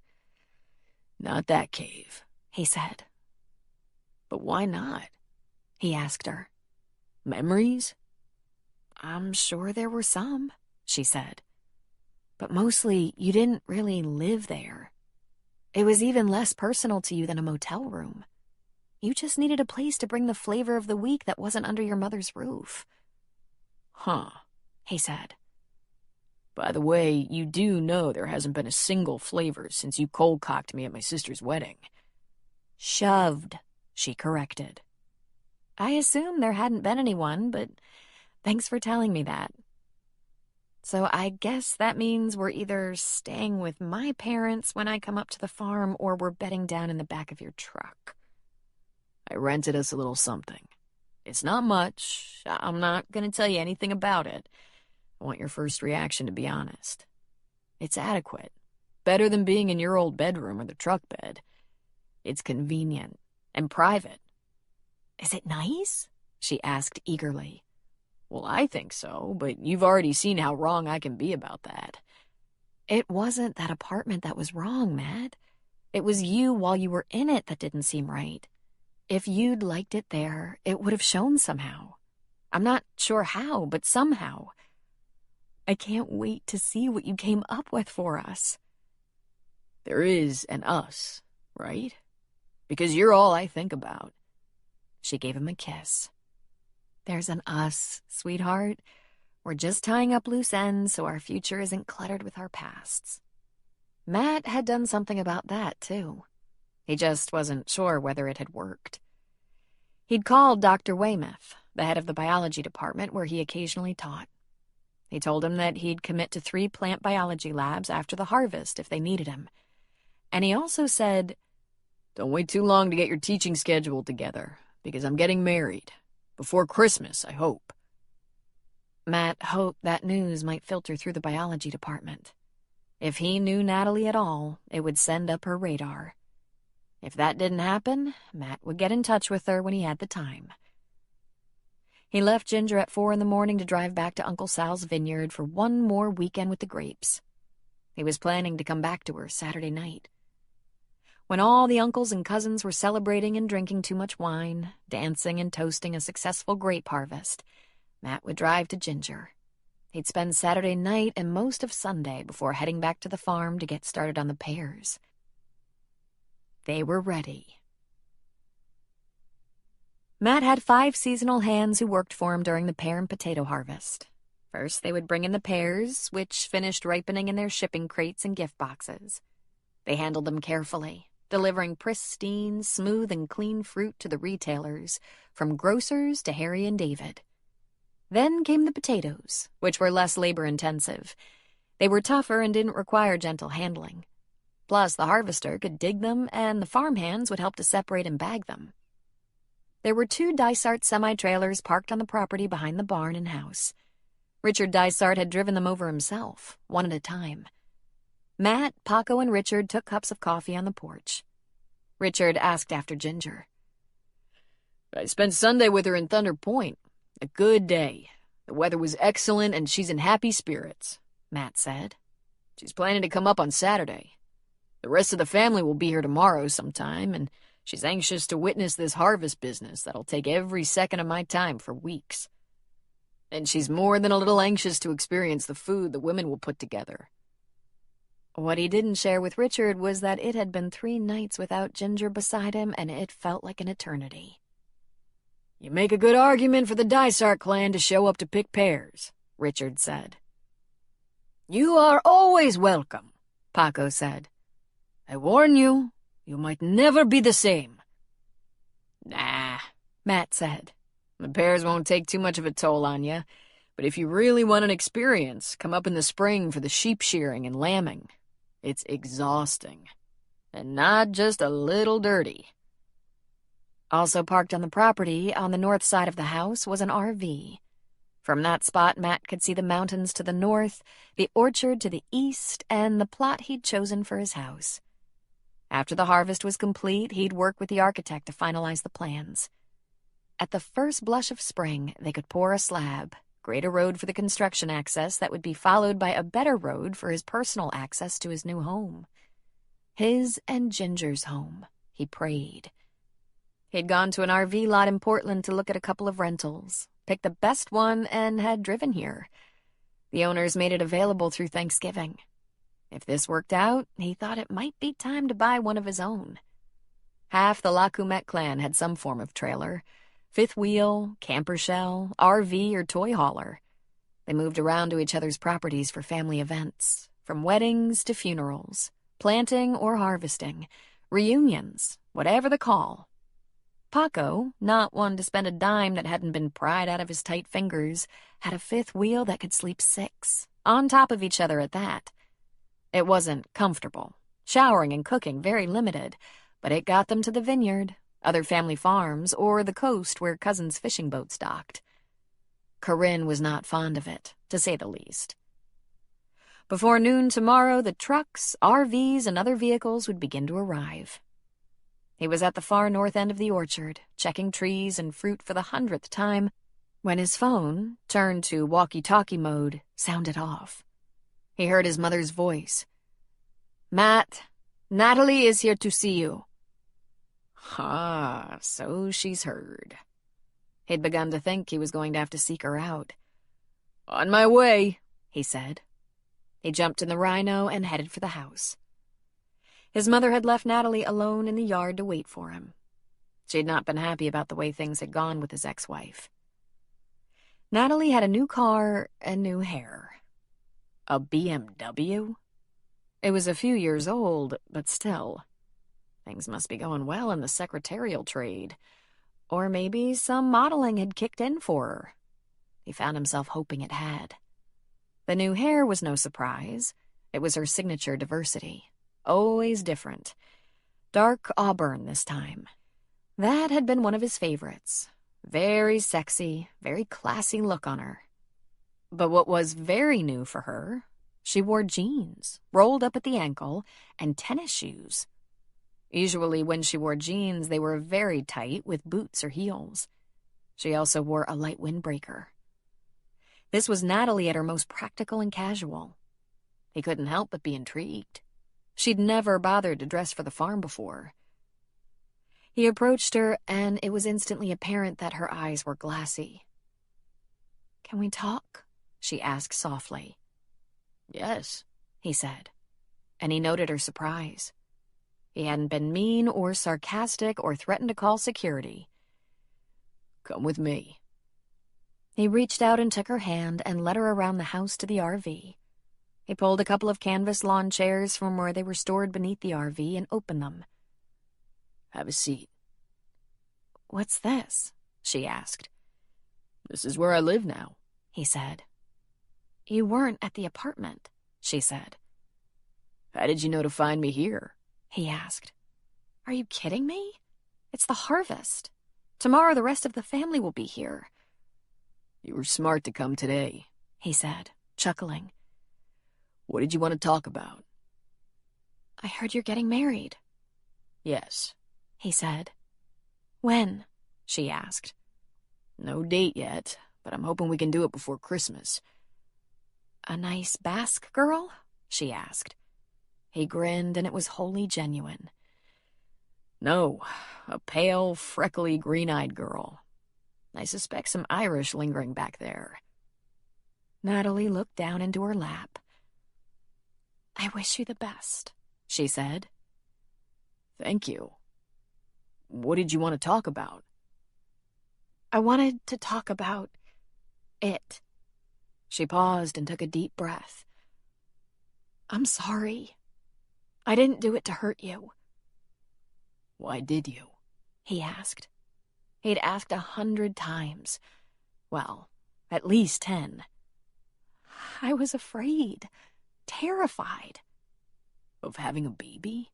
"Of having a life I wasn't right for. Of eventually being held captive on a farm with a bunch of kids, shunned by the Basque women because I can't cook or sew or grow anything. Of never having any fun again because your idea of fun and mine were completely opposite, and it just felt..." She lifted her chin a notch. "It felt like the end. To me, it felt like the end. But since I did it, I felt nothing but grief and regret, and I don't know how to fix it." "I told you not living on the farm was okay," he said. "We decided not having a bunch of kids was okay. I said that was my work, but didn't have to be yours." "You said, but you didn't mean it," she said. "You didn't have time for me, for our life. And we were always at the farm for family things all the time. And the family, they made me feel stupid and out of place and awkward. They never liked me. Your words were all about, 'It's okay, honey, whatever you want.' Unless I wanted to go dancing or out to dinner or to a party my friends were throwing or to brunch at the Monaco or to a concert at Roy's. Does this woman you want to marry by Christmas fit in? Because if she doesn't, you should warn her before she does something that hurts so much." She started to cry. She's right, he thought. He'd always talked a good game, but his life was the farm and the family, and he secretly, deep down, thought she'd come around. If she never fell in love with his work, she'd at least fully understand his love of it. He reached over and gave her chair a tug, pulling her closer to him. "Come here," he said. "Tell me what hurts so much," he asked softly. "God," she said. "You think I didn't want us to live happily ever after? You think I wanted to have an abortion? I couldn't keep spending Sunday at the farm in my best clothes, my best. The clothes that all the girls on campus envy, only to have your mother and family speak Spanish or whatever that is in the kitchen and laugh. Your brothers and their wives shake their heads like I was some stupid child. To have you put me in a fireman's carry to get me across the barnyard." She sniffed and wiped at her tears. "I thought maybe I'd be able to figure it out someday. That maybe it would grow on me and I'd start to enjoy the same things. Though it wasn't looking good for that. And then what happens? Married less than a year and I get pregnant." He felt his mouth go dry. "You couldn't talk to me?" he asked. She laughed through her tears. "Matt, you always said, 'Okay, fine.' Then you did what you wanted. I said those family dinners were awful for me, and you said, 'Fine, we won't do so many.' And we went just as often. I said I didn't want to be a farm wife, and you said, 'Fine, you don't have to be.' But you were at the farm 12 hours a day, sometimes 7 days a week. And if you had a day off, which you hardly ever did, we never did what I wanted to do." "Never?" he asked. "Hardly," she said. "But that's not the point. I couldn't talk to you because I already knew what you'd say. You'd say, 'That's great,' and tell your family and everyone, and then disappear into the trees again. And I'd be alone. Then I'd be alone with a child I wasn't ready to have. I knew eventually you'd get me on this damn farm, turn me into a drudge." "Wait," he said. "George's wife isn't a farm wife. She's a physical therapist and has a career." And she wasn't at all the family dinners either. She was busy. She made her own life, but George stayed on the farm. I wasn't sure I could do what Lori did. Lori's so smart and independent, and no one ever rolled their eyes at her." She wiped her cheeks. "But I loved you so much." He smiled sympathetically. He was guilty as charged. He'd ignored her complaints and hoped she'd get over them. He'd married a prissy model, and his mother had thought he'd lost his mind. He kept bringing her back to the farm, even though she didn't like the landscape, the people, or the food. The truth was, he didn't want to go dancing. He didn't give a shit about brunch at the Monaco and thought modeling was shallow and a waste of time. "I'm sorry," he said. "I think I wasn't a very good husband." "But did you ever love me?" she asked. "Oh," he said, laughing. "I loved you like a freight train. You knocked me out. And I didn't want you to be any different either. I wanted you to be just exactly the way you are. But I think you're right about me. My expectations were unfair. You couldn't be the way you are with me or with my family. I'm sorry. I thought I was ready to be a good husband. And maybe you thought so too." "Are you ready now?" she asked. "Because if you're ready now—" "Natalie, we made a mistake. We had some good chemistry, but that was the beginning and end of it. Everything else we faced as a couple, we couldn't handle it. We were too different. We'll always be too different." "But now that we know—" "Now that we know, we have a chance to be smarter the next time around. But I'm afraid not with each other. I'm in love with someone else now." He gestured over his shoulder. See this RV? I think we're gonna live in it while I build a house right over there. An RV, just like all those gypsies in the Lacumet family." He shook his head. "You don't want me or my life. And, for what it's worth, I still think you're the most beautiful girl in the world. But that won't make it work." "What about her?" she asked. "Isn't she beautiful?" "She's beautiful," he said. "Beautiful inside and out. You have nothing in common with her, though. I'm not going to keep marrying beautiful women until I find one who does things my way. This woman I'm going to marry, she loves me and my life." He wiped a tear from her cheek. "I'm sorry, Natalie. It wasn't all your fault it didn't work. You picked the wrong guy." "I loved you," she said with a hiccup. "I loved you. We have to move on. You're gonna find the right guy." He grinned at her. "And have brunch at the Monaco every Sunday." "I can't move on until you forgive me.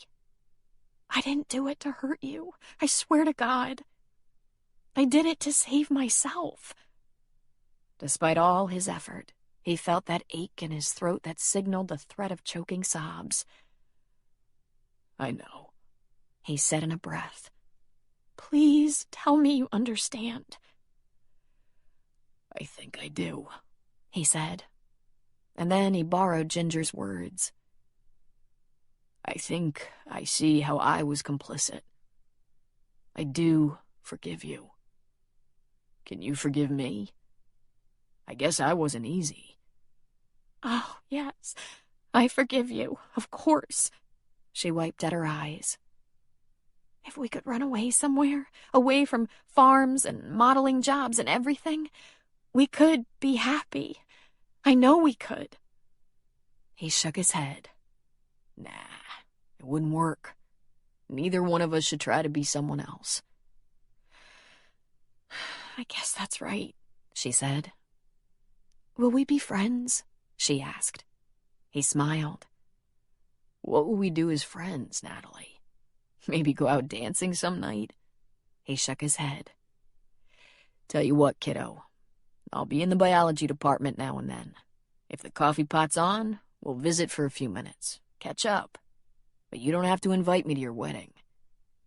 "Because you're not inviting me to yours," she said. It wasn't a question. "I don't think we're inviting anyone," he said with a laugh. "We've both had first marriages that didn't work very well. It'll be small and efficient. Then, with luck and experience, we'll work on what it means to be partners. But you'll be fine. You'll find the kind of guy exactly right for the kind of girl you are." "So you really forgive me?" "Sure, yes. Doesn't mean I'm not sad about it, but I share responsibility. We married the wrong people, Natalie." "Okay," she said. "Okay. At least you're not threatening to call the police or anything." He laughed at her. "I was still mad. I'm not mad anymore." She put a hand on his chest. "I wish we had a second chance," she whispered. She really was a sweet girl. So pretty. He kissed her forehead. "No, you don't. Go on now. Start over. You deserve something that really works for you." She smiled. She stood and walked away alone. Matt sat in the canvas chair for a long time. He heard her car start. A minute or two later, he saw her white BMW turn at the road. He sat another minute. Then he folded the canvas chairs, attached them to the storage device that slid neatly under the RV, and went inside. He hoped Ginger would like this RV. The living room was comfortable, with a soft leather sectional and recliner. The kitchen was compact, but completely functional. The bathroom large. The master bedroom with queen-size bed was spacious. This one had a deep closet rather than narrow wall units. He wanted her to be okay with this. He really did. But if she didn't love it, he would find whatever it took. because this time he was going to listen. He sat down on the sofa and leaned back. They never would have made it, he and Natalie. Now, a couple of years later and a little wiser, he wondered how he ever thought they could. After all this time blaming Natalie, he wondered if the whole thing had been his fault. But there'd been a child. Maybe it had been a little girl with Natalie's puffy, pouting lips and large eyes who would beg him to read one more story. Or a son who would ride on his shoulders and try to smuggle newborn lambs out of the lambing pens. A child of his own. A child who'd love him no matter how narrow-minded or difficult he was. Just the way he loved Paco. He felt the tears well up. Then he felt the waterworks turn on. A gully washer flowing down his cheeks. His nose followed suit, and he wiped a shirt sleeve across it several times. All illusions about his relationship with Natalie were gone. But there'd been a baby, a child of his own. And for the first time since it had happened, Matt grieved. Chapter 20. It was mid-August. School was starting in a couple of weeks, and the night air had already chilled in Thunder Point. The flower shop was cool, and Ginger wore a sweater. Grace had gone with Troy for some lunch. Soon Troy would be teaching again, and his days would be spent at the high school. Her cell phone rang. She looked at the display and saw it was Matt. She smiled broadly as she answered. "Well now, I hardly ever hear from you at this time of day." "I wanted to hear your voice," he said. "I wanted to thank you for being the wonderful, thoughtful, sensitive woman you are." "Thank you, sweetheart. Are you coming down with a cold?" "No, just a little sinus thing, I guess." "Ginger, you were right. I had a conversation with Natalie. She heard I was getting married, and she came to the farm. I made sure she would hear the news. I phoned the head of the biology department and told him I was getting married. I thought it might get her attention." Ginger was quiet for a moment. "And? Is she all right? Are you?" "I made some terrible mistakes, I think. I know I did. I thought the life I chose for myself should have nothing to do with her. I never really listened to her. I treated her like a malcontent, a bitchy wife. It was like trying to fit a square peg in a round hole. She was driven to such desperate measures." "Oh, Matt." "I was so busy being angry, I never tried to understand what really went wrong. I swear to God, I won't let that happen to us, Ginger." "You must be devastated," she said. She wanted another chance. Can you even imagine what a mistake that would be? "I know," she said softly. And she did know. It had been the same with Mick. If she'd never wanted a traditional marriage and family, they could have been happy together for a long time. Of course, Mick needed someone who could be happy helping him achieve success in the music industry, and there weren't many women out there who could sacrifice all their own desires for someone else's. How was that any different from women who married doctors or businessmen who single-mindedly concentrated on their own success and ignored their families? "I guess no one needs a marriage that leaves them lonely." "Lonely and disappointed," Matt said. "No matter how many times she told me she just couldn't be happy married to a farm, I didn't listen to her." "Farmer," Ginger said. "You mean married to a farmer?" "No, I meant farm. She needed my commitment and attention. I gave it to the farm instead. And then there was a child who was lost." His voice became thick again. "I think I would have liked being a father." It wasn't some sinus thing, she realized. He was crying, grieving. He tried to mask it, but the revelation had taken an emotional toll. He regretted his mistakes in the marriage, but he grieved the loss of his child. If she knew anything about Matt, and she thought she knew him pretty well, he hadn't allowed himself to grieve before now. "You will be a father," she said. You'll be a wonderful father."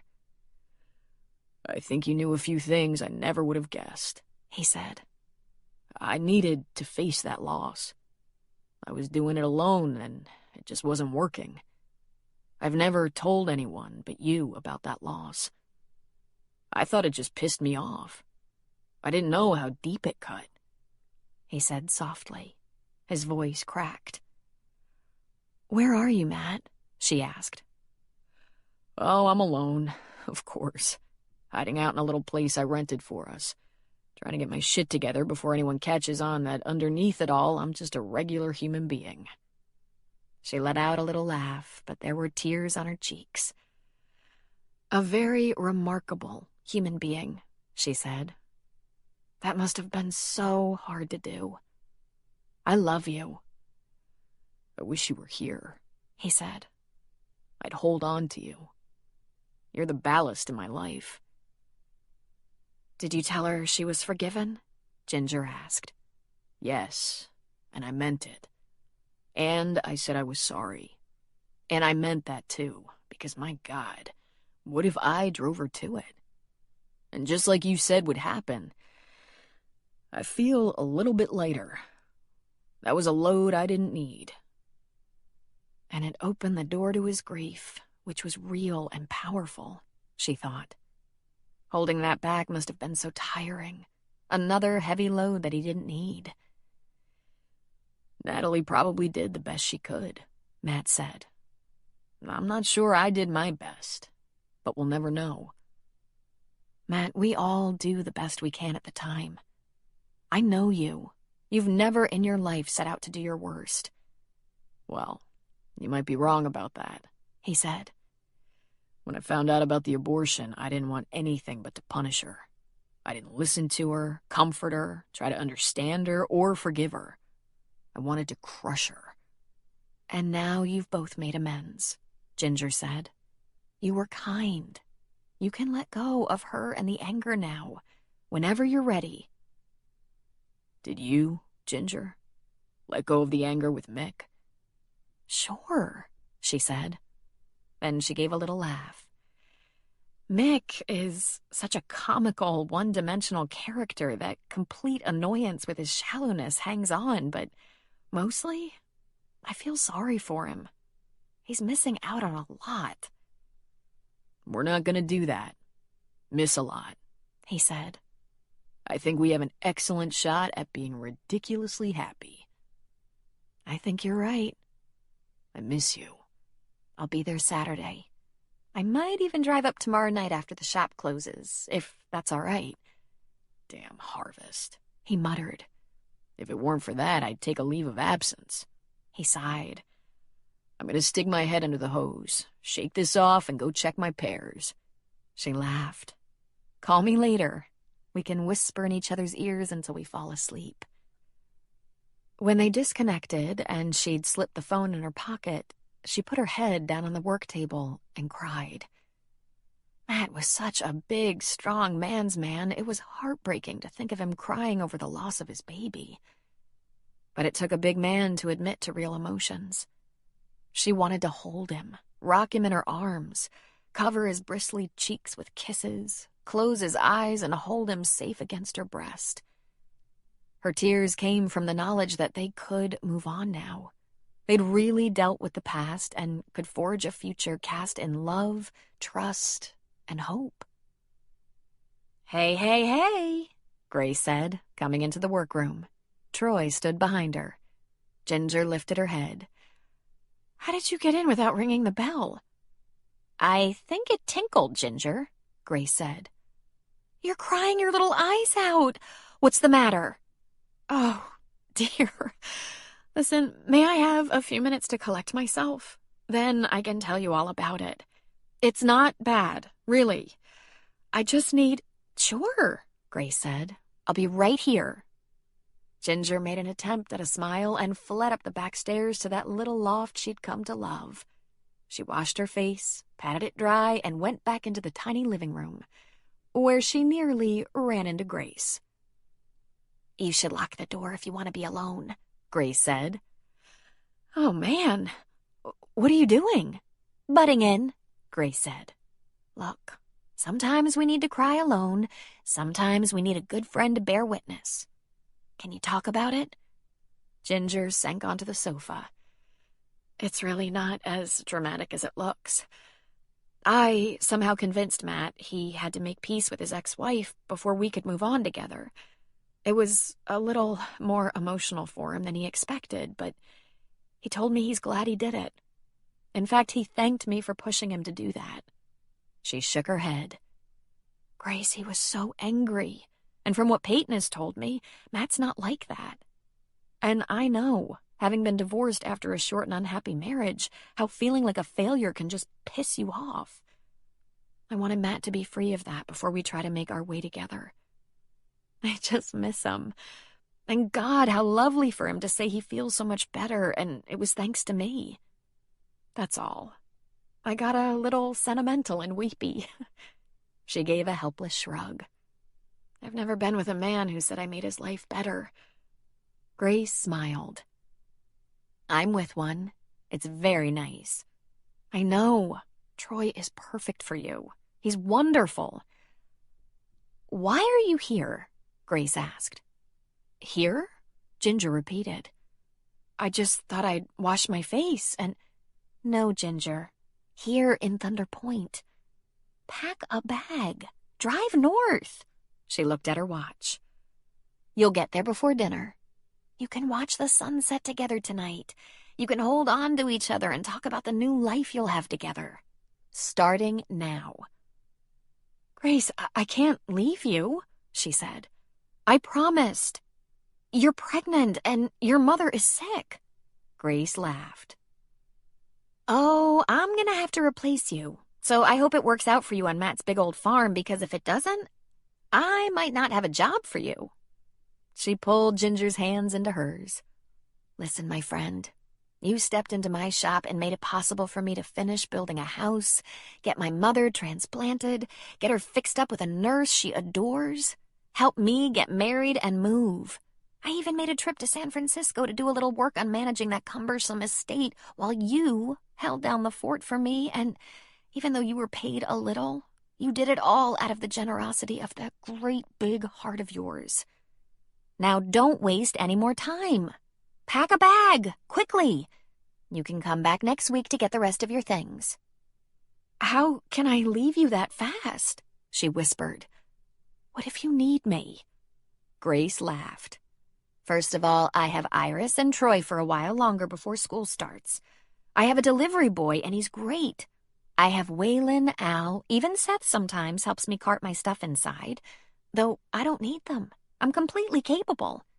Besides, from the second I first saw you with Matt, I knew I wasn't going to be able to keep you. Now, are you going to argue with me, or are you going to run to him?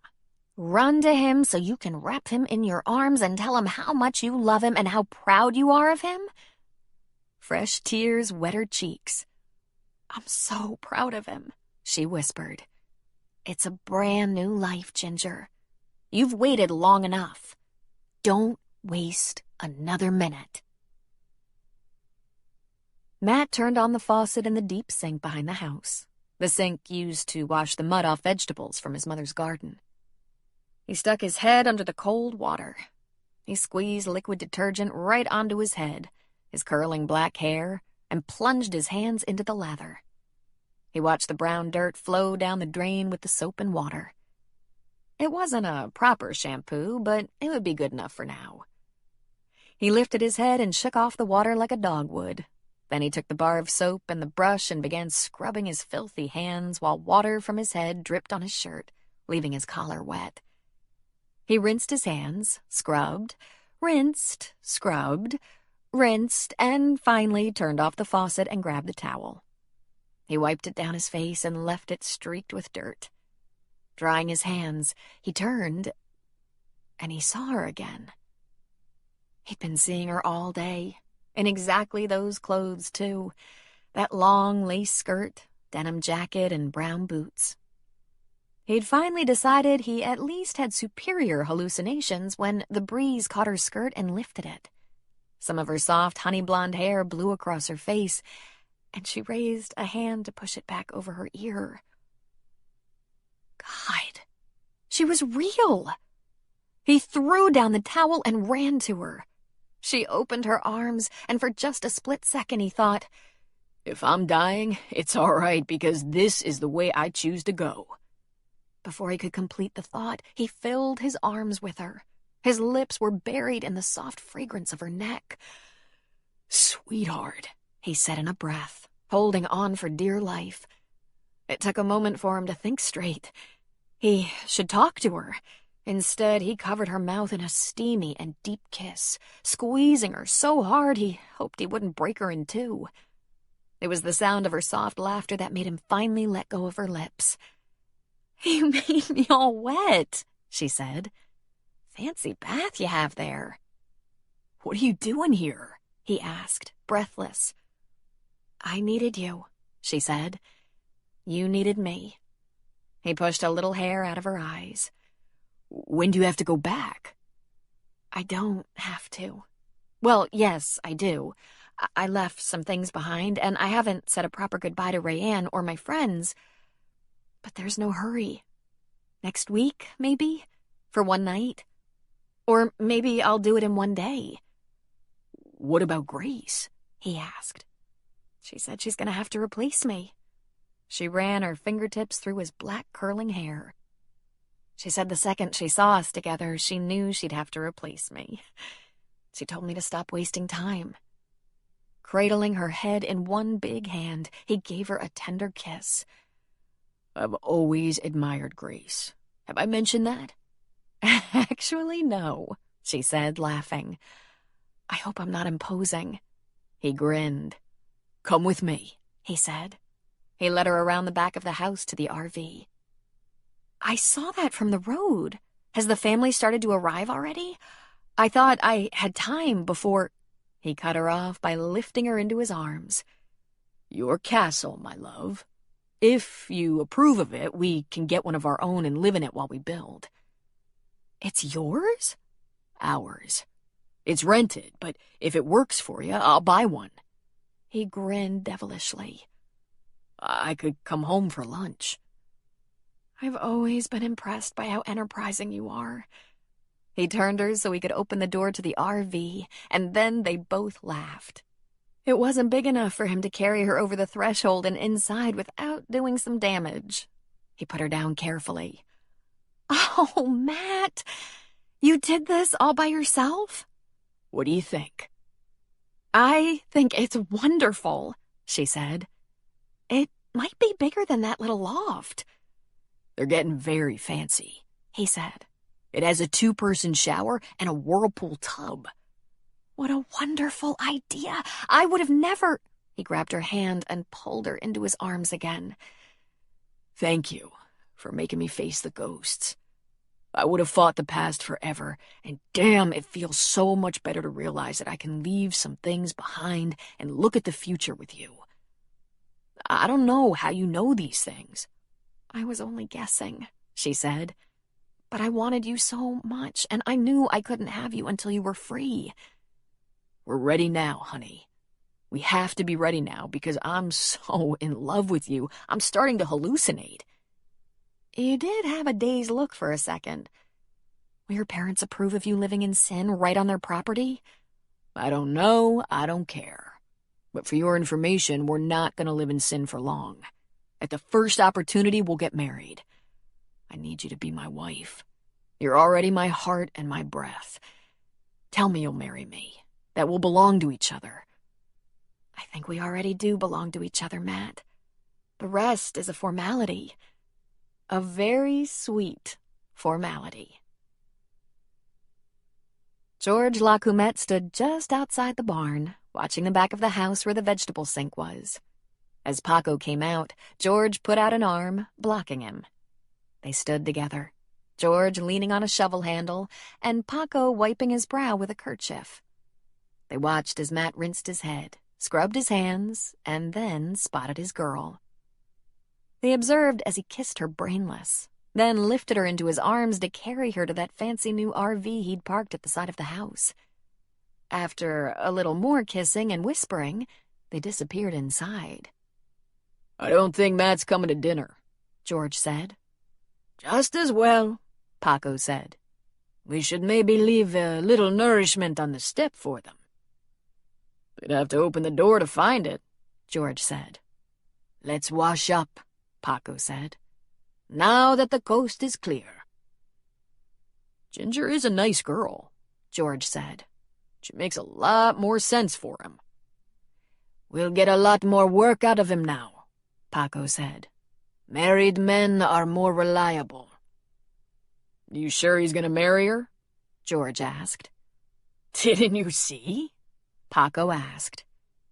He might marry her before dinner. The end. This is Therese Plummer. We hope you've enjoyed this production of A New Hope by Robin Carr. Recorded Books offers a wide selection of bestsellers, mysteries, classics, histories, and more. So look for us at your public library or on download sites online. And thank you for being a Recorded Books reader.